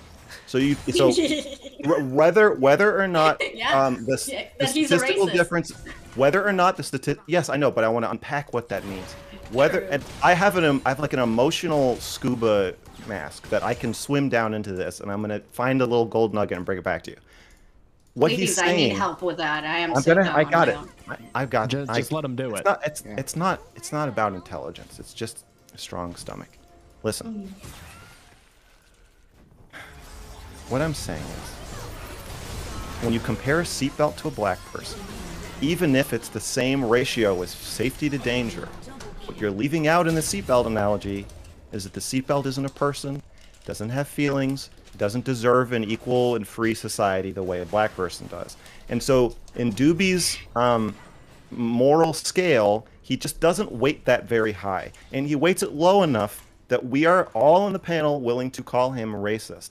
And Doobie, what you're doing is you're engaging in a semantics debate, and it makes you look bad because it makes it seem like you don't understand what racism is, because you are racist, and yet you think racism is bad and don't want to be called racist. So I think I would strongly advise you to just say, if you're saying that my practicality here is hitting the threshold of racism, then yeah, I guess I'm racist. But I don't want you to think that black people are genetically inferior. I just think that the situation is what it is, and we should just let it play out that way. I don't like the end of that distillation, because that implies that somehow we have an idiosyncratic definition of racism. Our definition of racism, we do have an idiosyncratic definition. Right here, as applied. I mean, within this panel and on Twitch and among progressives, we don't at all. But in the greater world, most people think, well, if I'm not calling somebody the N-word and like throwing rocks at them, then I'm not racist. So I don't know what the fuck you guys are talking about. This is just nonsense. Do you think it's idiosyncratic to believe that segregation is racism? Idiosyncratic, by definition, means unusual. And if you poll people across the globe in every different country and ask them if they share your definition of racism, they will say no. I'm talking about Americans in America who would, I think, all agree. Americans, I don't know that. I think there's a big debate right now about what the definition of racism is. Should we include animals in our definition of who conceives what as racism? I mean, how broad are we going to go this level of generality?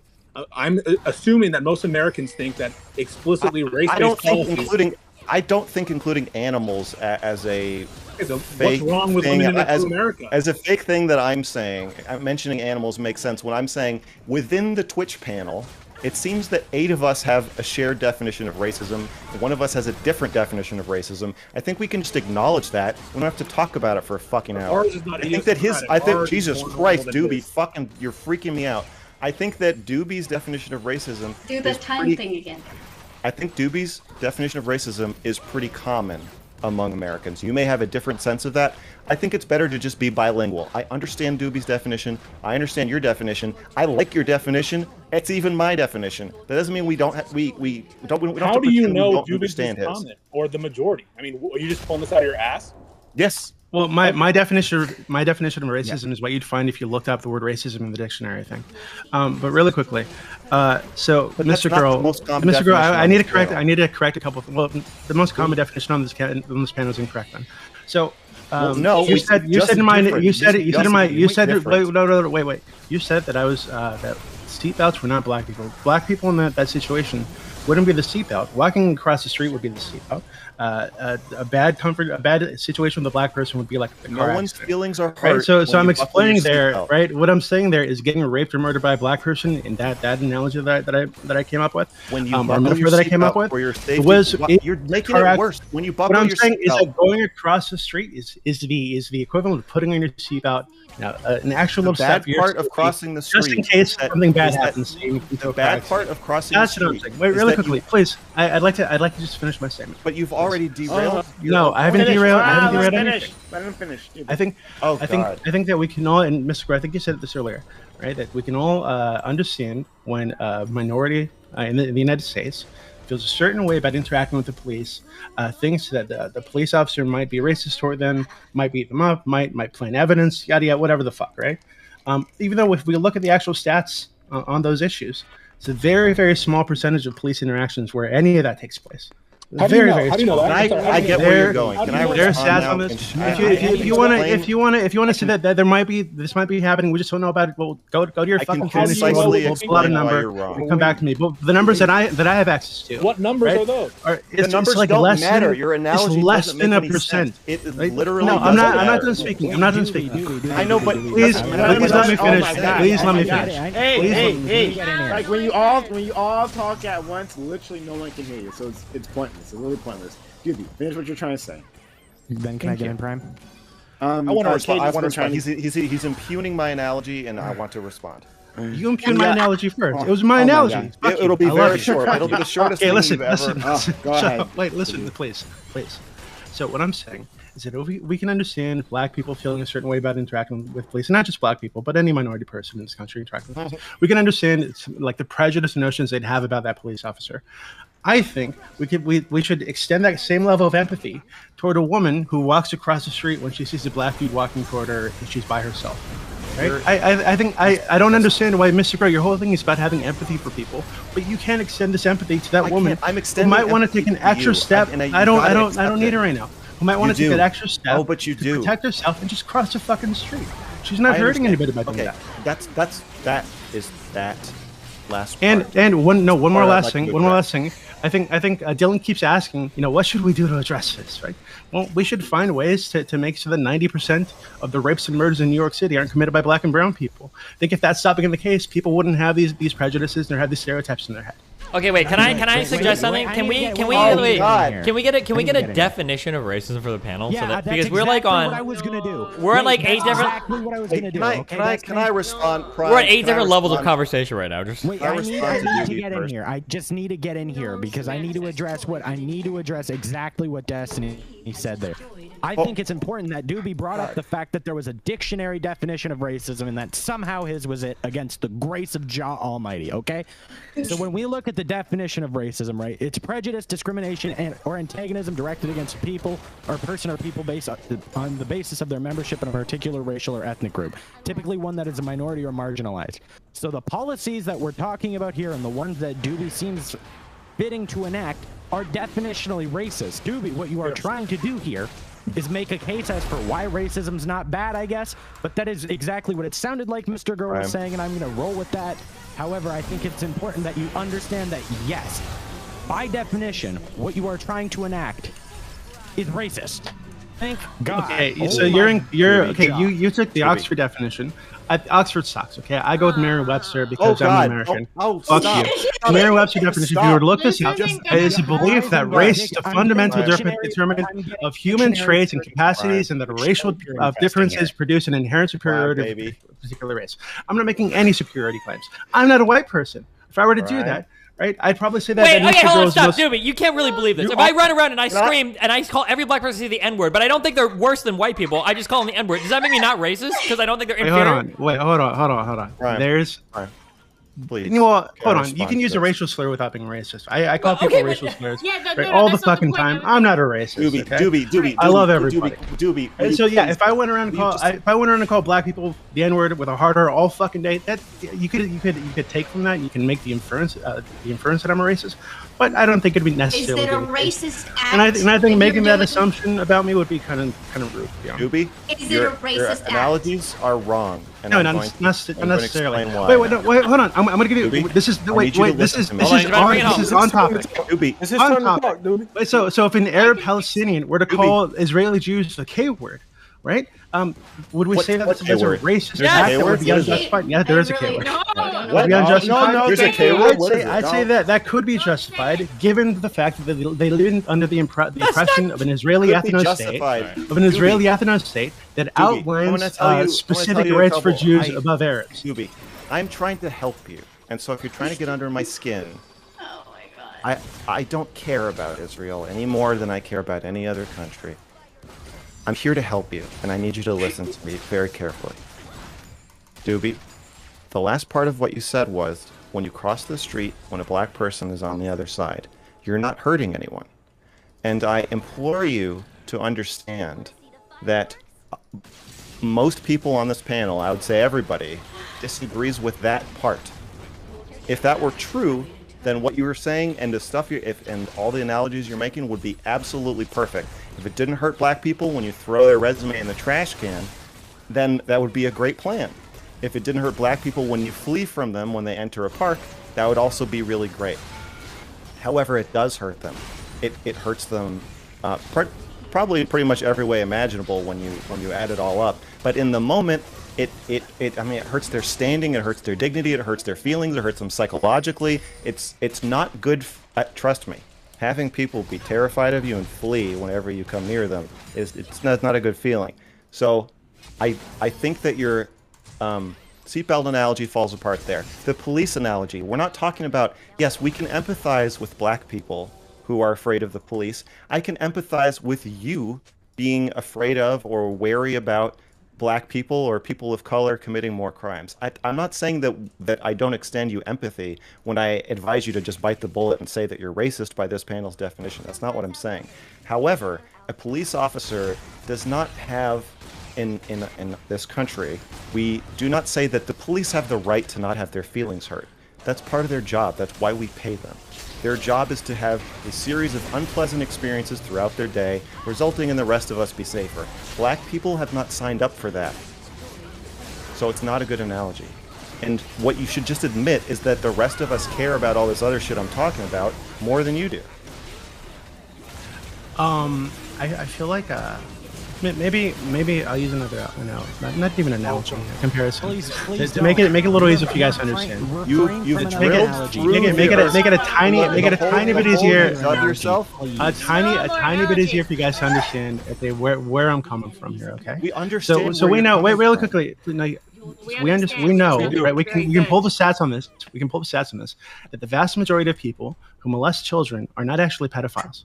Right? They're just they're sexual opportunists. Okay. That is absolutely the I think I'm on Doobie's side. I think however, right. The rest of you. Wait. And we know that the vast majority of people in this country. I think I'll pull this out in a second.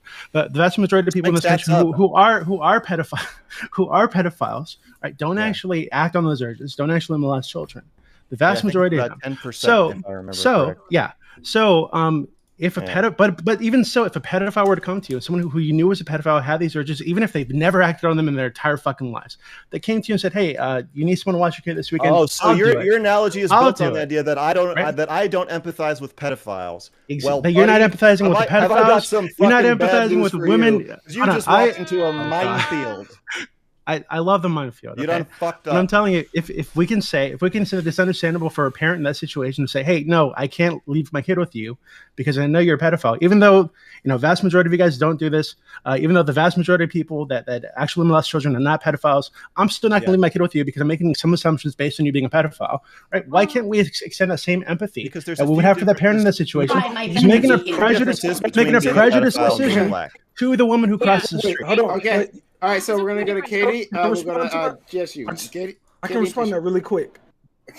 Really quickly, and then Katie. I like it. You're taking information that you knew about the specific person you're being prejudiced against, whereas in the situation with Black people, you don't know anything specific about that person, and you're applying the same ideology. That's the problem. I think that's a good argument. If you knew someone was 0% offending and was completely normal, then it wouldn't matter. Katie.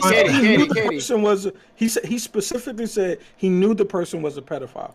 Yeah, but someone being a pedophile. I love the comparison of Black people to pedophile because a pedophile has an internal urge to do a bad thing, and then the comparison to a Black person. That's a really funny example. That's not what I'm saying. So, guys, Katie, that's still my point. Please.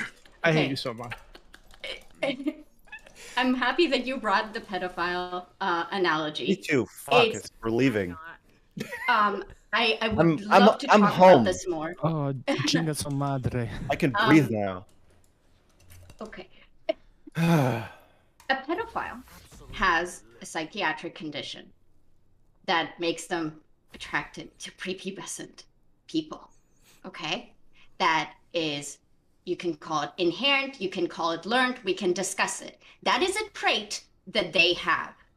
The fact that Black people that certain statistics correlate with people being Black is not specific traits that they have. Yeah, but he's not saying the attraction to the child is not the.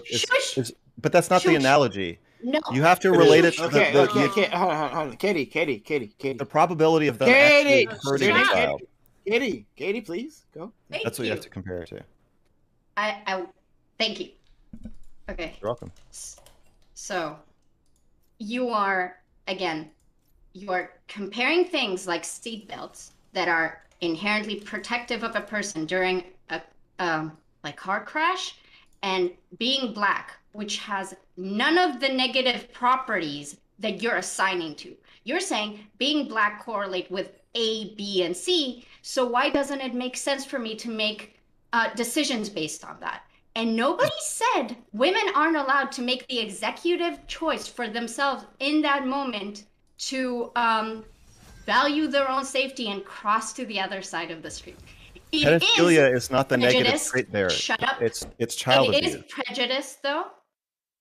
And as I said before, it is dependent on the harm that it would do to the individual. So when you're comparing inherent negative qualities to being Black, that is disanalogous and that is racist as fuck and is very weird and makes no sense. It's not weird or disanalogous. It's literally not in his analogous analogy, at all. in the analogy, pedophilia is not the negative trait, or it's the percentage chance of abusing the child that he's comparing to the percentage chance of a Black person or whatever person. I understand, and we can talk about pedophilia all you want, but he made a lot of points before. So hold on.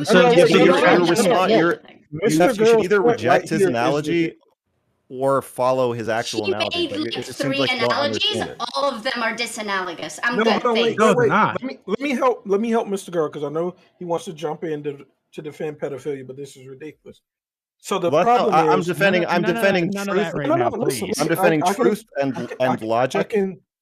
I can walk you through this, Mr. Girl. Let me save you. Let me put on scuba gear. I'm gonna save you. I'm gonna rescue you. Okay, come on in. So the individual person in these scenarios, in one scenario, it's a Black person that you're walking across the street to, and you can say that there's some percentage chance racially that this person could be a individual that would want to rob you or something, right? No. You've already dismantled. No, I'm gonna finish. We're saying there's some percentage chance this person will rob you. Yeah, but obviously we're okay with discriminating on the basis of attraction to children. That's an okay basis of discrimination. That is a fine example. That is a fine response. That's a totally logical response to Doobie's analogy. I'm actually gonna finish. Okay. Okay. So with the guy on the other side of the street, you have no real reason to think that he's. See, you tried to say that those things are equal. They aren't. You have no reason to believe this person is a person that would do that 10% chance. If the person is black and black, let's make it really even. Let's say that every time a black person walks by you on the street, there's a 10%, or say throughout their lives, black people, 10% are likely to just randomly mug somebody on the street. 10% of them, they just tend to do this. So now we have our equivalency set up. We don't need to look at real statistics. So and the answer is obvious. 10% of pedophiles offend, and 10% of black people mug you while you're walking. So let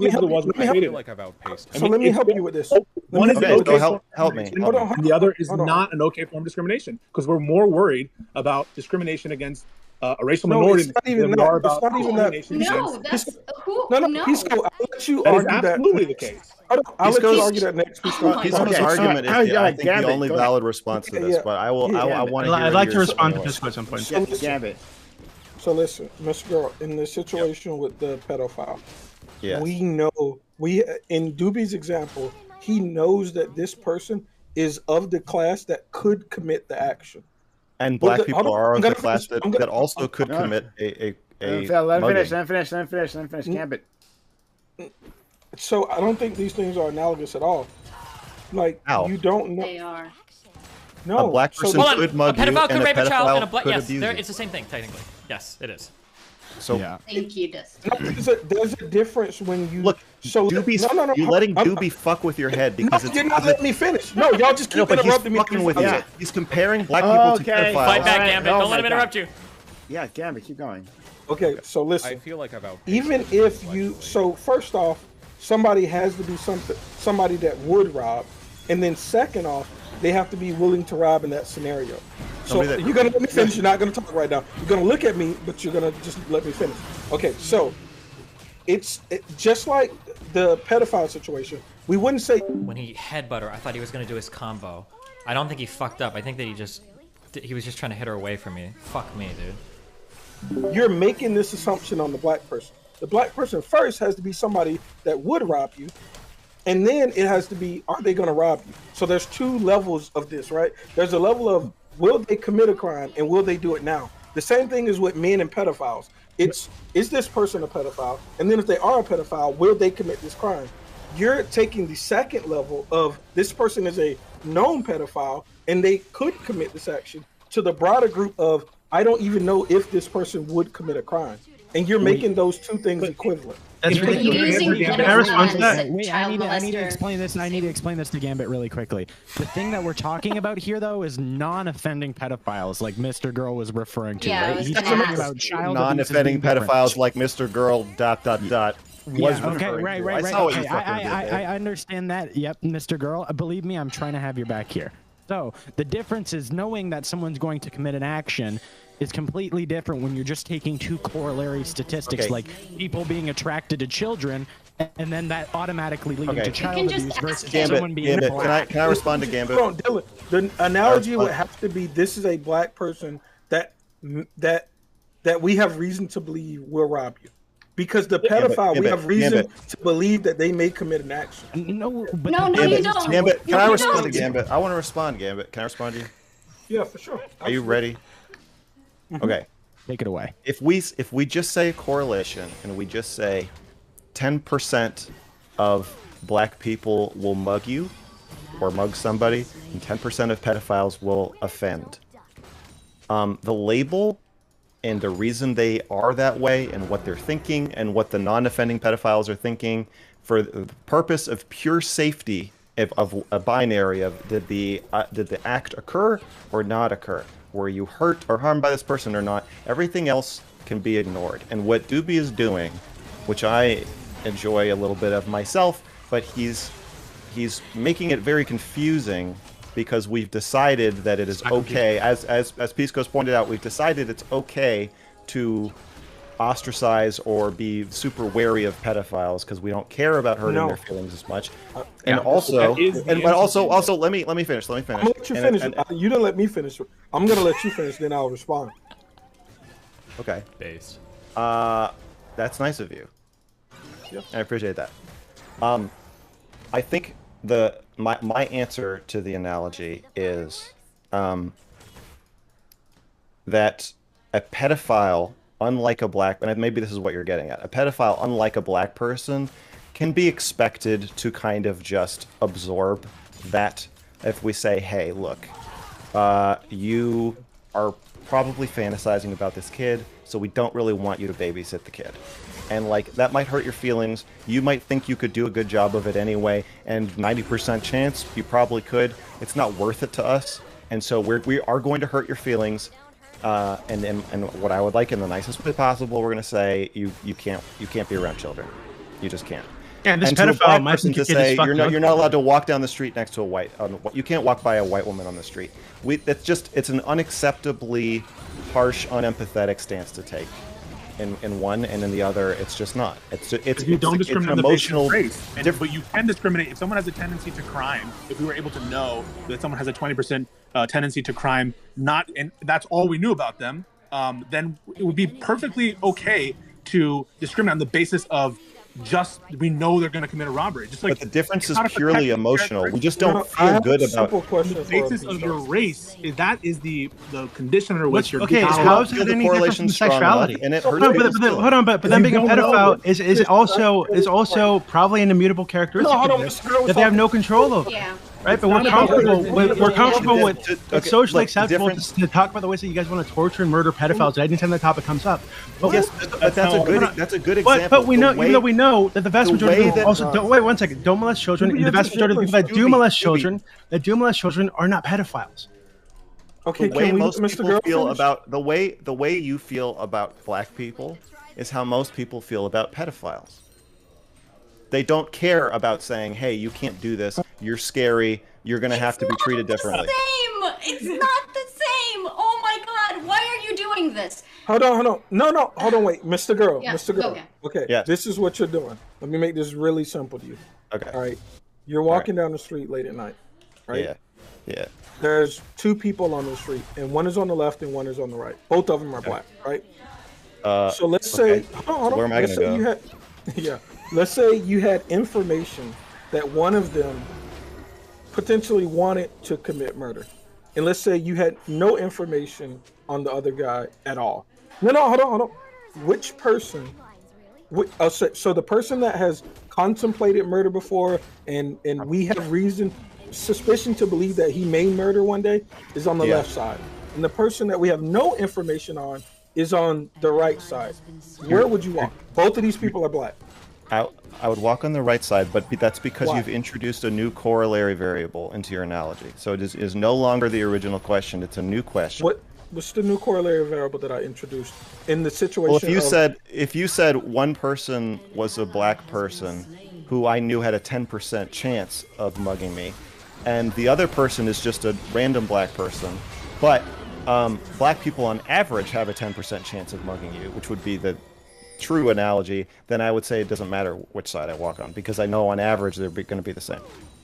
Why not just ask the question, Mr. Girl, are you okay with discriminating with people on the basis of their pedophilic attraction? I'll just let you escape. Yeah. No. Well, okay. Discrimination being like you can't work at a school? Policies and attitudes like that, yes. Attitudes like that for the purposes of protecting children, yes. Yeah. Okay. Are you okay with similar things with respect to race? No. And I want to explain why. Yeah, no, that's the fundamental question: whether or not discrimination is on the basis.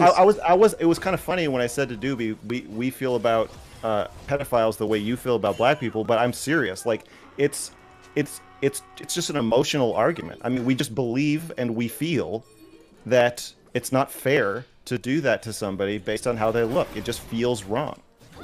and even the percentages might be the same, but in one case we feel it, in another case we don't. And Doobie, I think that's what you're not getting about this. Is It also has to I do get that. Hold on. So to be clear, this is I'm not afraid of black people. Right? I don't cross the street when the black people's walking. I'm not either. I'm also not afraid of black people. I didn't know we were doing that. So what I'm saying, what I'm proposing. Well, because you guys have said that I'm racist. Okay? I'm assuming everybody that didn't say that is afraid of black people. Just is afraid of black people. Yeah. And even if you said you're afraid of black, if you're not afraid of black people, you didn't mention all the other racial groups. You must be afraid of them. Right? I am afraid of some of the other ones. I'm sorry, I'm just kidding. Keep going. Okay, wait. So, Italians. Fuck, you threw me off. Wait, no, I got it. Okay, so I'm not saying that I feel this way, right? That I would cross the street, or that I would or that I wouldn't, dismiss. Dismiss it. Wait, no, stop, please. I'd like to just. Racial discrimination does not pull at your heartstrings the way it does for the rest of the I don't want to talk about this anymore. You just don't care as much. You don't have to explain. Wait, no, why. listen. You're not understanding, right? I care more than you do. I care more than you do. That's the reality, right? What I'm proposing is that we should have empathy for the woman that chooses to cross the street, for the dude who sees a group of black guys coming toward him in an alley and turns and walks the other fucking way. We should have empathy for those people and not call them immoral for taking an extra step based on racial prejudice to protect themselves. Doobie, why is it Doobie, would you offer this? If there was evidence that said that black people were somehow correlated with worse employees, why wouldn't you have empathy for someone who refuses to hire black people, or would you? Yeah, I think that'd be fun. Okay, so then I said earlier. That's fine. I also think we should have empathy for racist people who don't want to hire black people. And Doobie, I empathize with you and your stances. What I'm pointing out to you, and this is not a value judgment, is that you simply seem to not emotionally understand why when the rest of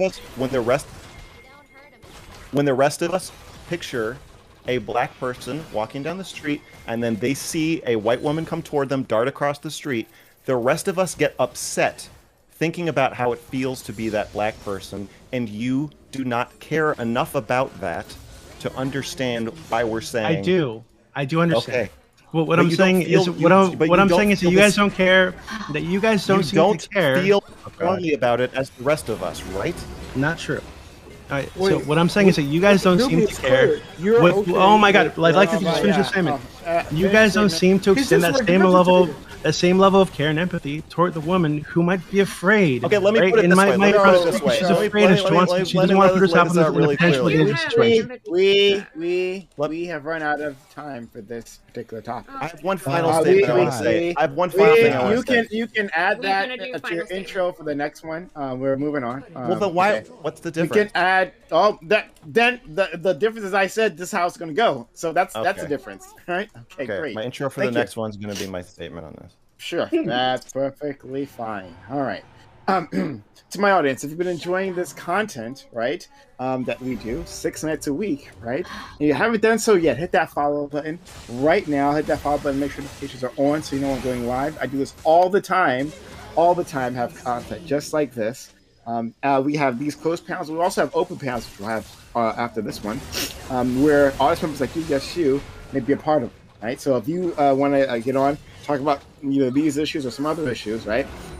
Then please be so kind as to hit that follow button. Hit that follow button. Make sure notifications are on. And we got a hype train going on right now. Thank you so very much. If you want to support this channel, support the content, right? Consider subbing, gifting bits, or gifting sub. Thank you to all who just helped out, like Nirvana and NJ Palms. Again, NJ Palms been great. And someone else, Alf, for resubbing. But support the channel, support the community. Much appreciated. Okay. And exclamation point. Oh, live a little. Thank you for the subs. It means a lot. All right. Exclamation point social and chat for our social media. Right. Follow us on Twitter for channel updates. Discord, where the heart and soul of the community. It's where we have all our conversations, including this one. Right. And YouTube is where you'll find the VODs. If you missed anything, go to YouTube, watch the VODs there. Like, comment, subscribe, consider becoming a member there. Hitting that join button to support the community. All right. And again, we're at level 2 hype train, 40% down, 60% left. See if we can get to level 3 hype train. Thank you for the ones who are helping us so far. Sub, gift bits, or gift subs, all of that helps us out a ton. All right. We're going to go to our next topic. This topic, this topic is interesting. I think. I know it's interesting because it was difficult staffing this particular but filling out this particular panel because of this question. A lot of people did not want to be a part of this panel because of this particular question. Really? Yeah, no, that's like not a joke. I got a lot of no's because of this particular question. So I think it might be interesting. We'll give it a shot. All right. Topic 3. In January, a reality TV show titled I Am Shauna Ray will premiere.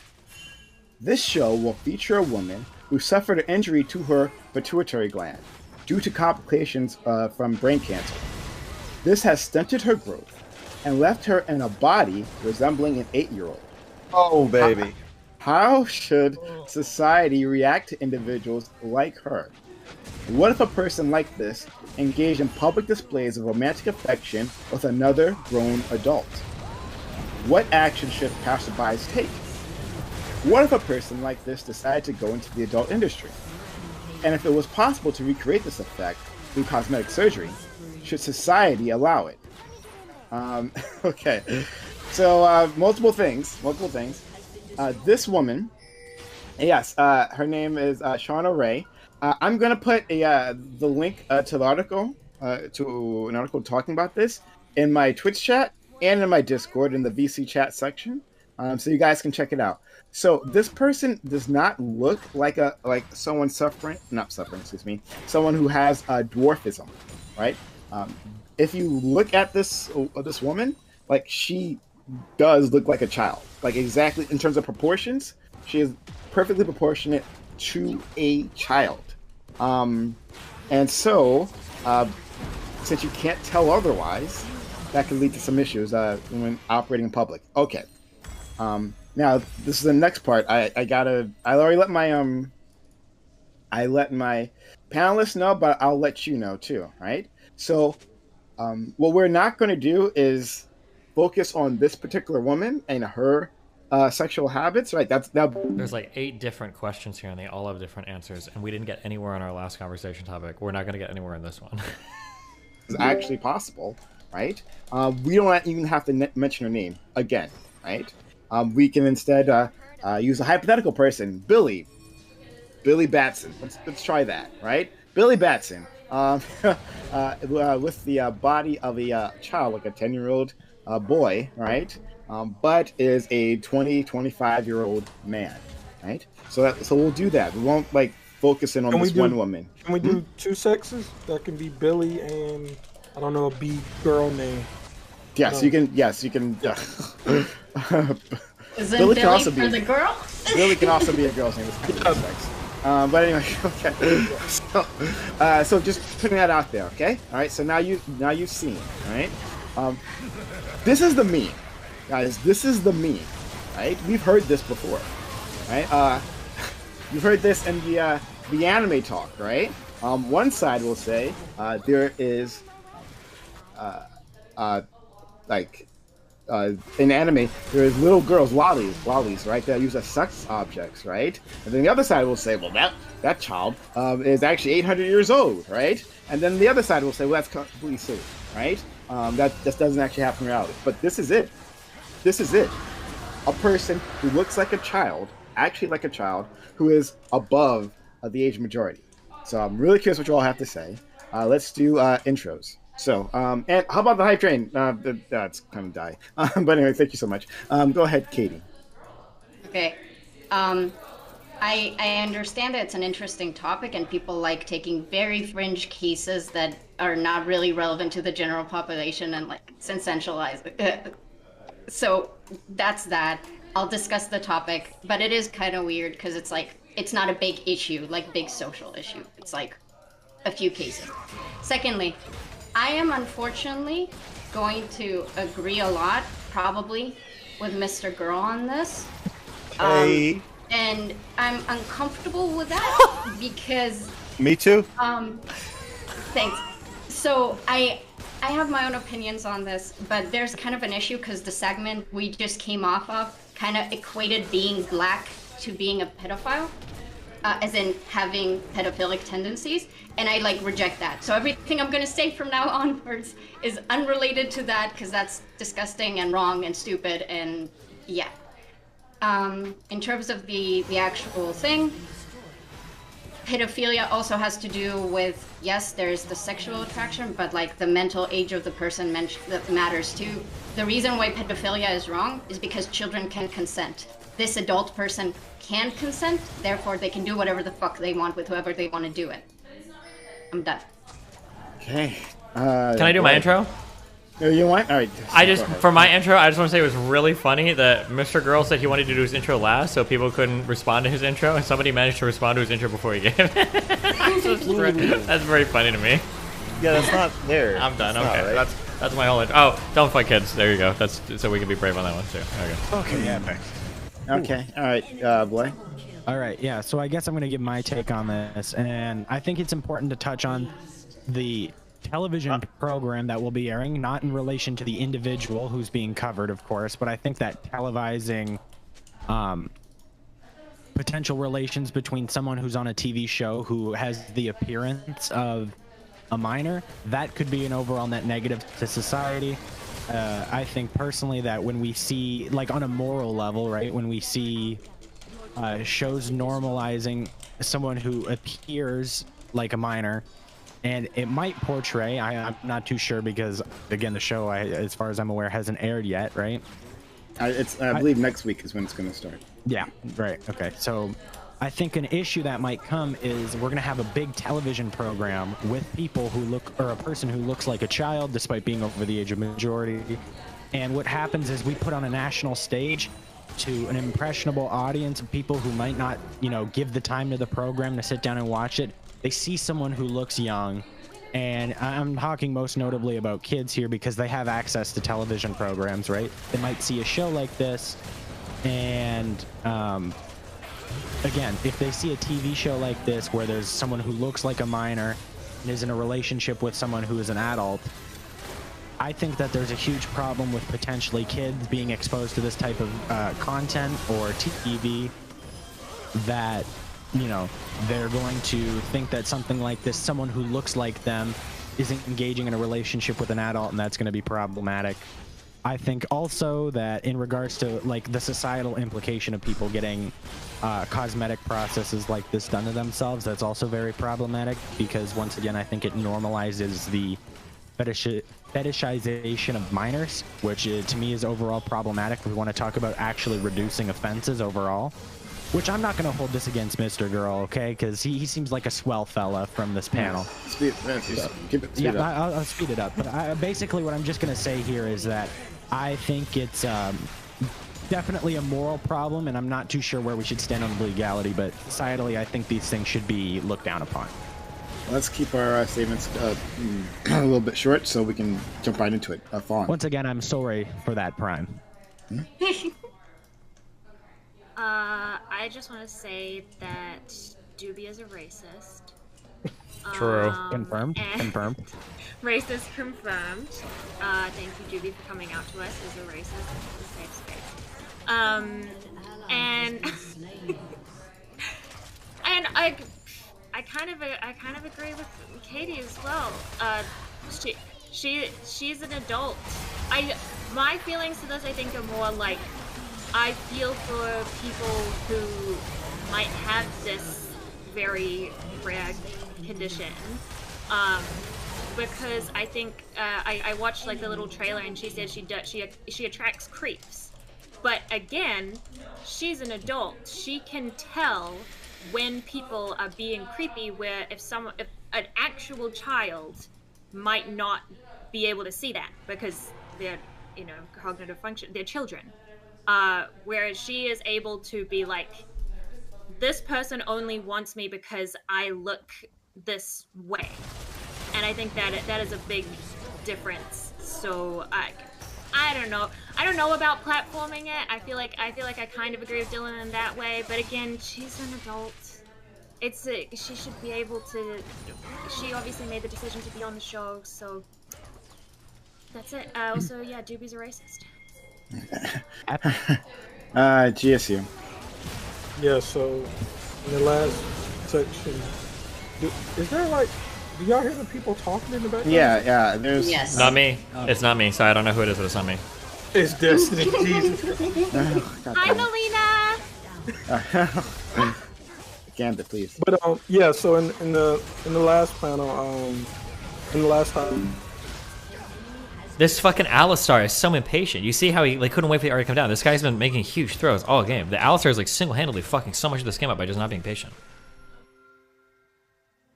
Understands what happened. But in this topic, so for this specific Billy, I think Billy can do whatever they want. I think that Billy is an adult, and I think it's a very unfortunate situation. But I think this person should be allowed to live their life as an adult, and hopefully they don't go into porn. But they're probably going to throw massive amounts of money at this person. It's going to be disgusting. Now, the part that nobody's really responded to that I'm more interested in is the last part was, and if it's possible to recreate this effect through cosmetic surgery, should society allow it? I want to take a very firm stance against this. I think that's disgusting. I think that's going to allow gamification, and it's going to embolden like porn or pedophiles and a bunch of other things. So I'm completely against it in every way. I don't think it should be allowed at all. But I think people who come to this situation due to their like biological reality, we have to let them live, but we have to understand also all the stuff Dylan brought up is going to be injurious impacts. But yeah. Let's go to Pisco next. Yeah, first of all, I want to associate myself with Gambit, Fawn, and Katie in condemning Doobie's stance and attitude in the previous section. I think his comparison was laughable. Obviously, there are strong bases to discriminate on the basis of certain things, and strong basis not to discriminate on other things. So I think that was reprehensible, and I'm glad that everyone said that was what it was. On this, I think on the question of sort of legality or should this be allowed, I think obviously the problem with children associated and having illegal relationships with adults is the fact that they can't consent, among other problems with it. And this kind of wipes that away in terms of the actual legality of the act. I'm a little bit more concerned with some comments about potentially sort of like stifling the show. I think that if you're on board this train of just shutting down this program, I think that I would sort of be more against the pageant shows before this kind of real life documentary at someone and their trouble. I don't actually think that this kind of show, I don't know what the show is going to be ultimately until you see it. I don't know that this show is going to be a glamorization of that attitude. And certainly I think I would be, unless there's other stuff there that I'm not aware of, I would be against shutting it down just because of the bad effects that we think it might have in society. All right, next we will, yep, you can go. Thank you. So I just want to congratulate everybody here who condemned me about being so brave as to be anti-stop and frisk in 2022. It's beautiful. But on the topic, I think that the problem with pedophilia isn't specifically the attraction to prepubescent children. It's the fact that a child needs to be victimized in some way for you to engage with the object of that attraction. And so given that she's an adult, if we're going to have legalized pornography, she should be able to make it because no child is being harmed in that interaction. If studies show overall that allowing pedophiles have access to child porn in a clinical setting would reduce child molestation overall, maybe this would be a good substitute, right? And if people want to, get surgeries to make themselves look like children, let them. We allow other types of extreme body modification. I can't think of a good reason to draw the line here. I think it's reasonable for people to assume that her sexual partners might be pedophiles, but even if they were, it'd be totally fine. Right? If they're attracted to prepubescent bodies, she's got a prepubescent body, fucking go for it. This might be the holy grail for pedophiles. I think it's totally fine. Yeah, it's the girl. Holy grail, huh? First, in response to my final statement on the last topic, I would rather... You seem very concerned about the image of white women getting raped by black men by the side of the road. I would rather white women get raped so much by black men and impregnated. Jewish women, perfect, beautiful Jewish women, raped by black men so much that the Jewish race ceased to exist. then tell black people that they have to be second-class citizens subject to institutionalized racism. And I think that the strength of that feeling, I think, in the rest of the panel is what you still don't really understand. Let us be raped, Doobie. Let us do it. Mr. Girl, finish. Yeah. You have anything else to say? On this new topic, there's a common perception that you are your brain inside your body, piloting your body, like you're in a mech suit. And I don't agree with that. I believe that you are your body. So I do think there's a certain right to be railed that we should respect here. I think that she should be allowed to have sex and date as we all have the right to do, but I don't think she should be allowed to be in porn, because if your body is 8, then in a way you are 8. I think what we're grappling with is that she is not one age. She's one age in one way and another age in another way. And I don't think that if there was an 8-year-old whose brain tested somehow had the opposite condition, has the brain of a 30-year-old, that then it would be okay to let them be in porn. Like, the age of the brain, I don't think is the thing that keeps people out of porn, or should be. I think it's the age of the body. So I think some doctor should come, evaluate her body in some objective way, and say, declare her body is 8, and so for the purposes of various whatever industries, particularly porn, she is 8. I don't think she should be allowed to be in porn. Oh boy. Open to the panel. All right, well, that's Wait, all. hold on. So wait, are you saying that she can't be in porn because it might hurt her body somehow? Like she might do damage to herself? No, because it's bad for the rest of us. It's bad for children. It's bad for children who are going to be kidnapped and then be brain damaged in this exact same way, so they can later legally or be pressured into it. You think we'd have? Well, let me finish. You said, should people be allowed to have this operation so they look like children? I assume the damage has to be done when they are children. So should you be able to invest in your future child porn career when you're 8 by breaking your pituitary gland? No, I don't think that should be allowed. I don't think. Wait, but it's not child porn. This is so silly, right? So if we allow other types of extreme, I believe it is child porn. Okay, how is it child porn if she's an adult? Do you accept that I believe that if your body is 8, then you are 8? In fact, her body is 20-something years old. Do you agree? Do you accept that I have this crazy belief that you're not going to be able to change right now, that the age of your body, and that is the phenotypical appearance of your body compared to somebody of another age, could be different from the actual age of your body? It's not subject to change. You don't want to discuss that? I mean, why would you make it? No. Just for the rest of the sentence. Yeah, I know.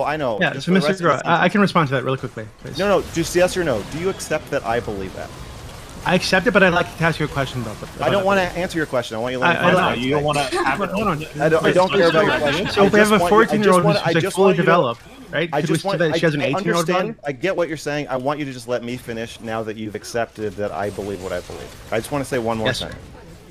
Okay. Given that I believe no shit, your conclusion is going to make sense if we believe what you believe. Wait, let him. You're wrong. That's fine. That's totally fine that you think that. I accept that you think that, but let me just finish my sentence. Given that I believe that there is no one age that your entire body is, actually, when it's in terms of maturity. It's just kind of like an average thing. By the time you've been on the earth for this long, you approximately look like this. Actually, we all age at different rates. And if given that I believe that the age of a person's brain is not the sole determining factor of whether or not they should be in a fucking porno, you can see why I don't think we should put her in a porno, because once you start fucking, your body, when it's being filmed, becomes much more the important part of you than your brain. So I would say that when she is in porn, it is child porn. Okay, so can I respond to that? Hang on. I am against child porn. Wait. You made a distinction between the act itself and the pornography. So why would you make a distinction? Thank you. You just told me that there is this distinction that justifies disparate treatment in respect to pornography, but you want the act itself to be legal. Explain that under your own framework. Because I think that there's a balancing act. I am okay with depriving the rest of us, however much we might like it, the chance to watch an 8-year-old get fucked by an adult. But I am not okay. I am not okay with depriving this person who has the Take your own emotional argument to its logical conclusion. Take your own argument to its logical conclusion. I am okay with depriving. Okay, let me put it this way. Incentivize people. Let me finish. You're going to incentivize people to break their own pituitary glands, and you're going to incentivize them at the early age to give up their autonomy and break their pituitary glands and have the act itself, not the image. So explain that. Okay. Well, I'm okay with depriving the rest of us the chance to watch her get fucked, but I am not okay with depriving her of the chance to get fucked. That is, I'm okay with depriving us. I'm okay with depriving us of her body, but I'm not okay with depriving her brain. What if she wants to film herself? What if Billy wants to film themselves? That's depriving them of their right to do and film sex like the rest of us can. Yes, I don't think. Can I? So you're going to deprive her of that? I don't think she should be allowed to film herself. I You're don't think she should be allowed to. Autonomy for the act, but not for the video. No autonomy for the video. I don't think she should be allowed to film herself having sex. I think if she does that, why? The autonomy argument is the same. What if somebody? What if somebody kidnaps you and they tattoo child porn on your body? Should you be allowed to do? And that child porn is a pixel perfect copy of real child porn. So it's a real child that was raped for a child porn. What if somebody kidnaps you, tattoos child porn on your body? Should you be allowed to film adult videos where everybody can see that child porn? Are we assuming? No, hold on. I want Pisco to answer that one. Okay. Wait. An irremovable tattoo is tattooed on your body, and it's child porn of another child, and they didn't consent to it. Should they be allowed to film? Should they be allowed to film? Holographic. Make it a holographic video. I'll answer the question. Yeah. And then I want like a real answer on the distinction he's making between the act itself and pornography. But I'll answer it. The same production harm rationale that justifies the per se ban on child porn in general justifies the ban as applied in the individual case, autonomy notwithstanding. But Mr. Girl just made an argument that autonomy was important to him. He didn't want to deprive someone of the right to have a sexual act, but he is going to deprive someone of the right to make their own video of it. Wait, hold on, wait. Why do you phrase it that way? We have 16-year-olds have the right to have sex with themselves if they want to, but they don't have the right to film it. That's not ridiculous. That's not. Seems weird. No, hold on, wait. That's not an argument. You can't say it seems weird. I'm saying you can't throw a whole bunch of legalese and then be like, it seems that he has the right to have the autonomy to fuck himself, but he can't make videos of it. That's totally rational in a ton of different areas. I mean, we don't arrest 8-year-olds for having sex with each other either. You mentioned you're legally allowed to have sex at any age, but you're not legally allowed to film it. He mentioned broadly two rationales for why it was okay to allow this person to actually have sex, but not allow the pornography. One was societal facing. We're just going to encourage all these people to break their pituitary glands, and then they're going to be promulgating this stuff at an early age, which, by the way, is ridiculous that you think that people are going to be incentivized to break their pituitary glands. And the second had to do with their autonomy to engage in the act. And my question is... Are you kidding me? There are already people taking puberty blockers because they don't want to change their gender. You're saying that people aren't going to take puberty blockers because they want to change their age?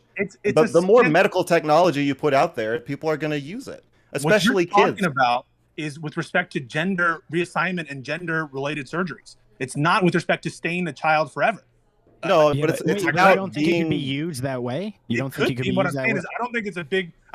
right now, and maybe I'll be proven wrong in time, but I don't think there's like a big tendency of people to do so what is your problem with what I said, that the justification for not letting... the actual substance of what I'm saying. So I could be wrong about that. But the substance of what I'm saying is you were looking to society and you were saying you're going to incentivize people to purposely break their pituitary glands at an early age. That was number one, the societal implications. Part of the question put to us was, should we allow people to go through this procedure if they want to? I'll finish what I'm saying. So one is the societal implications. Number two was because you don't want to deprive someone of the autonomy of the physical act. My question is, why deprive them of the right to film themselves if that's what they want to do? How you distinguish for me those rights? Because clearly Destiny says you can distinguish them. My question is why? And number two is the same reason that I'm not allowed to jack off at Starbucks. Right. Number two is, why don't the same societal arguments apply in the case of having sex? If you let these people have sex, you're going to encourage people to break their pituitary glands, aren't you? Yes.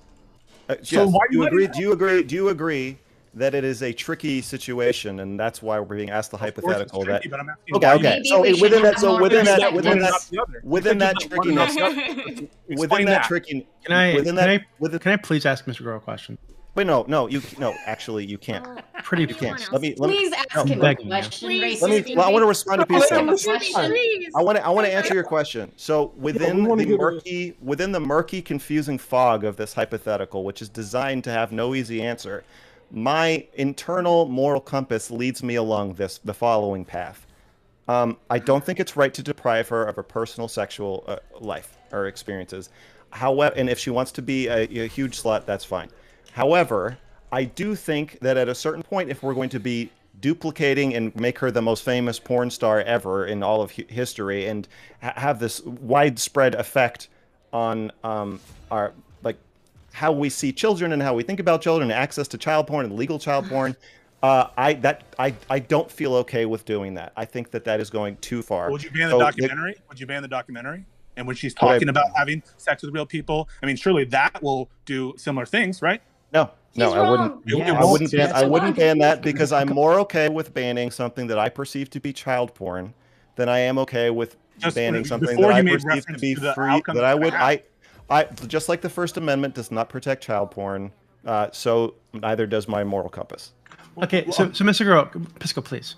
So I think you said that your position is that people are the age that the body is, right? So she looks. No. Let me clarify. Okay, go for it. My position is that you are not actually any age.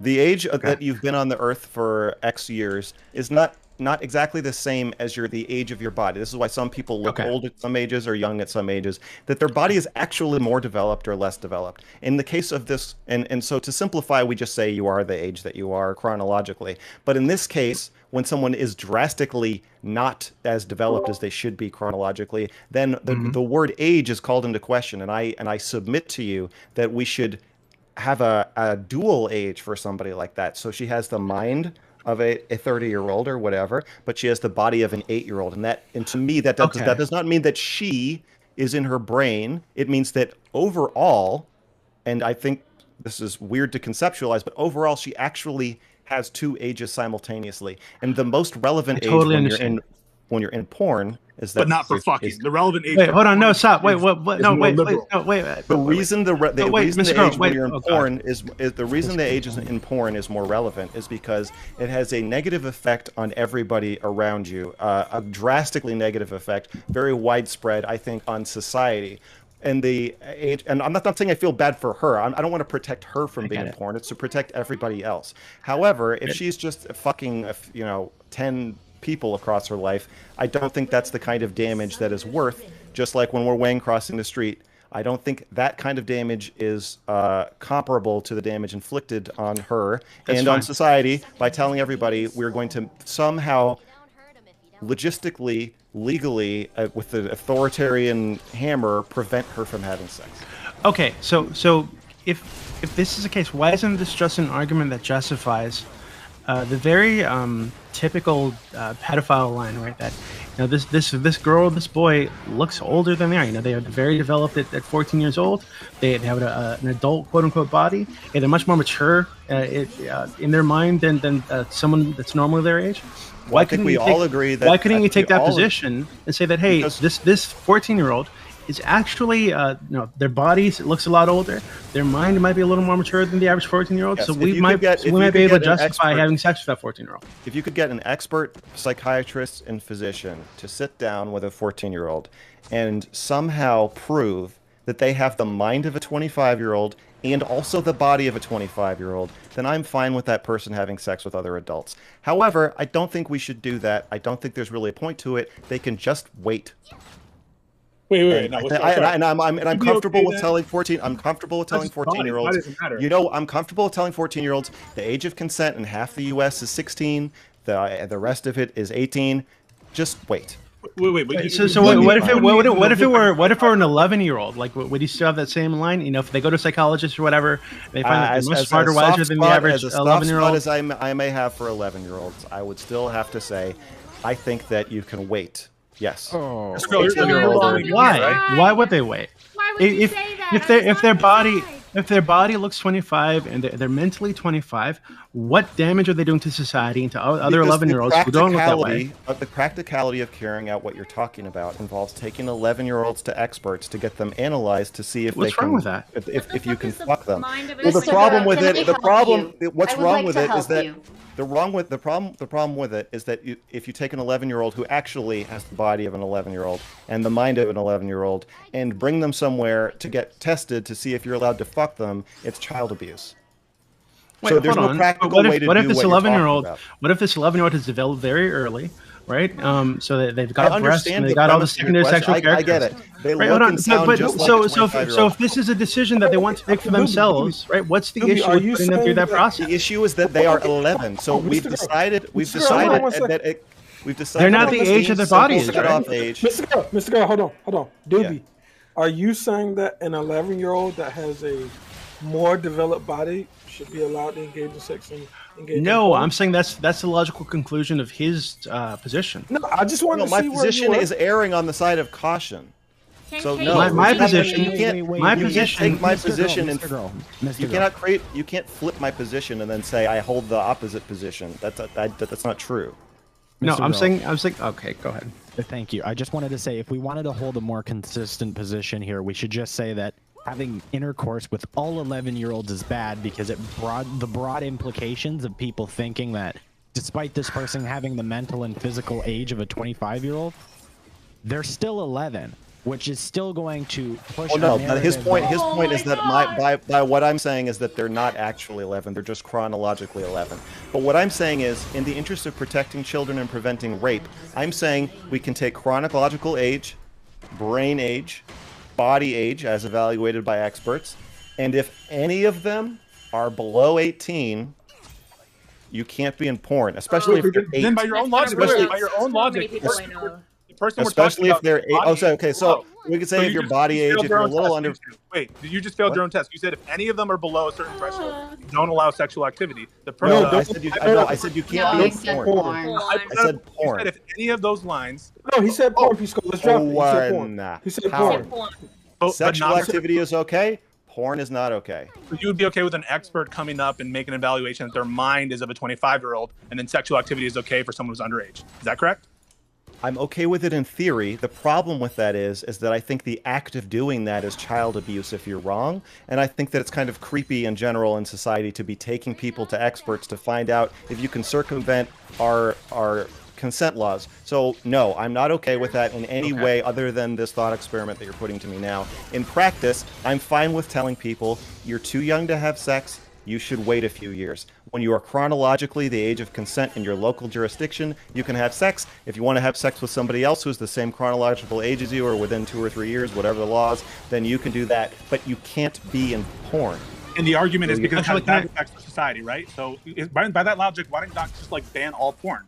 Why wouldn't you be able to ban all porn? Because there are studies that show that pornography is harmful to society that Doobie cites all the time. You should be familiar with this argument. I think child porn. I think I have a threshold for porn damage that I'm allowed to. I like porn, and a lot of people like porn, and I want to keep watching it. I've even made some, and being on both ends of it, I'm okay with.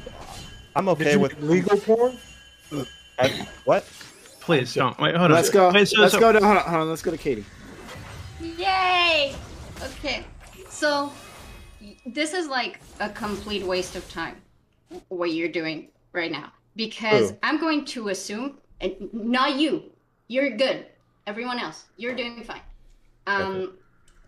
Yeah, so I'm going to assume that the reason why all this mental gymnastics is happening is because Mr. Girl thinks that a person like this engaging in porn will have very material harm towards children.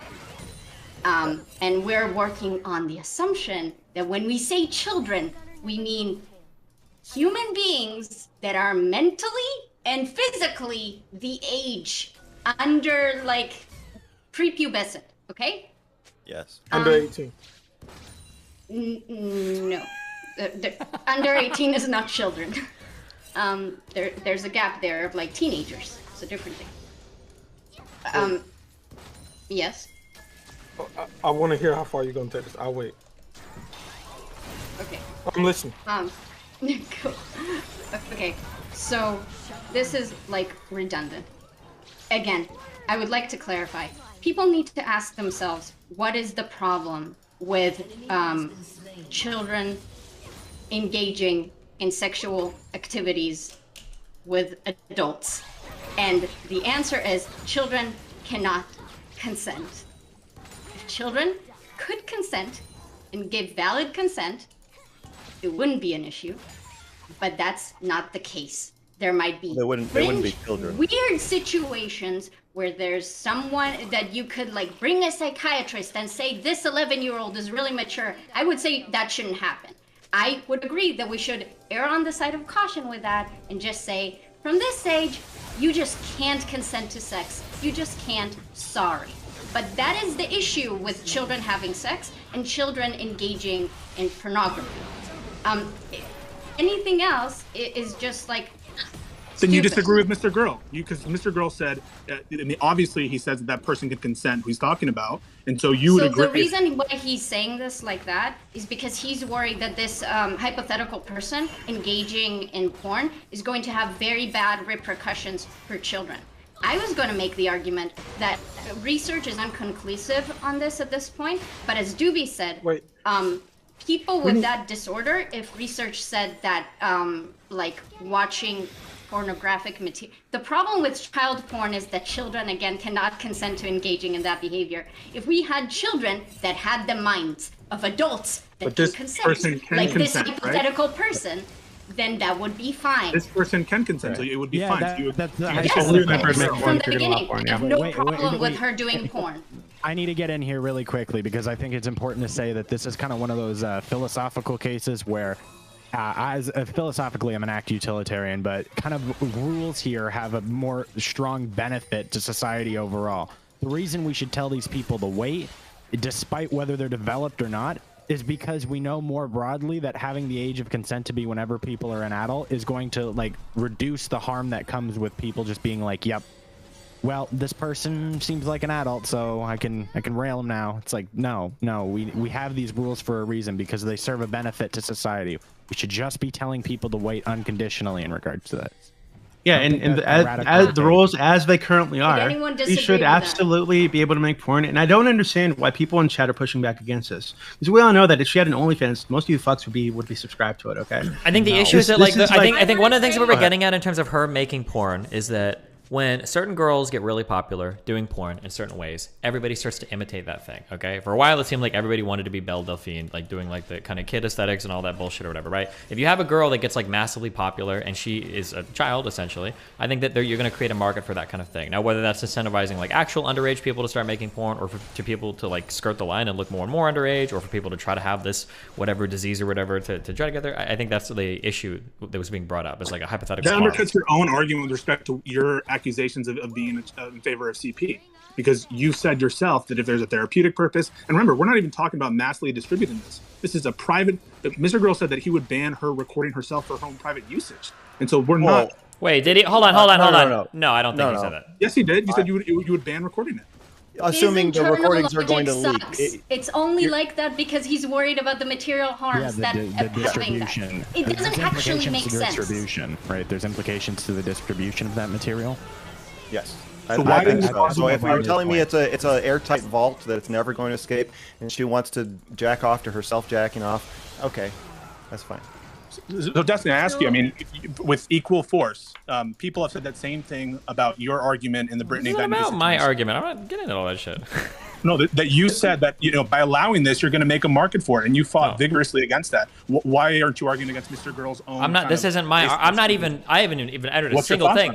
I don't have thought. No, none of you even agree on what the fuck you're talking about right now. I'm just trying to give some clarity for what the topic being discussed. There's like 6 different peripheral issues on whether like she has the same body or not, or whether or not children. I guess we all agree children can't consent. To whether she can film things publicly or privately. There's like 6 different conversations happening. Like, can somebody with a I don't know. I was just. What do you think you're going to make a market for it, Destiny?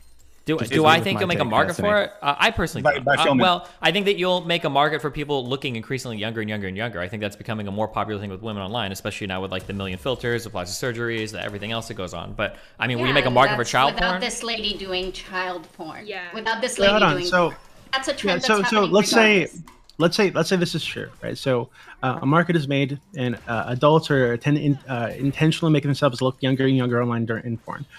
Is that a problem?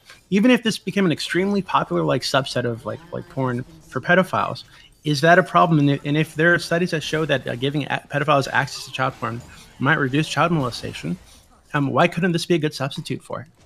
Why is it an issue that pedophiles will look the same? I think that the technology is getting there, where you will be able to create photorealistic or simulated child porn of whatever therapeutic value that you need. And even if you created something digitally that looked exactly identical to this woman having sex, I think that the knowledge that it is a actual, real 8-year-old body is different.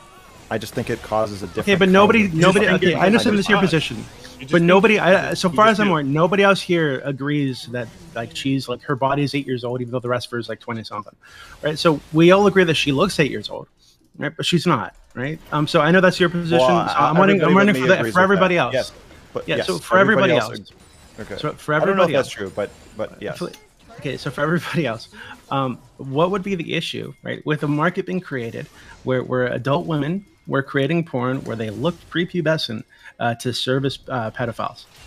Yeah, that's morally reprehensible. Why? I think it's a solution. I think it's morally reprehensible because Why? right now the data is Why? inconclusive and things. Okay, so it logically follows that exposing more people to this type of material that implicates children or a childlike presentation in this kind of media is bad because of the more broad implications it will have on society. We don't have the conclusive data on it, but this to me is where it logically follows. So as of right now, I'm completely against it. Wait, hold on. So nobody here is advocating for actual children to do this, right? We're saying adult women want to do this thing, or maybe some adult men want to make themselves appear as young as possible in porn to service the pedophile community, which is I think it's 5% of the U.S. population is believed to have some pedophilic tendencies, men specifically. So there's a market there. If women want to serve that market, if this woman chose to start making porn to serve that market, made a ton of fucking money, what would be the problem with that, morally? Right, because what I'm saying right now is that it encourages. Yeah, the point is that there's no data on this, and that to me it logically follows that when you explain the logic. Yeah, okay. So when people normalize fetishizing having sex with children. No, that's not true. They're fetishizing having sex with people who look prepubescent, not specifically with children. These are adult women that they'd be jerking off to. That's bullshit. Wait. Wait. So this kind of logic can be brought over to other fetishes for me as well. So when people do something like that, right, it encourages them to become more okay with people who look like children being propelled into the spotlight to be in pornography. This same logic applies with me and furries, me and people who think that doing okay, I don't give a fuck about that. So long as actual children aren't doing this, what's the fucking problem? These are adults. The problem with it is that fetishizing something like this has the implication that something like this can be normalized, which makes it more okay. We're gonna normalize going after a petite woman with small boobs. The other thing is this can be shown. The other thing is it could be shown to kids and then used to entice kids to do things that shouldn't happen, right? But that's the other danger to this. I mean, we do kind of have to open up to the. I feel like to the fact that I think a lot that Dewey was just kind of touching on is that there are, and also just to mention Belle Delphine, there are already adult content creators out there who are women who make themselves look very young or look very young already. And morally, that's reprehensible. Okay, I just wanted to see where everyone was on that. I'll stand consistent. Well, where do we draw? Because technically, all makeup makes you look younger, and it's kind of hard. Where do you draw the line on that, right? Hold on, wait. We can say that these things are disgusting, but maybe due to people being adults, it has to be legal, right? Those two things. It is. Sure. I think people aren't really willing to make the weighing that I think we need to be doing. Sure, it's morally reprehensible, but versus sexual freedom or freedom of speech. I would like to answer the question. Please, Katie, say. Thank you, Fawn. Thank you. Dewey. Yes, ma'am. So I think what Dylan is saying is reasonable in the logical framework that he's working on. I don't think he has the right conclusion of that logic trail. So it makes sense that if someone never had like a foot fetish, and then they watched porn, and then there was a bunch of fake stuff in it, and then a lady takes her shoes next to him and they're heterosexual, they might get a kick out of it at that point. Or they might see it in a light they haven't seen it before. Sex act, of course. Wait, do you think that if I were to like stumble... I'm not done. Okay, thank you. That was chapter 1. So... Okay. Okay, so Dylan is worried that that's going to happen when women that are capable of consenting will be presenting like children, and then it would make people look at children in a more sexual way, and he's worried about the material harm that that would cause to children. I think that's a bit silly, because I don't know how Dylan feels about porn, but porn generally makes people look at women in that way more. Rape is wrong, sexual assault is wrong, molesting children is wrong. I don't think that controlling how much consenting porn production there is, so no one is hurt during the production of the porn, then needs to be like stopped because it might make people fetishize children. You shouldn't harm a child. So can I ask you? Wait, no, okay, we get it. Wait, can I? Wait, can I? No, stop, please. You're born. Okay, you're gonna say icky, ew, bad, it's gonna hurt children. We get it. Yes, I am. Katie, Doobie, do you think that if I were to stumble upon, with you, were you against porn? I am against porn. I am against porn, but I'm hold on. I'm engaging with the idea. Right? Given that we exist in a place in a country where these are the rules, to get by our rules, this should be fine, right? So if you agree with porn, you shouldn't have a reason to disagree with this, right? I don't like porn. Right? So Katie, so do you think that if I were to stumble upon like scat porn, for example, right? Wait, but you do VR porn. Scat porn is let's say I was don't look it up. It's porn where, you know, someone has a fetish for feces. You know, getting shit on, rubbing shit on their faces and on the genitals, that sort of thing. You know, a woman shitting on your dick while you're fucking her, that sort of thing, right? So if I were to stumble upon this, right? Do you think that if you watched enough of that, if you stumbled upon that, right, you would, and you watched the video, right, maybe you stumbled upon it pretty often on some edgy porn website you're on, that eventually you'd start to develop a sexual attraction to shit? Like, I don't know if that's how that works, right? So I don't know. That's not really what I meant. I was explaining the logical train of thought that Dylan is using to then say that he doesn't want that porn to be made.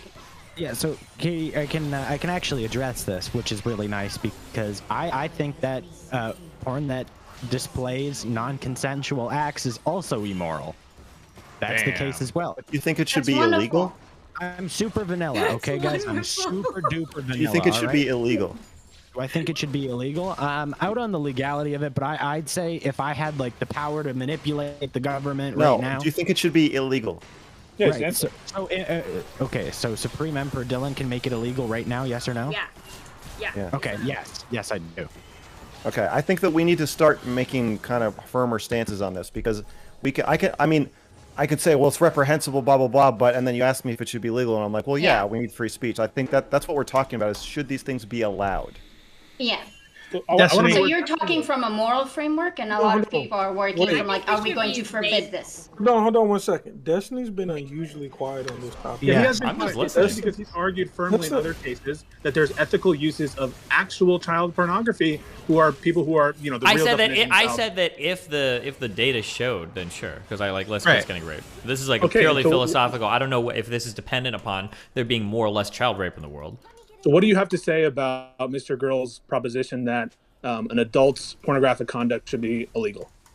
An adult's pornographic conduct? Well, I'm stretching the definition of adult here, right? I think she's not an adult. But you're wrong, so... Okay, well, I might be wrong, but that is whether I'm wrong. Wait, whether I'm wrong or not, you can't change my argument to something you think is more right before you submit it. That's the Destiny. Destiny, please. But he's asking him what he thinks about something I didn't say. A hypothetical person is not an adult, as you just said. Why can they have sex? Hold on, wait. No, we were trying to go to non-adults. Yeah. Because I believe that she has. I believe she has the body of a child, and the mind of an adult. I do. So she is neither an adult nor a child. Okay, go ahead, Destin. Yeah. What is the question? Do I think that she should be allowed to, or do I agree with the stance that she should be allowed to have sex but not make porn? Yeah. I'd probably. So, I think the weird thing here, the thing that makes this so complicated, is that child porn is unique in how we treat it legally. Because for most things, we criminalize the act itself, but we don't criminalize viewing the act. So I can watch a snuff film, and there's no problem with that, but I can't kill somebody, or like pay for somebody to be killed. So I think that's where we get into like weird areas here with the kind of like child porn stuff.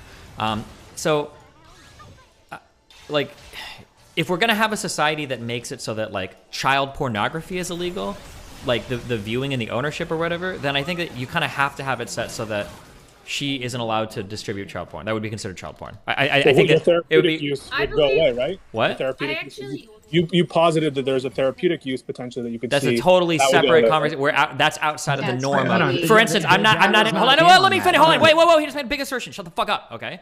When you're talking about therapeutic use, that's way different. That's like asking me, like, do you think that fentanyl should be legal? And I'm like, well, for society, I think that's bad. It's like, oh, well, really? Well, you said that doctors should be able to prescribe fentanyl to patients. That's a totally different concept. So if you're talking about a therapeutic use, you're implying a medication, you're applying a prescription, you're applying a whole other process. Then should something be distributed to the public at large to be enjoyed recreationally? We're talking about recreational enjoyment of child porn. Now, in a society where things like child pornography, just the consumption of it, not the production of it, but the consumption of it is illegal, it seems strange to allow somebody that for all intents and purposes appears to be a child to create something that every single person consuming it will be illegal. It's a nonsense world, because then when you're viewing porn or whatever of a child, it's like, well, is this legal or illegal? I'm not sure. I need to go look up the certificate to see if it is or isn't. So in a society where child porn is illegal, she probably shouldn't be allowed to produce child porn. That's what I say. But Destiny, one of the criticisms of someone like Belle Delphine is that she's intentionally making herself younger, so she looks younger than 18 years old, right? So you're saying that should be illegal, or that we should have? I never said that should be illegal. I'm just saying that right now you're going to have a whole bunch of weird, unanswerable questions as long as the consumption of child porn, just the consumption of it, is illegal, because it is the only thing, as far as I'm aware, that's like that in all of our legal history. Well, the reason it's like that is because the basis of outline per se child pornography is the production harm. That's the but that I don't care what that justification is. It's bullshit. It doesn't make any sense. It's not bullshit. It is bullshit. It doesn't matter just that. gave Hold on. the example of I don't care that that's a legal justification. So here's another example. Okay, when you legalize prostitution in areas, people always say it makes them safer. Blah blah blah. Bullshit. It increases sex trafficking. That's been proven time and time again. So the idea that like, well, when you legalize something, you're increasing the consumption of like a potentially negative thing. That's true of normal pornography as well. We don't make normal pornography illegal. We would never do it under that justification. So I don't buy that justification. I think the justification is that children have a special thing because they make us feel a certain way, and we make that illegal because that's what it does and it makes us feel good. That's the real justification given is that where we want to quell the production of this pornography, and that is the purpose under which. Yeah, but then why don't we make all? Why don't we make all pornography illegal then? Because we're incentivizing the production of a lot of people that make porn don't enjoy making porn. There's a lot of abuse there. There's a lot of sex trafficking there, but we don't use that same rationale there, even though we absolutely could. Why don't we? The rationale is that there's a conceivable world in which pornography made conventionally is not. It does not entail this necessary production harm. The rationale of like the government is every child pornography is like this, or at least so much of it. There's a conceivable world where you film children in a park that are naked. There's a conceivable world where a 17-year-old makes child porn. I'm telling you that this, if you want to use this justification legally, that's fine, but I'm not going to use this for anything else because it totally doesn't make sense on a moral or ethical level. There's plenty of ways that we could conceive of making child porn that doesn't necessarily result in harm to children, but we don't buy that because children have a special set of protections under them because that's just how we view it. But as long as you have this weird incongruence, but this is the only thing that's illegal, and you're giving me a justification that's only applied to this, even though it could apply to a whole broader set of things, like for instance, what about drug use in music? That's a 1-to-1. People hear people do drugs. Juice WRLD ODs on shit, and kids are out buying fucking Xannies and shit. That's a 1-to-1 thing. But we don't. But that's not illegal. You can talk about all the drug use you want, right? So that's why I'm saying I don't think that justification is used for anything else. That's not. But the difference is, but continually calling this woman a woman or saying that this is child porn she'd be making because she looks a certain way, but she's actually a full-grown fucking adult. Right? Maybe not full. Well, hold on, no. It's not about the production. No, wait. Stop. It's not about the production of it. It's about the consumption of it. People watching it are consuming child porn. You are consuming child porn. Hold on, no, they're not. They're consuming porn of an adult woman. No, that's not why they're consuming it, though. Prepubescent. Okay. Who cares you're why they're delusional. consuming it? Because, Wait, hold on. because, So because this the is like saying that consumption people is who bad. watch That's the whole people point who of our watch rape society. porn or non-com porn are watching it because they're like fantasizing about forcing a woman to have sex, about raping a woman, right?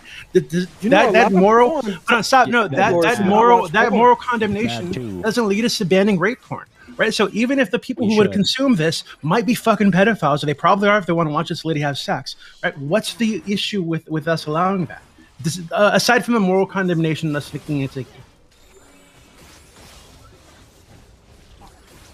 None? The answer is that if you want to let her film porn, you can do that, but then you need to make all child porn legal. That's the only logical conclusion. How does that make any sense? How does that make any sense? Because if you're going to, because right now the consumption of child porn is banned, and when people are consuming her content, they're consuming child porn. If you want to make it, well, it's okay to. No. Okay, all right. They're consuming porn. An adult who looks like a child, but she's not a child. It is not. Yeah, they're probably trying. They're pretending that she's a child. Who gives a fuck? Plenty of people who watch rape porn pretend that the woman is actually being raped. No, you keep comparing to rape porn. The consumption of rape is not illegal. I can watch real videos of real people getting raped, and that's not illegal. That's why it's not a one-to-one comparison. That's why I'm telling you this one thing is interesting, because this is the only activity where the consumption of a particular crime, just watching it, is necessarily illegal. This is why it's a unique thing. Wait, hold on. So do you think that that there would be a good reason, a good argument for making the consumption of actual rape, for sexual gratification? Watching rape is jerk off to it. Do you think we should make that illegal? Yes. I err on the side of free speech for a lot of this shit, so no. Oh god. But why not for this? Hold on. I'm sorry. Let me be clear. I'm not saying it should or shouldn't be illegal necessarily. I'm saying that it has to be tied to your child porn laws. If the consumption of child porn is illegal, then the consumption of porn of her, which is essentially the consumption of child porn, whether she's an adult or not, should probably be illegal. That's what I'm saying. It has to be congruent with the child porn laws. Yeah, now take it. Wait, hold on, but the child porn laws. Wait, stop. The child porn laws specifically outline that the film needs to involve a minor. She's not a minor. She looks like one, but she is not one. Right? So what's the fucking issue with it? It doesn't. It wouldn't even fall under the law, apparently, right? Because all intents and purposes, we can make lots of arguments about people in porn right now. For that. Who gives a fuck? We can make. Wait, hold on. You can look at a gay twink porn, right? Stop. Yeah, that's what I'm asking. So we can look at gay. Stop. We can look to gay king porn. To gay twink porn, or to porn where women are dressed as high school girls and shit like that. And so that some of these people are imagining that these are actual high school girls, that this twink dude is actually fucking 16 years old. That some of these people might be fucking pedos, right? Yes, so we wouldn't ban that. Okay, I know that you would say that we should ban it, but I don't think they would say we should ban it. So why would we ban this specific thing? Doobie, hold on. Question: you want me to believe that you have a frog avatar online and you know about 100 different types of weird porn, but you don't like porn? Let's go to Fawn. Let's go to Fawn and Katie. I'm not trying to say that I definitely agree with everything Disney's saying. What I was trying to say was that I understand exactly where he's coming from. The way that the consumption of child porn is illegal, unlike other types of porn that depicts illegal things, like rape.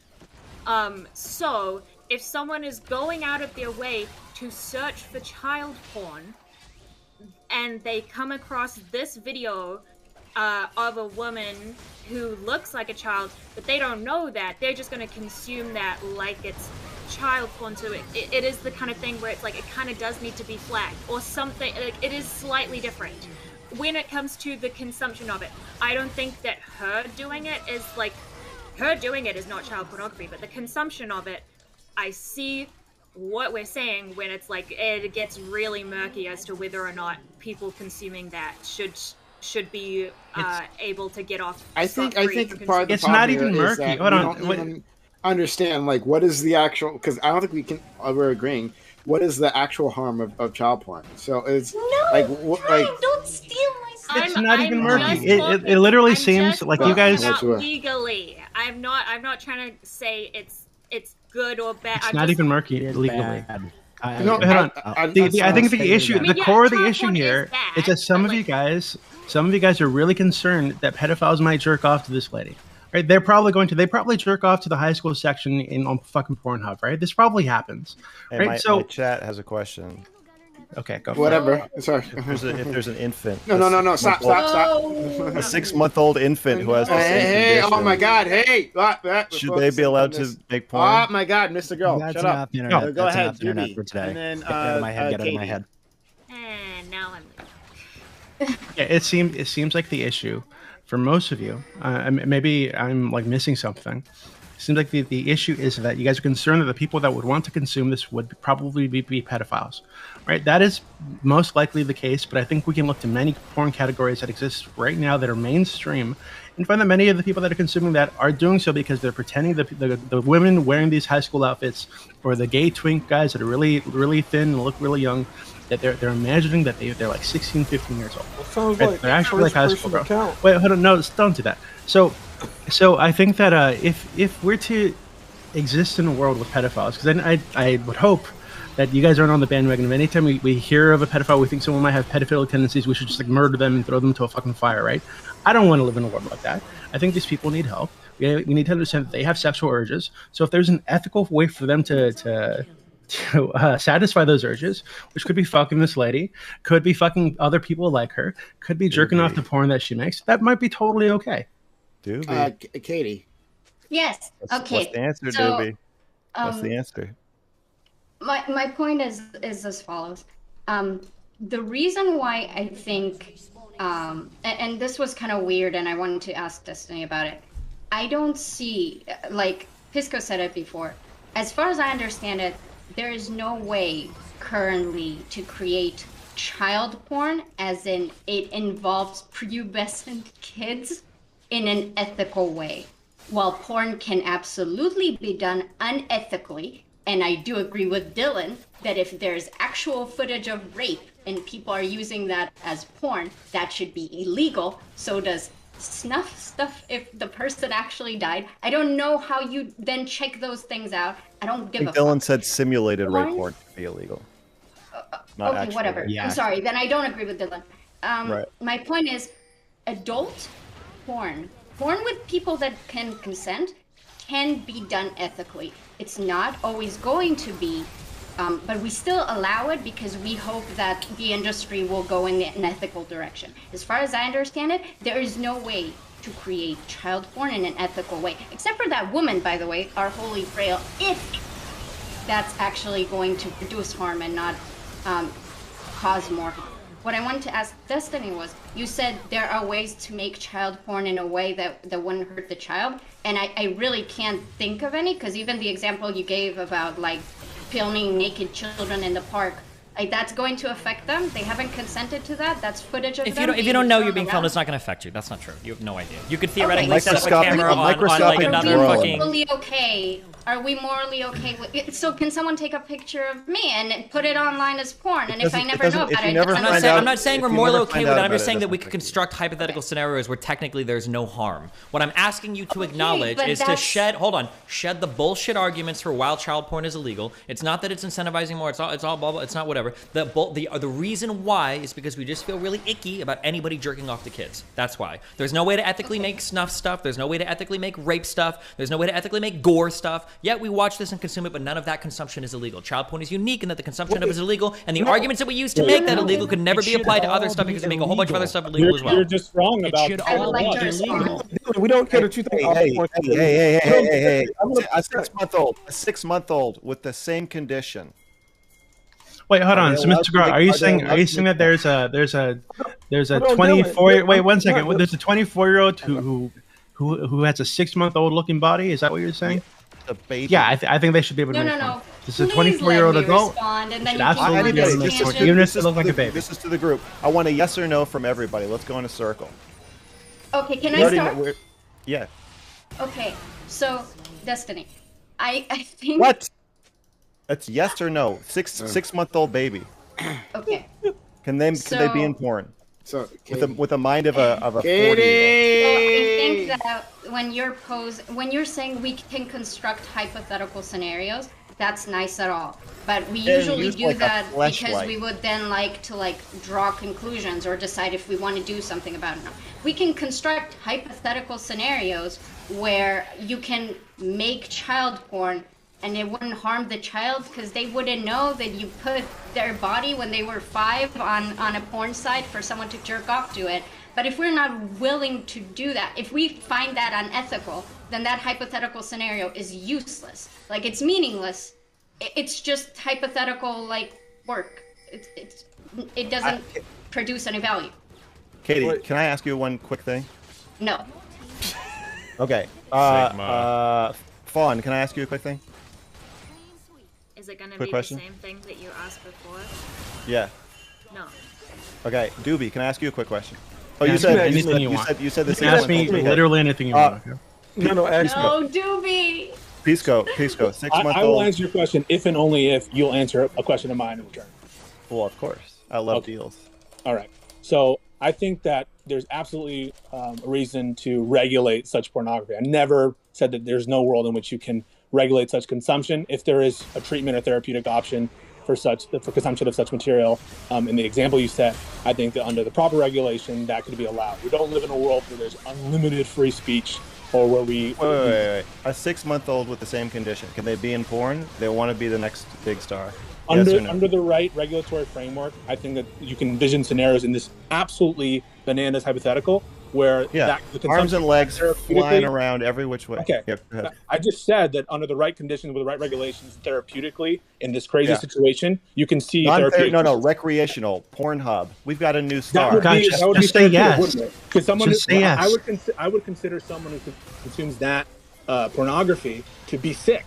Under my Interesting. I know you think it should they should be able to do it. You think that this 6-month-old body, but with a 40-year-old brain, who is really 40 years old by your I estimation. could ask a question in return. Can I ask my question? Well, if you could answer mine first, when you answer the question. I think you When you answer this yes or no question, a token will roll out, and you can then use that token to pay me to answer your question in return. But the token is not coming out. It's a yes or no question. Should it be legal for a 6-month-old with this condition to make... The answer is under certain regulations, you could see a world in which it should be legal. Just interesting. I'm asking you for a yes or no answer, and I'm afraid that if you don't literally give me a just say yes. answer, No, Pisco, he's not asking you to appeal to an authority outside of yourself. He's asking you are the authority. Pisco, you can't pass the buck. You're gonna have to. You're gonna look. Here's the problem. Here's why you're not doing. Here's why you're not answering. Here's why you're not. I am answering. It's a yes or no question. I've handed you in this hypothetical, I've handed you a sheet that has a bubble on it for yes and a bubble for no, and you have a pen. If you don't fill one of them out, your head's going to explode. So when I say something should be means yes. Should be means yes, right? Okay, so the answer is yes. You said yes. You've done this. You wasted 5 minutes of our time. Could have just said yes from the start. Is the answer to my yes or no question yes? Would you like an additional step of removal? But the thing is, I would put regulations on it, and You already said yes. Is the answer to my hypothetical question about my hypothetical question? Oh my God. Yes. It's legal to some extent. Leave them be, Sean. Okay, can we say that you're not willing to answer this question? If we were in court, you'd be held in contempt. All right. The judge would be slamming his gavel. This is really annoying. I don't care. Please. So if you say a drug should be legal, and you ask yes or no, it might be the case you say yes, but under certain situations. Your question there's only a bubble. You are forced in this hypothetical. You're in a jail cell in China, and some so the answer would be no. Without camp. regulation, the answer is no. Without regulation, the answer is Pisco, no. Please, Pisco, if you were to be asked, if you were to ask me if I thought marijuana should be legal, right, I'd say yes, and maybe I'm doing the wrong thing here, but I would assume that you wouldn't think that I mean that marijuana should be legal for infants, right? I would assume that you'd give me the charity to killing be legal. Should killing be legal, Doobie? Should killing be legal? Yes. Under all circumstances? No, I'm not saying under all circumstances. Which is but in some circumstances, yes. Well, the answer is yes. What I'm asking you, obviously, there are plenty of good reasons to kill somebody. Let me make this now easier it's my for you. turn, right, Prime? With it, no, not really, because you didn't answer. No, hold on. No, shut up. No, go ahead. You didn't answer. Well, I did answer it. I said yes with certain regulations. How is that not an answer? How is that not an answer? Well, the original question is the hypothetical we were asked by Prime is should this person who has the body of an 8-year-old but the mind of an adult be allowed to participate in the adult industry? And you were able to answer that question just fine without any caveats, without any sentences. You never were heard my able answer to that. You were able to say, yes, this person should be allowed to make porn just like You any never other heard my adult. answer to that. You never heard my, because I didn't give it. I just criticized your stupid rationale for it, where you're on the one hand appealing to the tendencies of people to smash out their pituitary glands for the production, but not for the actual act itself, which was stupid. So I'm begging. I'm sorry I distracted you from being able to answer this question. So now you have the floor. Yes or no? As Prime put it, do you think yes for certain regulations? Yeah, let him explain. Can you give a small 2-sentence thing about what the hell your regulation is so we can understand it? You would have to get approval from certain regulatory institutions that you're pursuing this not for like a commercial end. That the reason that you're pursuing it is to help you with a diagnosed thing. I mean, that's not. No, but he's unthinkable. I'm talking about, should this girl be allowed to go to Pornhub and say, I want to be in porn, I'm going to film myself naked. For the general population, I would say no. Why? Okay. So the rationale there. Only thing we cared about was recreational use, not the therapeutic use that doesn't really exist. That could be construed as. Wait, so why not for recreation use for the general population? For the general population, I think probably not. Why? Oh, thank God. Why? Can I ask? Am I hypothetical? Or Wait, can you just tell me why? Why not for the general population? I think that the obscenity rationale for community standards and national standards, all that stuff, it doesn't have much purchase with me. But if it means anything, I think it means the prevention of people viewing that kind of material where you're literally having sex with a baby. I mean, that to me is. Wait, hold on, but it's not a baby. It's a 24-year-old with a body that looks like a 6-month-old. Yeah, I think that there's a societal cost implicit in that kind of production. Okay, so would you make it illegal for 18-year-old porn actresses to intentionally make themselves look younger into a baby? To make themselves look younger, maybe to do daddy dumb little girl porn, right? Where they have a bib on and they're 18 years old and they're really small, they're really petite, and they're pretending to be a baby in the crib. Would you make that illegal? Yes. If they didn't have an infant body. Yeah, they're 18 years old, but they made themselves look as young as possible, and they're behaving like a child. No, I wouldn't make that illegal. No. So why not? My question then for Mr. Girl is, for an 18-year-old to wear a bib. Is that what you said? No. Okay. So we brought up. Please? Can we just be logically consistent? Sure. Small booby girls. Okay. So with Belle Delphine was mentioned earlier, right? Because she intentionally makes herself look young. She does the kind of childish shit, right? So if there was an 18-year-old woman or man, right, who was intentionally making themselves look as young as possible, right? And they ended up looking like 15 years old, and they make porn where they're in a crib pretending to be a baby, or maybe they're pretending to be a middle school child, with their teacher, and they say in this porn, "I'm a 7th grader, teacher. Please don't hurt me," and the teacher fucks them anyway, right? Well, should that be illegal for them to intentionally present themselves as children? No, I don't think so. Yeah. No. But why? Can I ask my question to Mr. Girl? Because I think there certainly is. I'll grant you, there's a line drawing problem about how much you're able to accept, and that decision, in the margin is going to be certainly like, how can you pick one age and not the other age? I understand that. That's a line drawing problem. It just seems like the rationale is it's icky. It makes me feel icky, and I don't want people jerking off to things that look like children, even though they're not children. But you have the line drawing problem on the other end, which is now Mr. Girl is going to answer this question, which is, you're okay with a perfectly anime version of what we're just talking about, right? That should be legal, shouldn't it? Yeah. Yes. Why?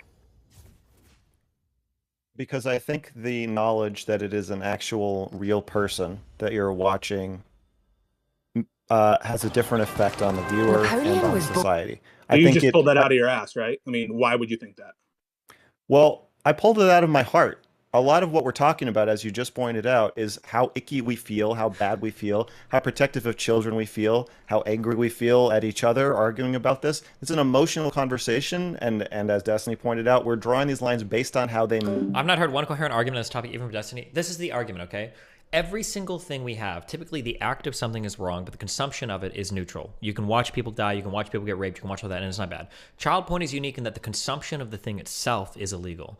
So if you have child porn that was produced ethically, even if that was possible. So for instance, a 20-year-old and an 8-year-old's body, which is essentially what we have, we would still say, well, that probably should be illegal because the consumption of this thing is illegal. Like, that's it. The consumption of child pornography is illegal, even if it was made ethically, like an adult in a child's body, which is essentially what's happening.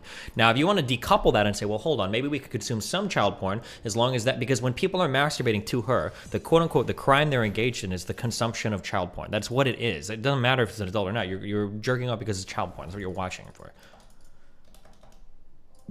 Because of free speech should be legal, no matter what it depends. I think you should be able to sit down at your computer and make whatever image you want and sell it to whoever you want. So wait, what you're saying then is, I want to finish my thought. What you're saying is porn that is hypothetically indistinguishable because it's so photorealistic. I mean, if I'm gonna accept your hypothetical that such a baby can exist, you have to accept my hypothetical that such graphics could exist that would be literally indistinguishable from the very same pornography. You just castigated me for saying I could believe that there's some potential regulation that would allow it. I castigated you for not saying yes or no to a yes or no question. I think it's evasive. I'm asking you then, if it's photorealistic, there's no distinction except for the fact that one, you happen to know they're a 24-year-old brain. With regards to legal prostitution, are the studies that show increased sex trafficking based in the U.S., like in Nevada or like in Denver? My understanding is that's all over the world. That basically everywhere in the world, that it's like just a well-known thing that when prostitution is there, that sex trafficking increases because there's more of a demand or a market there for it. That's my understanding. Yeah, maybe find a different study. Maybe it says something different. I don't know. Why? Sorry. No matter what you just said. So even if it's indistinguishable to the audience, in which case, I believe that was my hypothetical. I said an identical CGI. He's not logically coherent. Can we move on? No, let me explain why. Okay, so I like the Fast and the Furious movies. Oh boy. Okay. We have to go through the whole thing. No, well, we don't have to, but we're going to. I like the Fast and the Furious movies. Let them start the story. Let them start the story. Let me get going. I like the Fast and the Furious movies, and unfortunately, Paul Walker died. And in one of the movies, he died in the middle of filming it, so they used a CGI image of him. Now, it's true that it didn't look quite like him, and it wasn't well animated yet, and they didn't get to the level of like Grand Moff Tarkin and Rogue One and that kind of shit. But if they had, say they brought him back for the next movie, and he's going to be in it, you're saying that I should feel, if it's completely indistinguishable, knowing it's real or not knowing it's real, or knowing it's not real, should have no emotional effect on me watching it? No, sir. We agree. You're not understanding my point. So we agree that the knowledge of whether something is simulated or real, even if they're identical, does have an emotional effect on the person who has that. I'm supposing a hypothetical where you don't know the difference. The only people who know the difference. You're asking me the question, so I do know the difference. No. Sorry, you don't know the difference. You're rejecting a hypothetical. There's a hypothetical consumer doesn't. I'm giving you a hypothetical where it's perfectly photorealistic. In the situation where you're asking me this question, which is this, we're having a conversation right now. In this conversation, do I know that you're asking me this question? I'm asking you whether or not you should make it illegal. You're a government minister girl, and it's perfectly photorealistic pornography that is indifferent from the same pornography in any visual aspect that we just talked about before. And that should be legal, correct? Yes. Okay, and where does your argument about societal, what they'll see, if they don't know that it's real or not? I mean, that argument has just gone away. Yeah, totally inconsistent. That's like saying, should it be legal to rob a bank if you accidentally robbed it? If you were sleeping, you were sleepwalking, and in your sleep you robbed a bank. You didn't know you were robbing a bank, but you ended up robbing a bank. Should that be illegal? It should be. If you're going to consume, let me finish. If you're going to consume simulated child pornography, it is your job to make sure you do know which it is. Because if you accidentally consume, it doesn't sound like it sounds like you're pivoting here. Yeah, it sounds like you're pivoting. If you accidentally consume images of child pornography that contain images of real children, I think that you should go to jail. Or I don't know. I'm not really.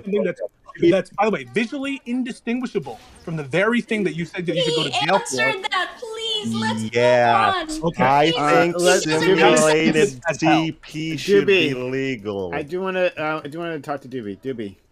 Yeah. Yeah, so I just double checked, right? The federal law on child porn. And Destiny, it seemed like your issue is that, hey, if we're banning child pornography, right? It should also be illegal for her to make this porn. But the law about child pornography specifically bans porn involving a minor. She is not a minor. Right? So it doesn't ban porn with somebody looking like a minor. It specifically says porn involving a minor. Right, and then it also goes on to say, what's the word?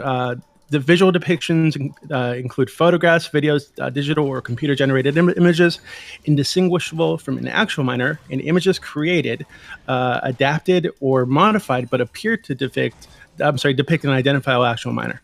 Right, so these things weren't created, they weren't adapted, they weren't modified. This is just how this person looks. Right. So given that she none of this should need to be adapted for her to look this way, given that she is not a minor, right? So she wouldn't be a minor involved in any sexual activities. So it seems like this would be legal under the current law. So what would be your argument against her going and making porn, going on OnlyFans, doing whatever the fuck she wants? Am I supposed to answer that? Yeah. So if given that it wouldn't be illegal, right, under the current federal law. What would be your reasoning for why she shouldn't be allowed to make porn? You know what? If she wants to, go for it. Okay. Amazing. Finally. Okay. Well, the actual answer is that making child porn, the consumption of it illegal, that's the only illegal thing that's illegal to view, probably doesn't make sense. If you're trying to have any type of actual consistent moral answer, that's probably the actual answer, but nobody's super comfortable with that. It doesn't make sense. It absolutely doesn't make sense. It does, because it absolutely there's doesn't. 100% harm to the person producing it. There's 100% harm to the person being raped in a rape video. There's 100% harm to somebody, getting killed. That argument doesn't make any sense. But you already said why that. don't you side with Team Dylan? Destiny, when you buy a computer, there's parts in your computer that were made by slave labor in other countries, and if you could almost compare the two. Not the Vosh memes, Wait, but hold on, this is what I wanted to argue with Destiny with earlier. I feel like the consumption of child porn does have negative effects, and it's what I was talking about earlier. One, not necessarily. People can use this to get younger kids more okay with having sex. Say, look, see, she's doing it on film. You should do it too. I feel like you can use that with literally. Anybody, I'm not having these arguments. These are dumb. I think for 2 seconds before you ask a question, you can apply this to 52 different types of behavior in society that's ultra popular. Every fucking rap song, every fucking movie ever. You could use the same thing. You could run this down for anything. It's not even worth even responding to this. Yes, Destiny, you hit it right on the head. We should stop this. We should stop this behavior. Dylan, why isn't your argument just the violent video games argument, which, so far as I'm aware, has nothing to back it up? The violent video game is bad too. Oh God! But okay, but that argument has nothing to back it up so far as I'm aware. Right, so if you're says you outlaw everything, there's no reason. Yeah, my favorite video game is Paper Mario, Cope and Seethe. Okay. So Destiny, I'm glad I got you. I have a closing argument. Kate, no, that's fine. Katie, you wanted to get a question asked? I mean, I already asked Destiny if he. I don't understand. I understand that snuff porn can. I don't think you should watch videos where people are being raped. Well, hold on, wait, real quick. No one in any argument ever should ever say, I don't think. Nobody cares what an individual thought is. We're talking about what should be right or what should be wrong. That's what we're talking about, right? I'm sorry. Okay. I apologize. That's right. I accept your apology. Don't worry. We'll forgive you eventually, probably. Thank you. I want to make a closing argument. No, I don't care. We're not doing closing arguments. Let's go. There's the chance to make porn that is depicting bad illegal actions ethically, and if there isn't that chance, that porn shouldn't be produced or consumed. There is never a way to show a murder. I'm not done, please. Okay, my bad. You can enact a murder and not actually murder the person. Okay, so do you think simulated child porn is okay then? Which is basically what this would be, right? Let's say that you have a child, they don't know what's going on. They have a 6-month-old kid, and you're pretending you're simulating sex, but you're not actually doing it. You think the softcore child porn is okay then? This argument makes no sense. Yeah, because this argument doesn't make any sense. It does. I think that you can do that, and that would still harm the child, even if they're unaware of it. The How would it child will how? continue to exist How? after the production of it. How would they be harmed? Right. So if I were simulated child porn. So if I were an anime watcher, right, and I decided to go to the beach and record 5-year-olds in their bathing suits and shit, right? How would that hurt the children if they never knew this happened? Okay, you know what? I'll correct my argument. There's a way to create ethical porn that answers what we think is ethical and moral and should be accepted. I think no one on this panel would say that it is okay to take naked pictures of people and distribute them to other people because they don't know about it, and that's not... If you don't want to call it harmful, call it whatever the fuck you want, give me the word. But if you're fine with doing that, okay. There is no way to create ethical child porn involving children. There's a way to create ethical simulated child porn for sure. I mean, we have it right here. This woman, if she were to make porn, right, so it that is would child basically porn, be. Jimmy. Hold on, wait, hold on. It's simulated child porn, okay, but it's not child porn, right? Hold on. So if this woman were to make child porn. Wait. If this woman were to make porn, right? She has a prepubescent looking body. Lots of pedos will be attracted to this. They're gonna pretend, right? They're gonna imagine that she's a child, right? So this would be simulated child porn for them, where they're substituting this adult woman who looks like a child for an actual child and jerking off to it, right? So this is totally ethical. You and I agree.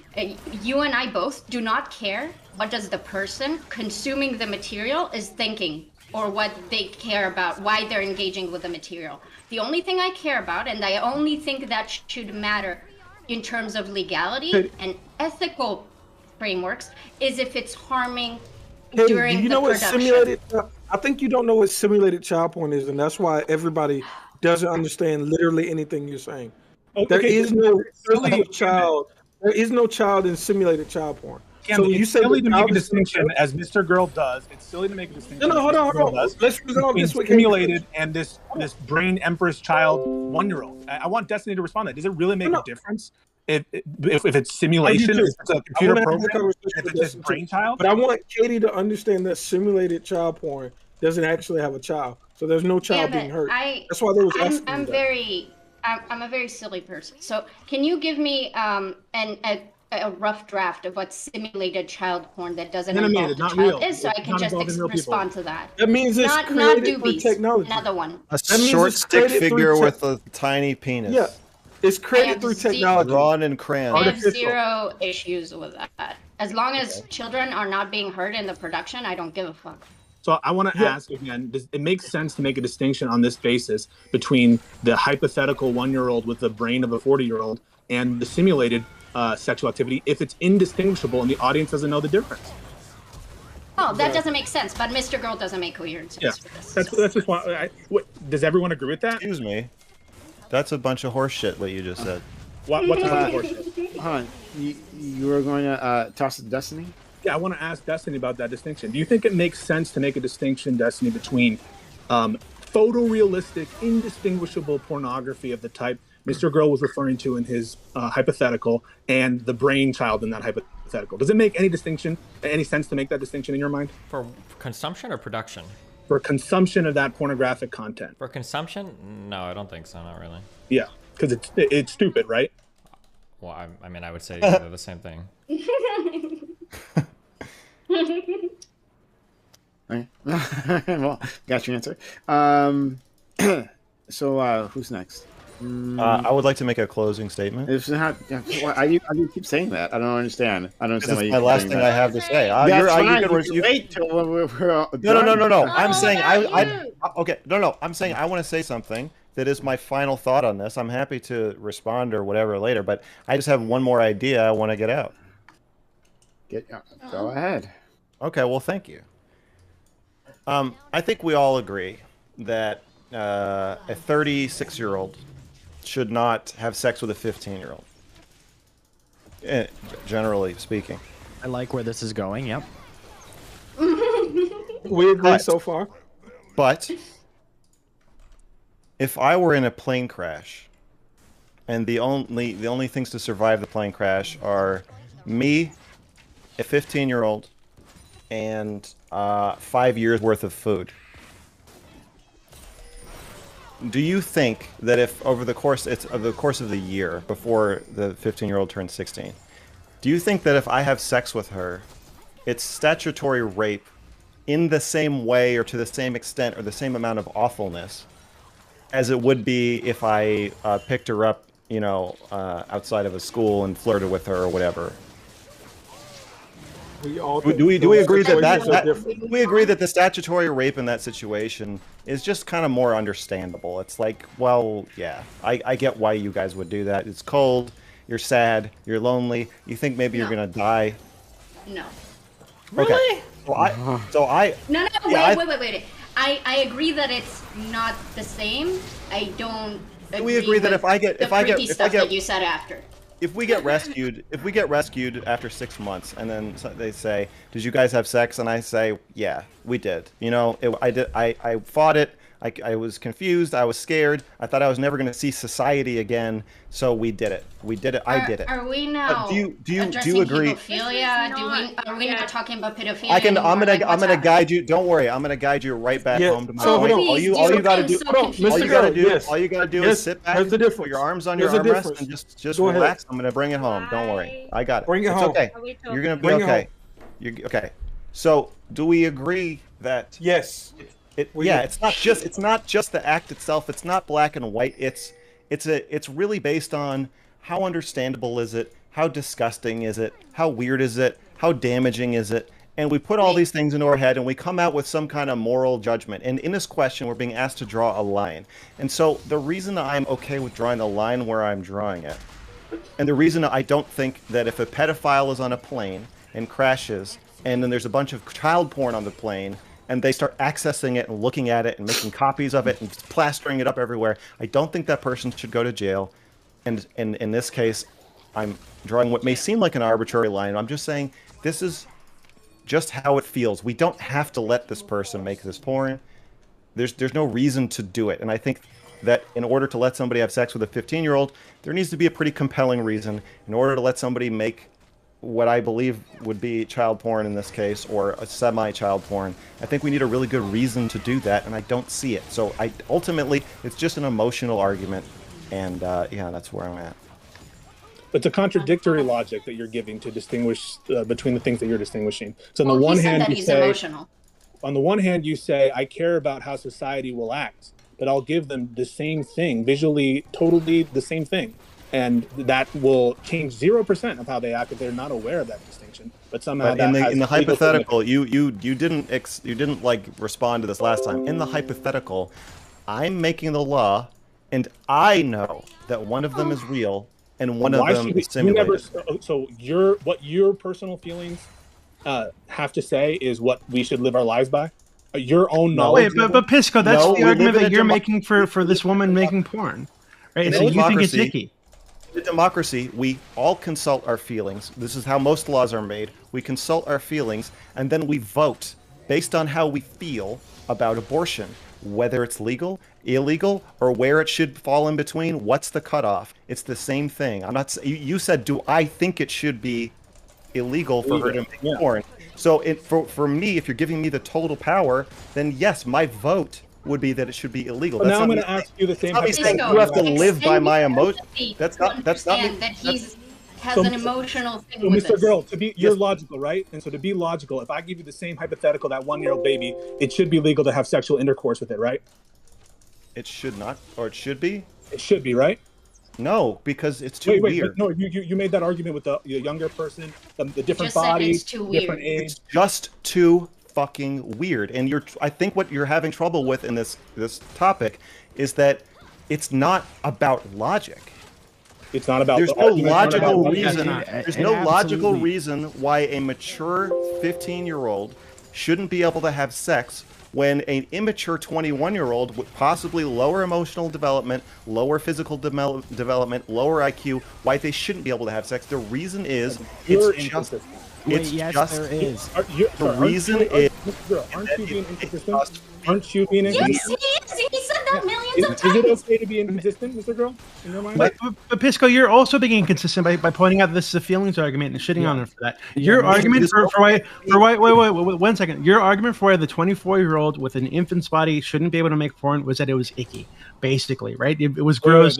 I don't know why randomly Twitch just stopped. Like my stream goes to 0 kbps, and then for some reason I just can't stream. I don't know why. Until I have to go and I've got to disconnect my account or reconnect my account. I have no fucking idea. Like, look at even I can't even rack my brain to figure out why the fuck this would happen. I don't know why. This is fucking annoying. Somebody said Hassan was dealing with this, but I think he has internet issues. I don't know why my fucking Twitch account does this. This is fucking stupid.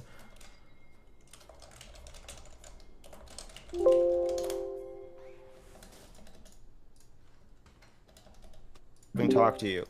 If the data said across the board that the age of consent should be lowered to 10, I don't think you would then say, well, if that's the logical thing to do, let's do it. I think you'd feel weird about it. You'd probably question the data, and if push came to shove, eventually you would say, I don't fucking care if the data says the age Your of consent should be 10. intuition about what my feelings might be and how uncomfortable I may be with an argument doesn't actually like get to the root of whether the argument is valid or it's true. Wrong? But Pisco, but the root is right. So you just acknowledge the root is you just acknowledge there's no data on this, but you took a position anyway, right? So at the core of this, it is because it makes you uncomfortable.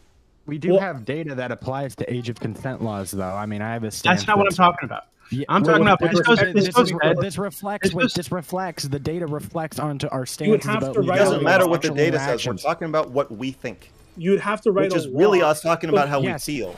Yeah, the reason why this is opinions difficult change based on data. I don't know if that's like a crazy thing that never occurred to you, but when information gets, like we hear information. Can you answer his hypothetical then? Hold on. Also, that's not true. We don't change your information based on data. If information came out right now that said that like there is a large section of 10-year-olds that are like socially mature enough to have sex, I don't think most people are like, oh, cool, 10-year-olds should start fucking. That's not true. I don't think we update based on. Destiny. It takes people time to adjust after receiving new information, but a lot of people were under the impression that adjust to that.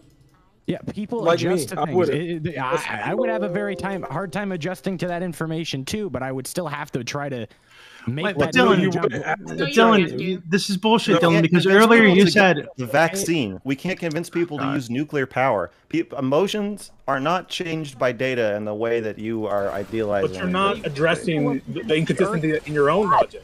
You think that you should be logical and admits to inconsistency, and he says he doesn't care that it's inconsistent. Well, no, He's saying, this is how I feel, this is my opinion. That's his argument. My logic, the logic I'm giving you is a retroactive explanation of why I feel the way I do. Okay, so then you are being inconsistent when you say you wouldn't allow someone to have sex who has a mind of a 24-year-old. You wouldn't allow that with respect to a 1-year-old, but you would with respect to an 8-year-old. Is that correct? Yes, my age of consent for you have the right to have sex with other people and for the world to know that you're doing it is actually probably about 7. If your body is the age of 7 or older and your mind is that of an adult, then I'm okay with you having sex. I think if you're 6, definitely 5 or 4, and you're going to be in a documentary, you're going to be on the street holding hands with your loved one or partner, it's just too fucking weird. And I would say, listen, I'm really sorry, but you can't do this. Okay. Because even though I find it about that was all bullshit, right? When you were talking about how there's 2 ages and that this age should govern with respect to having sexual relations, but not with pornography, but yes, with sexual relations. All that was just bullshit. Yes. It's not bullshit. I'm explaining why I feel the way I do. It doesn't mean it's bullshit. I don't like when people watch child porn. So Destiny made the point that child porn, there's no actual rational reason why child porn is illegal. The only reason is that it makes us feel bad. But I'm saying that is the reason. It's the same reason that pro-life people want abortion to be illegal. And the same reason let's make this even easier. Like, the thing is, this isn't a topic that we're thinking about all the time. At least I don't. Maybe y'all do. Yes. No. So, Pisco, trying to hold him to some statement he said earlier, as he may be evolving his thoughts on why he feels. No, I stand by my statement earlier. He's changing it. He's changing it. No, but it doesn't matter. Go with whatever he said now. In the flow of a conversation, like I have changed my opinion on this now. Before he said no, he's telling you this is how I feel now. He said he had a very principled stance. It said, you know, you have one age. But none of that matters. He doesn't. I think there's a certain lack of weight that you're willing to give to emotional arguments and maybe emotions themselves, and you're looking for logical justifications in a situation where there's a logic, like there's contradictory kind of indications based on the hypothetical itself, and so we're supposed to navigate it, I believe, by talking about how we feel about it, because that's how we make most decisions. You're being inconsistent, though, and so when you present an argument, I take you on good faith that you believe that argument. So before, when you said there are two ages, one for your body and one for your mind, and the mind one governs for actual sex and the body one governs with respect to pornography, I took you on your word that that's what you meant. But now, well, you were wrong. You were wrong to do that, because I was wrong. And here's how I was wrong. When my chat said, "What if the person was 6 months old?" I realized actually there is a floor to the bodily age of consent, even with respect just to sex. And that floor, I have now described to you already, is 7. And earlier I did not say that because I did not know that. And Gambit is right, I did not realize that. But now I can tell you, it is, if your body is younger than 7, I don't think you should be legally allowed to have sex. And if your body is younger than 18, or maybe more realistically, because this probably applies to real people, 16 or 15, you should not be allowed to be in porn. And this is because of what's going to happen to society, right? It's a bright line rule. It's easy to follow, but you don't actually feel different between, you know, a 6 and a 7-year-old, do you? I think that. The reason I feel differently about it is that it triggers me. It triggers a concern for moral fabric. Triggers a difference in you, in your mind. That seems a little bit strange. That it would. I don't know if we want to go down that line. Let me explain. I feel like you don't understand something about the question. What Prime is doing is he's saying, here's a big confusing mess. Now, within the mess of your confusing, swirling emotions, draw a line somewhere. And that's what he's tasked us with doing, so that's what I'm doing. The line I am drawing is, this person is old enough physically to have sex, not old enough to be in porn, and if you want me, based on my logic, which I agreed, had a gaping end on the other side, which allowed my chat to exploit me and say, what about a 6-month-old? Now I have to draw another line in another confusing mess and say, the line is 7. So should I emotionally be allowed to kick all the black people off this panel? What? No. If you emotionally, I have a response to that. Why not? That doesn't make any sense. What you're arguing, what we're talking about is what I think should happen. So you are allowed to think racist things about the panel. That's fine. That doesn't mean you should be able to do them. No, you're conflating two issues. You don't listen to Katie, you're a misogynist. Emotional. All right, Katie. Everyone's a misogynist on this panel. Katie, I am a misogynist, but I'm going to listen to anyway. Are you okay? You good? Katie.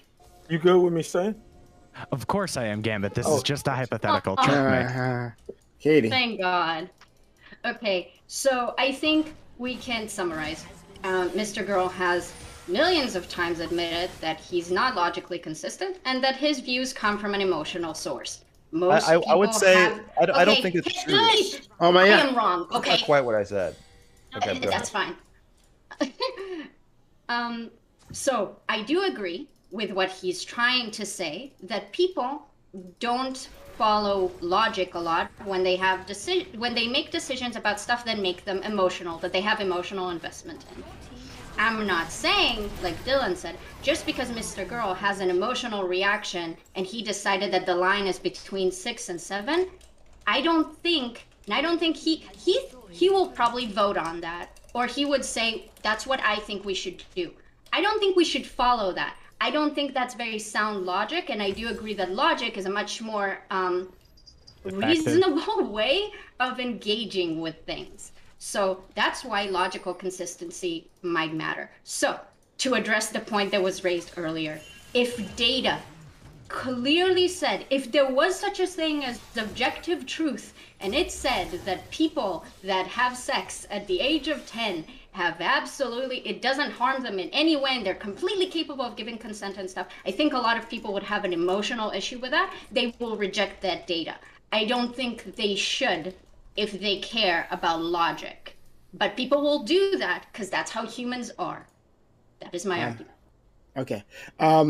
So we've already like gone overboard in terms of time. So I want to respect everyone's schedule, and we'll end things here. But to my audience, we will still have more content right after this. We're going to go into our open walk on panel, right? Where you sitting at home, may participate, right? So the content does not end. No need to go anywhere. We still have more content for you, all right? If you've been enjoying, excuse me, you've been enjoying this content so far, right? Hit that follow button. Make sure notifications are on, so you know when I'm going live. I do 6 nights a week. Always have content for you, right? So if you liked any of this, right, then do it right now. Do it right now. Hit that follow button if you haven't done so yet. Also, !social in chat for our social media. We got your Twitters, for Channel Updates Discord. So we do everything, including our open panels, which will be coming up next. So you want to be part of that Discord, want to be part of the community, and of course YouTube is where you find the VODs. This will be up on the VOD. If you missed anything, you shouldn't have missed anything because this was great, right? Then like, comment, subscribe, and consider becoming a YouTube member by hitting that join button as well. Again, thank you all. And hit that follow button. We got a few people following. That's nice to see. But yeah, hit that follow button. We're always having content. Don't want you to miss out on all of this. All right. So I'm going to give an outro to the people here. But remember, we are still continuing the stream afterwards. It's not over. All right. We'll start with Katie. Katie, your first time on the Reverie. I think you did a great job. Glad to have you around. I knew you'd do a great job, so I was like, this is an easy pick. So Katie, thank you. And tell the world about yourself. I did not. I now know how it feels when I talk about having empathy for people, and people are kind of annoyed at me. So Mr. Girl showed me how I make other people feel, and I hope I don't sound that condescending. That's all. Okay, all right. Then we'll go. Oh, but Katie, you got a Yes. YouTube channel? I have a podcast on YouTube. It's called Just for Clicks. You'll probably won't find it if you search it on YouTube because it has 8 subs. Which means you should probably put the thing in the put the link in the chat. I'm sorry. Put the link in the chat. Okay, I will. Okay, all right. Dylan Blay, thank you for coming through, for being a part of this. Again, I'm very happy that I had you here. Dylan, tell a little about yourself. Yeah, so thanks for having me as usual, Prime. Very much appreciated getting my clout up, I guess you could say. I will say to address, kind of give my outro here. Mr. Girl, that was so irrational, so illogical. You hurt my brain, hurt my soul, and hurt me as a human being. I am forever scarred based on your emotional response to logic. But hey, whatever. You're entitled to that. Just don't go vote. For the love of God, don't go vote. You can find me on YouTube under the name Dylan Blay. You can find me on Spotify under the name of Dylan Blay as well. I don't stream yet, but look out for that coming in the future. Also follow me on Twitter at @DylanBlay_, where I post my radical opinions and shitposty takes. Thank you. Awesome. All right, next, Destiny, Stephen Burnell, thank you for coming through. Yes, it has been a while, but I was very happy to have you here. Hope you enjoyed your time as well. So, Stephen, any last words? Wow, it's been an enriching experience, just listening to you guys scream at each other, Okay. Thank you. All right, next, we have Fawn.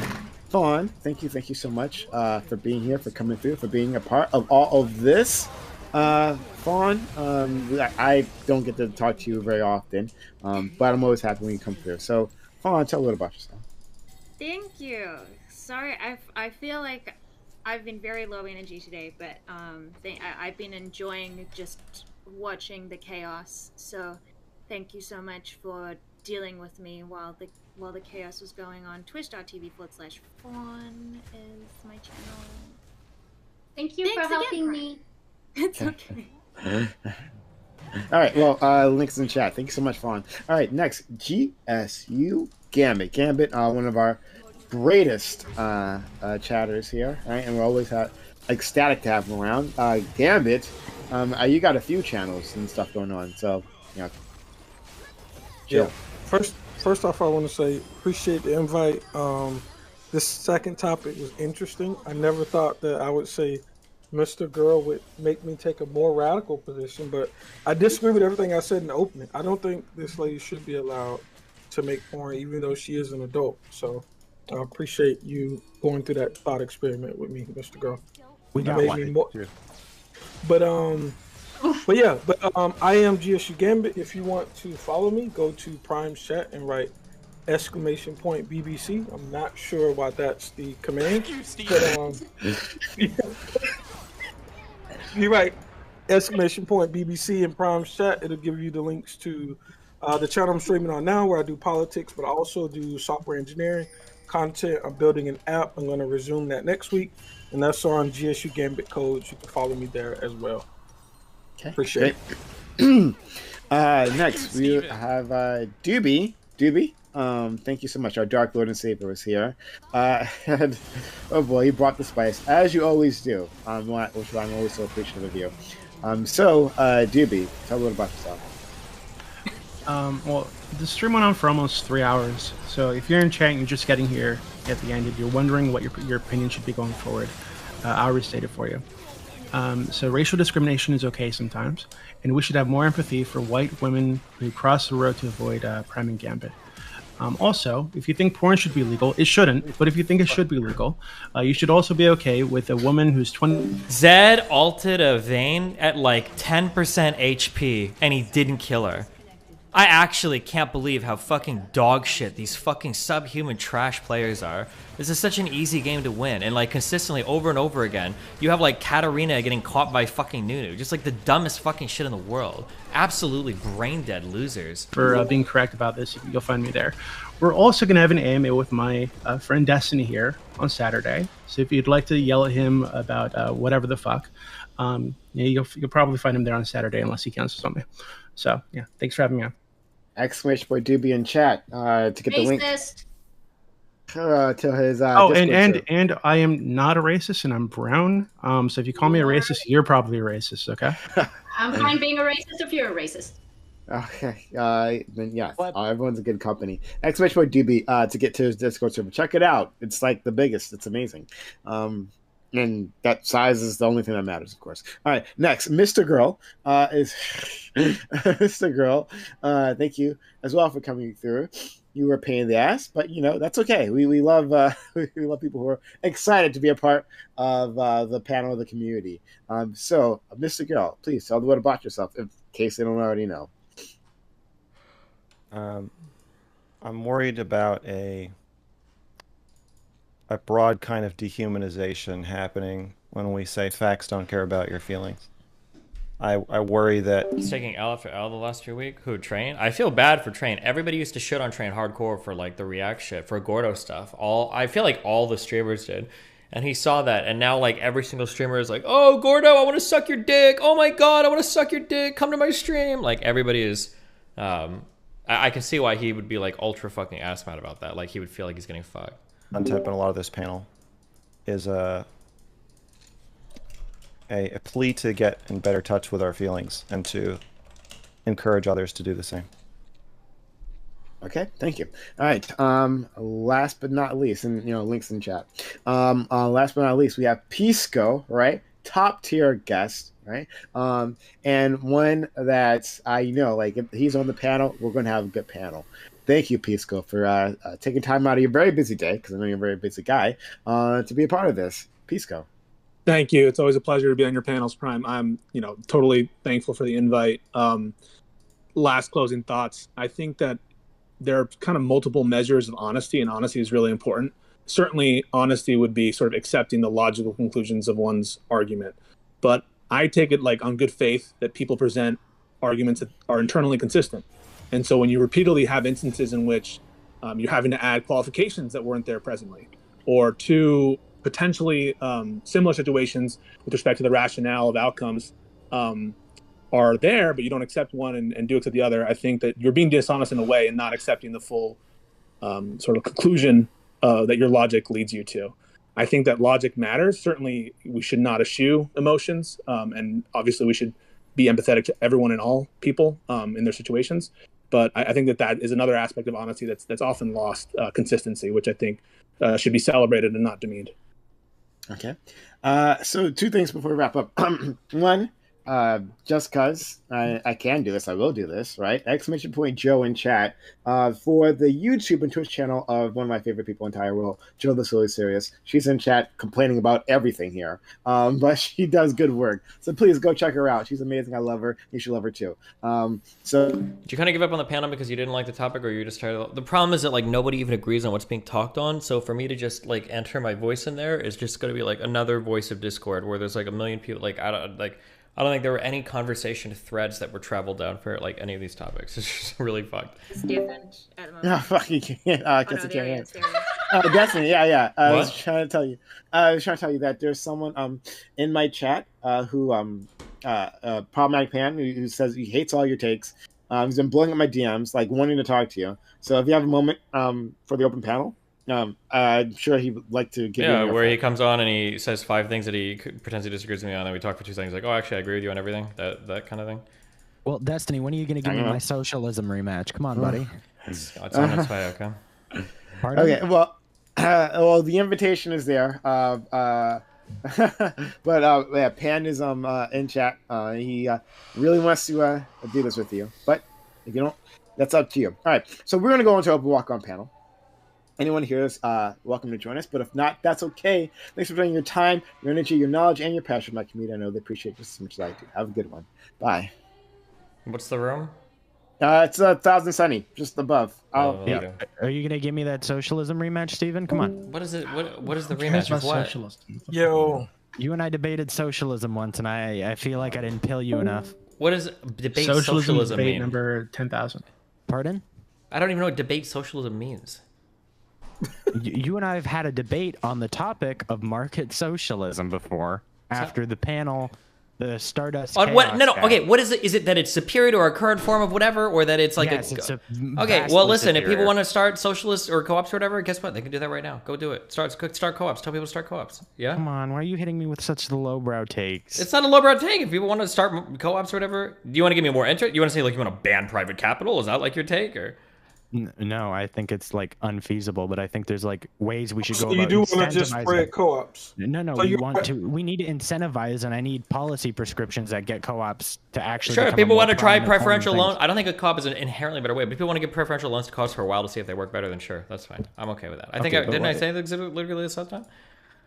Why don't you think that co-ops are like inherently superior? Because I think there's weird issues with co-ops. Like if I want to join a job or leave a job, I don't know if I necessarily want to be bought into the fucking company to do it. The idea that everybody needs the necessary capital to buy into a job in order to buy a share of the company to start working there is weird. Firing people gets really fucking weird. Like starting new businesses and finding employees is weird because I don't get to own any business anymore. Like I don't know, there's just a lot of weird things about that I don't think have good, intuitively good solutions. It's also like there's also a small part of the market that runs on co-ops. And of that small part of the market, there's a few employers that employ. That's the least. Okay, Pam, what do you want? Go.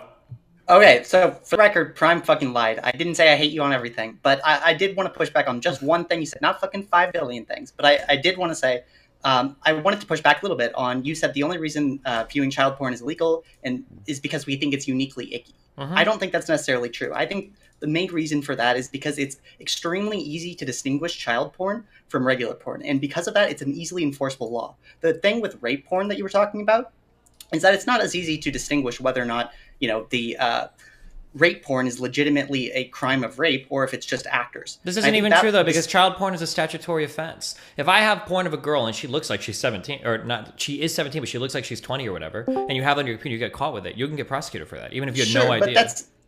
But that's a little bit different than with the 9-year-old. I think it's very obvious when it comes to, like, in the case we were talking about, it was about someone who looked like they were 8 or 9, right? Sure, it might be with the 9-year-old, but I'm saying that, like, our brain, I can give example after example, our brain goes out the window when it comes to children. Statutory rape is a weird one. If I meet a prostitute and I say, I need to see your fucking driver's license, she shows me her driver's license, we meet up and we fuck, and then later I find out she's 17, it's a statutory charge. It's still rape. It doesn't matter what the reason is. Like, you can still get prosecuted for that. Oh, yeah, but I'm talking about what maybe there are a lot of inconsistencies in our legal system. And I'm trying to defend everything that's said in our legal system. What I'm saying is I do think that there's an important aspect here that we can easily identify this. And if we are the reason I think that this child porn should be, or this her doing porn should be illegal, is because it makes it almost impossible to distinguish in future cases whether or not it's legitimately someone who's actually 22 in the body of an 8-year-old, or if it's, you know, actually children being abused. So I think that in this case, it makes a lot of sense that we don't give it that out. Because child porn is one of the few things. Like, I agree, there are a problem with statutory things, but when I say child porn, I mean child porn. I don't mean, like, you know, people who are 18 passing off as 17. That's true. That's a legal gray area. Well, hold on. To be clear, wait. Just to be clear, that's not a gray area. That's completely legal. The 17-year-old is like child porn. It's absolutely. Yeah, you're right. I guess I meant enforceable. It's difficult to talk about enforcing that shit because there's plausible deniability, right? No one's going to accidentally think someone is 18 when they look like. Sure. Yeah, like when they're like 9 years right? old or something. Yeah. But yeah, that's all I mean. Like, I agree with your point about statutory. I just wanted to talk about like. Didn't Pornhub have like the space scandal recently because there was child porn on their platform because they're allowing people to upload videos without verifying their age, right? And they came up. Okay, I love you guys. I've been exhausted. This has been an exhausting. Okay, I think I signed up for a whole bunch of panel things for the next couple week or two, but I think after this I'm gonna try to do only like 6 or less, or 4 or less, because fuck, holy shit, having so many people on is like so difficult. Okay, I'm ready, Melina.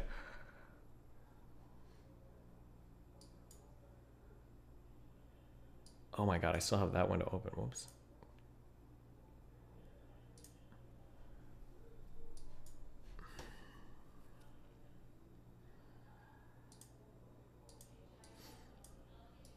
Alright, I love you guys, it's been fun. Reprano, cappuccino, poppuccino, I'm fucking tired, okay? Be careful, guys. Stay safe, Reno, okay? Stay safe, Reno, out there.